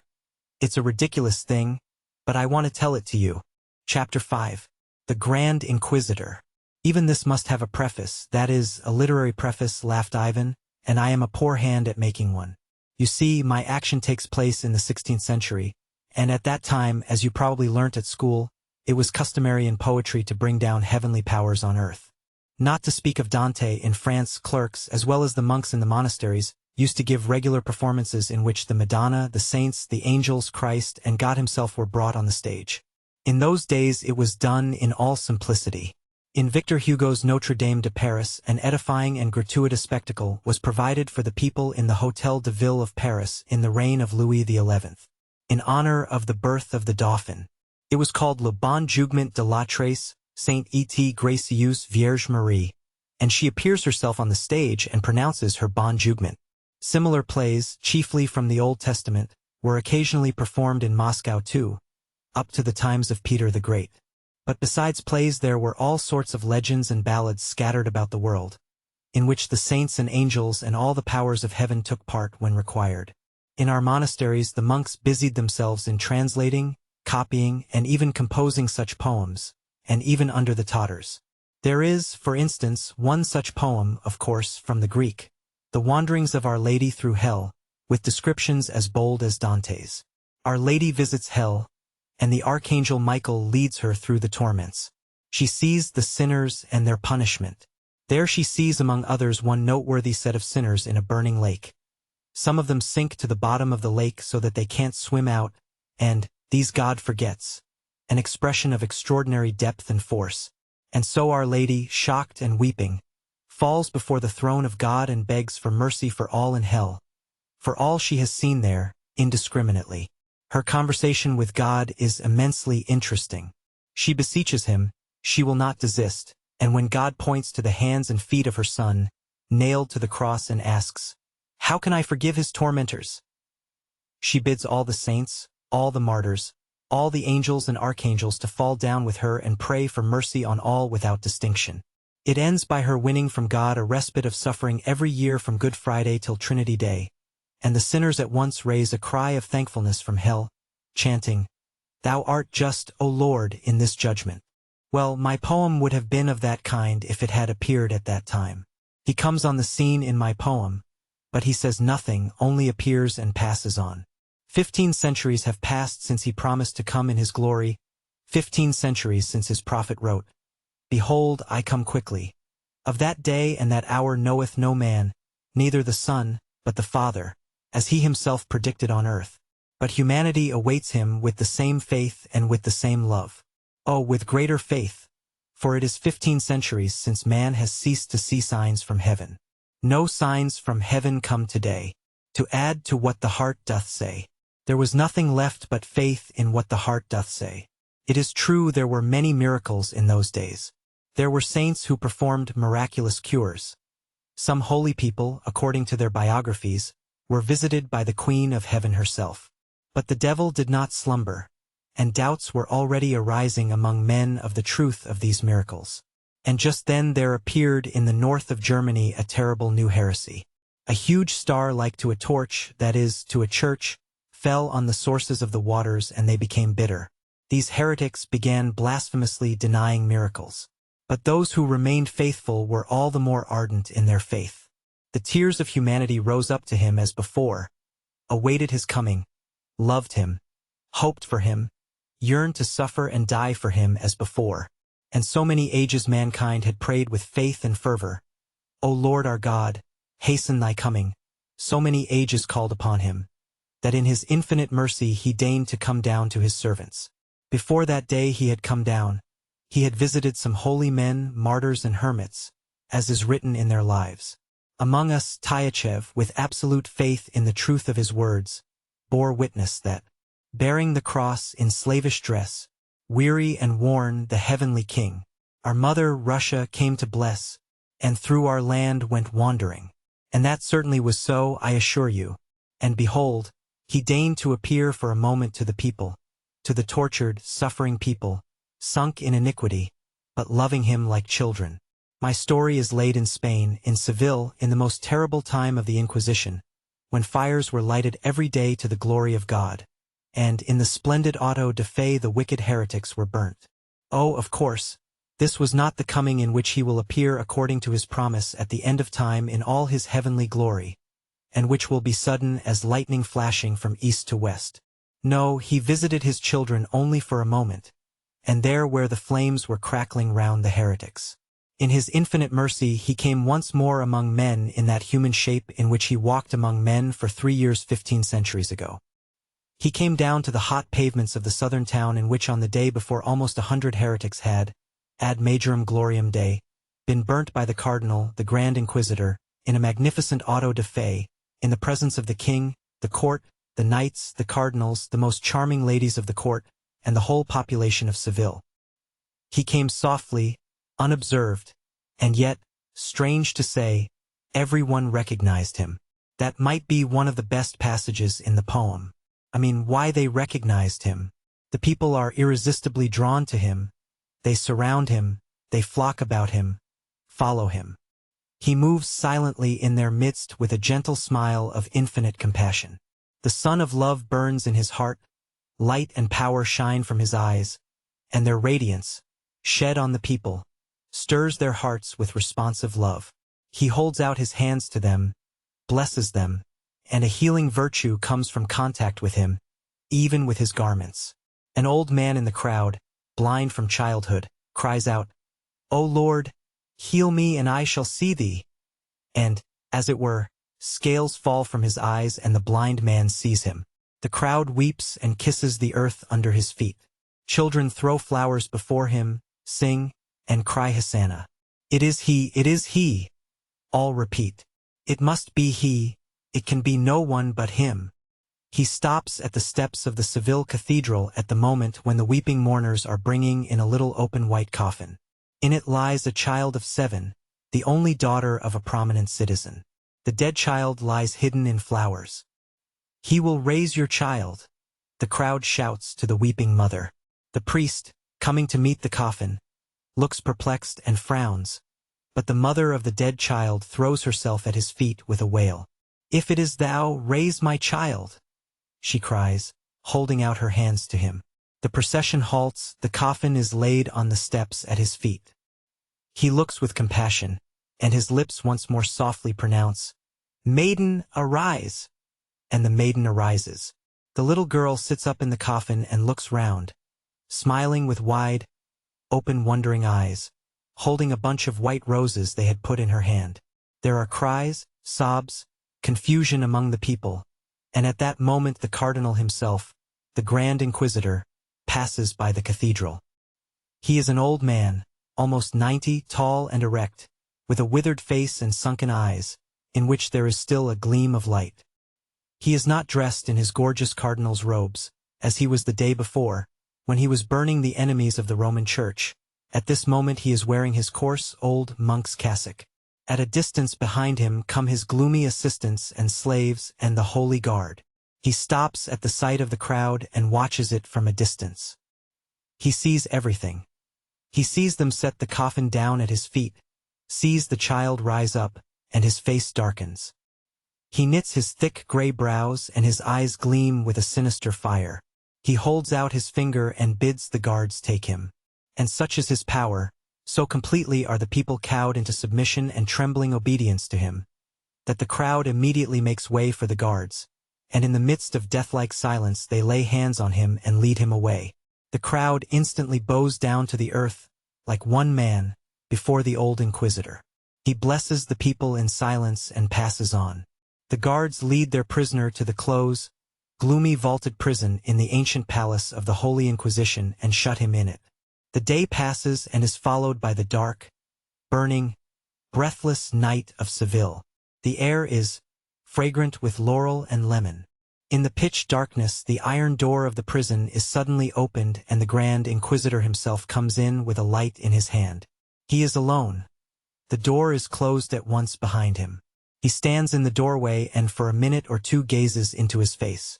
At last he goes up slowly, sets the light on the table and speaks. "Is it thou? Thou?" But receiving no answer, he adds at once, "Don't answer, be silent. What canst thou say, indeed? I know too well what thou wouldst say. And thou hast no right to add anything to what thou hadst said of old. Why then art thou come to hinder us? For thou hast come to hinder us, and thou knowest that. But dost thou know what will be to-morrow? I know not who thou art and care not to know whether it is thou or only a semblance of him. But tomorrow I shall condemn thee and burn thee at the stake as the worst of heretics.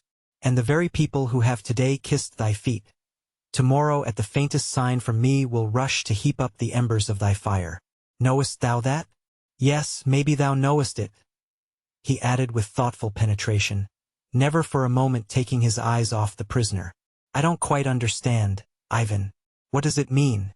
Alyosha, who had been listening in silence, said with a smile, "Is it simply a wild fantasy, or a mistake on the part of the old man, some impossible quiproquo?" "Take it as the last," said Ivan, laughing, "if you are so corrupted by modern realism and can't stand anything fantastic. If you like it to be a case of mistaken identity, let it be so. It is true," he went on, laughing, "the old man was 90, and he might well be crazy over his set idea. He might have been struck by the appearance of the prisoner. It might, in fact, be simply his ravings, the delusion of an old man of 90, overexcited by the auto-da-fe of 100 heretics the day before. But does it matter to us, after all, whether it was a mistake of identity or a wild fantasy? All that matters is that the old man should speak out, should speak openly of what he has thought in silence for 90 years. And the prisoner, too, is silent? Does he look at him and not say a word? That's inevitable in any case." Ivan laughed again. "The old man has told him he hasn't the right to add anything to what he has said of old. One may say it is the most fundamental feature of Roman Catholicism, in my opinion at least. All has been given by thee to the Pope, they say, and all, therefore, is still in the Pope's hands, and there is no need for thee to come now at all. Thou must not meddle for the time, at least. That's how they speak and write too, the Jesuits, at any rate. I have read it myself in the works of their theologians. Hast thou the right to reveal to us one of the mysteries of that world from which thou hast come?" My old man asks him, and answers the question for him. "No, thou hast not. That thou mayest not add to what has been said of old, and mayest not take from men the freedom which thou didst exalt when thou wast on earth.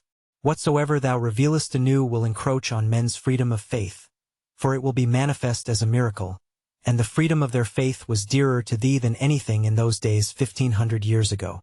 Didst thou not often say then, 'I will make you free'? But now thou hast seen these free men."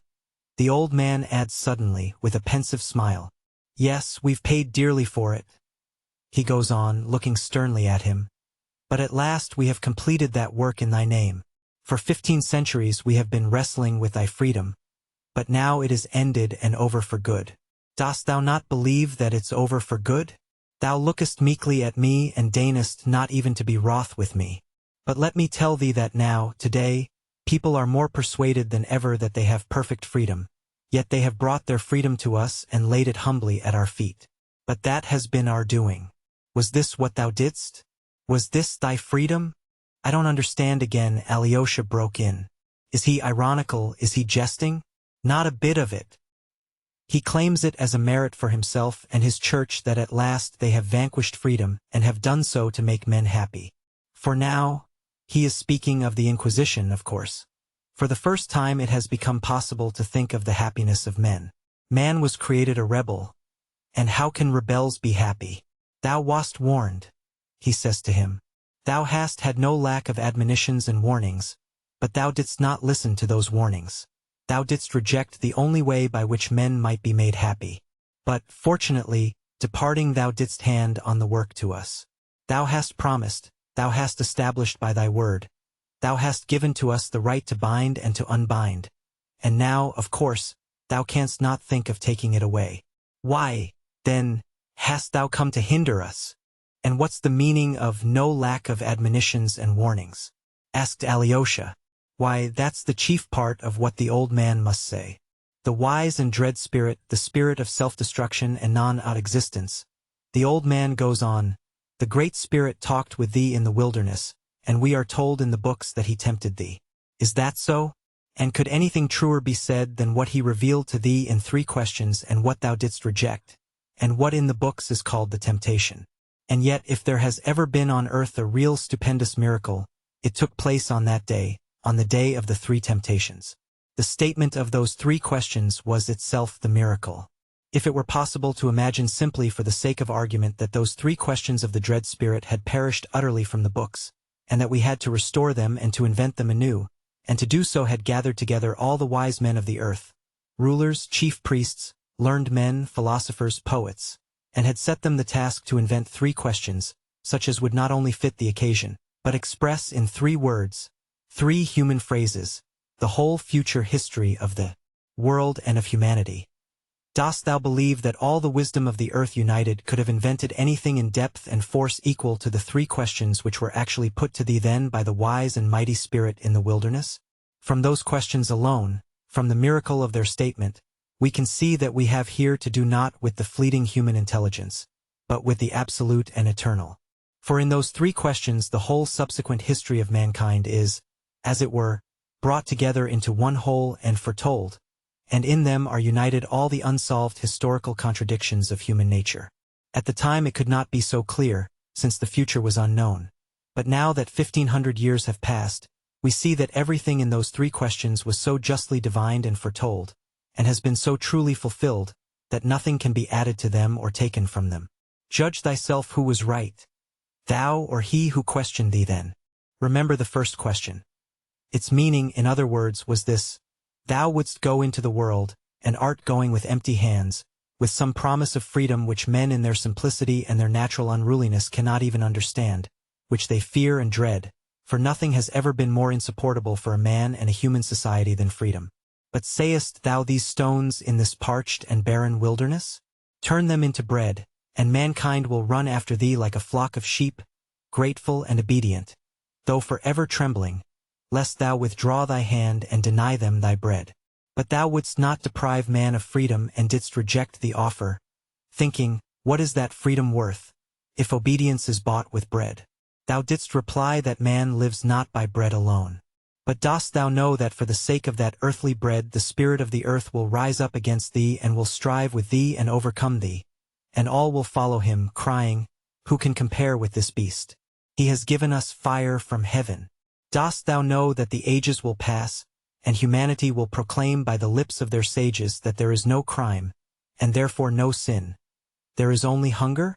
Feed men, and then ask of them virtue. That's what they'll write on the banner, which they will raise against thee, and with which they will destroy thy temple. Where thy temple stood will rise a new building. The terrible Tower of Babel will be built again, and though, like the one of old, it will not be finished, yet thou mightest have prevented that new tower and have cut short the sufferings of men for 1,000 years. For they will come back to us after 1,000 years of agony with their tower. They will seek us again, hidden underground in the catacombs, for we shall be again persecuted and tortured. They will find us and cry to us, feed us. For those who have promised us fire from heaven haven't given it. And then we shall finish building their tower, for he finishes the building who feeds them. And we alone shall feed them in thy name, declaring falsely that it is in thy name. Oh, never, never can they feed themselves without us. No science will give them bread so long as they remain free. In the end they will lay their freedom at our feet, and say to us, make us your slaves, but feed us. They will understand themselves, at last, that freedom and bread enough for all are inconceivable together, for never, never will they be able to share between them. They will be convinced, too, that they can never be free, for they are weak, vicious, worthless, and rebellious. Thou didst promise them the bread of heaven, but, I repeat again, can it compare with earthly bread in the eyes of the weak, ever sinful and ignoble race of man? And if for the sake of the bread of heaven thousands shall follow thee, what is to become of the millions and tens of thousands of millions of creatures who will not have the strength to forego the earthly bread for the sake of the heavenly?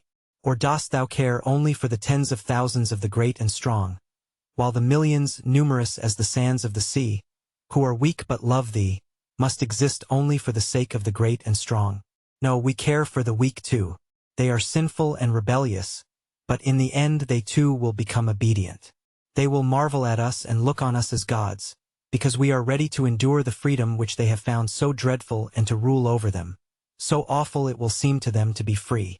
But we shall tell them that we are thy servants and rule them in thy name. We shall deceive them again, for we will not let thee come to us again. That deception will be our suffering, for we shall be forced to lie.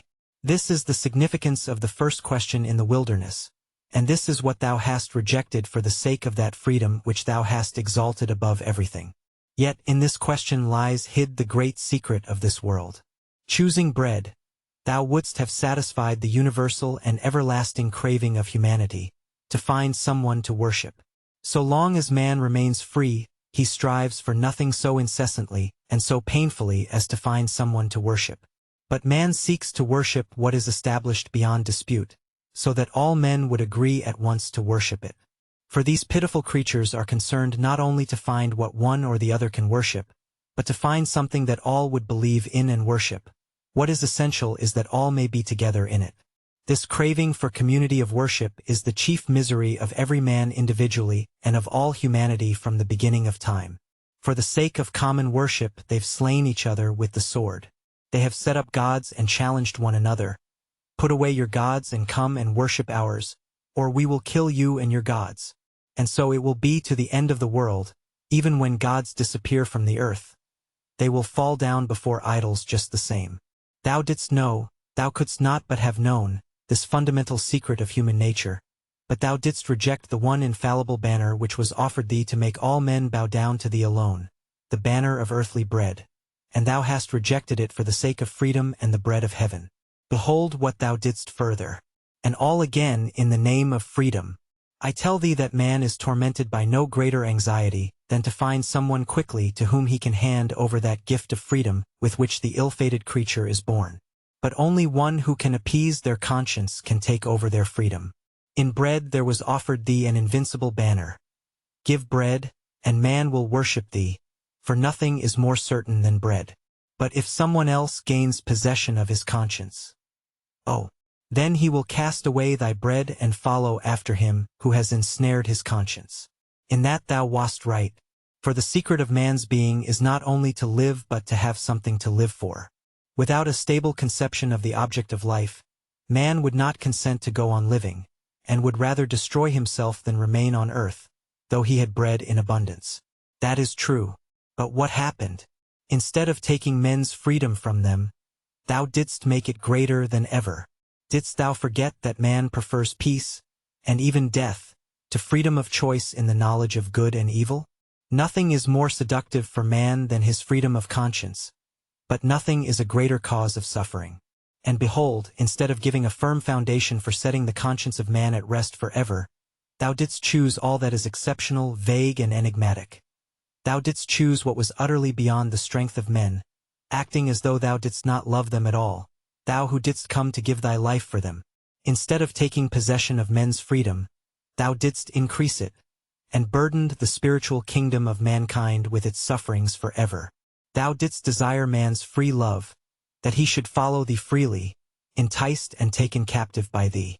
In place of the rigid ancient law, man must hereafter with free heart decide for himself what is good and what is evil, having only thy image before him as his guide. But didst thou not know that he would at last reject even thy image and thy truth, if he is weighed down with the fearful burden of free choice? They will cry aloud at last that the truth is not in thee, for they could not have been left in greater confusion and suffering than thou hast caused, laying upon them so many cares and unanswerable problems. So that, in truth, thou didst thyself lay the foundation for the destruction of thy kingdom, and no one is more to blame for it. Yet what was offered thee? There are three powers alone, able to conquer and to hold captive forever the conscience of these impotent rebels for their happiness. Those forces are miracle, mystery, and authority. Thou hast rejected all three and hast set the example for doing so. When the wise and dread spirit set thee on the pinnacle of the temple and said to thee, If thou wouldst know whether thou art the Son of God, then cast thyself down. For it is written, The angels shall hold him up lest he fall and bruise himself. And thou shalt know then whether thou art the Son of God, and shalt prove then how great is thy faith in thy Father. But thou didst refuse and wouldst not cast thyself down. Oh, of course thou didst proudly and well like God. But the weak, unruly race of men, are they gods? Oh, thou didst know then that in taking one step, in making one movement to cast thyself down, thou wouldst be tempting God and have lost all thy faith in him, and wouldst have been dashed to pieces against that earth which thou didst come to save. And the wise spirit that tempted thee would have rejoiced. But I ask again, are there many like thee? And couldst thou believe for one moment that men, too, could face such a temptation? Is the nature of men such that they can reject miracle, and at the great moments of their life, the moments of their deepest, most agonizing spiritual difficulties, cling only to the free verdict of the heart? Oh, thou didst know that thy deed would be recorded in books, would be handed down to remote times and the utmost ends of the earth, and thou didst hope that man, following thee, would cling to God and not ask for a miracle. But thou didst not know that when man rejects miracle he rejects God too. For man seeks not so much God as the miraculous. And as man cannot bear to be without the miraculous, he will create new miracles of his own for himself, and will worship deeds of sorcery and witchcraft, though he might be 100 times over a rebel, heretic, and infidel. Thou didst not come down from the cross when they shouted to thee, mocking and reviling thee, "Come down from the cross and we will believe that thou art he." Thou didst not come down, for again thou wouldst not enslave man by a miracle, and didst crave faith given freely, not based on miracle. Thou didst crave for free love and not the base raptures of the slave before the might that has overawed him forever. But thou didst think too highly of men therein, for they are slaves, of course, though rebellious by nature. Look round and judge. 15 centuries have passed. Look upon them. Whom hast thou raised up to thyself? I swear, man is weaker and baser by nature than thou hast believed him. Can he do what thou didst? By showing him so much respect, thou didst, as it were, cease to feel for him, for thou didst ask far too much from him, thou who hast loved him more than thyself. Respecting him less, thou wouldst have asked less of him. That would have been more like love, for his burden would have been lighter. He is weak and vile. What though he is everywhere now rebelling against our power, and proud of his rebellion? It is the pride of a child and a schoolboy. They are little children rioting and barring out the teacher at school. But their childish delight will end. It will cost them dear. They will cast down temples and drench the earth with blood. But they will see at last, the foolish children, that, though they are rebels, they are impotent rebels, unable to keep up their own rebellion. Bathed in their foolish tears, they will recognize at last that he who created them rebels must have meant to mock at them. They will say this in despair, and their utterance will be a blasphemy which will make them more unhappy still, for man's nature cannot bear blasphemy, and in the end always avenges it on itself. And so unrest, confusion, and unhappiness. That is the present lot of man after thou didst bear so much for their freedom. The great prophet tells in vision and in image, that he saw all those who took part in the first resurrection and that there were of each tribe 12,000. But if there were so many of them, they must have been not men but gods. They had borne thy cross, they had endured scores of years in the barren, hungry wilderness, living upon locusts and roots, and thou mayest indeed point with pride at those children of freedom, of free love, of free and splendid sacrifice for thy name. But remember that they were only some thousands. And what of the rest? And how are the other weak ones to blame because they could not endure what the strong have endured? How is the weak soul to blame that it is unable to receive such terrible gifts? Canst thou have simply come to the elect and for the elect? But if so, it is a mystery and we cannot understand it. And if it is a mystery, we too have a right to preach a mystery, and to teach them that it's not the free judgment of their hearts, not love that matters, but a mystery which they must follow blindly, even against their conscience. So we have done. We have corrected thy work and have founded it upon miracle, mystery, and authority. And men rejoiced that they were again led like sheep, and that the terrible gift that had brought them such suffering was, at last, lifted from their hearts. Were we right teaching them this? Speak, did we not love mankind, so meekly acknowledging their feebleness, lovingly lightening their burden, and permitting their weak nature even sin with our sanction? Why hast thou come now to hinder us? And why dost thou look silently and searchingly at me with thy mild eyes? Be angry. I don't want thy love, for I love thee not. And what use is it for me to hide anything from thee? Don't I know to whom I am speaking? All that I can say is known to thee already. And is it for me to conceal from thee our mystery? Perhaps it is thy will to hear it from my lips. Listen, then. We are not working with thee, but with him. That is our mystery. It's long 8 centuries since we have been on his side and not on thine. Just 8 centuries ago we took from him what thou didst reject with scorn, that last gift he offered thee, showing thee all the kingdoms of the earth. We took from him Rome and the sword of Caesar, and proclaimed ourselves sole rulers of the earth, though hitherto we have not been able to complete our work. But whose fault is that? Oh, the work is only beginning, but it has begun. It has long to await completion, and the earth has yet much to suffer. But we shall triumph and shall be Caesars, and then we shall plan the universal happiness of man. But thou mightest have taken even then the sword of Caesar. Why didst thou reject that last gift? Hadst thou accepted that last counsel of the mighty spirit, thou wouldst have accomplished all that man seeks on earth, that is, someone to worship, someone to keep his conscience, and some means of uniting all in one unanimous and harmonious ant-heap, for the craving for universal unity is the third and last anguish of men. Mankind as a whole has always striven to organize a universal state. There have been many great nations with great histories, but the more highly they were developed the more unhappy they were, for they felt more acutely than other people the craving for worldwide union. The great conquerors, Timurs and Genghis Khans, whirled like hurricanes over the face of the earth striving to subdue its people, and they too were but the unconscious expression of the same craving for universal unity. Hadst thou taken the world and Caesar's purple, thou wouldst have founded the universal state and have given universal peace. For who can rule men if not he who holds their conscience and their bread in his hands? We have taken the sword of Caesar, and in taking it, of course, have rejected thee and followed him. Oh, ages are yet to come of the confusion of free thought, of their science and cannibalism. For having begun to build their Tower of Babel without us, they will end, of course, with cannibalism. But then the beast will crawl to us and lick our feet and spatter them with tears of blood. And we shall sit upon the beast and raise the cup, and on it will be written mystery. But then, and only then, the reign of peace and happiness will come for men. Thou art proud of thine elect, but thou hast only the elect, while we give rest to all.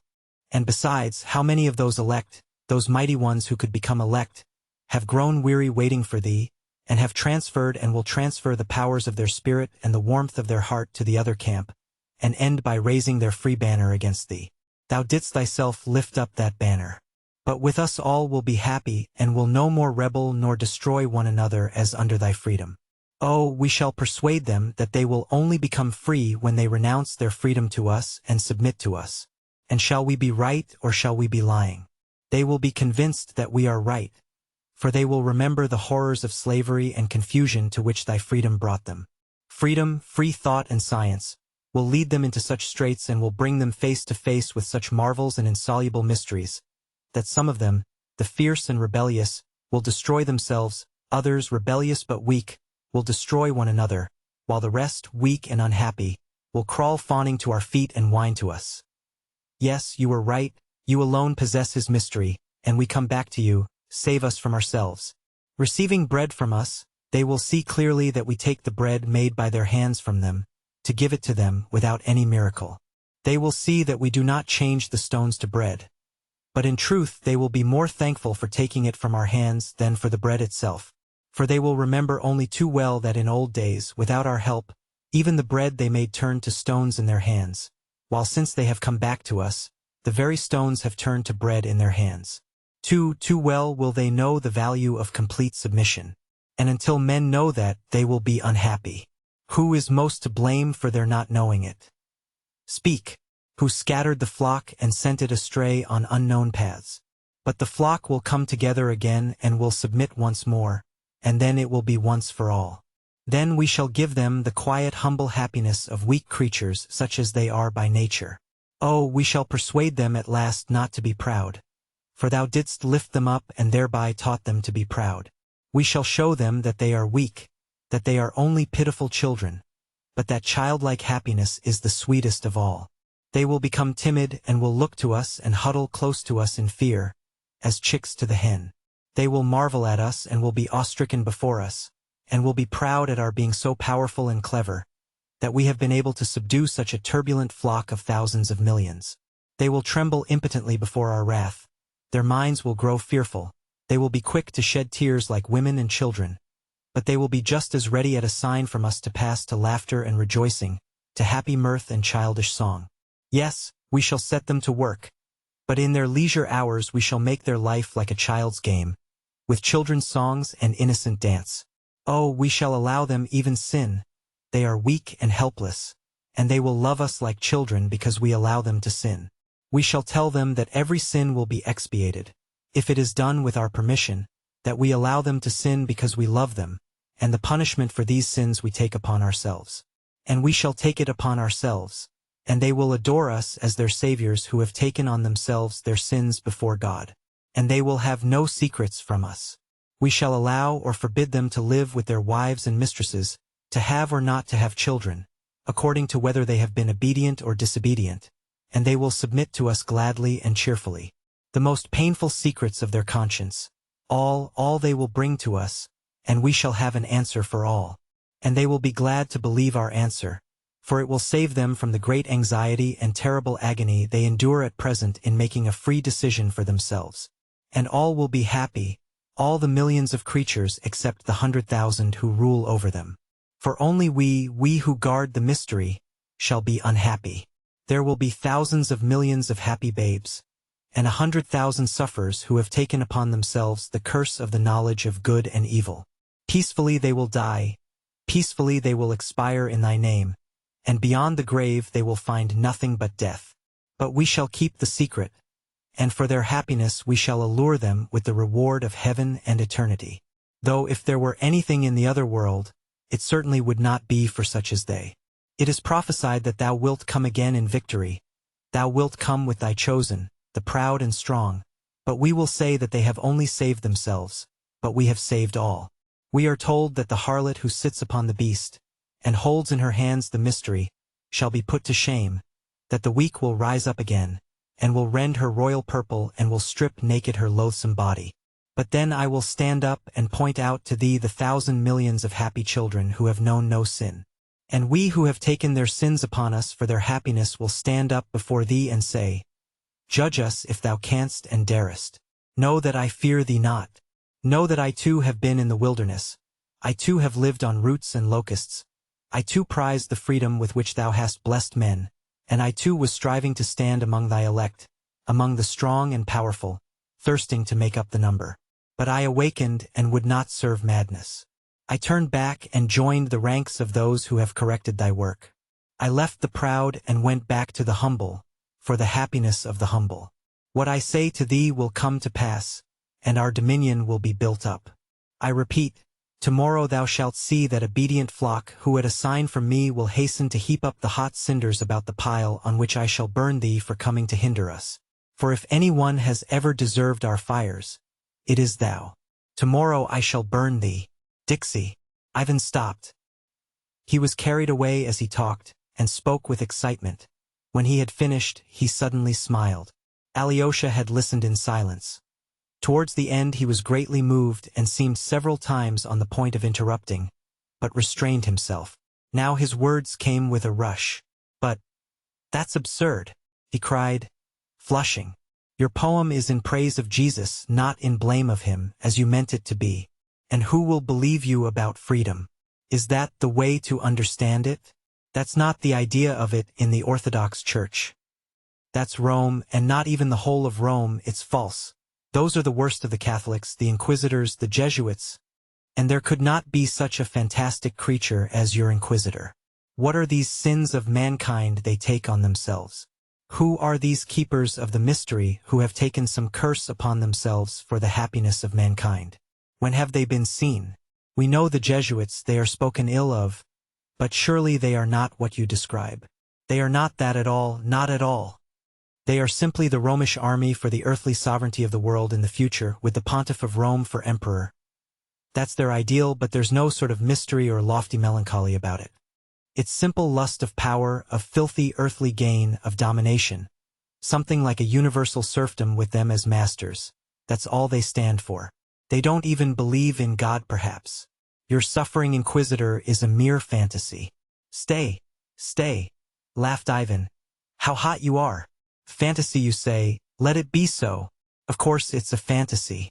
But allow me to say, do you really think that the Roman Catholic movement of the last centuries is actually nothing but the lust of power, of filthy earthly gain? Is that Father Pacey's teaching? No, on the contrary, Father Pacey did once say something rather the same as you. But of course it's not the same, not a bit the same, Alyosha hastily corrected himself. A precious admission, in spite of your not a bit the same. I ask you why your Jesuits and Inquisitors have united simply for vile material gain? Why can there not be among them one martyr oppressed by great sorrow and loving humanity? You see, only suppose that there was one such man among all those who desire nothing but filthy material gain. If there's only one like my old Inquisitor, who had himself eaten roots in the desert and made frenzied efforts to subdue his flesh to make himself free and perfect. But yet all his life he loved humanity, and suddenly his eyes were opened, and he saw that it is no great moral blessedness to attain perfection and freedom, if at the same time one gains the conviction that millions of God's creatures have been created as a mockery, that they will never be capable of using their freedom, that these poor rebels can never turn into giants to complete the tower, that it was not for such geese that the great idealist dreamt his dream of harmony. Seeing all that, he turned back and joined the clever people. Surely that could have happened? Joined whom? What clever people? Cried Alyosha, completely carried away. They have no such great cleverness and no mysteries and secrets. Perhaps nothing but atheism, that's all their secret. Your Inquisitor does not believe in God. That's his secret. What if it is so? At last you have guessed it. It's perfectly true. It's true that that's the whole secret, but isn't that suffering, at least for a man like that, who has wasted his whole life in the desert and yet could not shake off his incurable love of humanity? In his old age he reached the clear conviction that nothing but the advice of the great dread spirit could build up any tolerable sort of life for the feeble, unruly, incomplete, empirical creatures created in jest. And so, convinced of this, he sees that he must follow the counsel of the wise spirit, the dread spirit of death and destruction, and therefore accept lying and deception, and lead men consciously to death and destruction, and yet deceive them all the way so that they may not notice where they are being led, that the poor blind creatures may at least on the way think themselves happy. And note, the deception is in the name of him in whose ideal the old man had so fervently believed all his life long. Is not that tragic? And if only one such stood at the head of the whole army, filled with the lust of power only for the sake of filthy gain, would not one such be enough to make a tragedy? More than that, one such standing at the head is enough to create the actual leading idea of the Roman Church with all its armies and Jesuits, its highest idea. I tell you frankly that I firmly believe that there has always been such a man among those who stood at the head of the movement. Who knows, there may have been some such even among the Roman popes. Who knows, perhaps the spirit of that accursed old man who loves mankind so obstinately in his own way, is to be found even now in a whole multitude of such old men, existing not by chance but by agreement, as a secret league formed long ago for the guarding of the mystery, to guard it from the weak and the unhappy, so as to make them happy. No doubt it is so, and so it must be indeed. I fancy that even among the Masons there's something of the same mystery at the bottom, and that's why the Catholics so detest the Masons as their rivals, breaking up the unity of the idea, while it is so essential that there should be one flock and one shepherd. But from the way I defend my idea I might be an author impatient of your criticism. Enough of it. You are perhaps a Mason yourself, broke suddenly from Alyosha. You don't believe in God, he added, speaking this time very sorrowfully. He fancied besides that his brother was looking at him ironically. How does your poem end? He asked, suddenly looking down. Or was it the end? I meant to end it like this. When the Inquisitor ceased speaking, he waited some time for his prisoner to answer him. His silence weighed down upon him. He saw that the prisoner had listened intently all the time, looking gently in his face and evidently not wishing to reply. The old man longed for him to say something, however bitter and terrible. But he suddenly approached the old man in silence and softly kissed him on his bloodless, aged lips. That was all his answer. The old man shuddered. His lips moved. He went to the door, opened it and said to him, "Go, and come no more. Come not at all, never, never." and he let him out into the dark alleys of the town. The prisoner went away. And the old man? The kiss glows in his heart, but the old man adheres to his idea. And you with him, you too? Cried Alyosha, mournfully. Ivan laughed. Why, it's all nonsense, Alyosha. It's only a senseless poem of a senseless student, who could never write 2 lines of verse. Why do you take it so seriously? Surely you don't suppose I am going straight off to the Jesuits, to join the men who are correcting his work? Good Lord, it's no business of mine. I told you all I want is to live on to 30, and then dash the cup to the ground. But the little sticky leaves, and the precious tombs, and the blue sky, and the woman you love, how will you live, how will you love them? Alyosha cried sorrowfully. With such a hell in your heart and your head. How can you? No, that's just what you are going away for, to join them. If not, you will kill yourself, you can't endure it. There is a strength to endure everything. Ivan said with a cold smile. What strength? The strength of the Karamazovs, the strength of the Karamazov baseness. To sink into debauchery, to stifle your soul with corruption. Yes? Possibly even that. Only perhaps till I am 30 I shall escape it, and then, how will you escape it? By what will you escape it? That's impossible with your ideas. In the Karamazov way again. Everything is lawful. You mean? Everything is lawful, is that it? Ivan scowled, and all at once turned strangely pale. Ah, you've caught up yesterday's phrase, which so offended Myasov, and which Dmitri pounced upon so naively and paraphrased. He smiled queerly. Yes, if you like. Everything is lawful since the word has been said. I won't deny it. And Mitya's version isn't bad. Alyosha looked at him in silence. I thought that going away from here I have you at least, Ivan said suddenly with unexpected feeling. But now I see that there is no place for me even in your heart, my dear hermit. The formula, all is lawful, I won't renounce. Will you renounce me for that, yes? Alyosha got up, went to him and softly kissed him on the lips. That's plagiarism, cried Ivan, highly delighted. You stole that from my poem. Thank you though. Get up, Alyosha, it's time we were going. Both of us. They went out, but stopped when they reached the entrance of the restaurant. Listen, Alyosha. Ivan began in a resolute voice. If I am really able to care for the sticky little leaves, I shall only love them, remembering you. It's enough for me that you are somewhere here, and I shan't lose my desire for life yet. Is that enough for you? Take it as a declaration of love if you like. And now you go to the right and I to the left. And it's enough, do you hear, enough? I mean, even if I don't go away tomorrow, I think I certainly shall go, and we meet again, don't say a word more on these subjects. I beg that particularly. And about Dmitri too, I ask you specially, never speak to me again, he added with sudden irritation. It's all exhausted, it has all been said over and over again, hasn't it? And I'll make you one promise in return for it. When at 30 I want to dash the cup to the ground. Wherever I may be I'll come to have one more talk with you, even though it were from America, you may be sure of that. I'll come on purpose. It will be very interesting to have a look at you, to see what you'll be by that time. If the realist once believes, then he is bound by his very realism to admit the miraculous also. The Apostle Thomas said that he would not believe till he saw, but when he did see he said, My Lord and my God. Was it the miracle forced him to believe? Most likely not, but he believed solely because he desired to believe, and possibly he fully believed in his secret heart even when he said, I do not believe till I see. I shall be told, perhaps, that Alyosha was stupid, undeveloped, had not finished his studies, and so on. That he did not finish his studies is true, but to say that he was stupid or dull would be a great injustice. I'll simply repeat what I have said above. He entered upon this path only because, at that time, it alone struck his imagination and presented itself to him as offering an ideal means of escape for his soul from darkness to light. Add to that he was to some extent a youth of our last epoch, that is, honest in nature, desiring the truth, seeking for it and believing in it, and seeking to serve it at once with all the strength of his soul, seeking for immediate action, and ready to sacrifice everything, life itself, for it. Though these young men unhappily fail to understand that the sacrifice of life is, in many cases, the easiest of all sacrifices, and that to sacrifice, for instance, 5 or 6 years of their seething youth to hard and tedious study, if only to multiply tenfold their powers of serving the truth and the cause they have set before them as their goal. Such a sacrifice is utterly beyond the strength of many of them.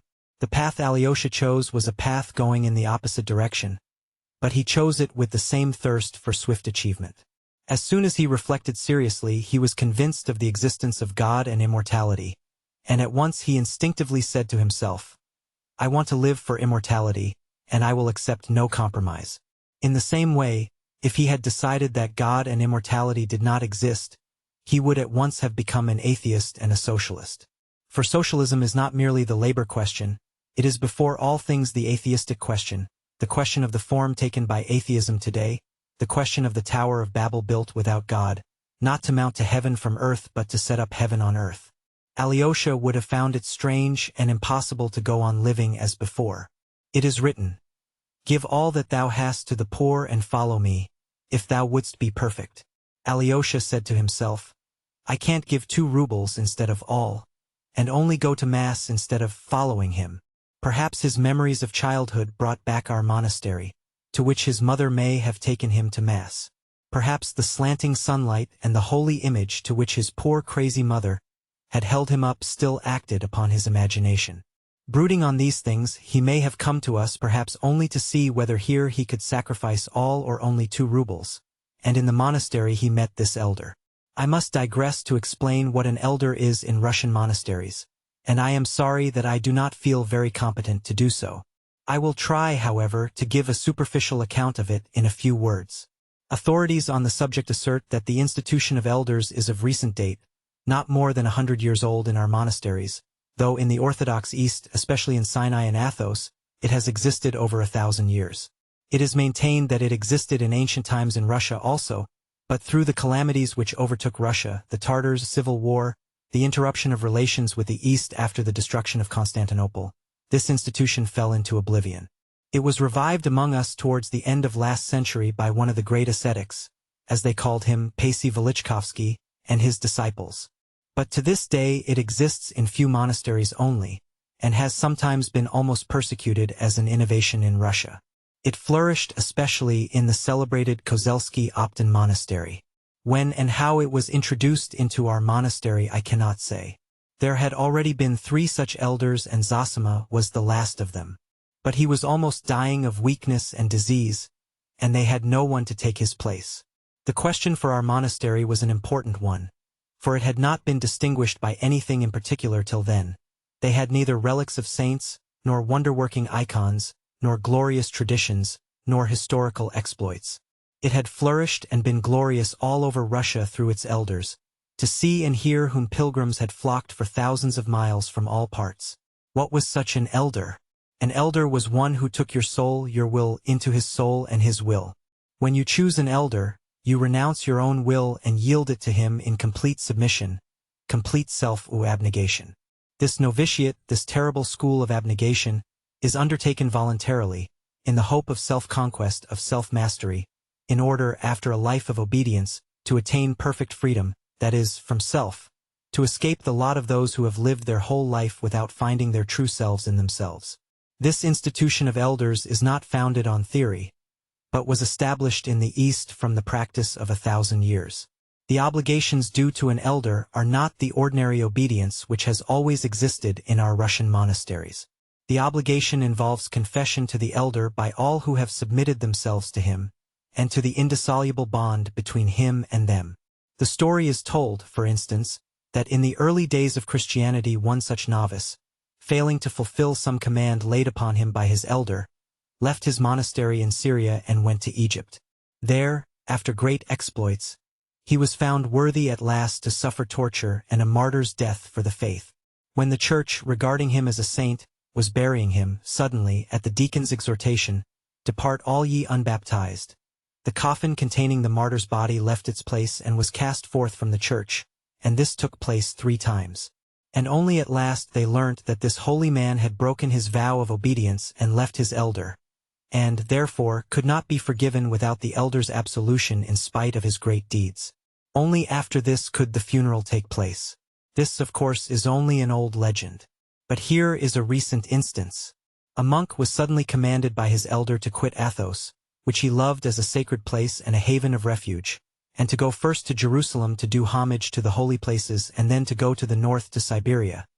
There is the place for thee and not here. The monk, overwhelmed with sorrow, went to the ecumenical patriarch at Constantinople and besought him to release him from his obedience. But the patriarch replied that not only was he unable to release him, but there was not and could not be on earth a power which could release him except the elder who had himself laid that duty upon him. In this way the elders are endowed in certain cases with unbounded and inexplicable authority. That is why in many of our monasteries the institution was at first resisted almost to persecution. Meantime the elders immediately began to be highly esteemed among the people. Masses of the ignorant people as well as men of distinction flocked, for instance, to the elders of our monastery to confess their doubts, their sins and their sufferings, and ask for counsel and admonition. Seeing this, the opponents of the elders declared that the sacrament of confession was being arbitrarily and frivolously degraded, though the continual opening of the heart to the elder by the monk or the layman had nothing of the character of the sacrament. In the end, however, the institution of elders has been retained and is becoming established in Russian monasteries. It is true, perhaps, that this instrument which had stood the test of 1,000 years for the moral regeneration of a man from slavery to freedom and to moral perfectibility may be a two-edged weapon, and it may lead some not to humility and complete self-control but to the most satanic pride, that is, to bondage and not to freedom. The elder Zosima was 65. He came of a family of landowners, had been in the army in early youth, and served in the Caucasus as an officer.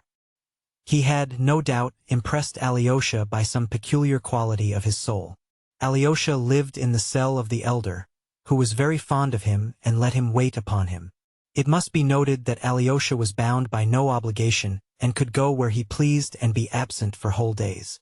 Though he wore the monastic dress, it was voluntarily, not to be different from others. No doubt he liked to do so. Possibly his youthful imagination was deeply stirred by the power and fame of his elder. It was said that so many people had for years past come to confess their sins to Father Zosima and to entreat him for words of advice and healing, that he had acquired the keenest intuition and could tell from an unknown face what a newcomer wanted, and what was the suffering on his conscience. He sometimes astounded and almost alarmed his visitors by his knowledge of their secrets before they had spoken a word.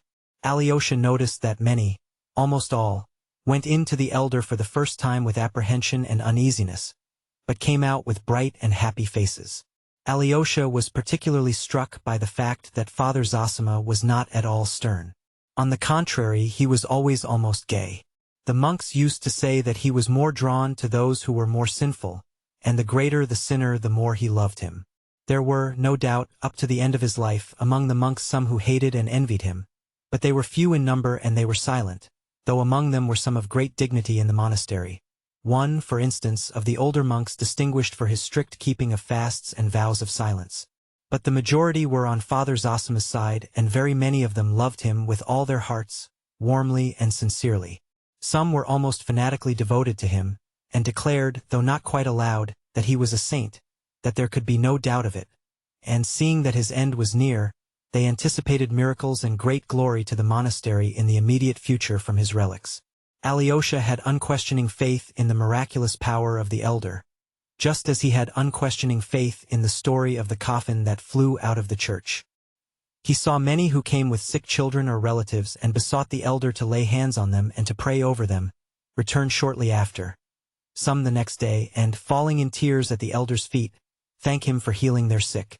Whether they had really been healed or were simply better in the natural course of the disease was a question which did not exist for Alyosha, for he fully believed in the spiritual power of his teacher and rejoiced in his fame, in his glory, as though it were his own triumph. His heart throbbed, and he beamed, as it were, all over when the elder came out to the gates of the hermitage into the waiting crowd of pilgrims of the humbler class who had flocked from all parts of Russia on purpose to see the elder and obtain his blessing. They fell down before him, wept, kissed his feet, kissed the earth on which he stood, and wailed, while the women held up their children to him and brought him the sick possessed with devils. The elder spoke to them, read a brief prayer over them, blessed them and dismissed them. Of late he had become so weak through attacks of illness that he was sometimes unable to leave his cell, and the pilgrims waited for him to come out for several days. Alyosha did not wonder why they loved him so, why they fell down before him and wept with emotion merely at seeing his face. Oh! He understood that for the humble soul of the Russian peasant, worn out by grief and toil, and still more by the everlasting injustice and everlasting sin, his own and the world's, it was the greatest need and comfort to find someone or something holy to fall down before and worship. Among us there is sin, injustice, and temptation, but yet, somewhere on earth there is someone holy and exalted. He has the truth, he knows the truth, so it is not dead upon the earth. So it will come one day to us too, and rule over all the earth according to the promise. Alyosha knew that this was just how the people felt and even reasoned. He understood it, but that the elder Zosima was the saint and custodian of God's truth. Of that he had no more doubt than the weeping peasants and the sick women who held out their children to the elder. The conviction that after his death the elder would bring extraordinary glory to the monastery was even stronger in Alyosha than in anyone there, and, of late, a kind of deep flame of inner ecstasy burnt more and more strongly in his heart. He was not at all troubled at this elder's standing as a solitary example before him. No matter, he is holy. He carries in his heart the secret of renewal for all, that power which will, at last, establish truth on the earth, and all men will be holy and love one another, and there will be no more rich nor poor, no exalted nor humbled, but all will be as the children of God, and the true kingdom of Christ will come. That was the dream in Alyosha's heart. The arrival of his two brothers, whom he had not known till then, seemed to make a great impression on Alyosha. He more quickly made friends with his half-brother Dmitri, though he arrived later, than with his own brother Ivan. He was extremely interested in his brother Ivan, but when the latter had been 2 months in the town, though they had met fairly often, they were still not intimate. Alyosha was naturally silent, and he seemed to be expecting something, ashamed about something, while his brother Ivan, though Alyosha noticed at first that he looked long and curiously at him, seemed soon to have left off thinking of him. Alyosha noticed it with some embarrassment. He ascribed his brother's indifference at first to the disparity of their age and education. But he also wondered whether the absence of curiosity and sympathy in Ivan might be due to some other cause entirely unknown to him. He kept fancying that Ivan was absorbed in something inward and important, that he was striving towards some goal perhaps very hard to attain, and that was why he had no thought for him. Alyosha wondered, too, whether there was not some contempt on the part of the learned atheist for him, a foolish novice. He knew for certain that his brother was an atheist. He could not take offense at this contempt if it existed. Yet, with an uneasy embarrassment which he did not himself understand, he waited for his brother to come nearer to him. Dmitri used to speak of Ivan with the deepest respect and with a peculiar earnestness. From him Alyosha learnt all the details of the important affair which had of late formed such a close and remarkable bond between the two elder brothers. Dmitri's enthusiastic references to Ivan were the more striking in Alyosha's eyes since Dmitri was, compared with Ivan, almost uneducated, and the two brothers were such a contrast in personality and character that it would be difficult to find two men more unlike. It was at this time that the meeting, or rather gathering of the members of this inharmonious family took place in the cell of the elder who had such an extraordinary influence on Alyosha. The pretext for this gathering was a false one. It was at this time that the discord between Dmitri and his father seemed at its acutest stage, and their relations had become insufferably strained. Fyodor Pavlovitch seems to have been the first to suggest, apparently in joke, that they should all meet in Father Zosima's cell, and that, without appealing to his direct intervention, they might more decently come to an understanding under the conciliating influence of the elder's presence. Dmitri, who had never seen the elder, naturally supposed that his father was trying to intimidate him, but, as he secretly blamed himself for his outbursts of temper with his father on several recent occasions, he accepted the challenge. It must be noted that he was not, like Ivan, staying with his father, but living apart at the other end of the town. It happened that Pyotr Alexandrovich Myasov, who was staying in the district at the time, caught eagerly at the idea. "It's rather a solemn promise, you see, and we really may be parting for 7 years or 10. Come, go now to your pater Seraphicus, he is dying. If he dies without you, you will be angry with me for having kept you. Goodbye, kiss me once more. That's right, now go." Ivan turned suddenly and went his way without looking back. It was just as Dmitri had left Alyosha the day before, though the parting had been very different. The strange resemblance flashed like an arrow through Alyosha's mind in the distress and dejection of that moment. He waited a little, looking after his brother. He suddenly noticed that Ivan swayed as he walked and that his right shoulder looked lower than his left. He had never noticed it before. But all at once he turned too, and almost ran to the monastery. It was nearly dark, and he felt almost frightened. Something new was growing up in him for which he could not account. The wind had risen again as on the previous evening, and the ancient pines murmured gloomily about him when he entered the hermitage copse. He almost ran. Pater Seraphicus, he got that name from somewhere. Where from? Alyosha wondered. Ivan, poor Ivan, and when shall I see you again? Here is the hermitage. Yes, that he is Pater Seraphicus, he will save me. From him and forever. Several times afterwards he wondered how he could on leaving Ivan so completely forget his brother Dmitri, though he had that morning, only a few hours before, so firmly resolved to find him and not to give up doing so, even should he be unable to return to the monastery that night. Chapter 6. For a while a very obscure one. And Ivan, on parting from Alyosha, went home to Fyodor Pavlovitch's house. But, strange to say, he was overcome by insufferable depression, which grew greater at every step he took towards the house. There was nothing strange in his being depressed. What was strange was that Ivan could not have said what was the cause of it. He had often been depressed before, and there was nothing surprising at his feeling so at such a moment, when he had broken off with everything that had brought him here, and was preparing that day to make a new start and enter upon a new, unknown future. He would again be as solitary as ever, and though he had great hopes, and too great expectations from life, he could not have given any definite account of his hopes, his expectations, or even his desires. Yet at that moment, though the apprehension of the new and unknown certainly found place in his heart, what was worrying him was something quite different. Is it loathing for my father's house? He wondered. Quite likely. I am so sick of it.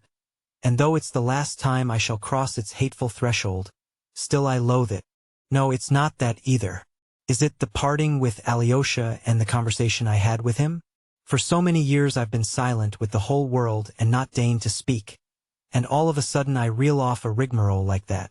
It certainly might have been the youthful vexation of youthful inexperience and vanity, vexation at having failed to express himself, especially with such a being as Alyosha, on whom his heart had certainly been reckoning.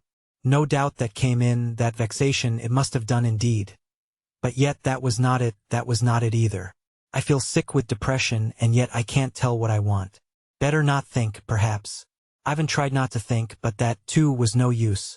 What made his depression so vexatious and irritating was that it had a kind of casual, external character. He felt that some person or thing seemed to be standing out somewhere, just as something will sometimes obtrude itself upon the eye, and though one may be so busy with work or conversation that for a long time one does not notice it, yet it irritates and almost torments one till at last one realizes, and removes the offending object, often quite a trifling and ridiculous one.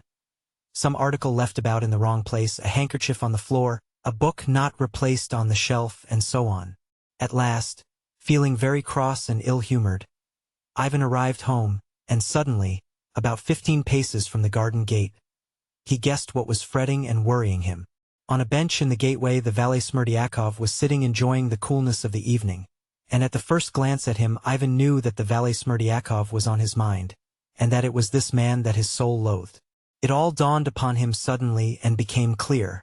Just before, when Alyosha had been telling him of his meeting with Smerdyakov, he had felt a sudden twinge of gloom and loathing, which had immediately stirred responsive anger in his heart. Afterwards, as he talked, Smerdyakov had been forgotten for the time, but still he had been in his mind, and as soon as Ivan parted with Alyosha and was walking home, the forgotten sensation began to obtrude itself again. Is it possible that a miserable, contemptible creature like that can worry me so much? He wondered with insufferable irritation. It was true that Ivan had come of late to feel an intense dislike for the man, especially during the last few days. He had even begun to notice in himself a growing feeling that was almost of hatred for the creature. Perhaps this hatred was accentuated by the fact that when Ivan first came to the neighborhood he had felt quite differently. Then he had taken a marked interest in Smerdyakov, and had even thought him very original. He had encouraged him to talk to him, although he had always wondered at a certain incoherence, or rather restlessness, in his mind, and could not understand what it was that so continually and insistently worked upon the brain of the contemplative. They discussed philosophical questions and even how there could have been light on the first day when the sun, moon, and stars were only created on the fourth day, and how that was to be understood. But Ivan soon saw that, though the sun, moon, and stars might be an interesting subject, yet that it was quite secondary to Smerdyakov, and that he was looking for something altogether different. In one way and another, he began to betray a boundless vanity, and a wounded vanity too, and that Ivan disliked. It had first given rise to his aversion. Later on, there had been trouble in the house. Grushenka had come on the scene, and there had been the scandals with his brother Dmitri. They discussed that, too. But though Smerdyakov always talked of that with great excitement, it was impossible to discover what he desired to come of it. There was, in fact, something surprising in the illogicality and incoherence of some of his desires, accidentally betrayed and always vaguely expressed. Smerdyakov was always inquiring, putting certain indirect but obviously premeditated questions, but what his object was he did not explain, and usually at the most important moment he would break off and relapse into silence or pass to another subject. But what finally irritated Ivan most and confirmed his dislike for him was the peculiar, revolting familiarity which Smerdyakov began to show more and more markedly. Not that he forgot himself and was rude. On the contrary, he always spoke very respectfully, yet he had obviously begun to consider, goodness knows why, that there was some sort of understanding between him and Ivan Fyodorovitch. He always spoke in a tone that suggested that those two had some kind of compact, some secret between them, that had at some time been expressed on both sides, only known to them and beyond the comprehension of those around them. But for a long while Ivan did not recognize the real cause of his growing dislike, and he had only lately realized what was at the root of it. With a feeling of disgust and irritation he tried to pass in at the gate without speaking or looking at Smerdyakov. But Smerdyakov rose from the bench, and from that action alone, Ivan knew instantly that he wanted particularly to talk to him.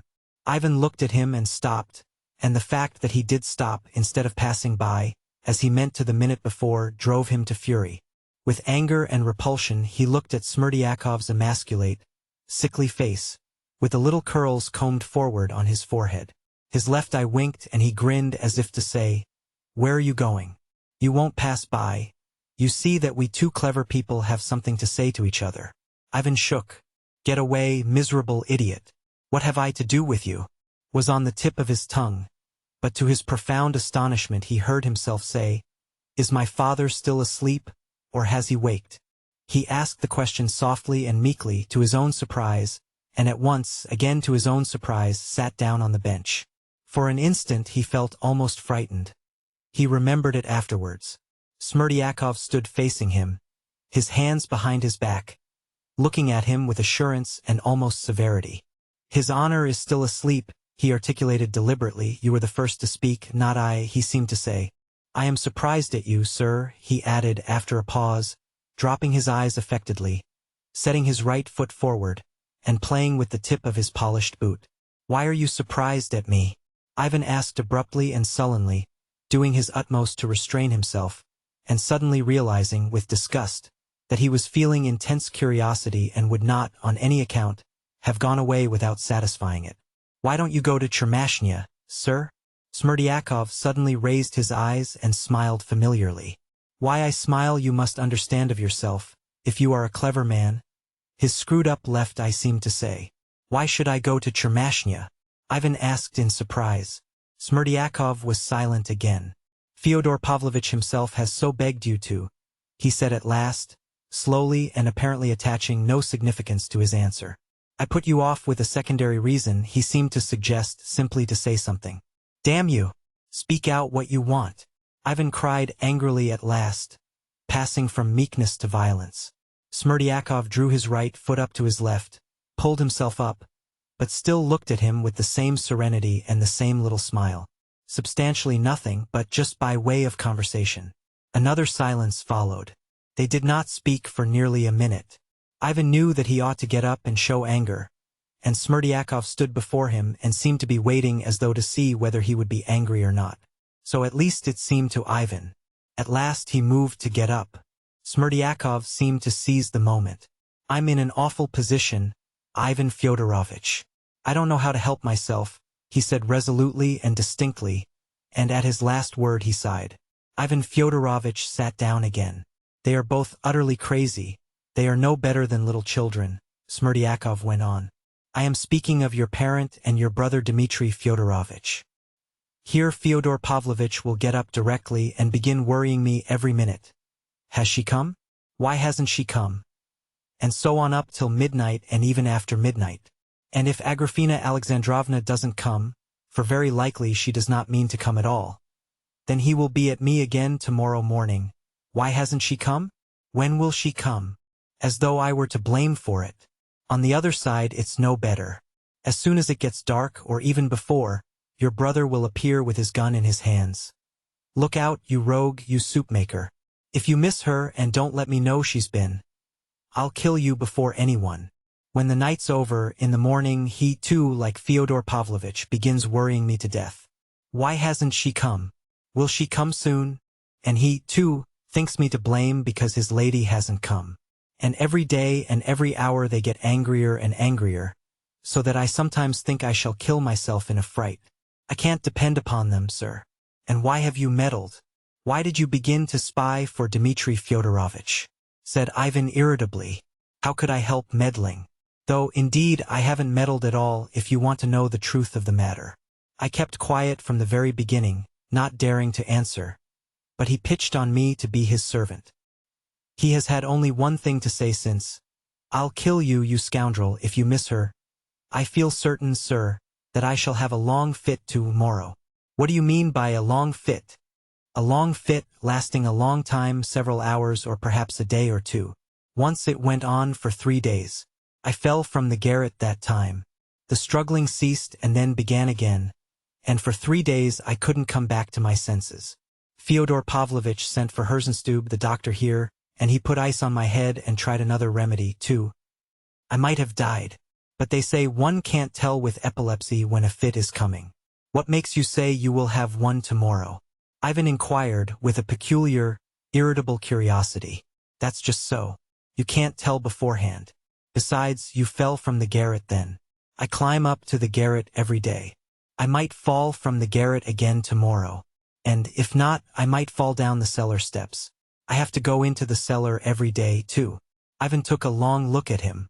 You are talking nonsense, I see, and I don't quite understand you, he said softly, but with a sort of menace. Do you mean to pretend to be ill tomorrow for 3 days, eh?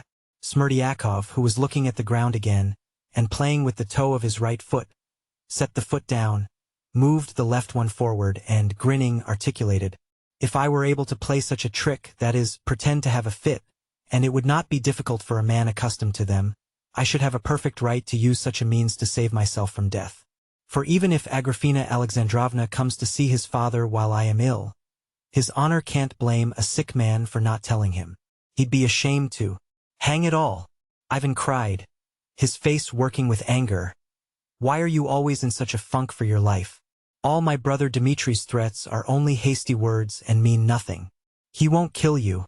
It's not you he'll kill. He'd kill me first of all like a fly. But even more than that, I am afraid I shall be taken for an accomplice of his when he does something crazy to his father. Why should you be taken for an accomplice? They'll think I am an accomplice because I let him know the signals as a great secret. What signals? Whom did you tell? Confound you, speak more plainly. I'm bound to admit the fact, Smerdyakov drawled with pedantic composure, that I have a secret with Fyodor Pavlovitch in this business. As you know yourself, if only you do know it, he has for several days past locked himself in as soon as night or even evening comes on.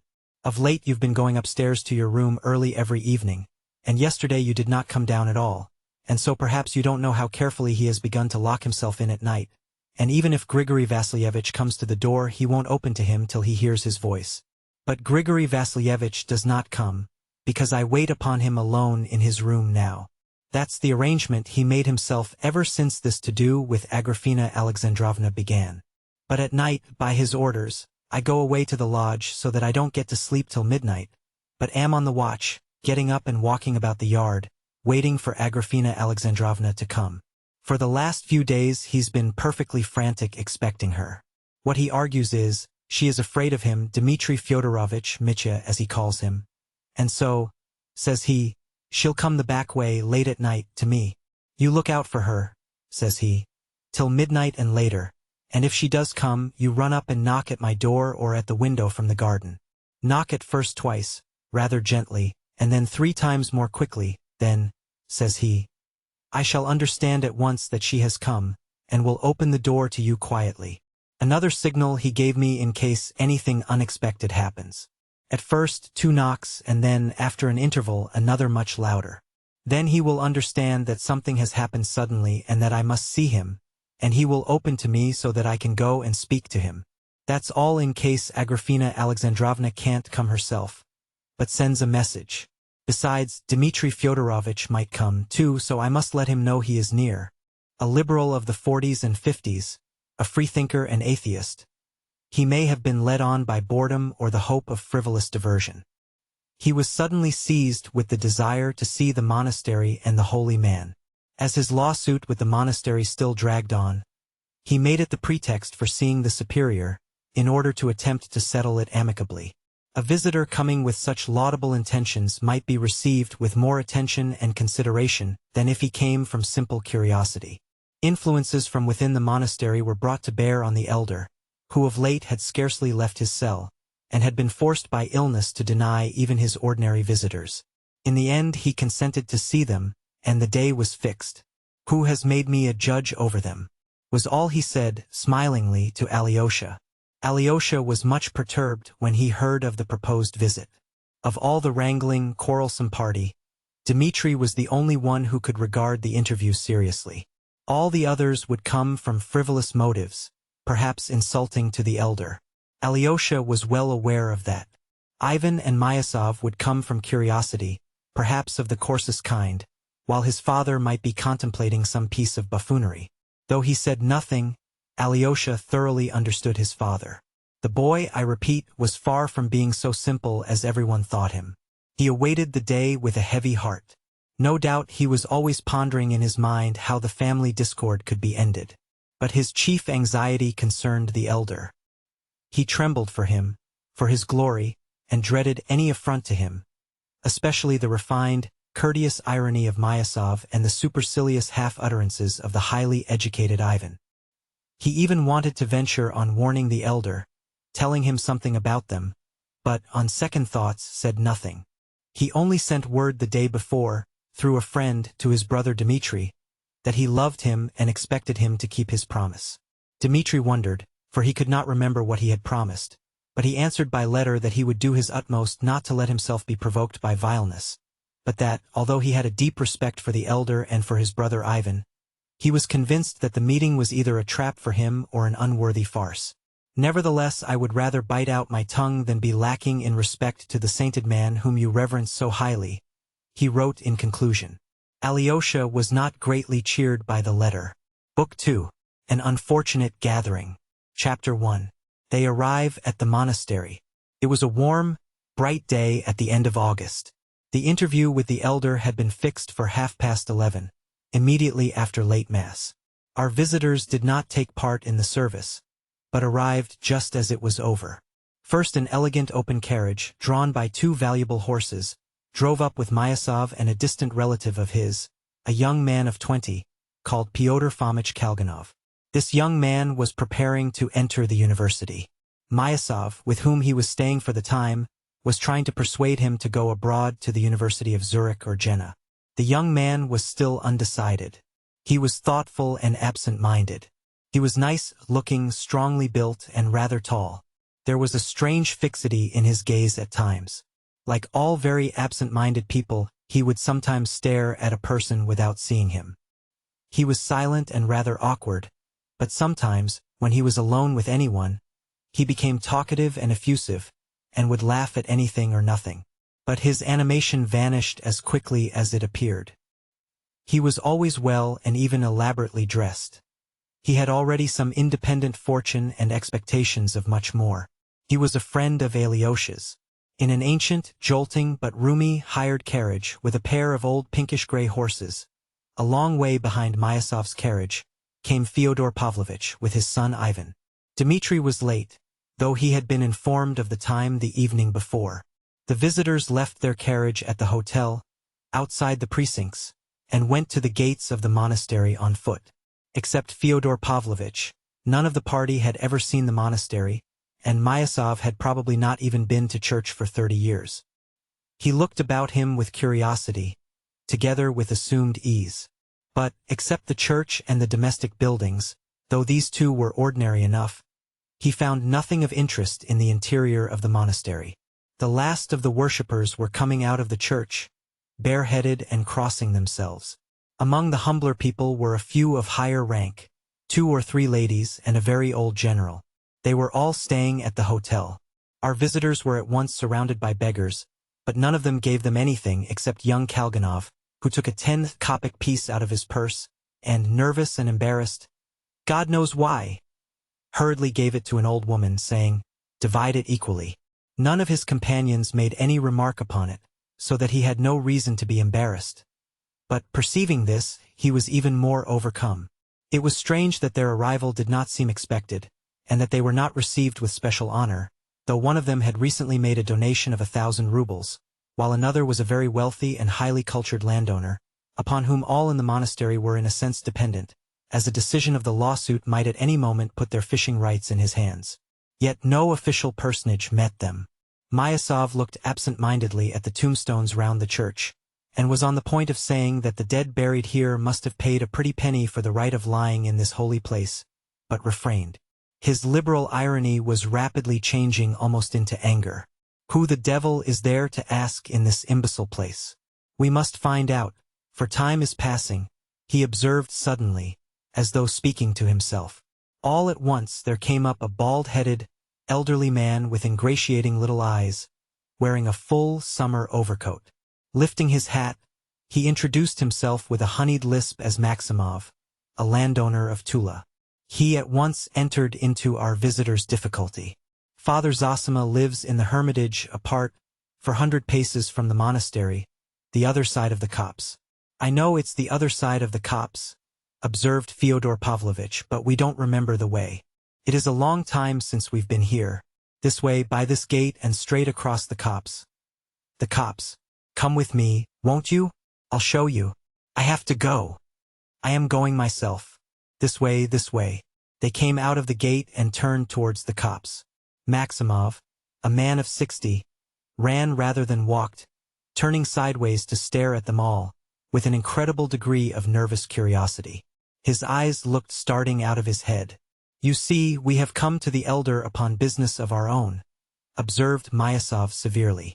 That personage has granted us an audience, so to speak, and so, though we thank you for showing us the way, we cannot ask you to accompany us. I've been there. I've been already. Un chevalier parfait, and Maximov snapped his fingers in the air.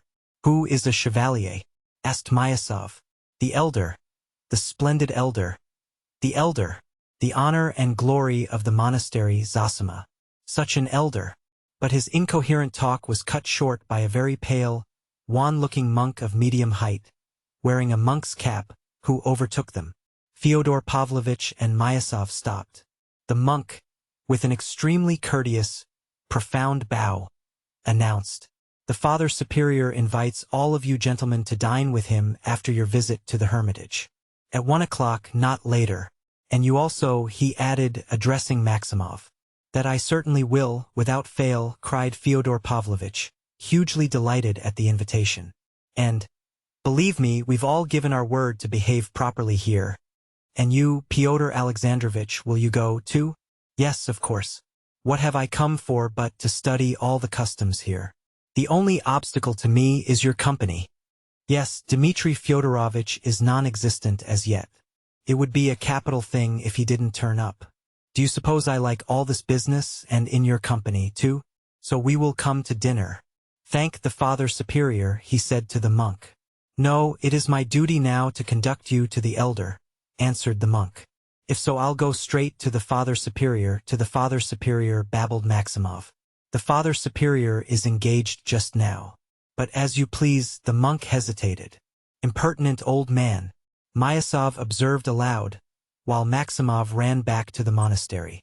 He's like von Sohn, Fyodor Pavlovitch said suddenly. Is that all you can think of? In what way is he like von Sohn? Have you ever seen von Sohn? I've seen his portrait. It's not the features, but something indefinable. He's a second von Sohn. I can always tell from the physiognomy. I dare say you are a connoisseur in that. But, look here, Fyodor Pavlovitch, you said just now that we had given our word to behave properly. Remember it. I advise you to control yourself. But, if you begin to play the fool, I don't intend to be associated with you here. You see what a man he is. He turned to the monk. I'm afraid to go among decent people with him.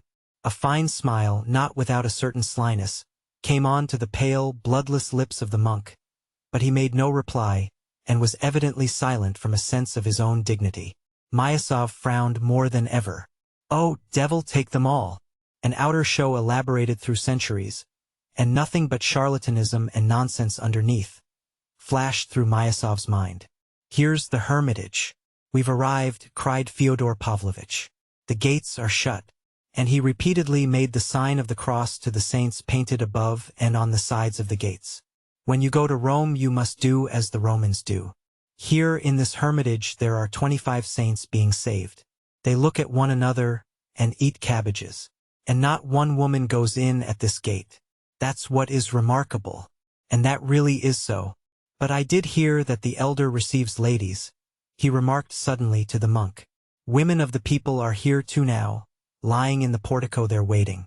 But for ladies of higher rank 2 rooms have been built adjoining the portico, but outside the precincts you can see the windows, and the elder goes out to them by an inner passage when he is well enough. They are always outside the precincts. There is a Kharkov lady, Madame Holikov, waiting there now with her sick daughter. Probably he has promised to come out to her, though of late he has been so weak that he has hardly shown himself even to the people. So then there are loopholes, after all, to creep out of the hermitage to the ladies. Don't suppose, Holy Father, that I mean any harm. But do you know that at Athos not only the visits of women are not allowed, but no creature of the female sex, no hens, nor turkey hens, nor cows. Fyodor Pavlovitch, I warn you I shall go back and leave you here. They'll turn you out when I'm gone. But I'm not interfering with you, Pyotr Alexandrovitch. Look, he cried suddenly, stepping within the precincts. What a vale of roses they live in. Though there were no roses now, there were numbers of rare and beautiful autumn flowers growing wherever there was space for them, and evidently tended by a skillful hand. There were flower beds round the church and between the tombs, and the one-storied wooden house where the elder lived was also surrounded with flowers. And was it like this in the time of the last elder Varsonify? He didn't care for such elegance. They say he used to jump up and thrash even ladies with a stick, observed Fyodor Pavlovitch as he went up the steps. The elder Varsonify did sometimes seem rather strange, but a great deal that's told is foolishness. He never thrashed anyone, answered the monk. Now, gentlemen, if you will wait a minute I will announce you. Fyodor Pavlovitch, for the last time, your compact, do you hear? Behave properly or I will pay you out. Myasov had time to mutter again. I can't think why you are so agitated, Fyodor Pavlovitch observed sarcastically. Are you uneasy about your sins? They say he can tell by one's eyes what one has come about. And what a lot you think of their opinion. You, a Parisian and so advanced. I'm surprised at you. But Myasov had no time to reply to this sarcasm. They were asked to come in. He walked in somewhat irritated. Now, I know myself, I am annoyed. I shall lose my temper and begin to quarrel, and lower myself and my ideas, he reflected. Chapter 2. The Old Buffoon. They entered the room almost at the same moment that the elder came in from his bedroom. There were already in the cell, awaiting the elder, 2 monks of the hermitage, one the father librarian, and the other Father Pacey, a very learned man, so they said, in delicate health, though not old. There was also a tall young man, who looked about 22, standing in the corner throughout the interview. He had a broad, fresh face, and clever, observant, narrow brown eyes, and was wearing ordinary dress. He was a divinity student, living under the protection of the monastery. His expression was one of unquestioning, but self-respecting, reverence. Being in a subordinate and dependent position, and so not on an equality with the guests, he did not greet them with a bow. Father Zosima was accompanied by a novice, and by Alyosha. The two monks rose and greeted him with a very deep bow, touching the ground with their fingers, then kissed his hand. Blessing them, the elder replied with as deep a reverence to them, and asked their blessing. The whole ceremony was performed very seriously and with an appearance of feeling, not like an everyday rite. But Myasov fancied that it was all done with intentional impressiveness. He stood in front of the other visitors. He had reflected upon it the evening before, from simple politeness, since it was the custom here, to have gone up to receive the elder's blessing, even if he did not kiss his hand. But when he saw all this bowing and kissing on the part of the monks, he instantly changed his mind. With dignified gravity, he made a rather deep, conventional bow, and moved away to a chair. Fyodor Pavlovitch did the same, mimicking Myasov like an ape. Ivan bowed with great dignity and courtesy, but he too kept his hands at his sides, while Kalganov was so confused that he did not bow at all. The elder let fall the hand raised to bless them, and bowing to them again, asked them all to sit down. The blood rushed to Alyosha's cheeks. He was ashamed. His forebodings were coming true. Father Zosima sat down on a very old-fashioned mahogany sofa, covered with leather, and made his visitors sit down in a row along the opposite wall on 4 mahogany chairs, covered with shabby black leather. The monks sat, one at the door and the other at the window. The divinity student, the novice, and Alyosha remained standing. The cell was not very large and had a faded look. It contained nothing but the most necessary furniture, of coarse and poor quality. There were 2 pots of flowers in the window, and a number of holy pictures in the corner. Before one huge ancient icon of the Virgin a lamp was burning. Near it were 2 other holy pictures in shining settings, and next them carved cherubims, china eggs, a Catholic cross of ivory, with a Mater Dolorosa embracing it, and several foreign engravings from the great Italian artists of past centuries. Next to these costly and artistic engravings were several of the roughest Russian prints of saints and martyrs, such as are sold for a few farthings at all the fairs. On the other walls were portraits of Russian bishops, past and present. Myasov took a cursory glance at all these conventional surroundings and bent an intent look upon the elder. He had a high opinion of his own insight, a weakness excusable in him as he was 50, an age at which a clever man of the world of established position can hardly help taking himself rather seriously. At the first moment he did not like Zosima. There was, indeed, something in the elder's face which many people besides Myasov might not have liked. He was a short, bent little man with very weak legs, and though he was only 65, he looked at least 10 years older. His face was very thin and covered with a network of fine wrinkles, particularly numerous about his eyes, which were small, light-colored, quick, and shining like 2 bright points. He had a sprinkling of gray hair about his temples. His pointed beard was small and scanty, and his lips, which smiled frequently, were as thin as 2 threads. His nose was not long, but sharp, like a bird's beak. To all appearances a malicious soul, full of petty pride, thought Myasov. He felt altogether dissatisfied with his position. A cheap little clock on the wall struck 12 hurriedly, and served to begin the conversation. "Precisely to our time," cried Fyodor Pavlovitch, "but no sign of my son, Dmitri. I apologize for him, sacred elder." Alyosha shuddered all over at sacred elder. "I am always punctual myself, minute for minute, remembering that punctuality is the courtesy of kings." "But you are not a king, anyway," Myasov muttered, losing his self-restraint at once. "Yes, that's true. I'm not a king, and, would you believe it, Pyotr Alexandrovitch, I was aware of that myself. But, there, I always say the wrong thing. Your Reverence," he cried, with sudden pathos, "you behold before you a buffoon in earnest. I introduce myself as such. It's an old habit, alas, and if I sometimes talk nonsense out of place it's with the object of amusing people and making myself agreeable. One must be agreeable, mustn't one? I was 7 years ago in a little town where I had business, and I made friends with some merchants there. We went to the captain of police because we had to see him about something, and to ask him to dine with us. He was a tall, fat, fair, sulky man, the most dangerous type in such cases. It's their liver. I went straight up to him, and with the ease of a man of the world, you know, Mr. Ispravnik, said I. Br Napravnik. What do you mean by Napravnik? Said he. I saw at the first half-second that it had missed fire. He stood there so glum. I wanted to make a joke, said I, for the general diversion, as Mr. Napravnik is our well-known Russian orchestra conductor, and what we need for the harmony of our undertaking is someone of that sort. And I explained my comparison very reasonably. Didn't I? Excuse me, said he.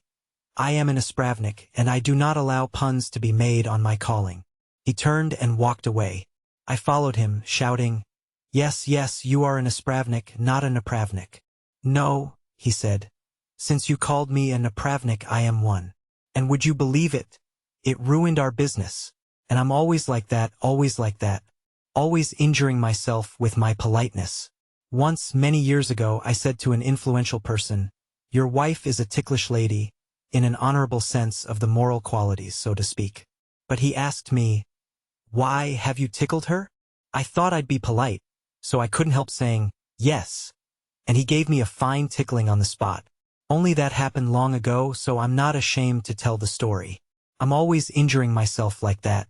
You're doing it now, muttered Myasov with disgust. Father Zosima scrutinized them both in silence. Am I? Would you believe it? I was aware of that, too, Pyotr Alexandrovich, and let me tell you, indeed, I foresaw I should as soon as I began to speak. And do you know I foresaw, too, that you'd be the first to remark on it. The minute I see my joke isn't coming off, your reverence, both my cheeks feel as though they were drawn down to the lower jaw, and there is almost a spasm in them. That's been so since I was young, when I had to make jokes for my living in noblemen's families. I am an inveterate buffoon, and have been from birth up, your reverence. It's as though it were a craze in me. I dare say it's a devil within me, but only a little one. A more serious one would have chosen another lodging.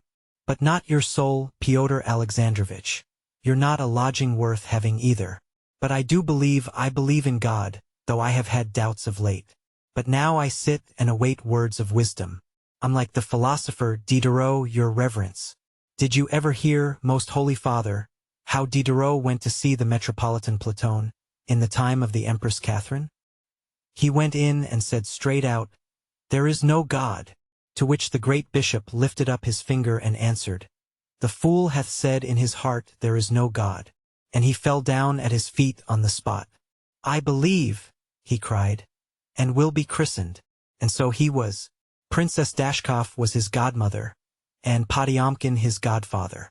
Fyodor Pavlovitch, this is unbearable. You know you're telling lies and that stupid anecdote isn't true. Why are you playing the fool? Cried Myasov in a shaking voice. I suspected all my life that it wasn't true, Fyodor Pavlovitch cried with conviction. But I'll tell you the whole truth, gentlemen. Great elder. Forgive me, the last thing about Diderot's christening I made up just now. I never thought of it before. I made it up to add piquancy. I play the fool, Pyotr Alexandrovich, to make myself agreeable. Though I really don't know myself sometimes what I do it for. And as for Diderot, I heard as far as the fool hath said in his heart 20 times from the gentry about here when I was young. I heard your aunt, Pyotr Alexandrovich, tell the story. They all believe to this day that the infidel Diderot came to dispute about God with the Metropolitan Platon. Myasov got up, forgetting himself in his impatience. He was furious and conscious of being ridiculous. What was taking place in the cell was really incredible. For 40 or 50 years past, from the times of former elders, no visitors had entered that cell without feelings of the profoundest veneration. Almost everyone admitted to the cell felt that a great favor was being shown him. Many remained kneeling during the whole visit. Of those visitors, many had been men of high rank and learning, some even freethinkers, attracted by curiosity, but all without exception had shown the profoundest reverence and delicacy. For here there was no question of money, but only, on the one side love and kindness, and on the other penitence and eager desire to decide some spiritual problem or crisis. So that such buffoonery amazed and bewildered the spectators, or at least some of them. The monks, with unchanged countenances, waited with earnest attention to hear what the elder would say, but seemed on the point of standing up, like Myasov. Alyosha stood, with hanging head, on the verge of tears. What seemed to him strangest of all was that his brother Ivan, on whom alone he had rested his hopes, and who alone had such influence on his father that he could have stopped him, sat now quite unmoved, with downcast eyes, apparently waiting with interest to see how it would end, as though he had nothing to do with it. Alyosha did not dare to look at Rakitin, the divinity student, whom he knew almost intimately.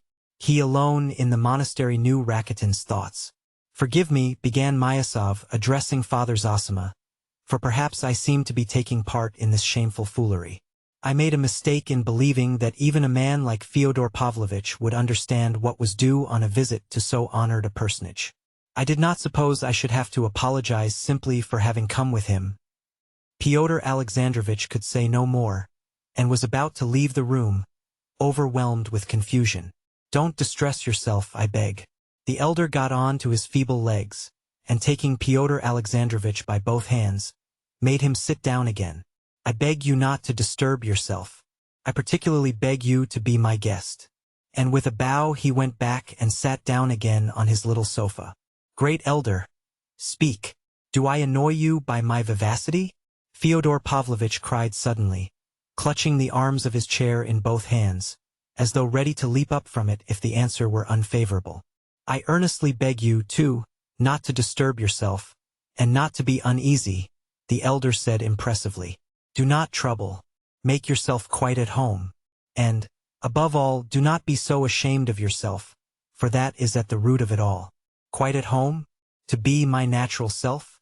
Oh, that is much too much, but I accept it with grateful joy. Do you know, blessed Father, you'd better not invite me to be my natural self. Don't risk it. I will not go so far as that myself. I warn you for your own sake. Well, the rest is still plunged in the mists of uncertainty, though there are people who'd be pleased to describe me for you. I mean that for you, Pyotr Alexandrovitch. But as for you, holy being, let me tell you, I am brimming over with ecstasy." He got up, and throwing up his hands, declaimed, "Blessed be the womb that bare thee, and the paps that gave thee suck, the paps especially. When you said just now, 'Don't be so ashamed of yourself, for that is at the root of it all,' you pierced right through me by that remark, and read me to the core. Indeed, I always feel when I meet people that I am lower than all, and that they all take me for a buffoon. So I say, let me really play the buffoon. I am not afraid of your opinion, for you are every one of you worse than I am. That is why I am a buffoon. It is from shame, great elder, from shame. It's simply oversensitiveness that makes me rowdy. If I had only been sure that everyone would accept me as the kindest and wisest of men. Oh Lord, what a good man I should have been then. Teacher." He fell suddenly on his knees. "What must I do to gain eternal life?" It was difficult even now to decide whether he was joking or really moved.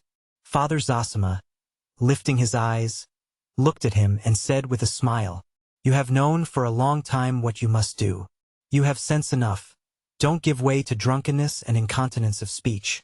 Don't give way to sensual lust, and, above all, to the love of money. And close your taverns. If you can't close all, at least 2 or 3. And, above all, don't lie." "You mean about Diderot?" "No, not about Diderot. Above all, don't lie to yourself. The man who lies to himself and listens to his own lie comes to such a pass that he cannot distinguish the truth within him, or around him, and so loses all respect for himself and for others. And having no respect he ceases to love, and in order to occupy and distract himself without love he gives way to passions and coarse pleasures, and sinks to bestiality in his vices, all from continual lying to other men and to himself. The man who lies to himself can be more easily offended than anyone. You know it is sometimes very pleasant to take offense.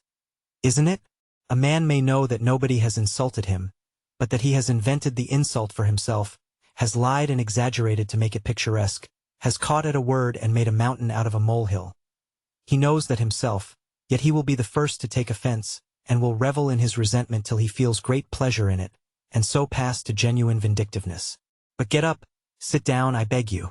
All this, too, is deceitful posturing. Blessed man, give me your hand to kiss." Fyodor Pavlovitch skipped up, and imprinted a rapid kiss on the elder's thin hand. It is pleasant to take offense. You said that so well as I never heard it before. Yes, I have been all my life taking offense to please myself, taking offense on aesthetic grounds, for it is not so much pleasant as distinguished sometimes to be insulted. That you had forgotten, great elder, it is distinguished. I shall make a note of that. But I have been lying positively my whole life long, every day and hour of it.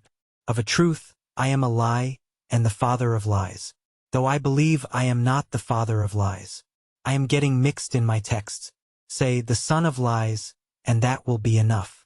Only, my angel, I may sometimes talk about Diderot. Diderot will do no harm, though sometimes a word will do harm. Great elder, by the way, I was forgetting, though I had been meaning for the last 2 years to come here on purpose to ask and to find out something. Only do tell Fyodor Alexandrovich not to interrupt me. Here is my question. Is it true, great father, that the story is told somewhere in the lives of the saints of a holy saint martyred for his faith who, when his head was cut off at last, stood up, picked up his head and, courteously kissing it, walked a long way carrying it in his hands? Is that true or not, honored father? No, it is untrue, said the elder. There is nothing of the kind in all the lives of the saints. What saint do you say the story is told of?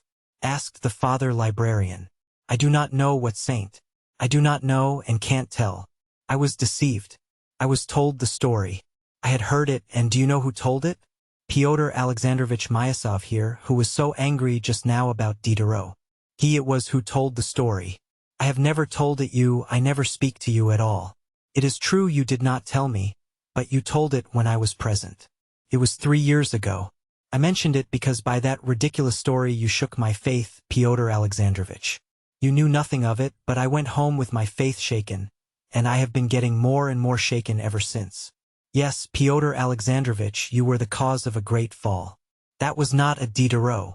Fyodor Pavlovitch got excited and pathetic, though it was perfectly clear to everyone by now that he was playing a part again. Yet Myasov was stung by his words. What nonsense, and it is all nonsense, he muttered. I may really have told it some time or other, but not to you. I was told it myself. I heard it in Paris from a Frenchman. He told me it was read at our Mass from the lives of the saints. He was a very learned man who had made a special study of Russian statistics and had lived a long time in Russia. I have not read the lives of the saints myself, and I am not going to read them. All sorts of things are said at dinner. We were dining then. Yes, you were dining then, and so I lost my faith, said Fyodor Pavlovitch, mimicking him. What do I care for your faith? Myasov was on the point of shouting, but he suddenly checked himself, and said with contempt, You defile everything you touch. The elder suddenly rose from his seat. Excuse me, gentlemen, for leaving you a few minutes, he said, addressing all his guests. I have visitors awaiting me who arrived before you. But don't you tell lies all the same, he added, turning to Fyodor Pavlovitch with a good-humored face. He went out of the cell. Alyosha and the novice flew to escort him down the steps. Alyosha was breathless. He was glad to get away, but he was glad, too, that the elder was good-humored and not offended. Father Zosima was going towards the portico to bless the people waiting for him there. But Fyodor Pavlovitch persisted in stopping him at the door of the cell. Blessed man, he cried with feeling. Allow me to kiss your hand once more. Yes, with you I could still talk, I could still get on. Do you think I always lie and play the fool like this?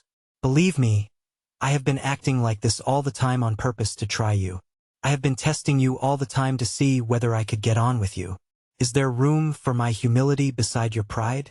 I am ready to give you a testimonial that one can get on with you. But now I'll be quiet.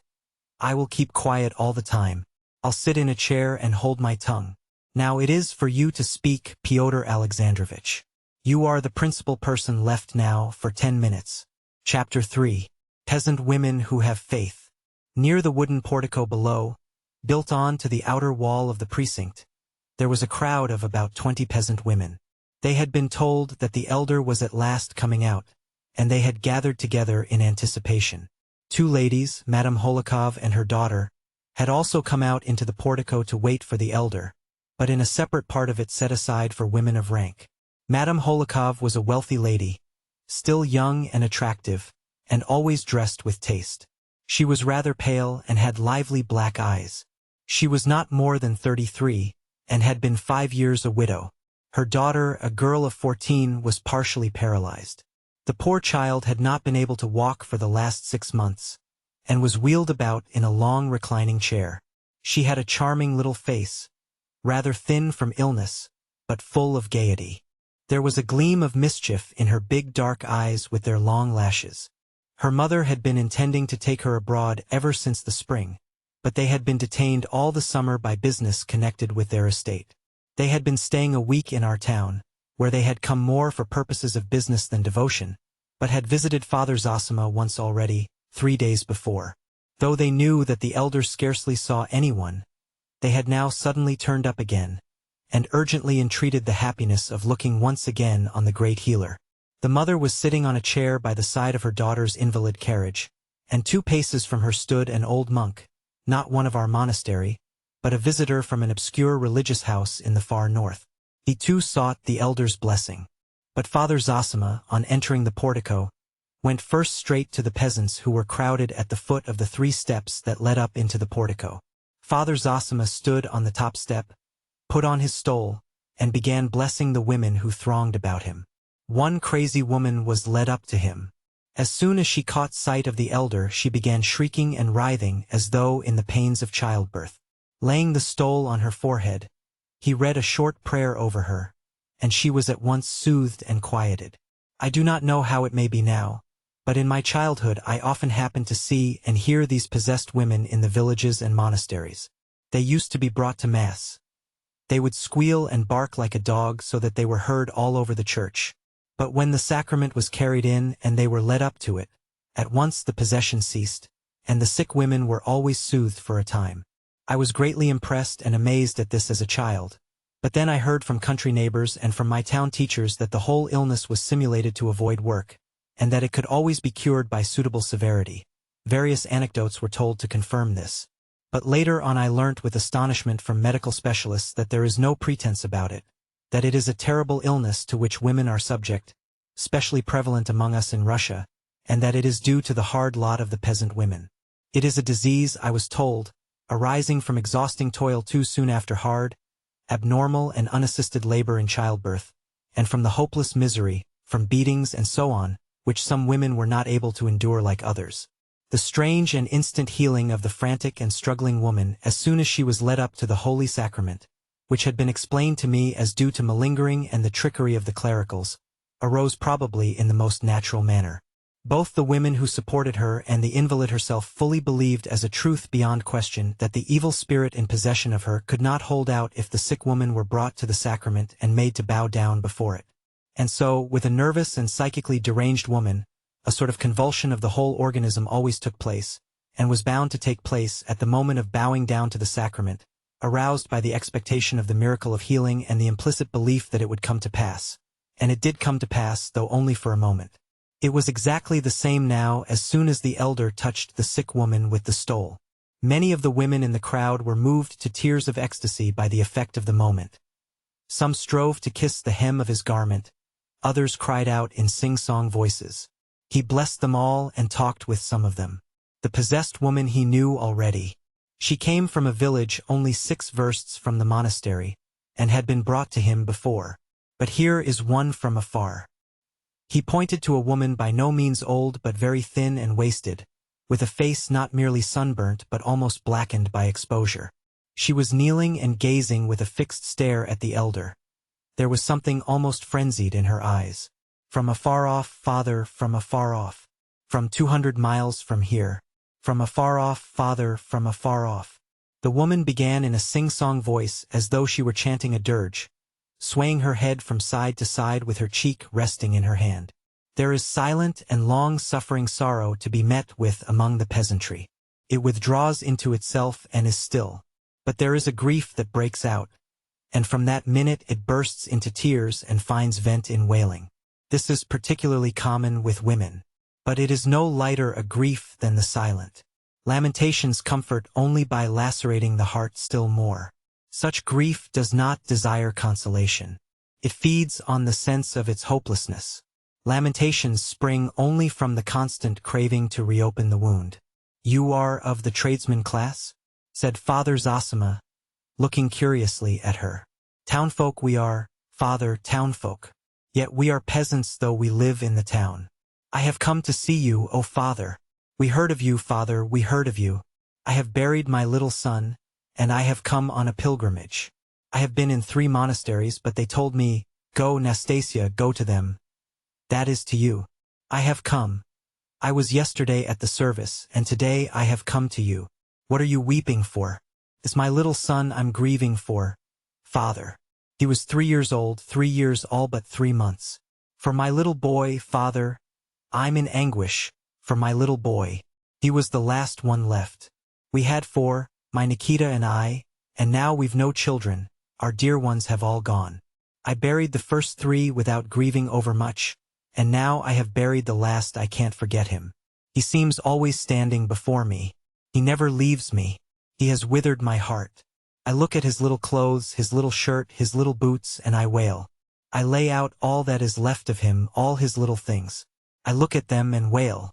I say to Nikita, my husband, let me go on a pilgrimage, master.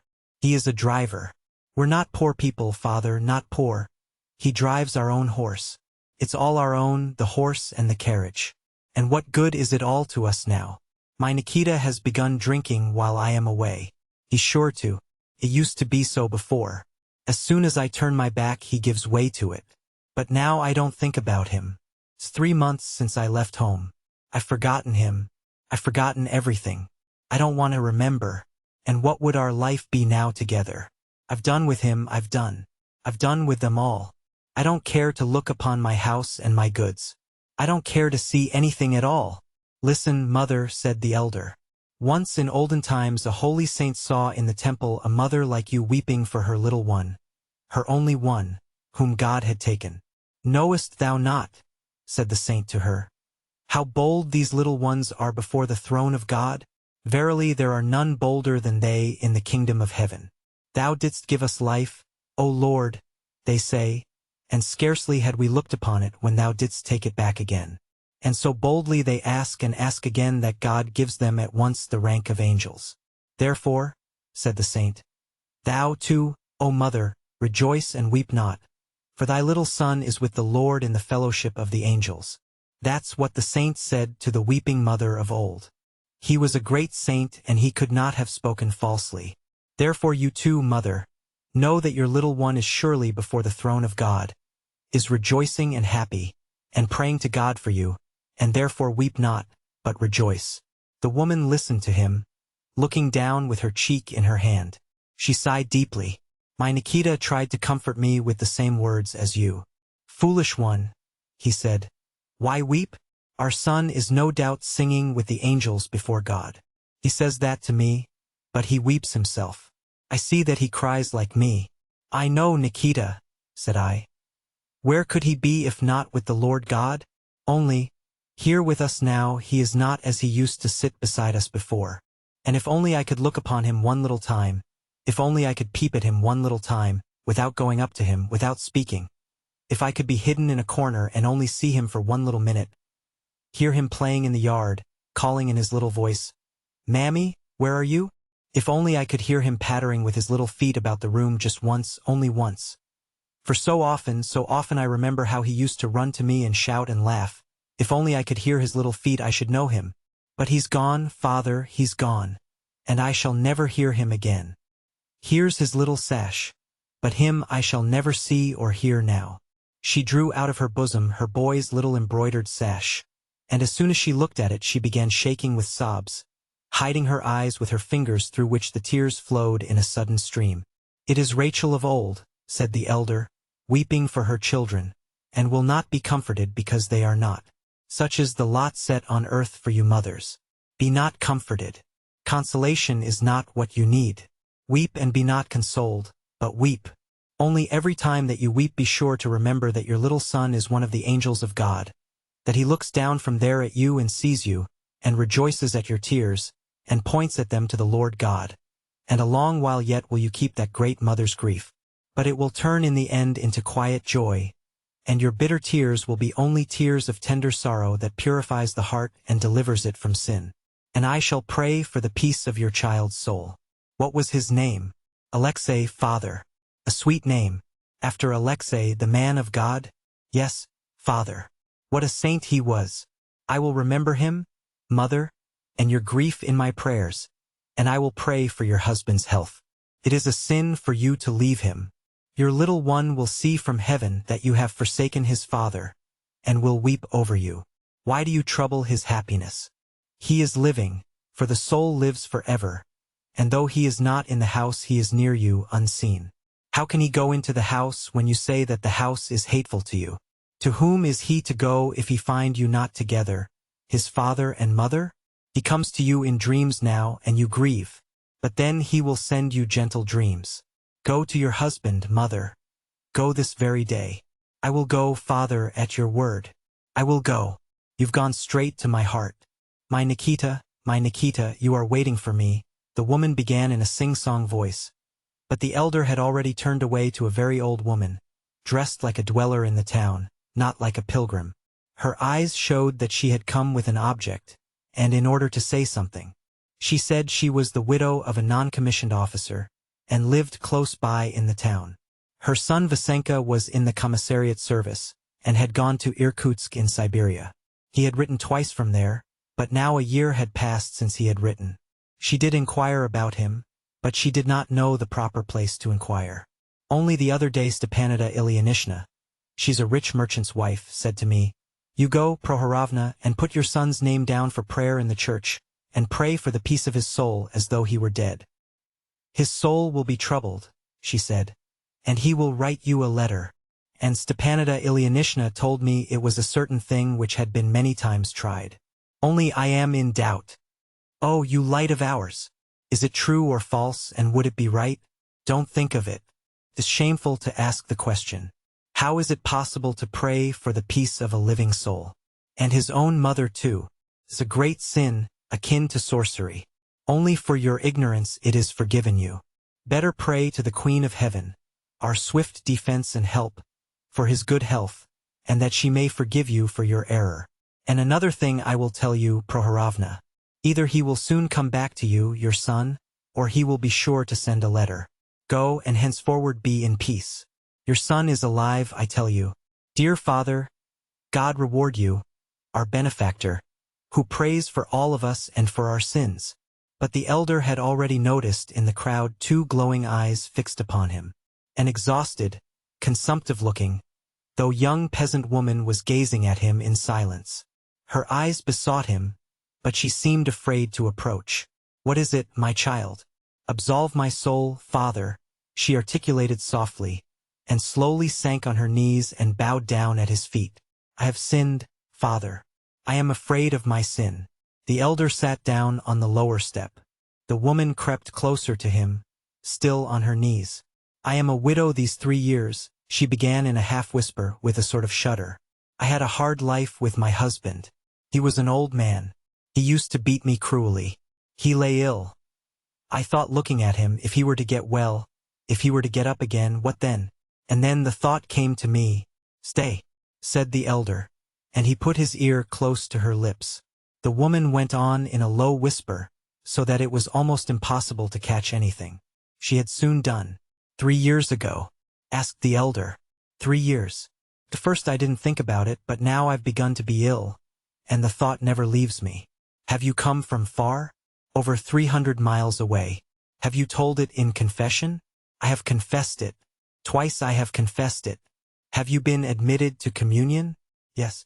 "I am afraid. I am afraid to die." "Fear nothing and never be afraid. And don't fret. If only your penitence fail not, God will forgive all. There is no sin, and there can be no sin on all the earth, which the Lord will not forgive to the truly repentant. Man cannot commit a sin so great as to exhaust the infinite love of God. Can there be a sin which could exceed the love of God?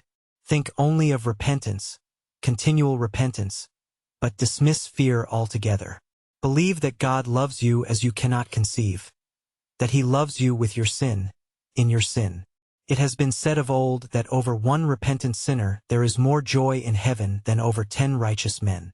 Go and fear not. Be not bitter against men. Be not angry if you are wronged. Forgive the dead man in your heart what wrong he did you.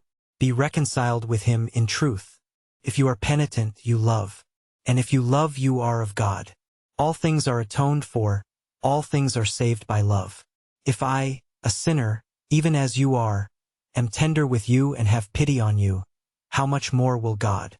Love is such a priceless treasure that you can redeem the whole world by it, and expiate not only your own sins but the sins of others. He signed her 3 times with the cross, took from his own neck a little icon and put it upon her.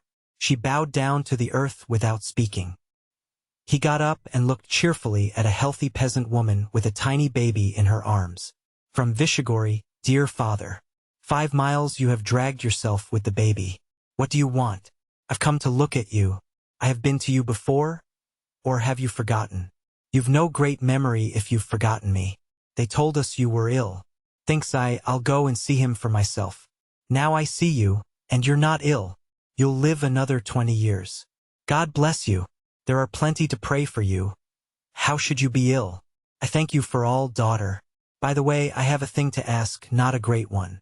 Here are 60 kopecks. Give them, dear father, to someone poorer than me. I thought as I came along, better give through him. He'll know whom to give to. Thanks, my dear, thanks. You are a good woman. I love you.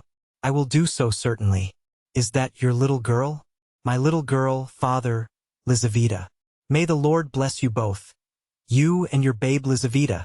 You have gladdened my heart. Mother. Farewell, dear children. Farewell, dear ones. He blessed them all and bowed low to them. Chapter 4. A Lady of Little Faith. A visitor looking on the scene of his conversation with the peasants and his blessing them shed silent tears and wiped them away with her handkerchief. She was a sentimental society lady of genuinely good disposition in many respects. When the elder went up to her at last, she met him enthusiastically. Ah, what I have been feeling, looking on at this touching scene. She could not go on for emotion. Oh, I understand the people's love for you. I love the people myself. I want to love them. And who could help loving them? Our splendid Russian people, so simple in their greatness. How is your daughter's health?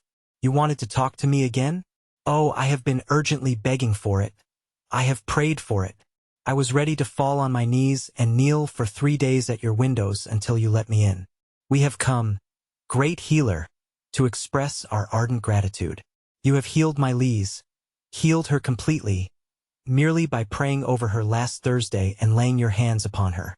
We have hastened here to kiss those hands, to pour out our feelings and our homage. What do you mean by healed? But she is still lying down in her chair. But her night fevers have entirely ceased ever since Thursday, said the lady with nervous haste. And that's not all. Her legs are stronger. This morning she got up well. She had slept all night. Look at her rosy cheeks, her bright eyes. She used to be always crying, but now she laughs and is gay and happy. This morning she insisted on my letting her stand up, and she stood up for a whole minute without any support. She wagers that in a fortnight she'll be dancing a quadrille. I've called in Dr. Herzenstube. He shrugged his shoulders and said, I am amazed. I can make nothing of it. And would you have us not come here to disturb you, not fly here to thank you? Lise, thank him. Thank him. Lisa's pretty little laughing face became suddenly serious. She rose in her chair as far as she could and, looking at the elder, clasped her hands before him, but could not restrain herself and broke into laughter. It's at him, she said, pointing to Alyosha, with childish vexation at herself for not being able to repress her mirth. If anyone had looked at Alyosha standing a step behind the elder, he would have caught a quick flush crimsoning his cheeks in an instant. His eyes shone and he looked down. She has a message for you, Alexey Fyodorovitch. How are you? The mother went on, holding out her exquisitely gloved hand to Alyosha. The elder turned round and all at once looked attentively at Alyosha. The latter went nearer to Lise and, smiling in a strangely awkward way, held out his hand to her too. Lise assumed an important air. Katerina Ivanovna has sent you this through me. She handed him a little note. She particularly begs you to go and see her as soon as possible, that you will not fail her, but will be sure to come. She asks me to go and see her? Me? What for? Alyosha muttered in great astonishment. His face at once looked anxious. Oh, it's all to do with Dmitri Fyodorovitch and what has happened lately, the mother explained hurriedly. Katerina Ivanovna has made up her mind, but she must see you about it. Why, of course I can't say, but she wants to see you at once. And you will go to her, of course. It is a Christian duty. I have only seen her once. Alyosha protested with the same perplexity. Oh, she is such a lofty, incomparable creature. If only for her suffering. Think what she has gone through, what she is enduring now. Think what awaits her. It's all terrible, terrible. Very well, I will come, Alyosha decided, after rapidly scanning the brief, enigmatic note, which consisted of an urgent entreaty that he would come, without any sort of explanation.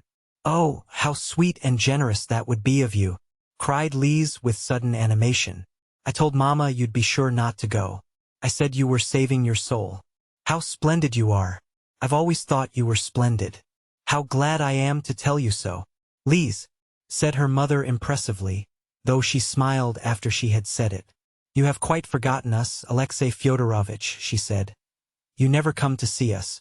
Yet Lise has told me twice that she is never happy except with you.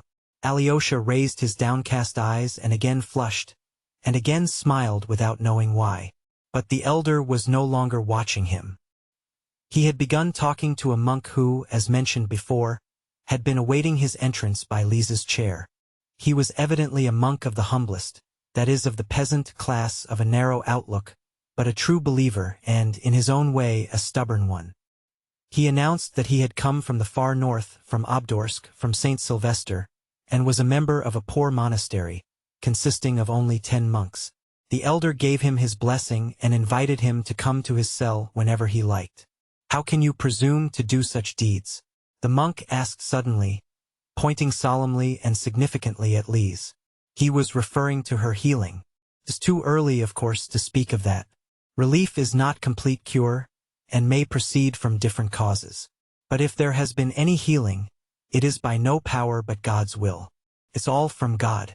Visit me, Father, he added to the monk. It's not often I can see visitors. I am ill, and I know that my days are numbered. Oh no, no. God will not take you from us.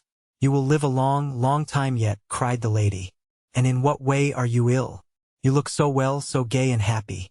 I am extraordinarily better today. But I know that it's only for a moment. I understand my disease now thoroughly. If I seem so happy to you, you could never say anything that would please me so much. For men are made for happiness, and anyone who is completely happy has a right to say to himself, I am doing God's will on earth. All the righteous, all the saints, all the holy martyrs were happy. Oh, how you speak! What bold and lofty words!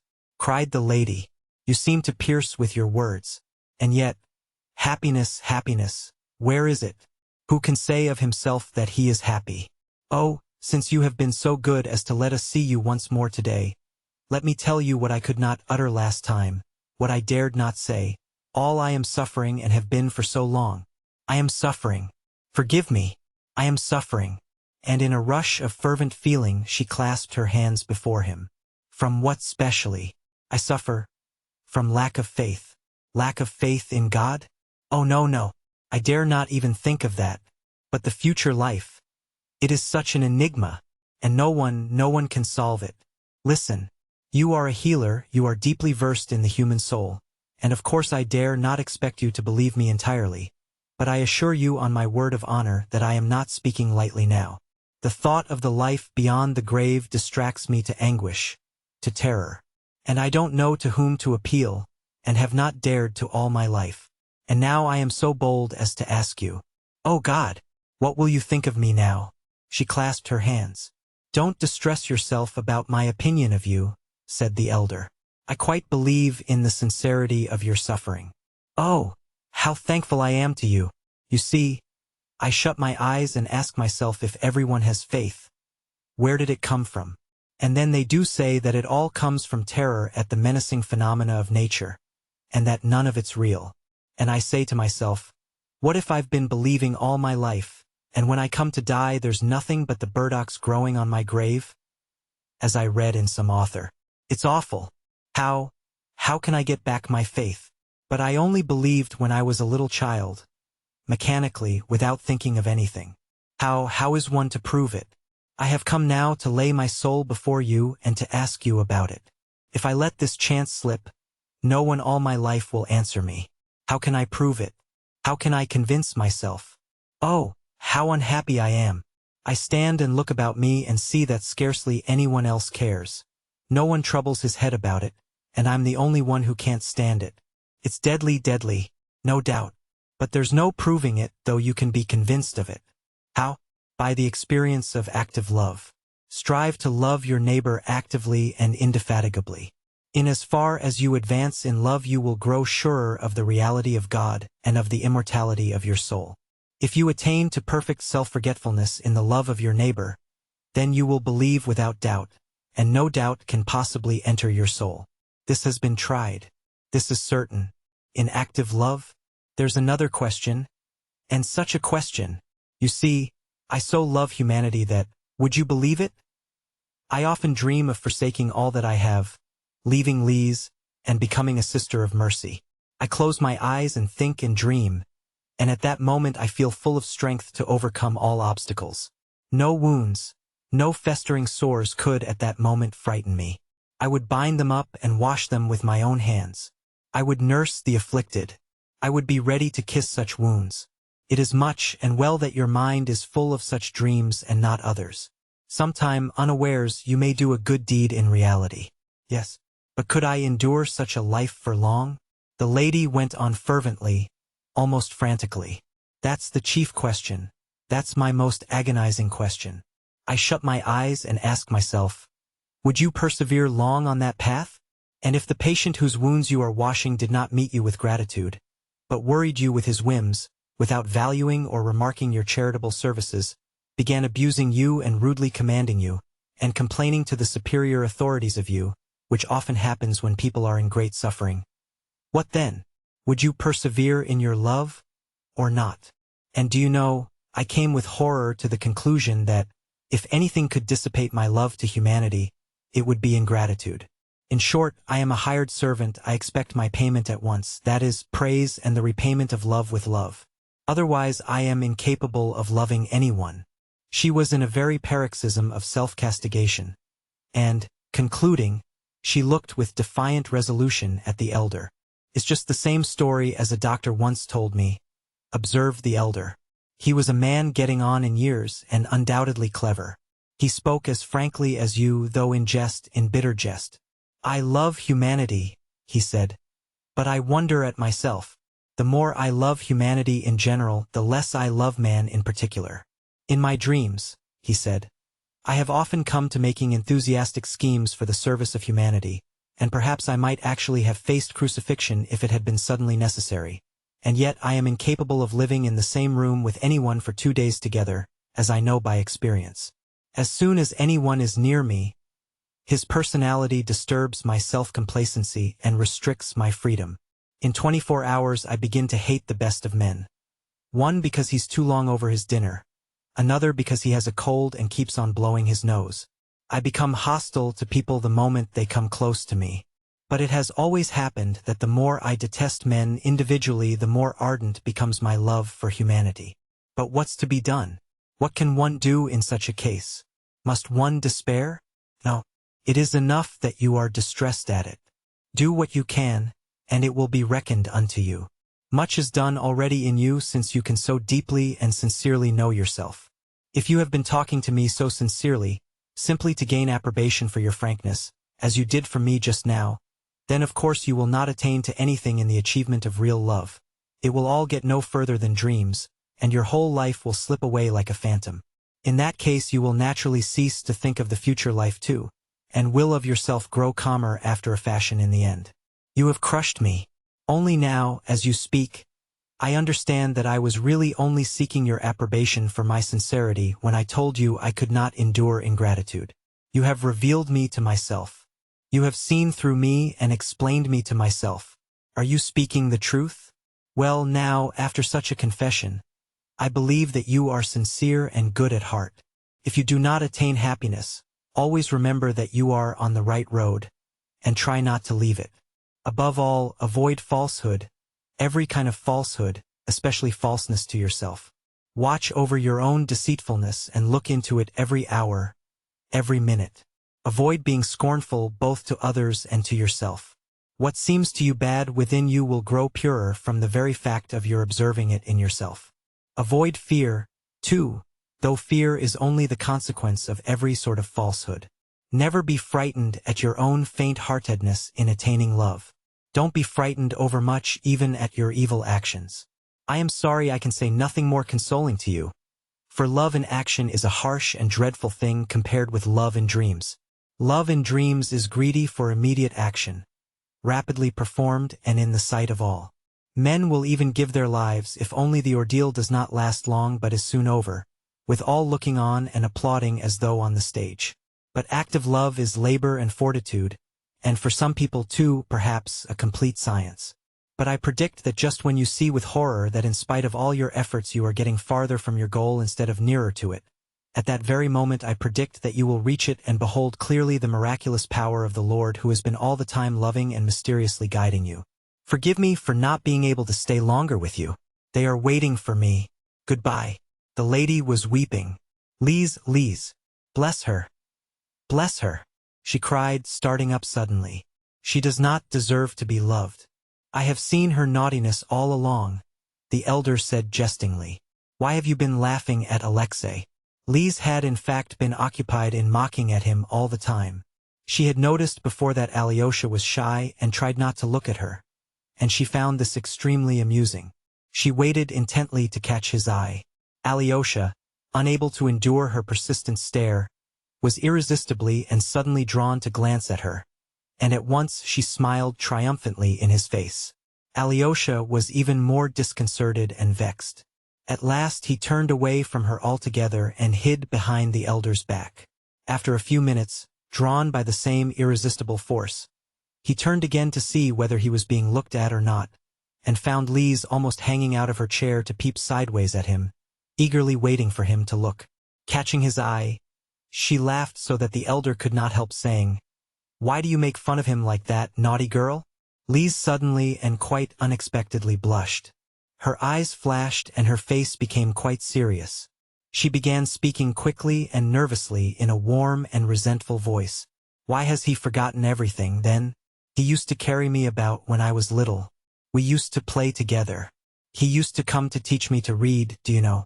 2 years ago, when he went away, he said that he would never forget me, that we were friends forever, forever, forever. And now he's afraid of me all at once. Am I going to eat him? Why doesn't he want to come near me? Why doesn't he talk? Why won't he come and see us? It's not that you won't let him. We know that he goes everywhere. It's not good manners for me to invite him. He ought to have thought of it first, if he hasn't forgotten me. No, now he's saving his soul. Why have you put that long gown on him? If he runs, he'll fall." And suddenly she hid her face in her hand and went off into irresistible, prolonged, nervous, inaudible laughter. The elder listened to her with a smile, and blessed her tenderly.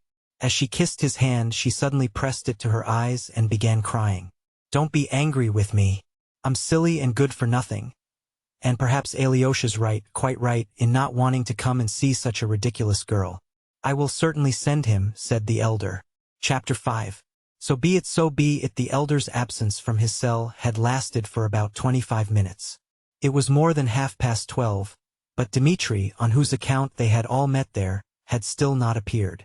But he seemed almost to be forgotten, and when the elder entered the cell again, he found his guests engaged in eager conversation. Ivan and the 2 monks took the leading share in it. Myasov, too, was trying to take a part, and apparently very eagerly, in the conversation. But he was unsuccessful in this also. He was evidently in the background, and his remarks were treated with neglect, which increased his irritability. He had had intellectual encounters with Ivan before, and he could not endure a certain carelessness Ivan showed him. "Hitherto at least I have stood in the front ranks of all that is progressive in Europe, And here the new generation positively ignores us, he thought.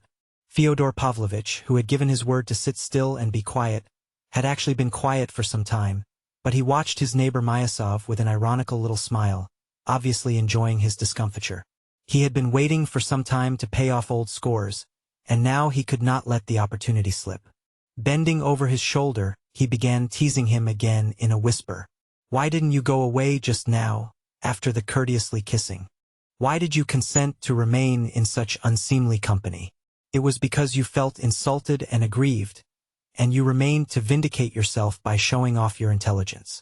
Now you won't go till you've displayed your intellect to them. You again? On the contrary, I'm just going. You'll be the last of all to go." Fyodor Pavlovitch delivered him another thrust, almost at the moment of Father Zosima's return. The discussion died down for a moment, but the elder, seating himself in his former place, looked at them all as though cordially inviting them to go on. Alyosha, who knew every expression of his face, saw that he was fearfully exhausted and making a great effort. Of late he had been liable to fainting fits from exhaustion. His face had the pallor that was common before such attacks, and his lips were white. But he evidently did not want to break up the party. He seemed to have some special object of his own in keeping them. What object? Alyosha watched him intently. "We are discussing this gentleman's most interesting article," said Father Iosif, the librarian, addressing the elder, and indicating Ivan. "He brings forward much that is new, but I think the argument cuts both ways. It is an article written in answer to a book by an ecclesiastical authority on the question of the ecclesiastical court, and the scope of its jurisdiction." "I'm sorry I have not read your article, but I've heard of it," said the elder, looking keenly and intently at Ivan.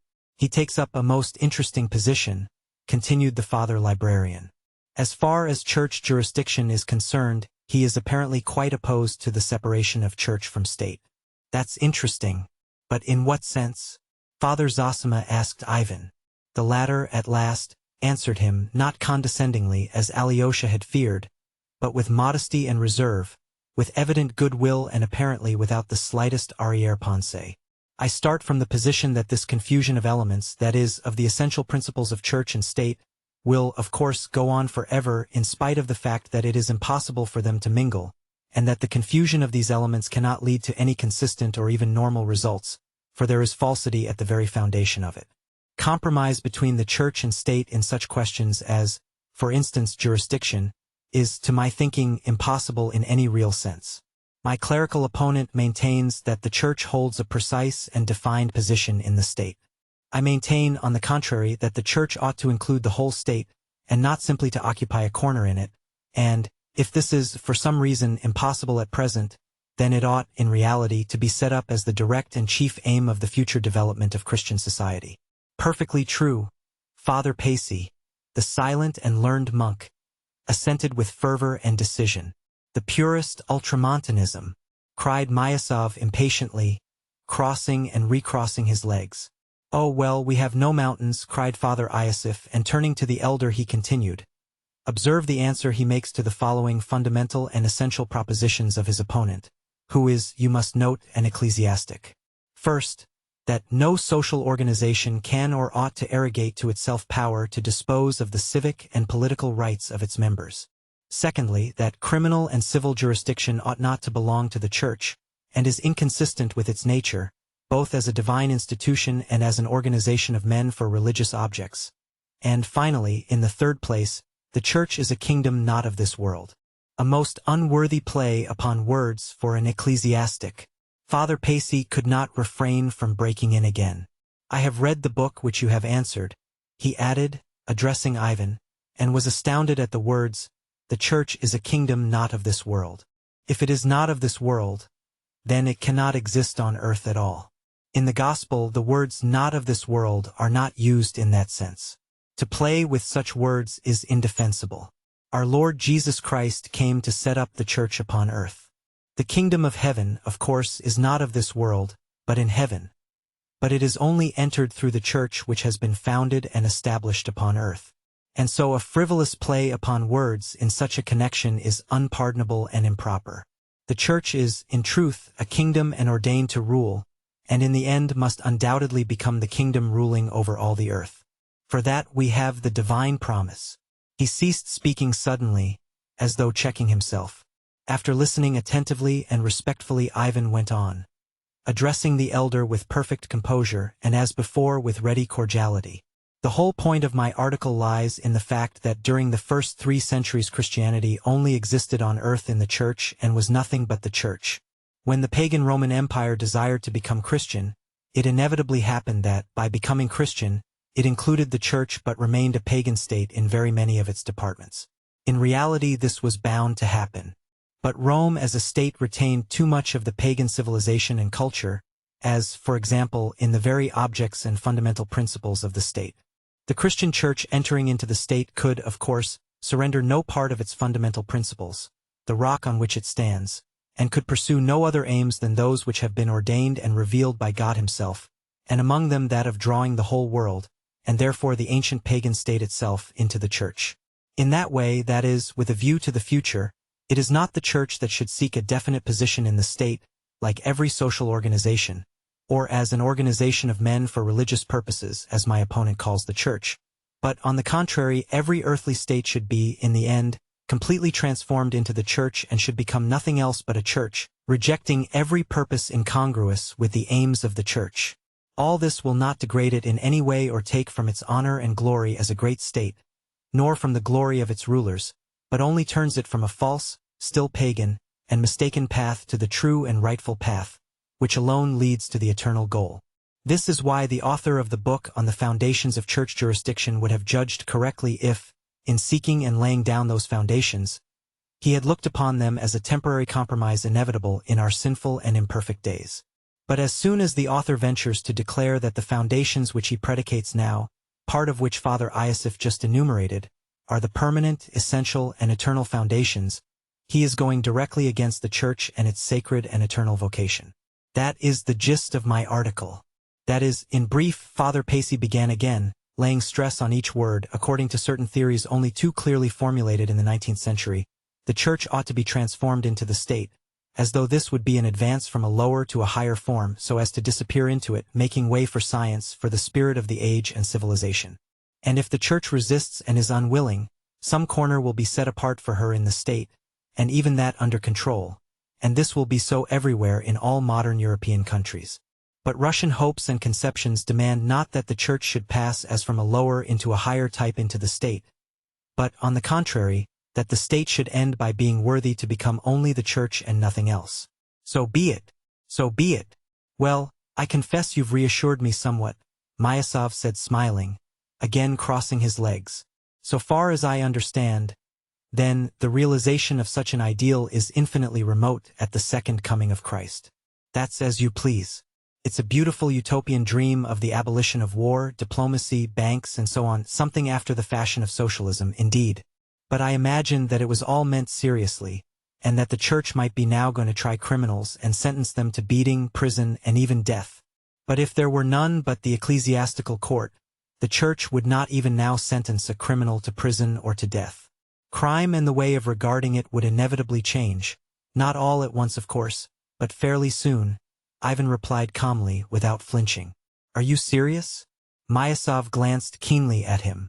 If everything became the Church would exclude all the criminal and disobedient, and would not cut off their heads, Ivan went on. I ask you, what would become of the excluded? He would be cut off then not only from men as now but from Christ. By his crime he would have transgressed not only against men but against the Church of Christ. This is so even now, of course, strictly speaking, but it is not clearly enunciated, and very, very often the criminal of today compromises with his conscience. I steal, he says, but I don't go against the Church. I'm not an enemy of Christ. That's what the criminal of today is continually saying to himself. But when the Church takes the place of the state, it will be difficult for him, in opposition to the Church all over the world, to say, all men are mistaken, all in error, all mankind are the false Church. I, a thief and murderer, am the only true Christian Church. It will be very difficult to say this to himself. It requires a rare combination of unusual circumstances. Now, on the other side, take the Church's own view of crime. Is it not bound to renounce the present almost pagan attitude, and to change from a mechanical cutting off of its tainted member for the preservation of society, as at present, into completely and honestly adopting the idea of the regeneration of the man, of his reformation and salvation? What do you mean? I fail to understand again, Myasov interrupted. Some sort of dream again. Something shapeless and even incomprehensible. What is excommunication? What sort of exclusion? I suspect you are simply amusing yourself, Ivan Fyodorovitch. Yes, but you know, in reality it is so now, said the elder suddenly, and all turned to him at once. If it were not for the Church of Christ, there would be nothing to restrain the criminal from evil doing, no real chastisement for it afterwards. None, that is, but the mechanical punishment spoken of just now, which in the majority of cases only embitters the heart, and not the real punishment, the only effectual one, the only deterrent and softening one, which lies in the recognition of sin by conscience. How is that, may one inquire? Asked Myasov with lively curiosity. Why, began the elder, all these sentences to exile with hard labor, and formerly with flogging also, reform no one, and what's more, deter hardly a single criminal, and the number of crimes does not diminish but is continually on the increase. You must admit that. Consequently, the security of society is not preserved. For, although the obnoxious member is mechanically cut off and sent far away out of sight, another criminal always comes to take his place at once, and often two of them. If anything does preserve society, even in our time, and does regenerate and transform the criminal, it is only the law of Christ speaking in his conscience. It is only by recognizing his wrongdoing as a son of a Christian society, that is, of the Church, that he recognizes his sin against society, that is, against the Church. So that it is only against the Church and not against the state, that the criminal of today can recognize that he has sinned. If society, as a Church, had jurisdiction, then it would know when to bring back from exclusion and to reunite to itself. Now the Church, having no real jurisdiction, but only the power of moral condemnation, withdraws of her own accord from punishing the criminal actively. She does not excommunicate him but simply persists in motherly exhortation of him. What is more, the Church even tries to preserve all Christian communion with the criminal. She admits him to church services, to the Holy Sacrament, gives him alms, and treats him more as a captive than as a convict. And what would become of the criminal, O Lord, if even the Christian society, that is, the Church, were to reject him even as the civil law rejects him and cuts him off?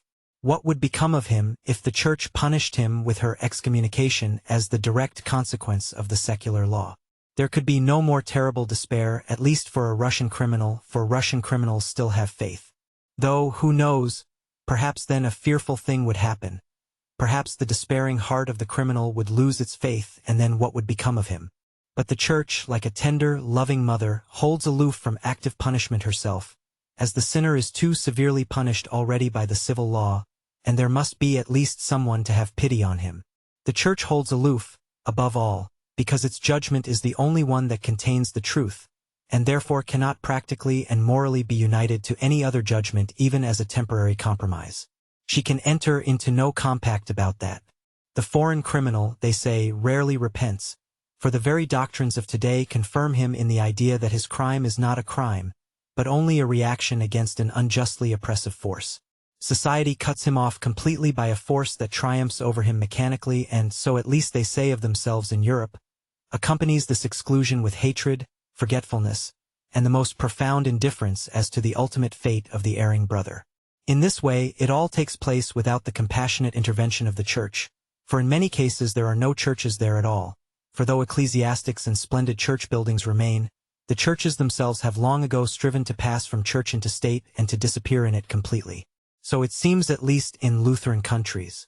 As for Rome, it was proclaimed a state instead of a church 1,000 years ago. And so the criminal is no longer conscious of being a member of the Church and sinks into despair. If he returns to society, often it is with such hatred that society itself instinctively cuts him off. You can judge for yourself how it must end. In many cases it would seem to be the same with us, but the difference is that besides the established law courts we have the Church too, which always keeps up relations with the criminal as a dear and still precious son. And besides that, there is still preserved, though only in thought, the judgment of the Church, which though no longer existing in practice is still living as a dream for the future, and is, no doubt, instinctively recognized by the criminal in his soul.